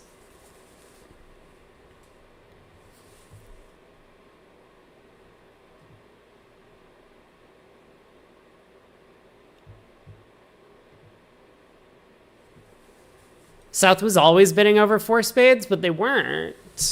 They didn't at most of the other tables. The ones where East ended up passing.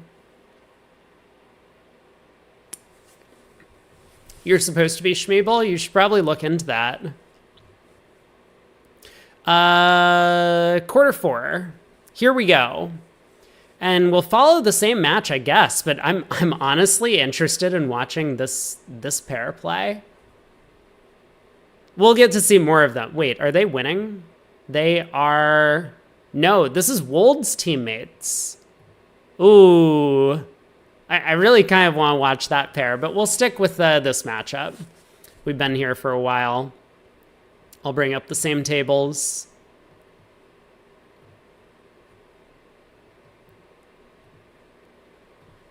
Let's get all of this on screen. We're in... Oh. We're a full board behind already. How did this happen? Like, how is it possible that we're already on board 17 over here? Did I do something wrong? You saw it. It just loaded in. How did they play board 16 so quickly? Pass, 3, no trump by Shan.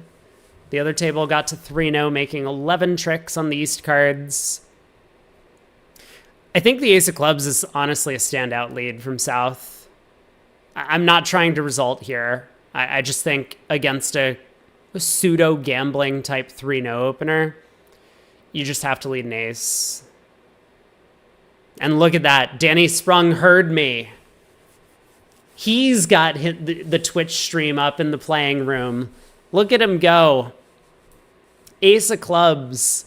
This is going to earn another big game swing going the way of Team Parrish. Beautiful. Ace of Clubs and a club. We don't know what happened in the other room. May well have been a different type of auction. And then it could be a lot less attractive for South to lead the Ace of Clubs. But Precario, Donati are not on the right side of a lot of these swings.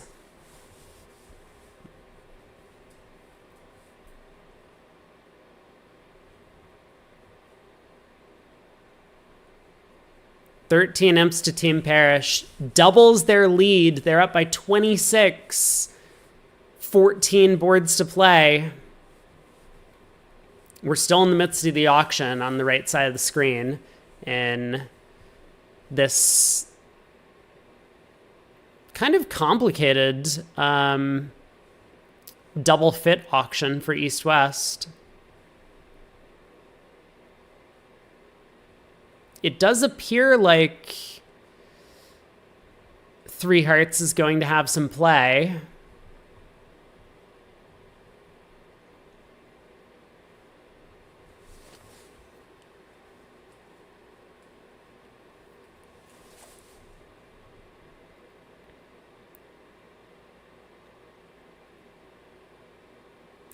But Humphreys needs to decide.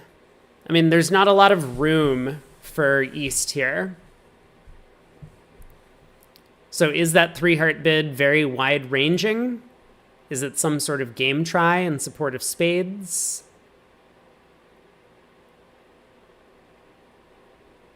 West kind of has a maximum with 9 high card points, but is that enough?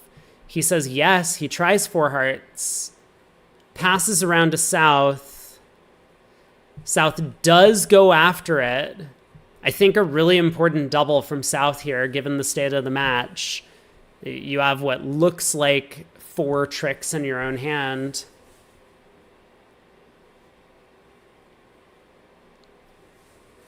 So next question, does this make?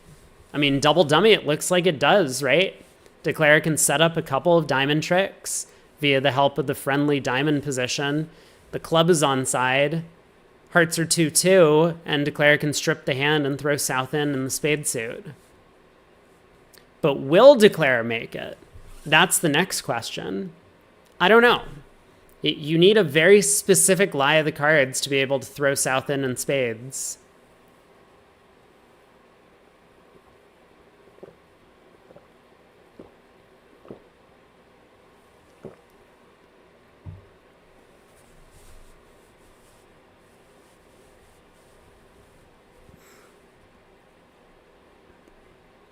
By the way, Phil Clayton in first seat, no one vulnerable, opens 3 diamonds on the North cards. They're probably utilizing 2 diamonds for something else, so he didn't have that available. But that is a hyper-aggressive opening bid. 4 diamonds, both majors by East. So both pairs are going to end up in 4 hearts. Is South going to double? I don't think so. Not with the opponents having missed a spade fit, in essence. The reason that South was able to double here is that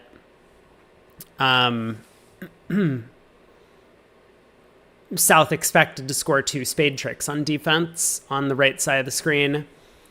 But on the left side, I think it's just going to go pass 4 hearts, all pass. And then there's no chance that, well, wait just a second here. No, North is going to lead the stiff 10 of spades at trick 1.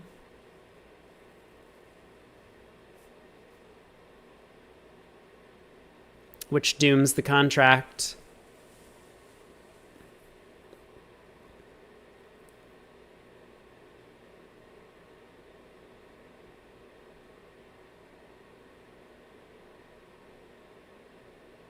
And I guess technically 4 hearts from the East can be beaten if South, like, cashes the ace of clubs, underleads a diamond to their partner's king, and then gets the 10 of spades switch through. But that feels like pretty miraculous defense.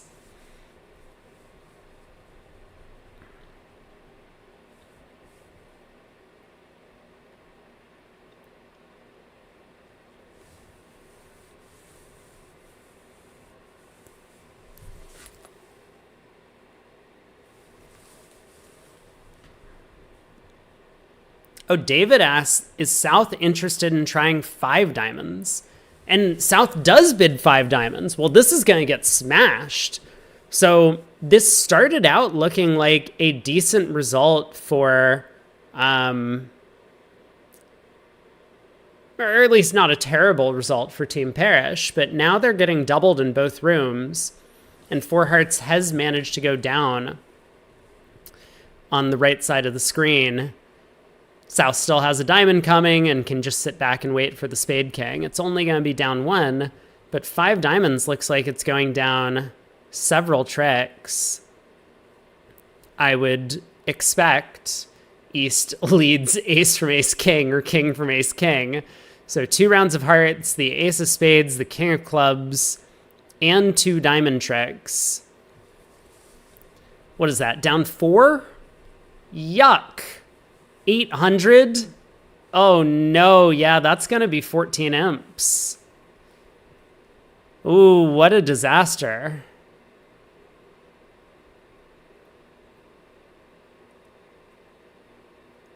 And so just like that, they are right back in the swing of things.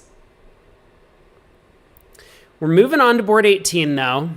It's still about a game swing separating the 2 teams. Parrish in the lead. Again, a sizable upset. Any one of these teams can be beaten, but in the very first round, especially in a 60-board knockout match, very impressive showing from Team Parrish. So far, they got to hold on, right? They were looking good when they picked up that 13 up swing on the previous board, but now they drop 14 right back. So Parrish opens a diamond on his 17 count. They do play a 14 to 16 no trump, so this hand is unfortunately for them just too good to open 1 no. Bit of a system loss, unfortunately, to do this. Now the modern style to be able to open a club on these 18 to 19 balanced, or 17 to 18 or 17 to 19, depending on where you draw the exact ranges for your no trump bids. Modern pairs would have the sequence: a club, a club, a diamond showing 4 or more hearts, a no trump showing the 18 to 19 or 17 to 18, and then east-west could go from there. As is, the auction starts a little bit higher. Not a big deal this time with West having a 9 count. So West transfers hearts and bids 3-no, which is where the hand lies. We've seen this hand before. Wait, what the fuck? I saw this hand earlier today. Where did we see it? This was... Yeah, oh shit. This is a huge problem. This is an enormous leak, right? We're just playing through the set that was displayed during the second segment when everything exploded. Oh no. So speaking of cheating scandals, everyone knows the entire board for all of these hands.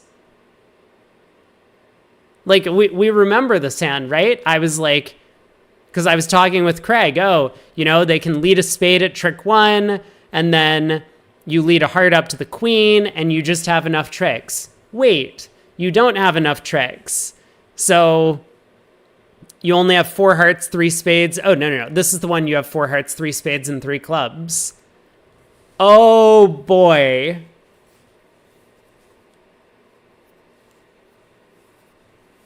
This is a problem. This is a serious problem. Yikes. Okay. Okay. We're just gonna sweep this under the rug a little bit and pretend like no one's looking.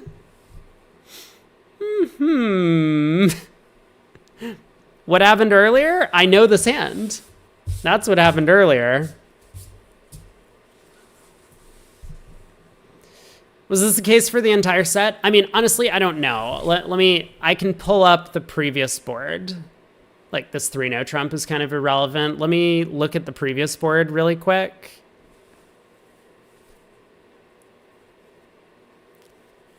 I'm not sure I remember this one, but of course, because the entire set was just like broken, we didn't get a lot of look at the board.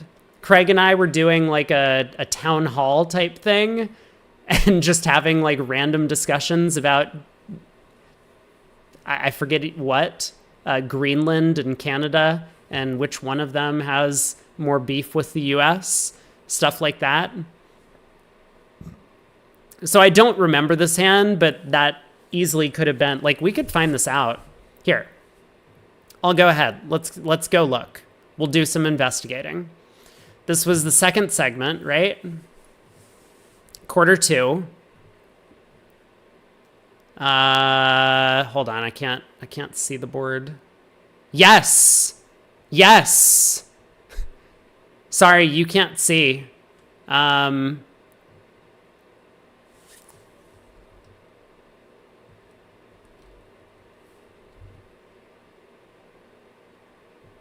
See? Look at that. It's the same hand.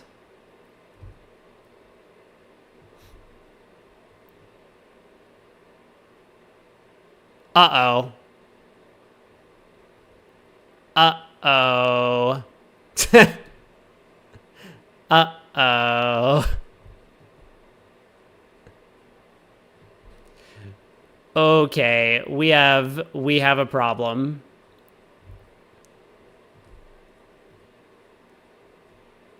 We have a serious problem. Well, I mean, we're in the 4th segment already, and hopefully the players haven't realized, or maybe they have, I don't know. I guess there's not much that can be done about it now. But this is a disaster. Yikes. Should someone call the director? Yes, if someone knows, can get in touch with someone at the tournament, please let them know.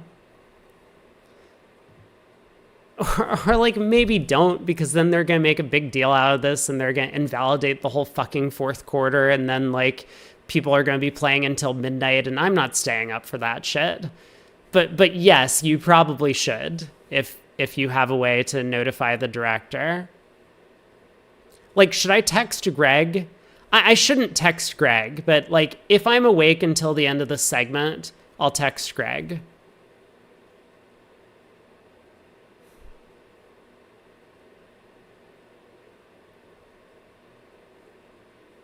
This is unbelievable. This really is unbelievable.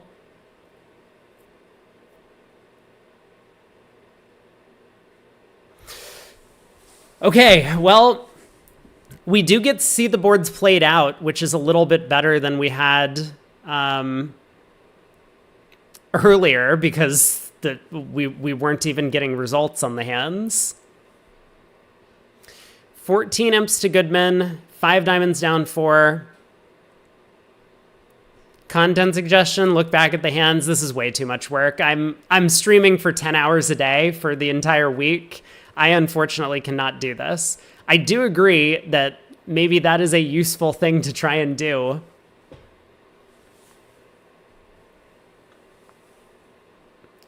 But it's not like this is the player's fault, right?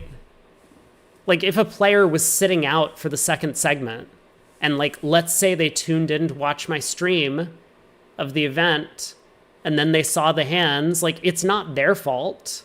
I mean, an ethical player would bring this up to the director, but you know, not necessarily everyone's ethical, but like I honestly don't think that it is their fault. And like even if they don't bring it up, I noticed it pretty quickly, but I was paying attention to the one specific hand that we were looking at. Like the first board I did not recognize, and it's very possible that a player who saw these boards would not have recognized it, because hands do have a bit of a different feel when you are sitting and playing at the table than they do if you're looking at all 4 hands in a hand diagram. But yeah, this is not good.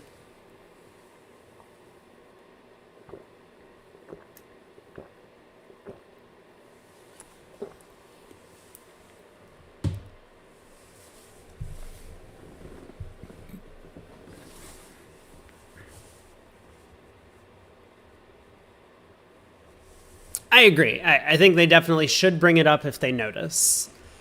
But I could easily imagine myself like sitting and playing like 3 hands at the table. And then if one that I particularly was interested in comes up, I would notice it. Like that hand with the 5-2 heart fit with queen and 1 opposite ace 5th. That one I would understand. But like that first board, I don't even remember what the first board was. It was something that didn't seem all that memorable to me. Like this hand, I mean, now that I'm looking at it, I recall this is the one where people were like, how did Michael Rosenberg make 10 tricks and 3 spades on the North-South cards on this deal, right? This is the one where we were like, what if West leads the king of spades? Oh, it doesn't matter because it'll go king of spades, low, low, ace, diamond, up with the ace, 3 rounds of hearts, forcing dummy, and West still has 2 natural trump tricks to come, right? Like we remember that discussion from earlier. So this is another hand that I recognize only for that reason, that just like 10 tricks and spades on the North-South cards is an awful lot of tricks.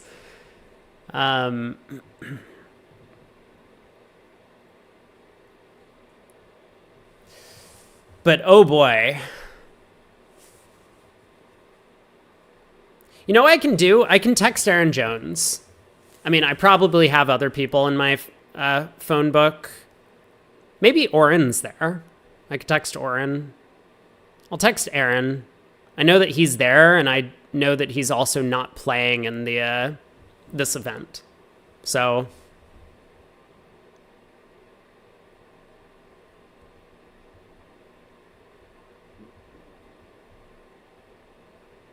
I'm going to do that right now.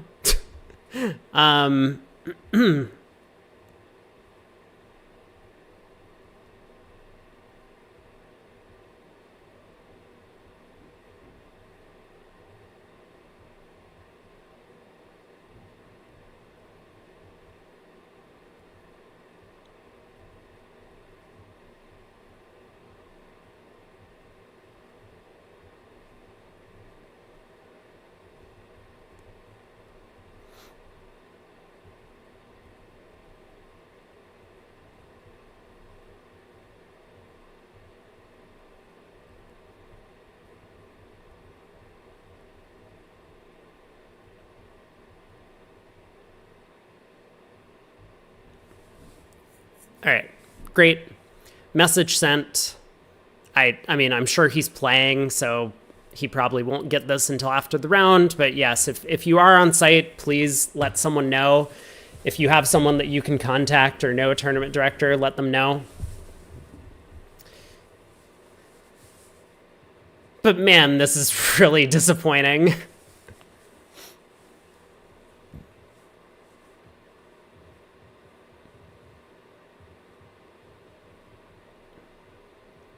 Oh, is the ACBL doing a live stream? I didn't see them doing a live stream earlier.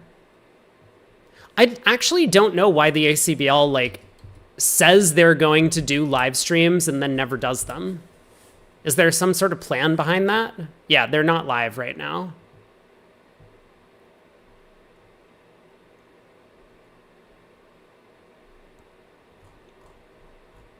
I don't know.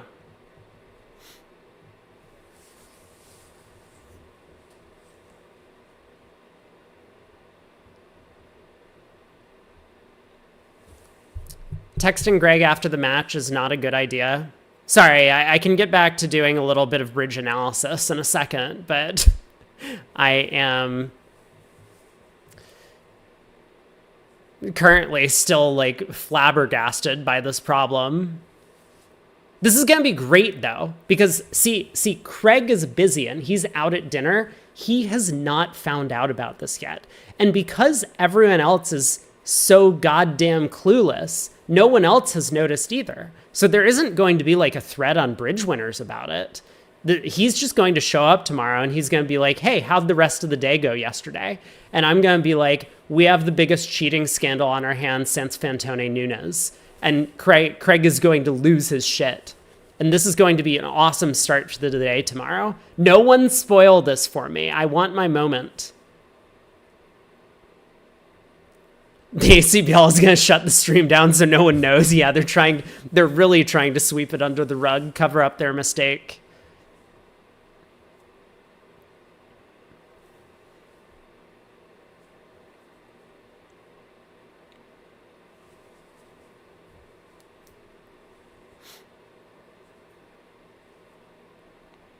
Don't remember this hand.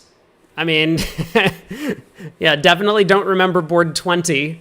But I'm sure it's the same as the board 20 from segment 2 earlier. 2 of hearts lead against 3 no.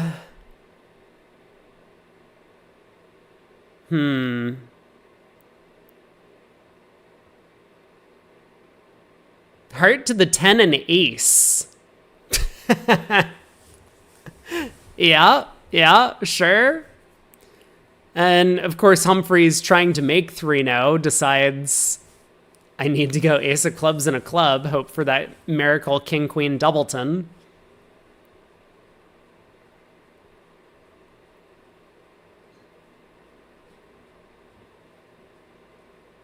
This contract is going to be a bit of a massacre, isn't it? I mean, should Parrish have raised 2-0 to 3-0?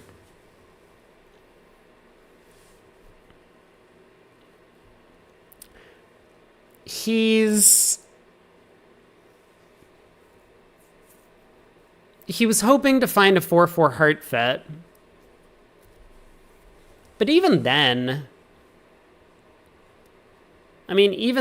game might not have that much play, given that he has only 2 jacks. I think it's very close, for sure. Like, this extra 100-point under trick does cost a little bit.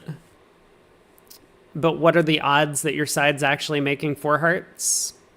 Or 3-0 if you get lucky. I'm not sure.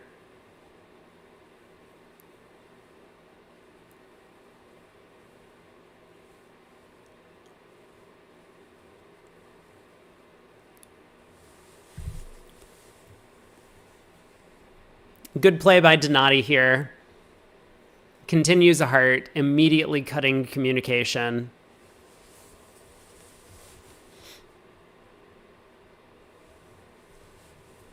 Barrington is playing. Oh, that's true. Yeah, thank you, Clamato.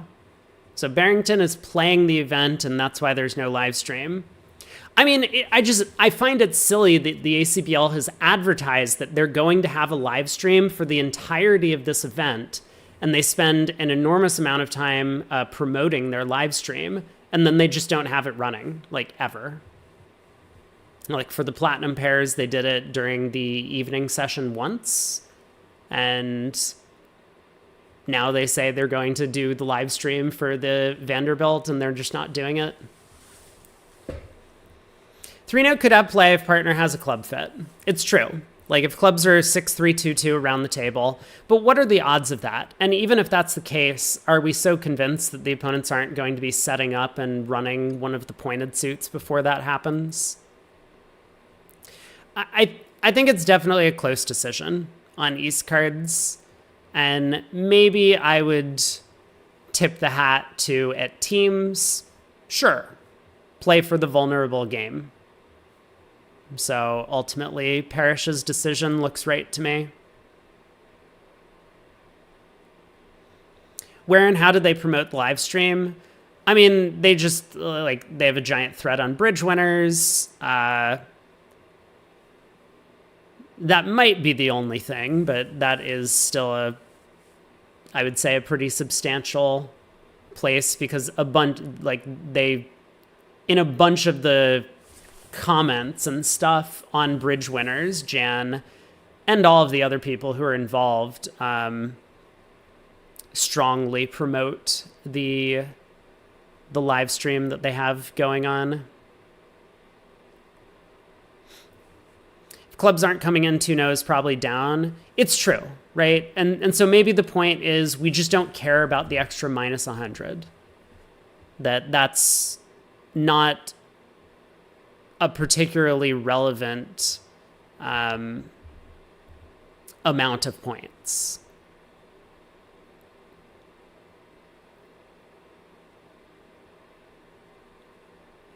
Like, the difference between 3-0 down 4 and 2-0 down 3, not so bad.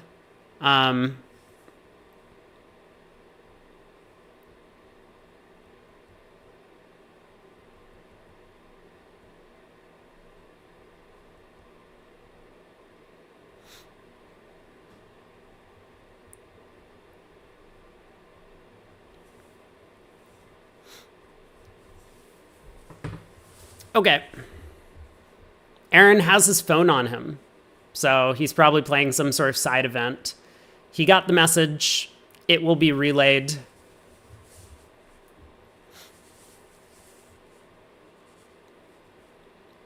Yeah, the ACBL site says the stream is Tuesday through Saturday.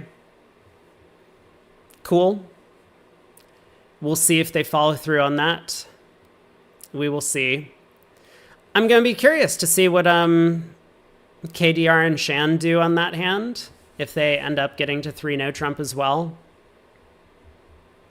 It might just be the case that the fact that you're 6-4 with a 4-card major, you just have to go through Stamen for the hopes of getting to a very fortunate 4 hearts making. I would believe that.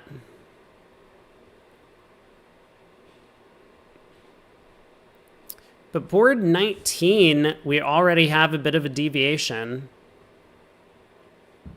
The South is in 3 clubs here.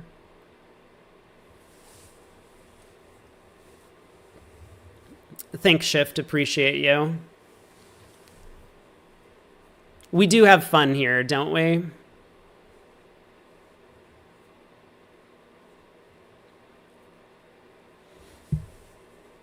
Board 21. East-West find their spade fit.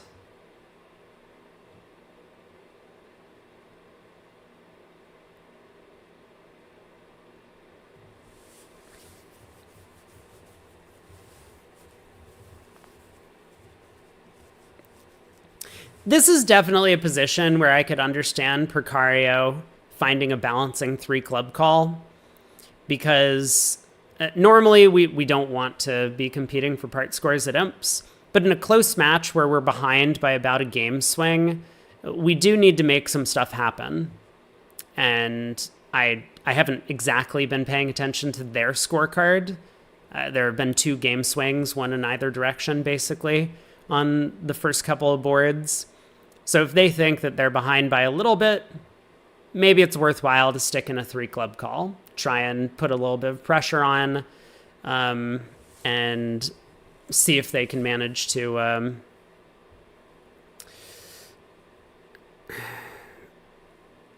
pick up a small swing here and there, make the match a little bit closer.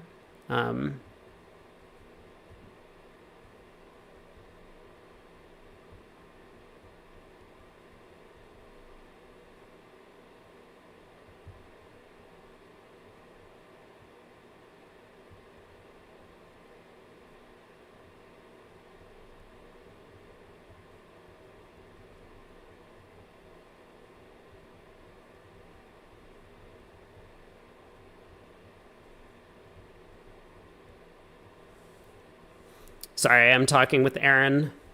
He is asking for more details about how bad things are, and I'm telling him it is worse than you think.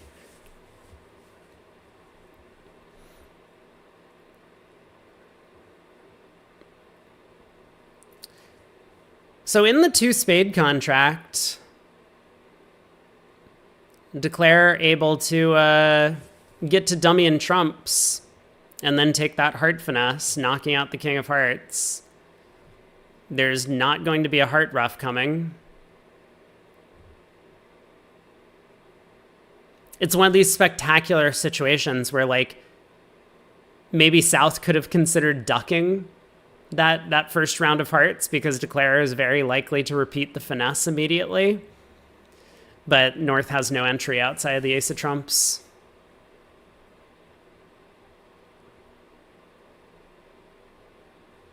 If the players don't realize, does it matter? Well, the ACBL's policy has basically been to try and ensure security over everything else. So if this is a potential security leak, it's not just today is the thing. I'm more nervous that we might get a repeat problem for tomorrow. But even if they don't, they're going to be pretty upset about the way that this has happened for today.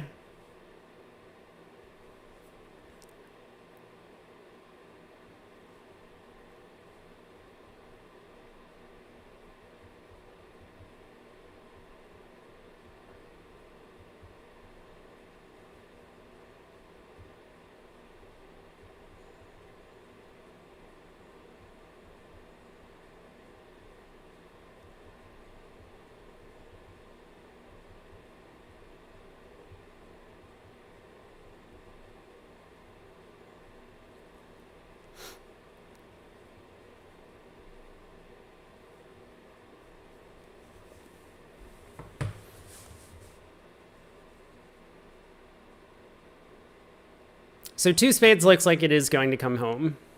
4 spade tricks, 4 heart tricks, and Declare is probably going to scoop up some of these minor suit cards as well. Like when this happens, ace of diamonds switch.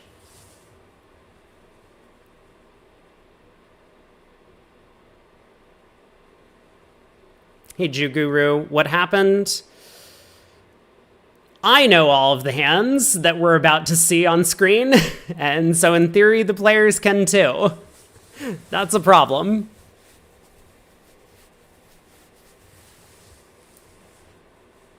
Yeah, I suspect that Shift is right. That seems the most likely explanation, was that the hands that got loaded in for the second segment were supposed to be for the fourth segment, and so the Vugraph operator kept displaying them, even though they weren't able to put up the play records or the correct auctions.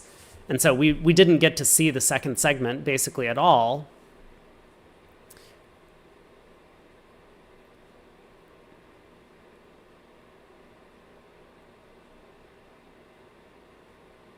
But that's the most likely explanation, I think, is that they just inverted like the second and fourth segments.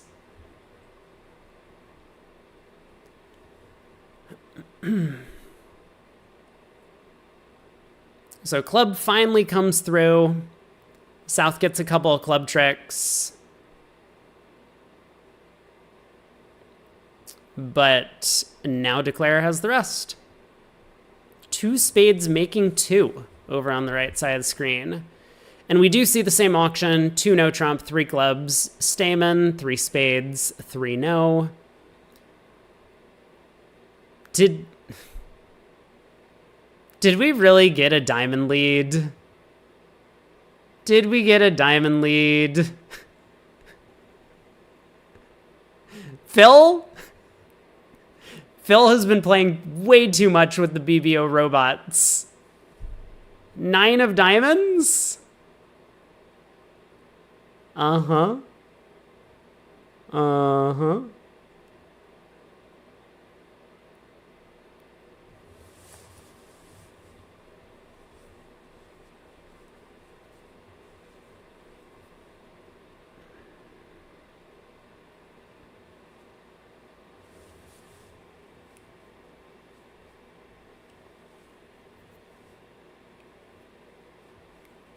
I mean, South is like half excited about this diamond lead. Partner hit your 6-card suit, but you also know that continuing diamonds is going to give Declare a bunch of diamond tricks.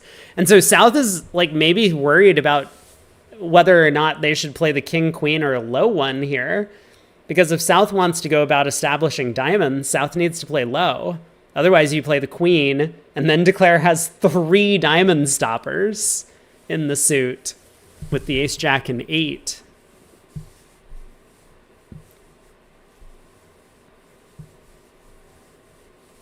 Shift, do you think leading 4th best from your longest and strongest is the most effective thing to do here? I mean, I guess East promised hearts and West promised spades on this auction. Sure, I get it.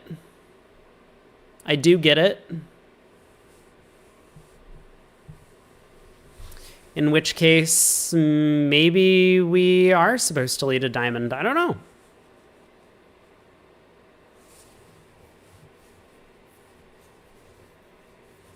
You think it's South you give up on diamonds? But so we win the queen of diamonds and then what? Then do we switch to the 9 of spades? Like what's our play at trick 2 after the queen of diamonds holds?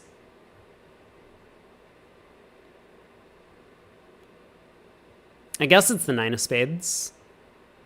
Makes the most sense.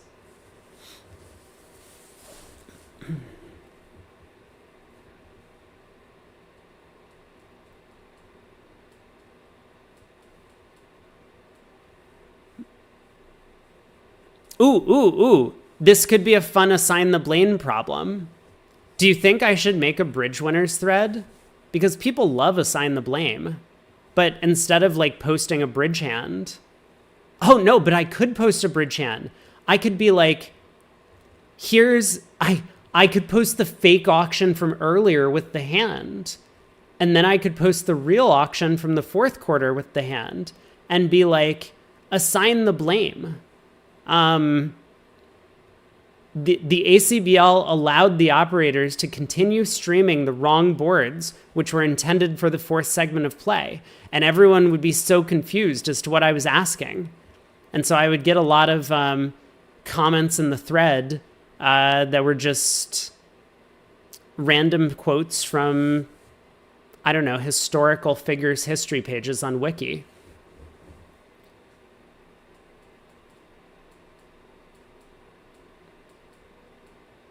This doesn't sound as entertaining as I had hoped, so I don't think I'm going to do that.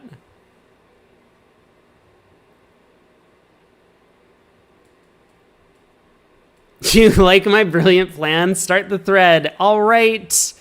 I am ready to go.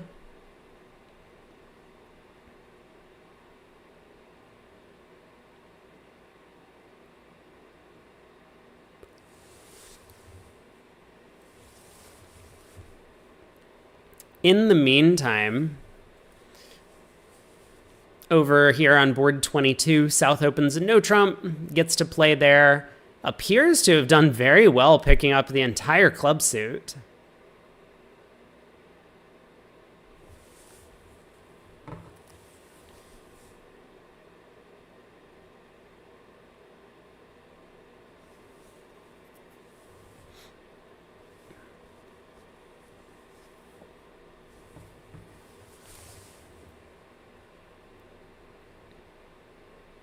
So just a matter of over tricks here for north-south. There are 2 more diamonds and 2 more clubs to come. And I guess that's going to be about it. Ace of diamonds, diamond to the king, club to the 10. The finesse has already succeeded. So this looks like 8 tricks for north-south and 1 no. Feels like a decent result.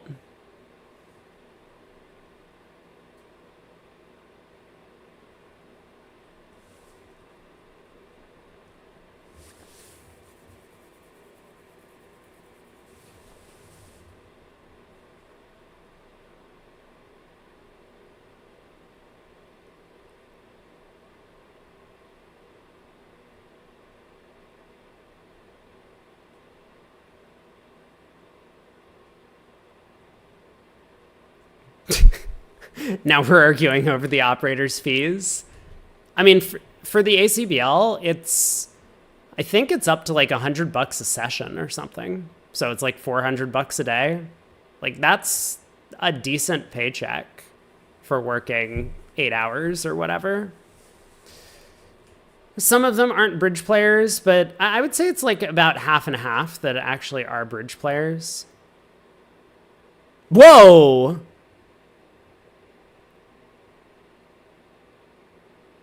Declare just played a diamond to the jack. Precario was going for all of the tricks on this one. Oh, man.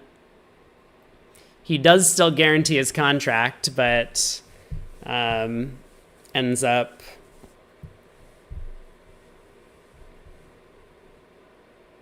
Oh, my God. Look at this south hand. Almost 8 solid spades and an outside ace. Is this a 3-no opener for them? Because the Italians play these 3-no trump as a good 4 of a major preempt. Probably a little bit too good south here. So we should see a 1 spade opener there.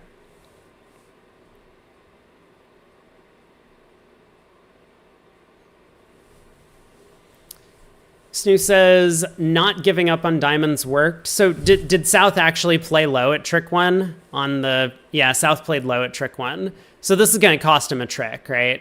Because Declarer just had no tricks available if he wasn't allowed to score the jack of diamonds himself.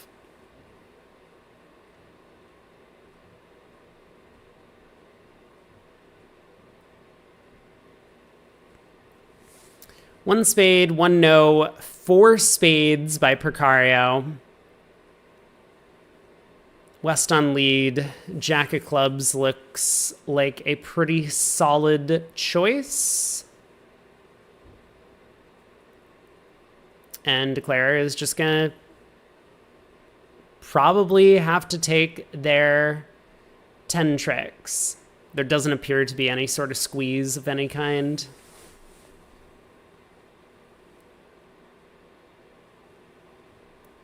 Operator themselves gets a hundo. I don't know if it's up to 100 nowadays. I mean, I think like 20 years ago, it was like $50 a session, but it's definitely more now. Yeah, like the operators get paid more than I get paid to do commentary for the Bermuda. That is a fact. 3 imps to Goodman, though. That extra under trick mattered. So it's an 11 imp match right now. Pass by North. East with the 12 count. Gets to open a spade. And will we see a similar auction? A spade, 2 diamonds, 2 spades, all pass. South doesn't need to overcall 2 diamonds. South could pass as well. Opposite a passed hand partner. You have a lot of positional values. So if your partner does have something like Jack of diamonds and an entry, maybe 3-no has some play. You could take 5 diamonds, 2 clubs, a heart, and I guess a spade. Your partner would need a spade stopper. Maybe just barely.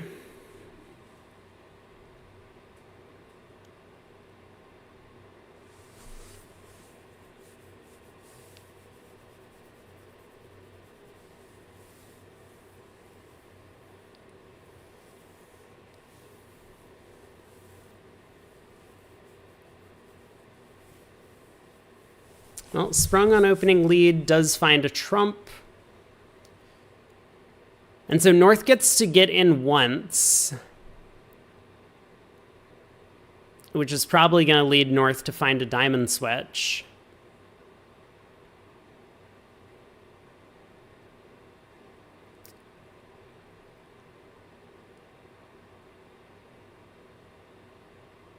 I mean, I guess, or maybe North gets in once with the ace of spades and plays a third round of spades. Like North ducks the opening lead, Declare plays a diamond to the jack, South wins the queen, and then goes spade, spade.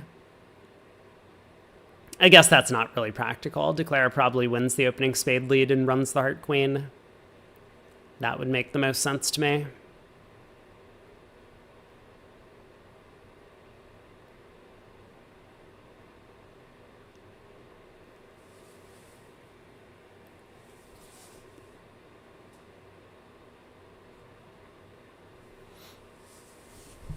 But we'll see. I mean, this 2-spade contract is not necessarily trivial to make on the left side of the screen. And Declare has a little bit of work to do for sure.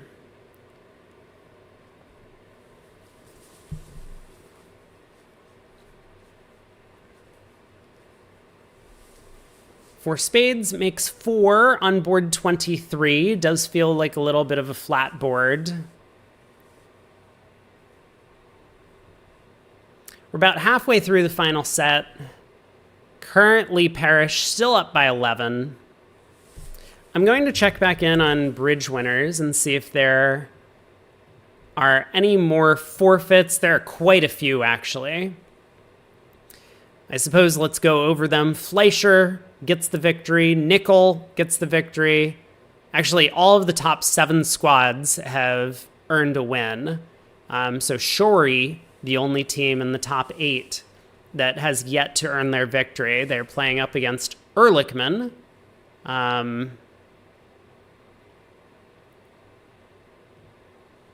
Lal has taken down Bird, Hemant Lal, Reese Milner, Zia's team.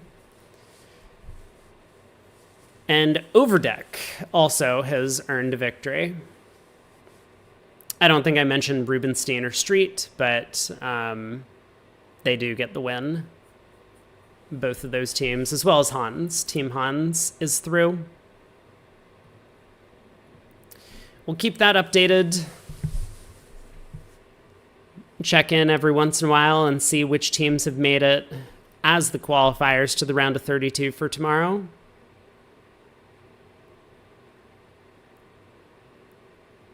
Yeah, so here's the position where Clayton may end up just playing back a third spade, and he does. Declare is in a spot where they really need the King of Hearts to be doubleton in one of the hands so that Declare can have an entry to the long hearts. So, like, if South ducks this trick, which Sprung does in perfect tempo, he knows exactly what's going on. I think East needs to work out to play a heart to the ace.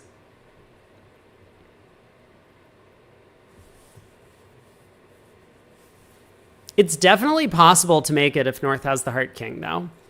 You could take another heart finesse, cash the ace, and exit the club king. South would be in with the club ace, probably exit a club. Let's say North wins the queen and pushes a diamond through. Jack, queen. Now South is end played. Dummy has a bunch of winners in the club and heart suits, and the king of diamonds is still protected. So South could do no better than go ace of diamonds, diamond.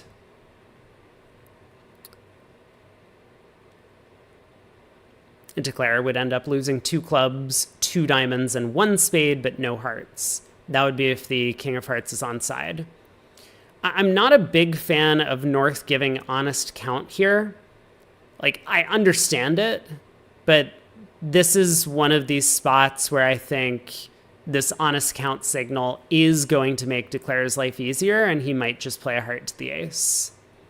We'll see, though.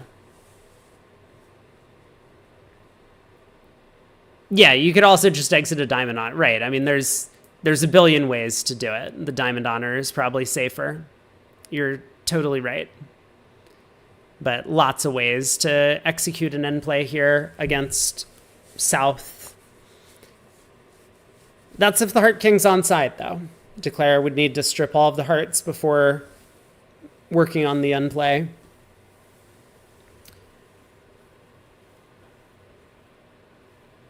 I mean, if Declare decides that South has the protected Heart King,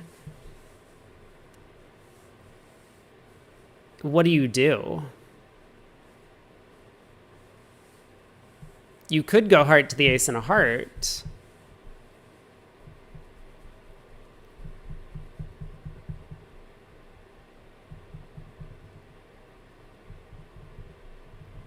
Yeah, heart to the ace, drops the king.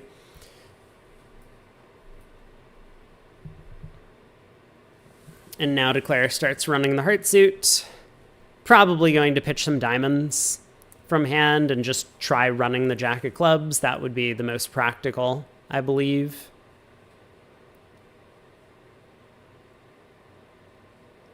So this will be an overtrick. 2 spades making 3. 1 more imp to Goodman. I don't think they're going to get bled out like this necessarily. But these imps are going to add up. So it's now a 10 imp margin.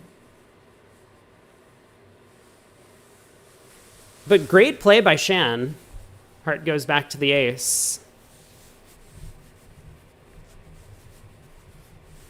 I think it was definitely possible he could have tried the heart finesse earlier and put a bit more pressure on the defenders to find that duck. But what he does works out, and you cannot argue with success.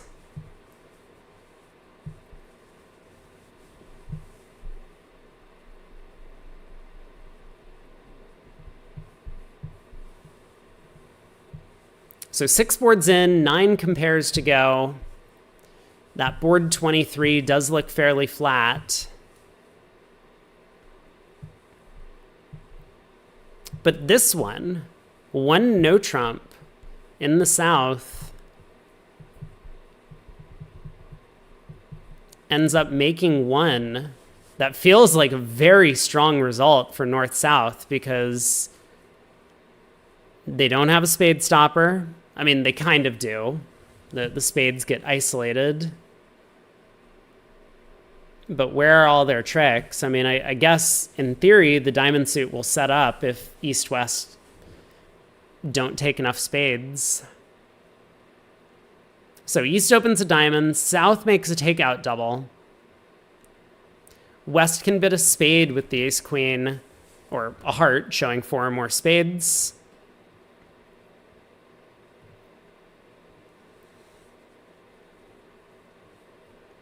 And North probably bids... North has 11 opposite this takeout double. I mean, this double by South is hyper aggressive of a diamond. Favorable. This is a tough bid for North. North decides to go low with 1 no trump. A good judgment call on this hand, where his partner just has a ratty 11 count. So 1 no all pass.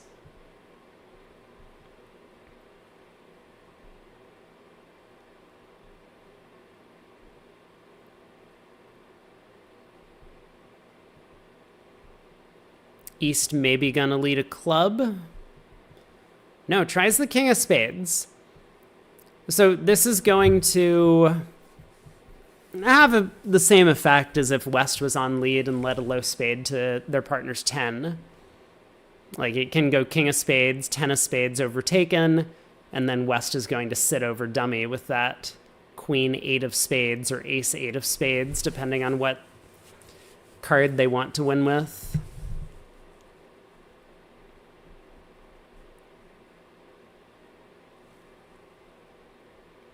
We do have board 24 in play. West opens 2 spades in first seat. Pass by North. 2 no trump by East. An asking bid. West sand is garbage. But is it garbage enough that game can make? It looks like the answer might be yes. Despite the 4-0 spade split, the diamond hook is working, and you can pick off the heart queen.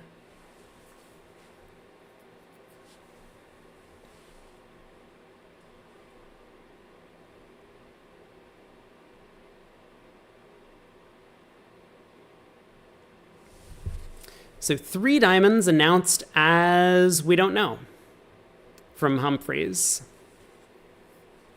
But maybe they're playing some sort of August type thing, and 3 diamonds is like not the worst possible hand. It's very plausible that 3 clubs might show a 5-card suit for these guys.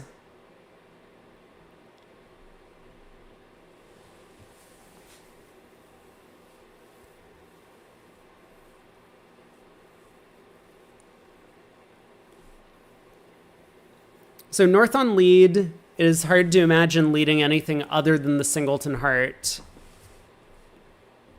Like if your partner has any entry, you might well get the king of spades, your partner's entry, the ace of clubs, and a heart ruff.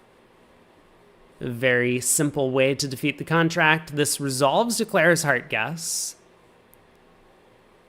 So heart goes round to the 6 and 10 probably.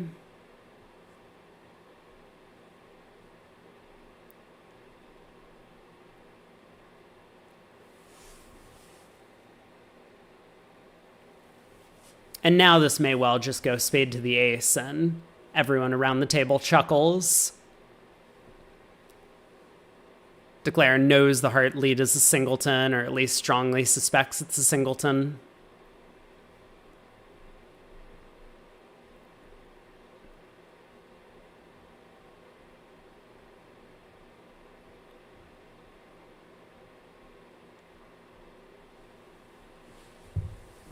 But Humphreys wants to be very careful, right? He was given a little bit of a gift on the opening lead. He does not want to squander it right now.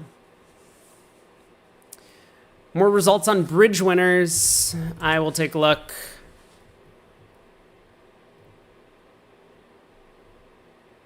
We do have some more results on bridge winners, and actually a couple of big ones. Oh boy, we have some big upsets here.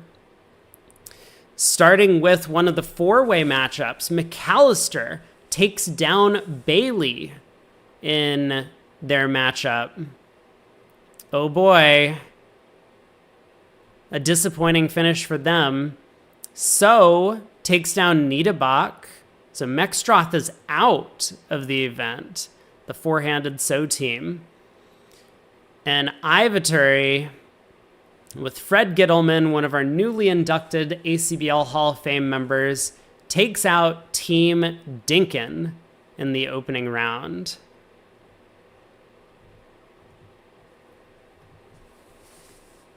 I know a lot of people are going to be very disappointed with that. So Humphreys does play a spade to the ace. We see everyone at the table getting to have a bit of a chuckle about that. Is this going to be problematic, though? I think it is. Because now North gets in with the spade king and gets to go ace of clubs, club to partner's king. Well, probably first a club to partner's king, and then a heart ruff.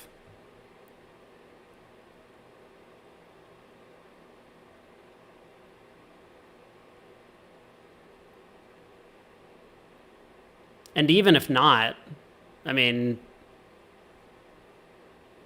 Declare doesn't have a fast re-entry to the west hand to pull trumps. So there's the heart ruff. North gets to cash a high club. This is going to be 1 down.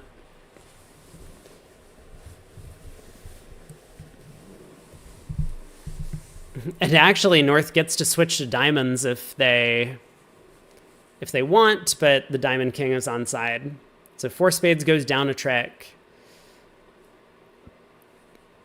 And Declare could have made it. Needed to take that spade finesse, but... Oh, I remember this hand! Craig and I were talking about 3 no trump versus 4 spades on this one. All right, Schiff, thanks for stopping by. Take care. Yeah, board 25, I remember. I have fond memories of this board.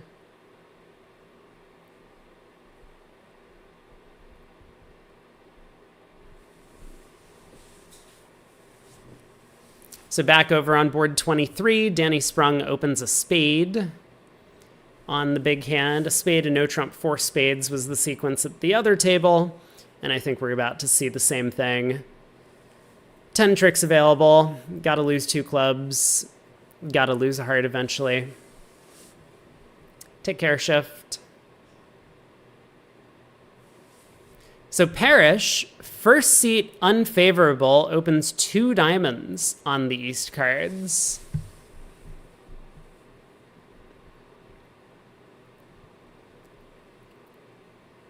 West has a bit of a decision, bids 2 spades. I know in the past, Humphreys likes to play these 2 of a major as non-forcing over weak 2s. I don't know if they still do that, or maybe it's conditional on vulnerability for these guys. But East has a bit of a problem over 2 spades. Like, if you're playing this non-forcing 2 spades, your partner's expected to raise if they have support. But Parrish here has, I mean, just a big hand for his preempt. A 9 high card points, ace, king, 10, 9 of clubs, queen, 10, or sorry, ace, king, 10, 9 of diamonds, queen, 10, 4th of clubs. So he does decide to bid on 3 clubs, 3 no from Humphreys, and this should be a relatively easy make.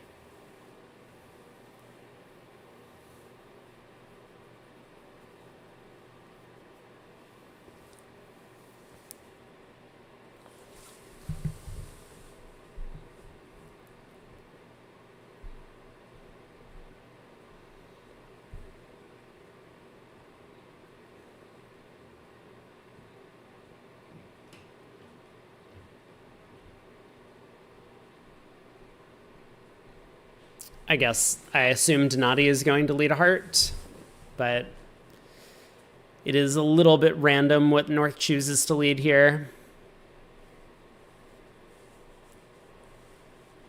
Leads a club.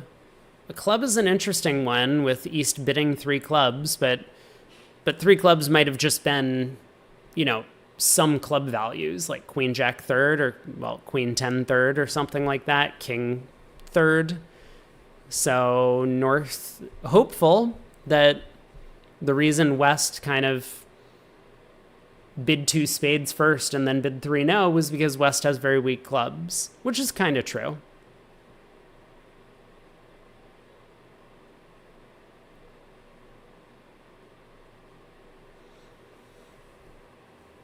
The ACBL website is not taking you to the right place. That is a problem.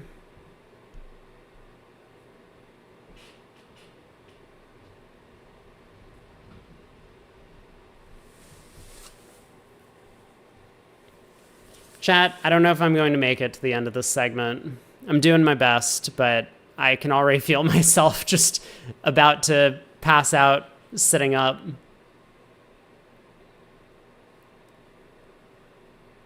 We'll see if I can make a couple more hands. But currently, Team Parrish in the lead by about a game swing. They're up by 13. This would be another big upset, but we've had quite a few, in fact. Quite a few large upsets over the course of the day already.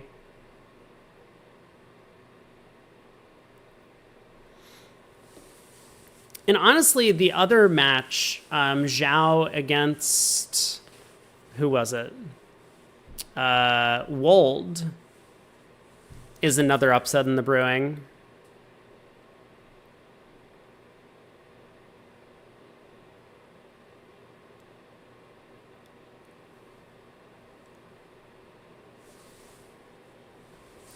Greg, you wouldn't stop streaming if you were me? I'll try and make it for you, bud. I'm gonna do my best. Wait, a spade to the 10 held? Oh no.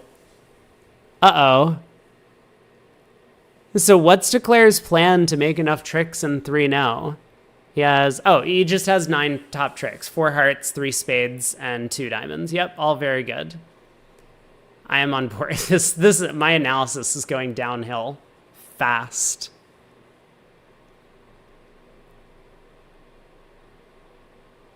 We get a 2 spade opener from KDR. We will see if they end up getting to 4 spades, which I think they absolutely will. And then will West, after the opening heart lead, elect to take the spade hook?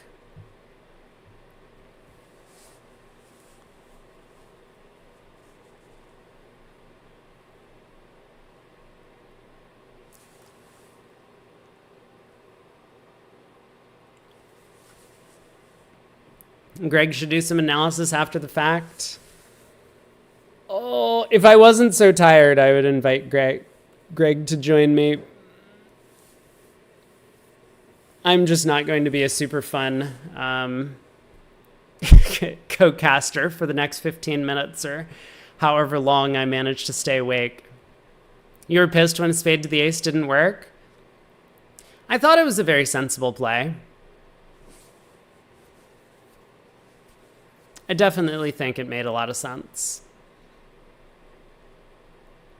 We're about to find out.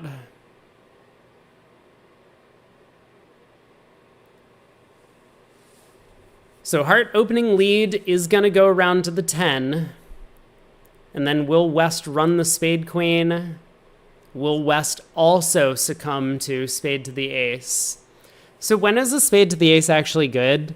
South has stiff king or South has king doubleton, right?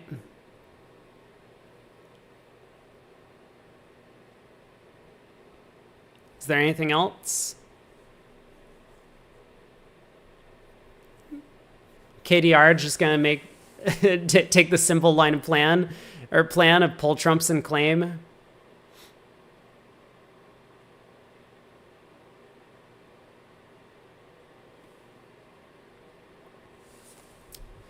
Parrish opens a no trump, all pass. South on lead on board 26. Low heart, high heart.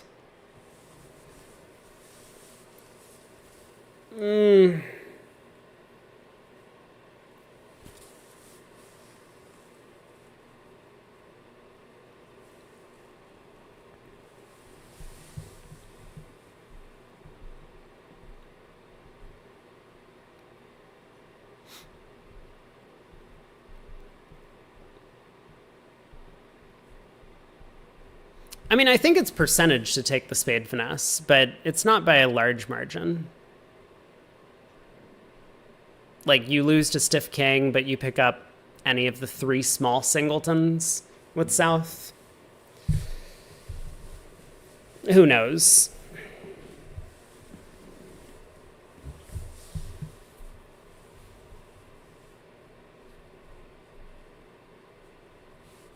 And I suppose you do better against the 2-2 splits as well, right? Because, like, you're going to make a lot of over tricks when king doubleton of spades is on side. You do go down versus king doubleton off. Meh. It's, like, close. I wouldn't worry about it. We'll see what West does.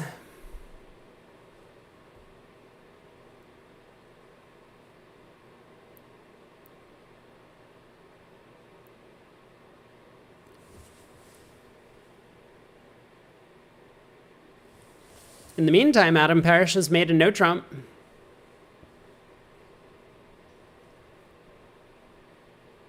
Was able to set up the diamonds and run the suit. So 4 boards to play over there in that room. I'm going to need some real excitement on this next board to wake me up. Please bring it.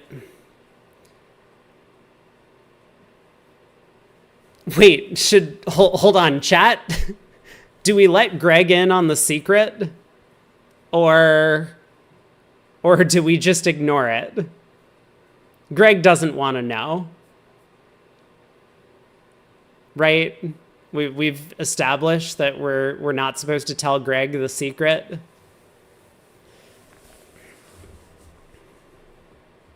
Ignore it? Okay, done. Yep. Nothing strange happened during the 4th segment. Don't worry about it.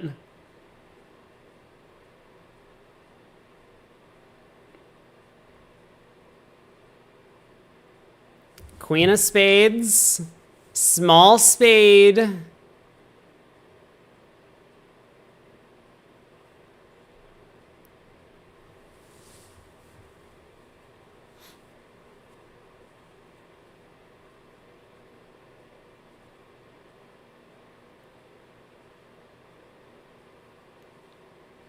The moment of truth is fast approaching. What will Kevin do? Play low? Up with the ace? Unblock the 10?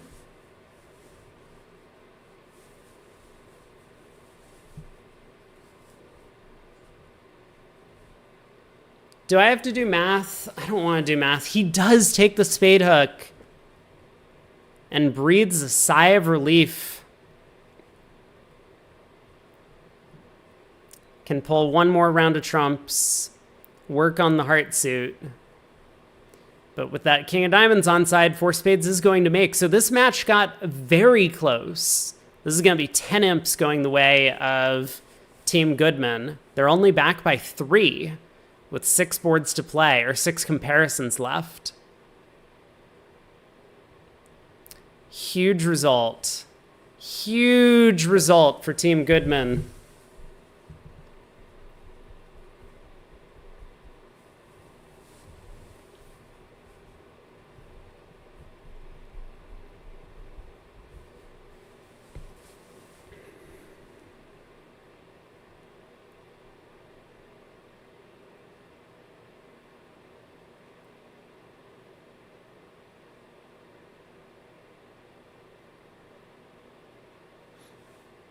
What is Dwyer doing?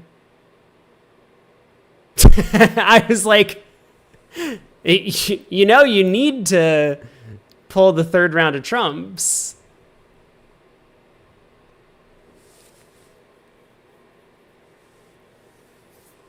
All right, heart to the king.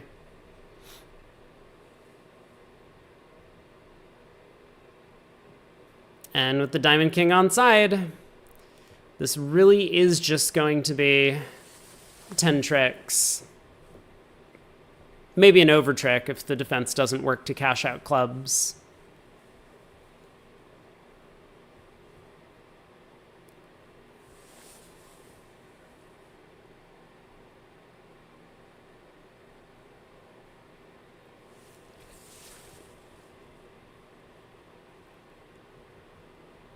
Oh, the play has become agonizingly slow. Come on, guys. Philip. Don't do this to me.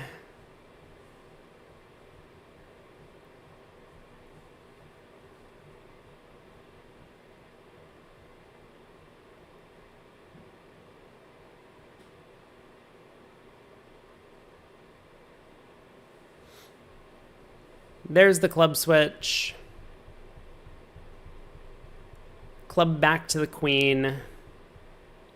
North is probably going to try and cash another club for lack of anything better to do.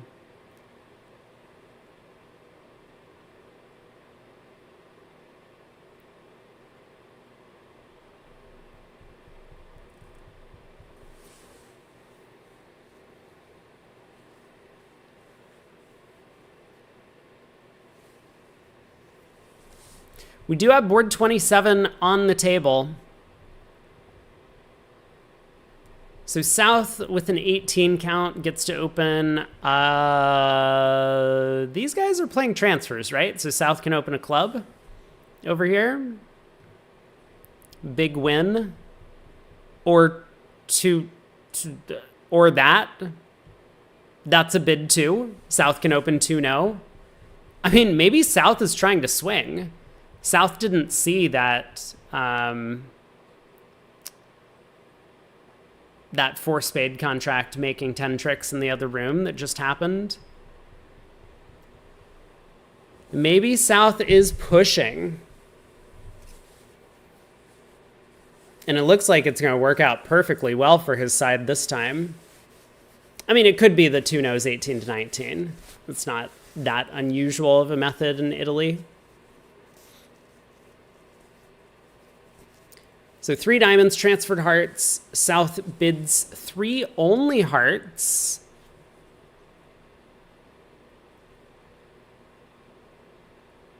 Oh, hey, who said that this was a 1 diamond opener here on board 25? We found it. The 9 count. Ace, king, 10, 9, 6th, queen, 10, 4th.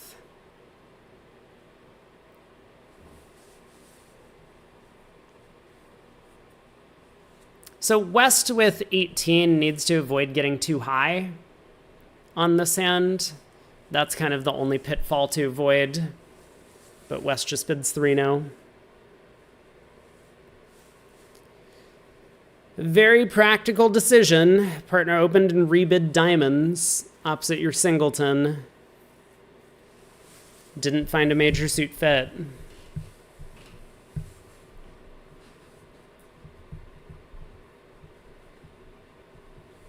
So in the meantime, board 27, 4 hearts is reached, which does look like the most practical contract to end up in. With the queen doubleton of hearts on side and no roughs coming, and declare can and probably will make 6.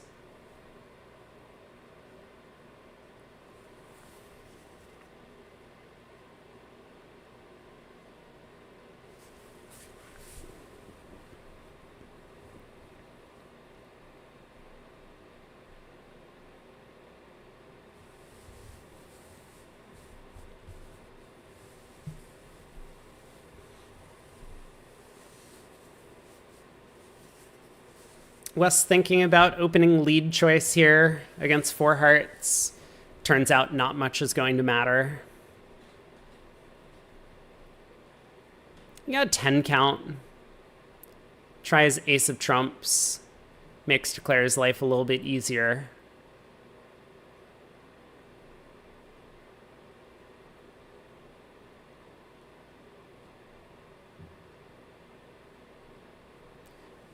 And 4 hearts makes 12 tricks. That is all of the rest of them.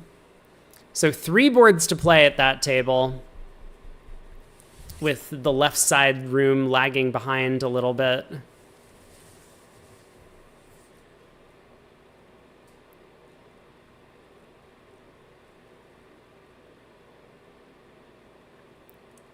Three-no here on a club lead is going to make declare's life a lot easier. Like, if South wins the king of clubs, declare is going to know what's happening in the club suit.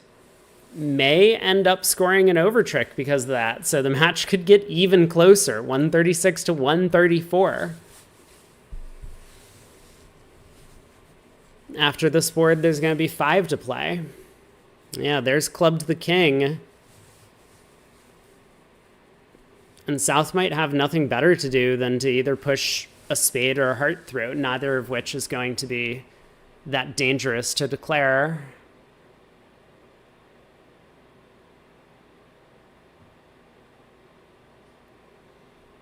And South does push a spade. So spade around to the queen.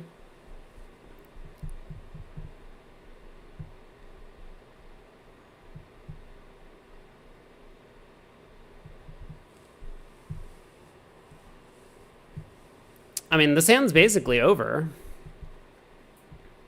The spades are all good. The club situation is known. So jack of clubs comes back to the queen and ace.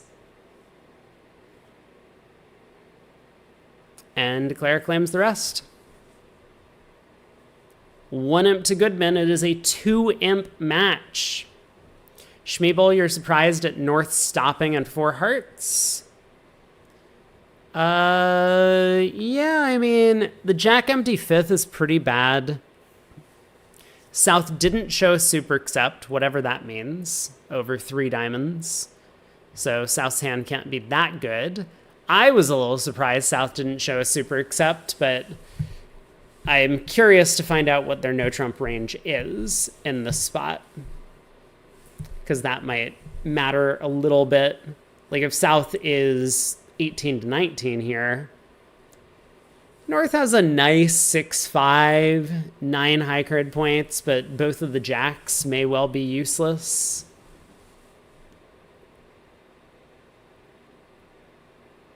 You could definitely be in a situation where like 4 hearts is down and 6 clubs is making. That would be pretty strange, but I guess it's possible.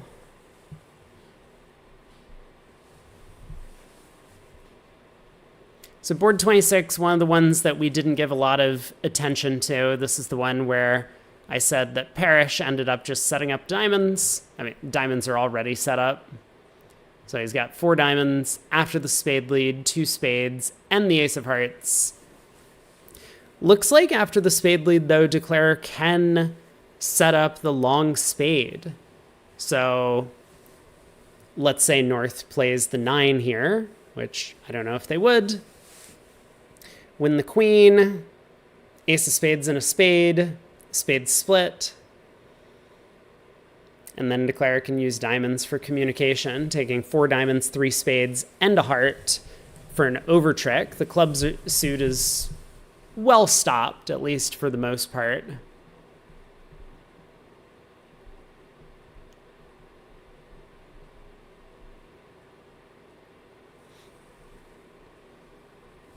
So that would make the match a 1 imp margin with 4 boards to go. They're keeping it exciting for us, aren't they?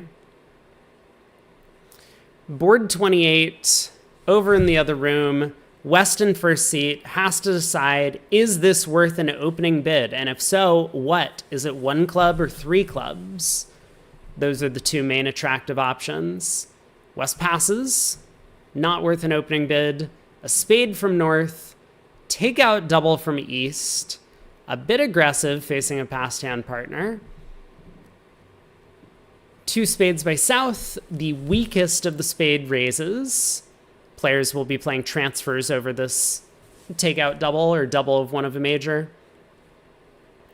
So West now gets to come in with 3 clubs showing his hand.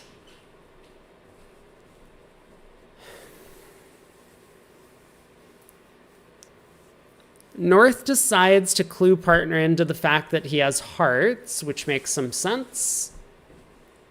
If the opponent's bid on to 5 clubs, North wants his partner to be in on the decision.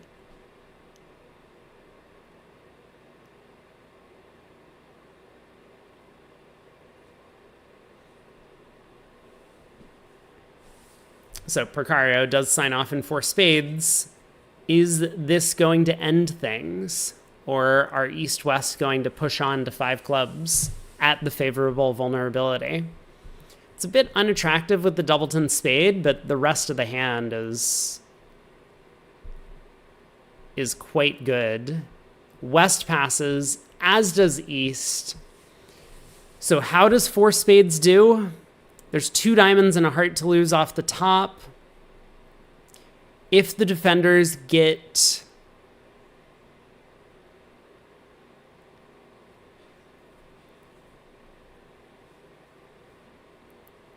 I think it's a little bit too much, because even if the defenders don't pull trumps against you,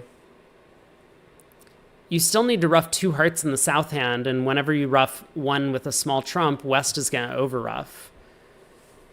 So a club opening lead, though, from East. Actually, very understandable. West did bid clubs. And this turns everything upside down. Now Declare can afford to play the heart safe, having just lost 1 diamond, not 2 anymore. Yikes.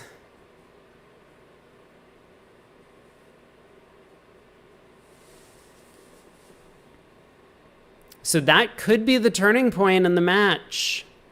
We'll have to see what happens in the other room, or at least maybe some of us will have to see. I am I am so ready to fall asleep.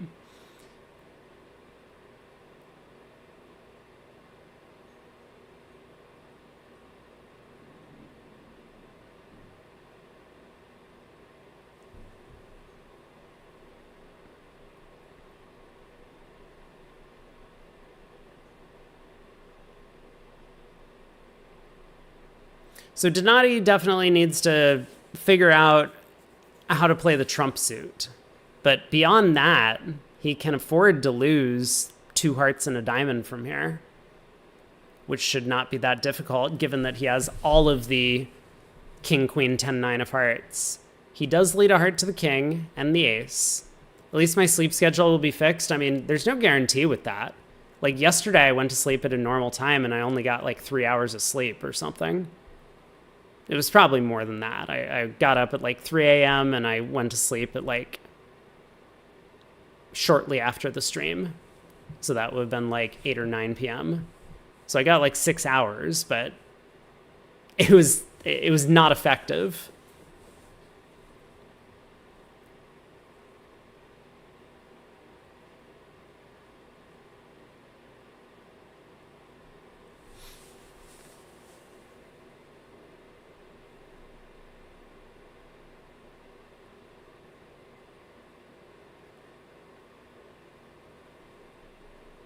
Humphreys is in, forces Declare with second round of diamonds.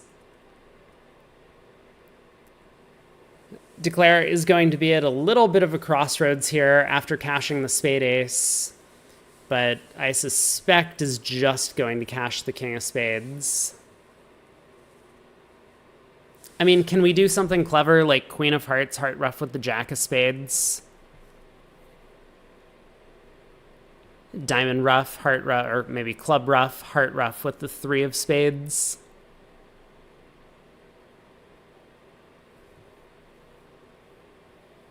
That doesn't seem too crazy.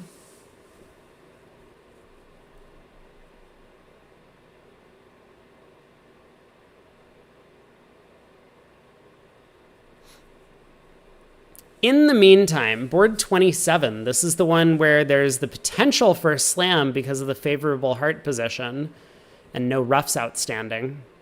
A slam in either hearts or clubs. A club, a diamond, double showing 4 or more hearts. And South with the 18 count needs to determine their priorities, right? And this is one of the things that these transfers over club system players would be discussing is, okay, South just bids 4 hearts. But between showing the 18 to 19 balanced and showing a fit for responder suit, what should South be doing? I think most people would show the fit, which is exactly what Danny Sprung elected to do.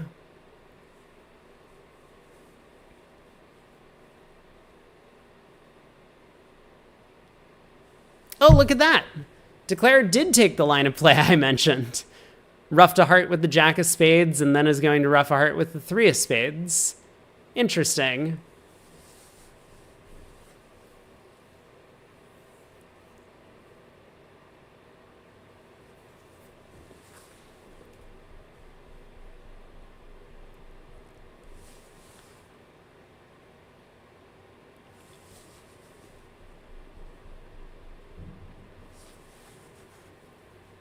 Well, North has pushed on beyond 4 hearts. The match, by the way, is tied coming into this board. 136 all.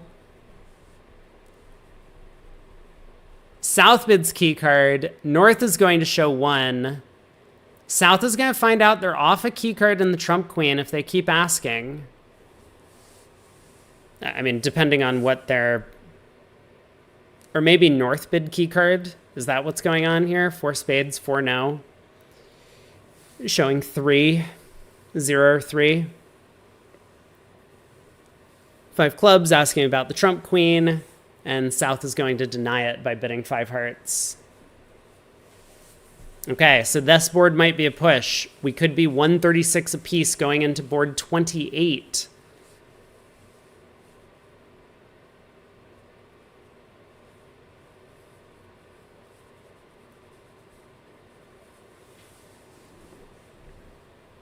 Schmeeble says transfer players often have 16 or more with a support bid. Like some sort of bid to show that hand type, like 2-0 or something. I understand that.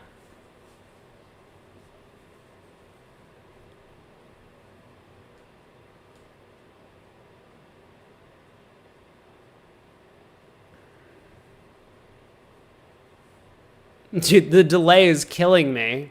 It really is. Like, we already started with a 30-minute delay for the match itself, and now we're just waiting for eons at the end of every board if we're at a fast table or following a fast table.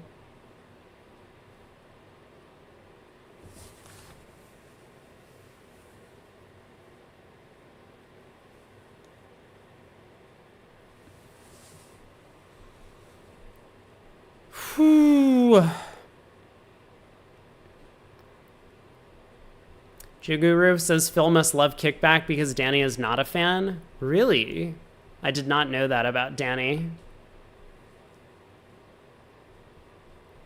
I think kickback is good. I also think that it's a convention that you and your partner are going to need to discuss. Like playing in a pickup partnership, I believe that it is probably a bad idea to play kickback.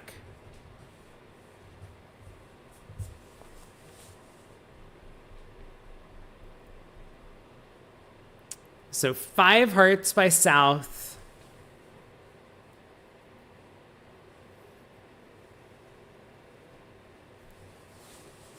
Got to get to dummy and try the heart finesse, and then a lot of this is going to be on, does South make the second over trick because they guessed the hearts correctly, or is South going to try a heart to the king?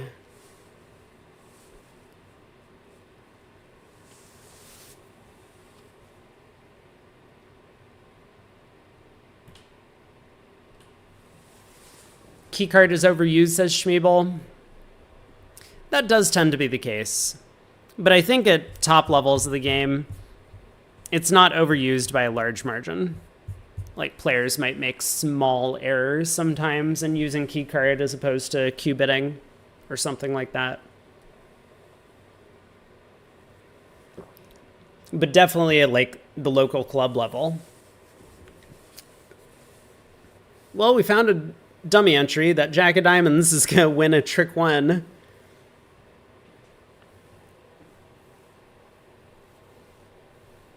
So Jack of Diamonds,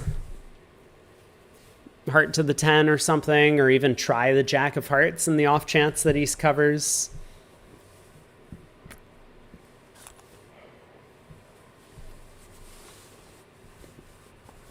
There it is, heart to the 10. So we got to push on our hands. Board 27 in the books. The match is tied at 136 apiece. 3 boards to go. Am I going to make it? Stay tuned. I mean, I'm not going to make it if board 28 remains on screen for much longer. Really need to get board 29 in play, please.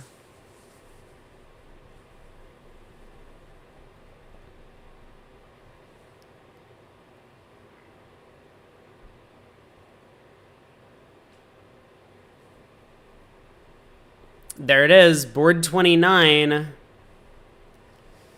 Okay, keeping an eye on both tables. I mean, this board 29 looks like it might end up being pretty flat. Oh!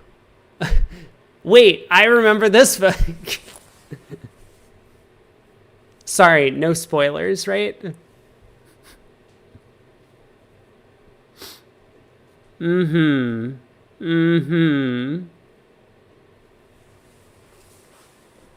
So So North passes in first seat. Adam Parrish, the complete coward that he is, passes in second seat with a perfectly good 11 count.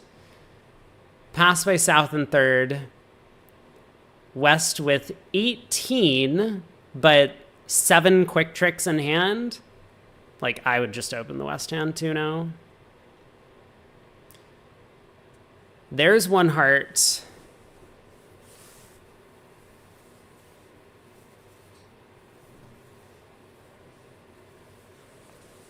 A heart, a no trump, 2 no trump or something from West. Show the values. And it's sounding like East-West are going to settle into 3 no.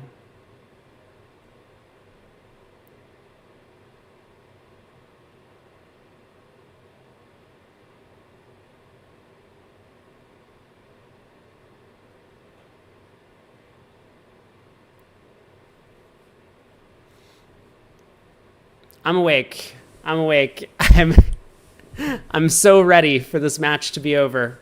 I'm sure the players are too. They've fought hard. So we do get KDR opening 3 clubs in third seat on this hand. 4 club overcall, both majors. Are we going to see 5 clubs from Shan? That would be a way to insist on a swing on this board.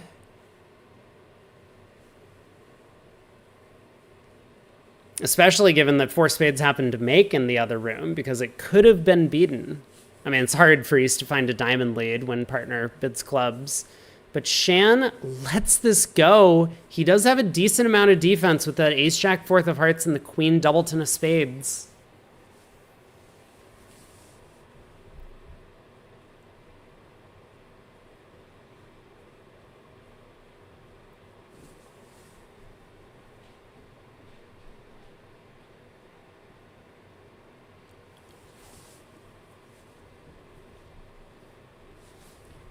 Okay, 1 no, 2 no, 3 no. East with the 11. Doesn't even think about betting the slam. And it looks like Declare is doing his best to try and potentially isolate the threats in any suits, and he was successful to do so in the diamond suit. At some point, we'll need to cash the ace-king of diamonds to clarify the position, but then the run of the hearts is going to execute a show-up squeeze against North. So the queen of clubs is going to pop up. Declare will have the rest. I mean, obviously, on this hand with clubs 3-3, queen of clubs on side, Declare could have just played all out and ended up making 12 tricks. But 11's still going to be a decent showing. It could matter, though. Right? Second to last board, the match is all tied up. The players don't exactly know that. I'm sure at the time, one or the other of them probably thought they were still about a game swing in the lead.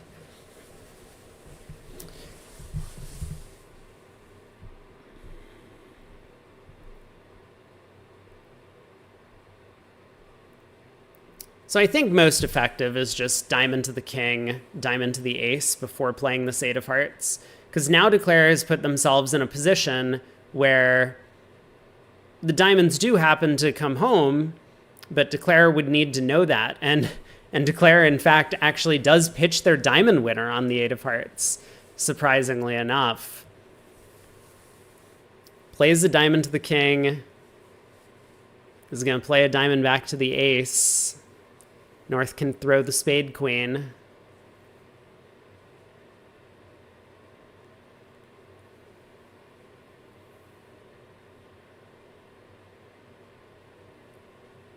And oh boy, Declare does not take the club finesse at the end of play. So, show up, squeeze, be damned. We end up costing ourselves a trick there in the end position. It has been a long day, and these guys are playing 4-handed on the Parrish team. But they have one more board to play. Although much of it might not matter if 4 spades happens to go down here on this board.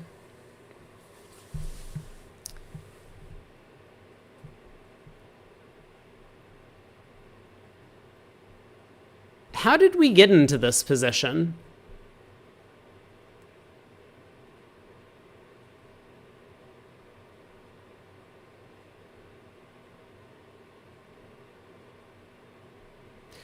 So heart comes back, and this causes some problems for Declare. Yeah, that 8 of Hearts return was beautiful from Shan.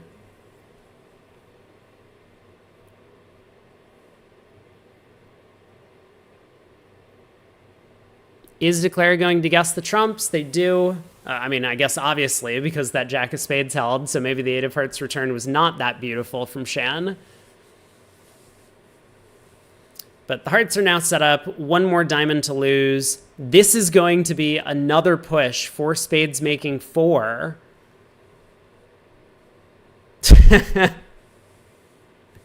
Oh boy. I wonder if that 3 no trump only making 10 tricks is going to end up coming back to cost them. Because I think we'll get board 30 on the table. Board 29 over here. 3 no trump. Very likely to make an 11 tricks, at least, I think, in this room. We'll see what happens on the final board of play. East has another beautiful, beautiful 11 count. Gets to open the bidding because he's not a fish. East, just incredible fish tendencies. Passes in first seat. Couple passes go around to West. 1 no in third seat. Always tempting. You do have the 5-card spade suit, though, so opens a spade. This is super hype. I'm trying to be very hype and stay awake. 2 clubs Drury.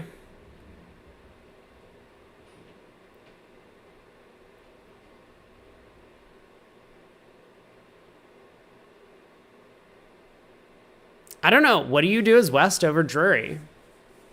You have a nice 5-card suit. Well, a decent 5-card suit, but opposite 3-card support, that ace 10 9 5th becomes a lot better. A good 13 count. Just kind of an absolute maximum that you couldn't have opened a no trump with.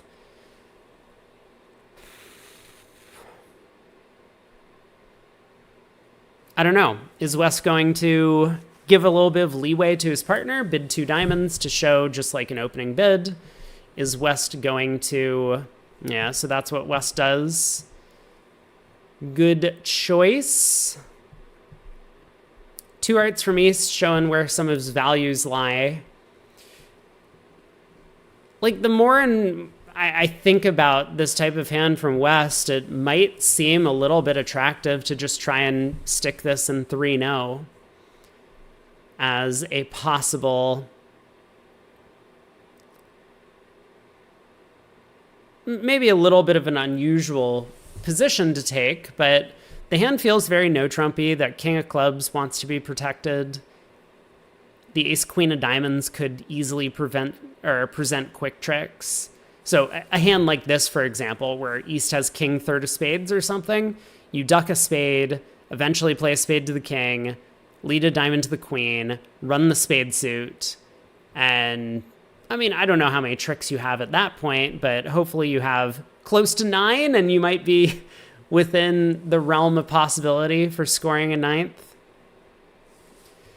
So 2-0 from East. Looks like now East's intentions are clear, trying to steal the no-trump declaration from his partner.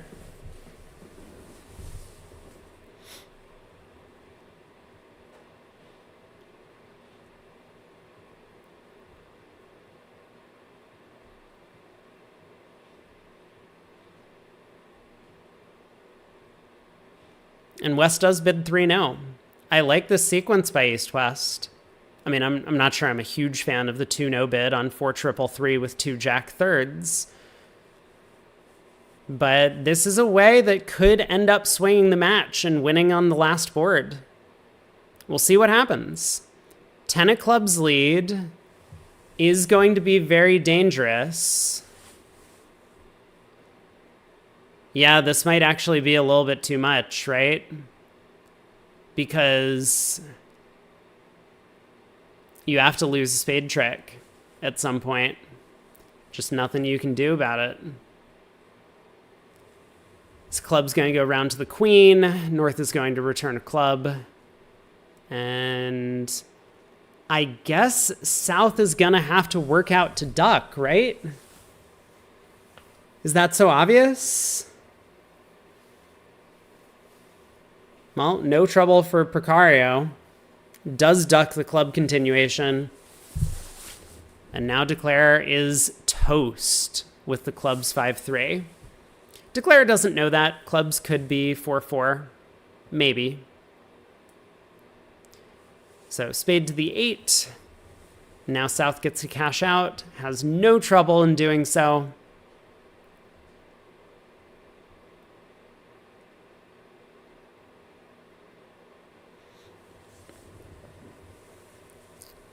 So is it possible these last two results are pushes? I mean, in theory, anything's possible, but I suspect that East-West are going to end up in 3-0 on this board on 29 or maybe 4-0, and they will end up making 11 tricks.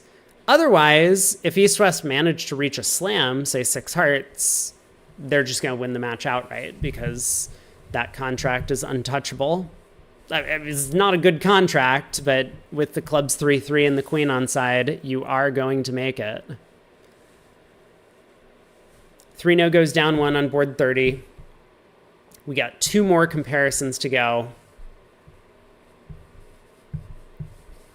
Will Parrish pull off a big upset over Team Goodman? Or will Goodman be able to find their rhythm in a comeback in the 4th segment? Just 2 deals remain.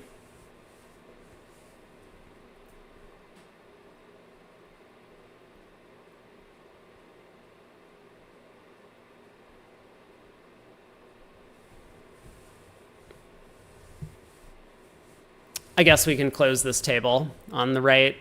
We only need the 1 remaining. Whoop. I forgot Real Bridge does that. Or it's not Real Bridge's fault, it's Streamlabs. It duplicates the window.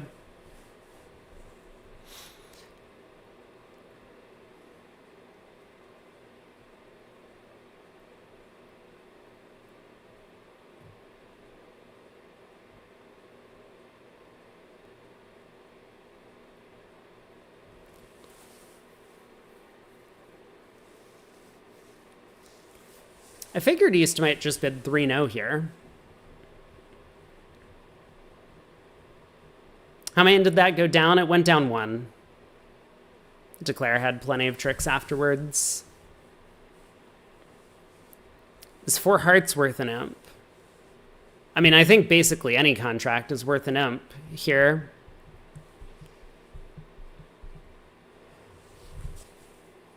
With the queen of clubs on side.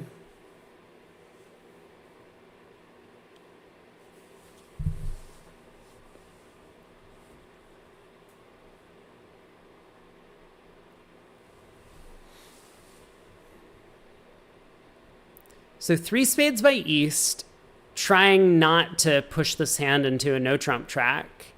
And for good reason, honestly. Because very likely to be opposite a doubleton spade over there.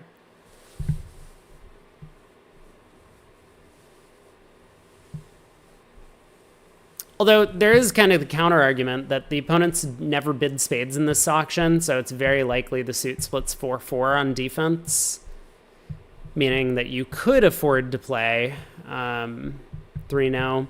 West does bid 4 hearts.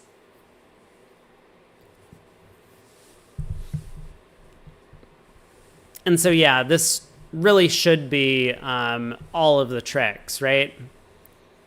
Or not all of the tricks, all but one of the tricks. Yeah, 6 hearts makes, 6 no trump makes. I mean, Declare just has plenty of tricks with the queen 3 of clubs on side. Can take 4 clubs, 2 diamonds, 5 hearts, and 1 spade for 12.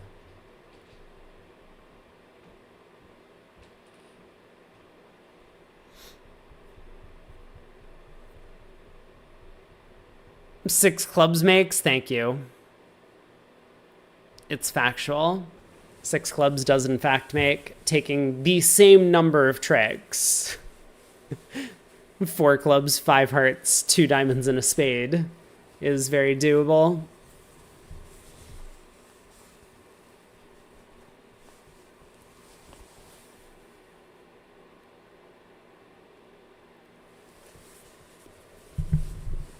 Well, Declare is just going to pull trumps. He might end up safety playing for 11 tricks here. Because we know South has the Diamond Queen. Probably, based on the opening lead. So maybe Declare elects to just set up the long diamond and dummy. And if he does that, he'll end up ditching a spade, and he makes 12 tricks. So, yeah, I guess it doesn't matter what Declare does. Feels like 12 is almost inevitable.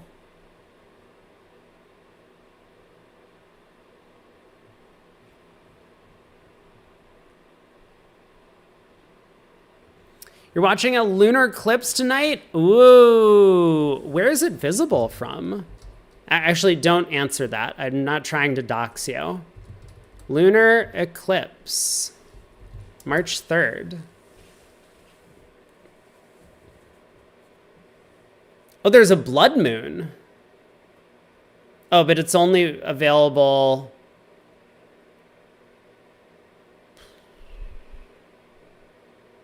Wait, in theory, tomorrow morning, like very early, I could see it. East Coast America is a good place to see this thing. Wow.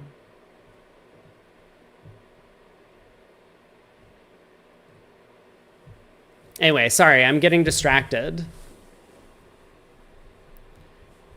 So is KDR going to go after the diamond suit? Is he going to go after... He does go after the diamond suit.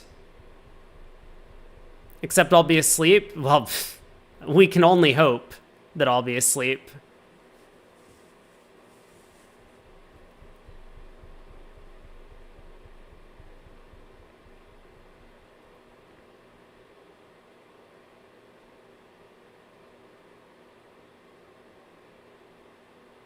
It looks like Declare has kind of mistimed the play a little bit.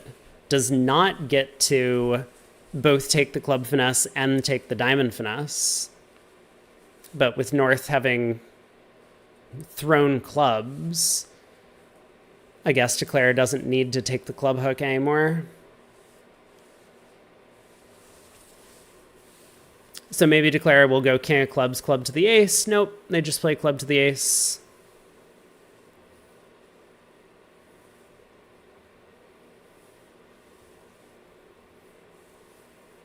Now a diamond to the 9. King of diamonds, pitch a spade, cash the club king, and oh, look at that. The queen drops. So 12 tricks, 2 imps to Goodman, going into the very last board. I don't remember the last hand. Oh, it was this kind of gambling style 3-0 when they found the spade fit. That's right. So very last board. Big round of applause for these teams. They have been putting on a show for us all day, at least for the second half of the day.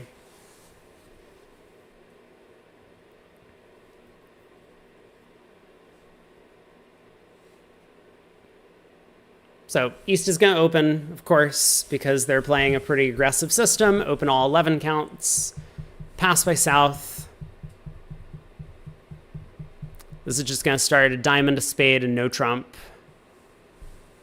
Feels like West might end up game forcing. Feels like they might find the 5-3 spade fit, and it feels like West might put the hand in 4 spades. And how does that do? Ace of clubs on side, king of diamonds on side, king of hearts on side, spades 3-2.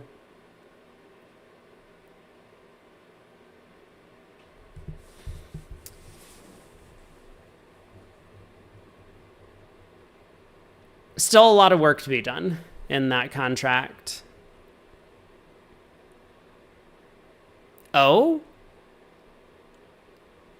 Looks like West has showed a 5-card spade suit game forcing hand, and East has elected to play 3-0. Are we going to get the same club lead?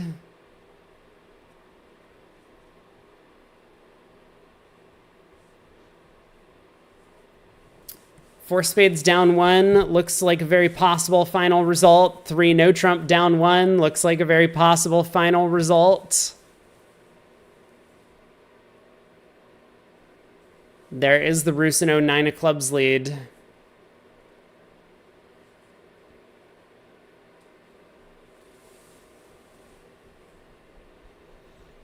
So I think we're going to see a push, and therefore, if these scores are accurate, Parrish, unfortunately, for a lot of the fans at home, ends up falling. Goodman makes the comeback.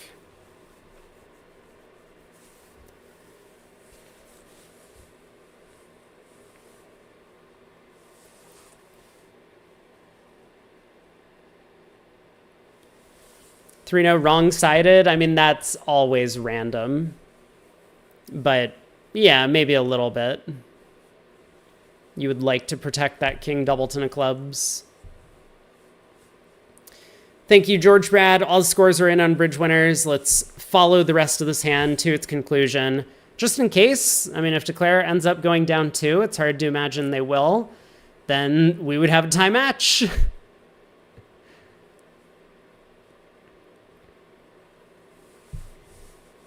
Club return comes round to south, does duck. And I think once again, Declare is just going to run the 10 of spades or play a spade to the 8. And south will get in and cash out the rest of the club tricks.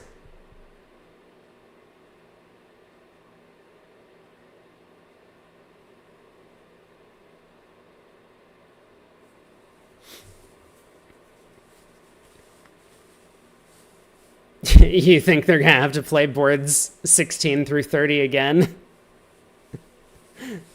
That would be pretty embarrassing.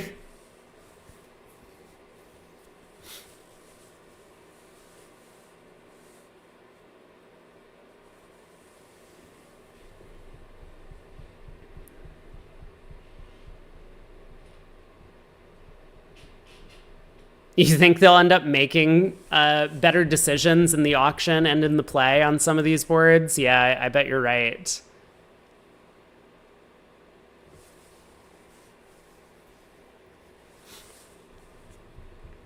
What I really hope is that this issue gets corrected tomorrow. That's what I really hope. I mean, I wish that it was corrected today, but tomorrow would be good. How well would top players do if it's just a memory test? See, double dummy is a lot harder than people think. Like, yes, top players have very strong double dummy analysis, but like, I mean, we saw that hand the other day, which I still haven't spent any more time thinking about, but that 6-no trump, where it's like, apparently 6-no makes. I still don't know what type of squeeze is required to pull it off. There are going to be situations where even if you know what the double dummy result is on a hand, you're not necessarily going to know how to execute it. Like, you can't spend all of your time thinking, especially when you've already played through the hands once. You weren't spending your time thinking about double dummy problems. You were thinking about all the hypotheticals and possibilities on the hand.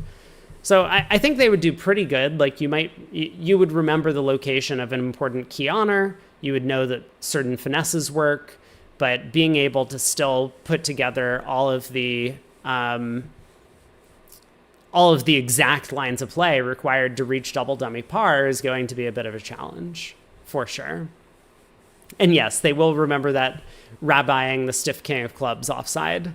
That was quite the play.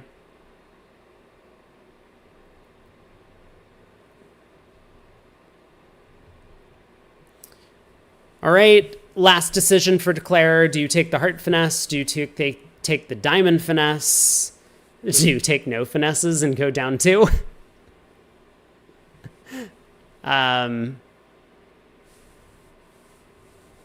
Those are the 2 options. Declarer just takes the Diamond Finesse, so this is going to be 3-no down 1. No imp swung, 138 to 136, unofficial. Let's check in on bridge winners. Onto the scoreboard, and here we go. Well, we have some upsets, by the way. So I already mentioned that Bailey got knocked out by McAllister here. So Bailey, the 19 seed and effectively the high seed in their 4-way, goes home. Kaplan, the high seed in their 4-way, goes home. They lose to Kane in their playoff. Ash does defeat Cher. But in terms of other upsets, Zhao over Team Wold. Big upset there. I mentioned earlier that So four-handed with a sponsor over Niederbach. Ivatori over Dinkin. And F's in the chat for Team Parrish. Put up a valiant fight, but ends up losing to Team Goodman. Shori manages to make it through, as does Simpson and Amoyles. So that means, in terms of the round of 32, here are our matchups for tomorrow. Fleischer against Rippey, Nickel against Rodriguez, Zimmerman Ash, Street Andresen, Rosenthal Vedanta, Rubenstein Wildowski, Hans and McAllister, Shori Goldberg, Lal Hammond, Zhao Dunitz, Simpson Bianchi, Grossack Kane, Overdeck Cole, Amoyles Gupta, Goodman Hell, whoops, you can't see, Goodman Hell, and So up against Ivatori.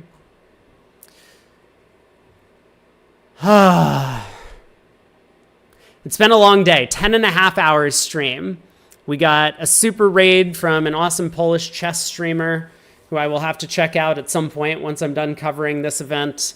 But thanks for tuning in, everyone. We will be back again tomorrow. I think we start around the same time, so it's going to be another 30-minute delay, which means we start up around 11:30 a.m. Eastern. I will try and get here to...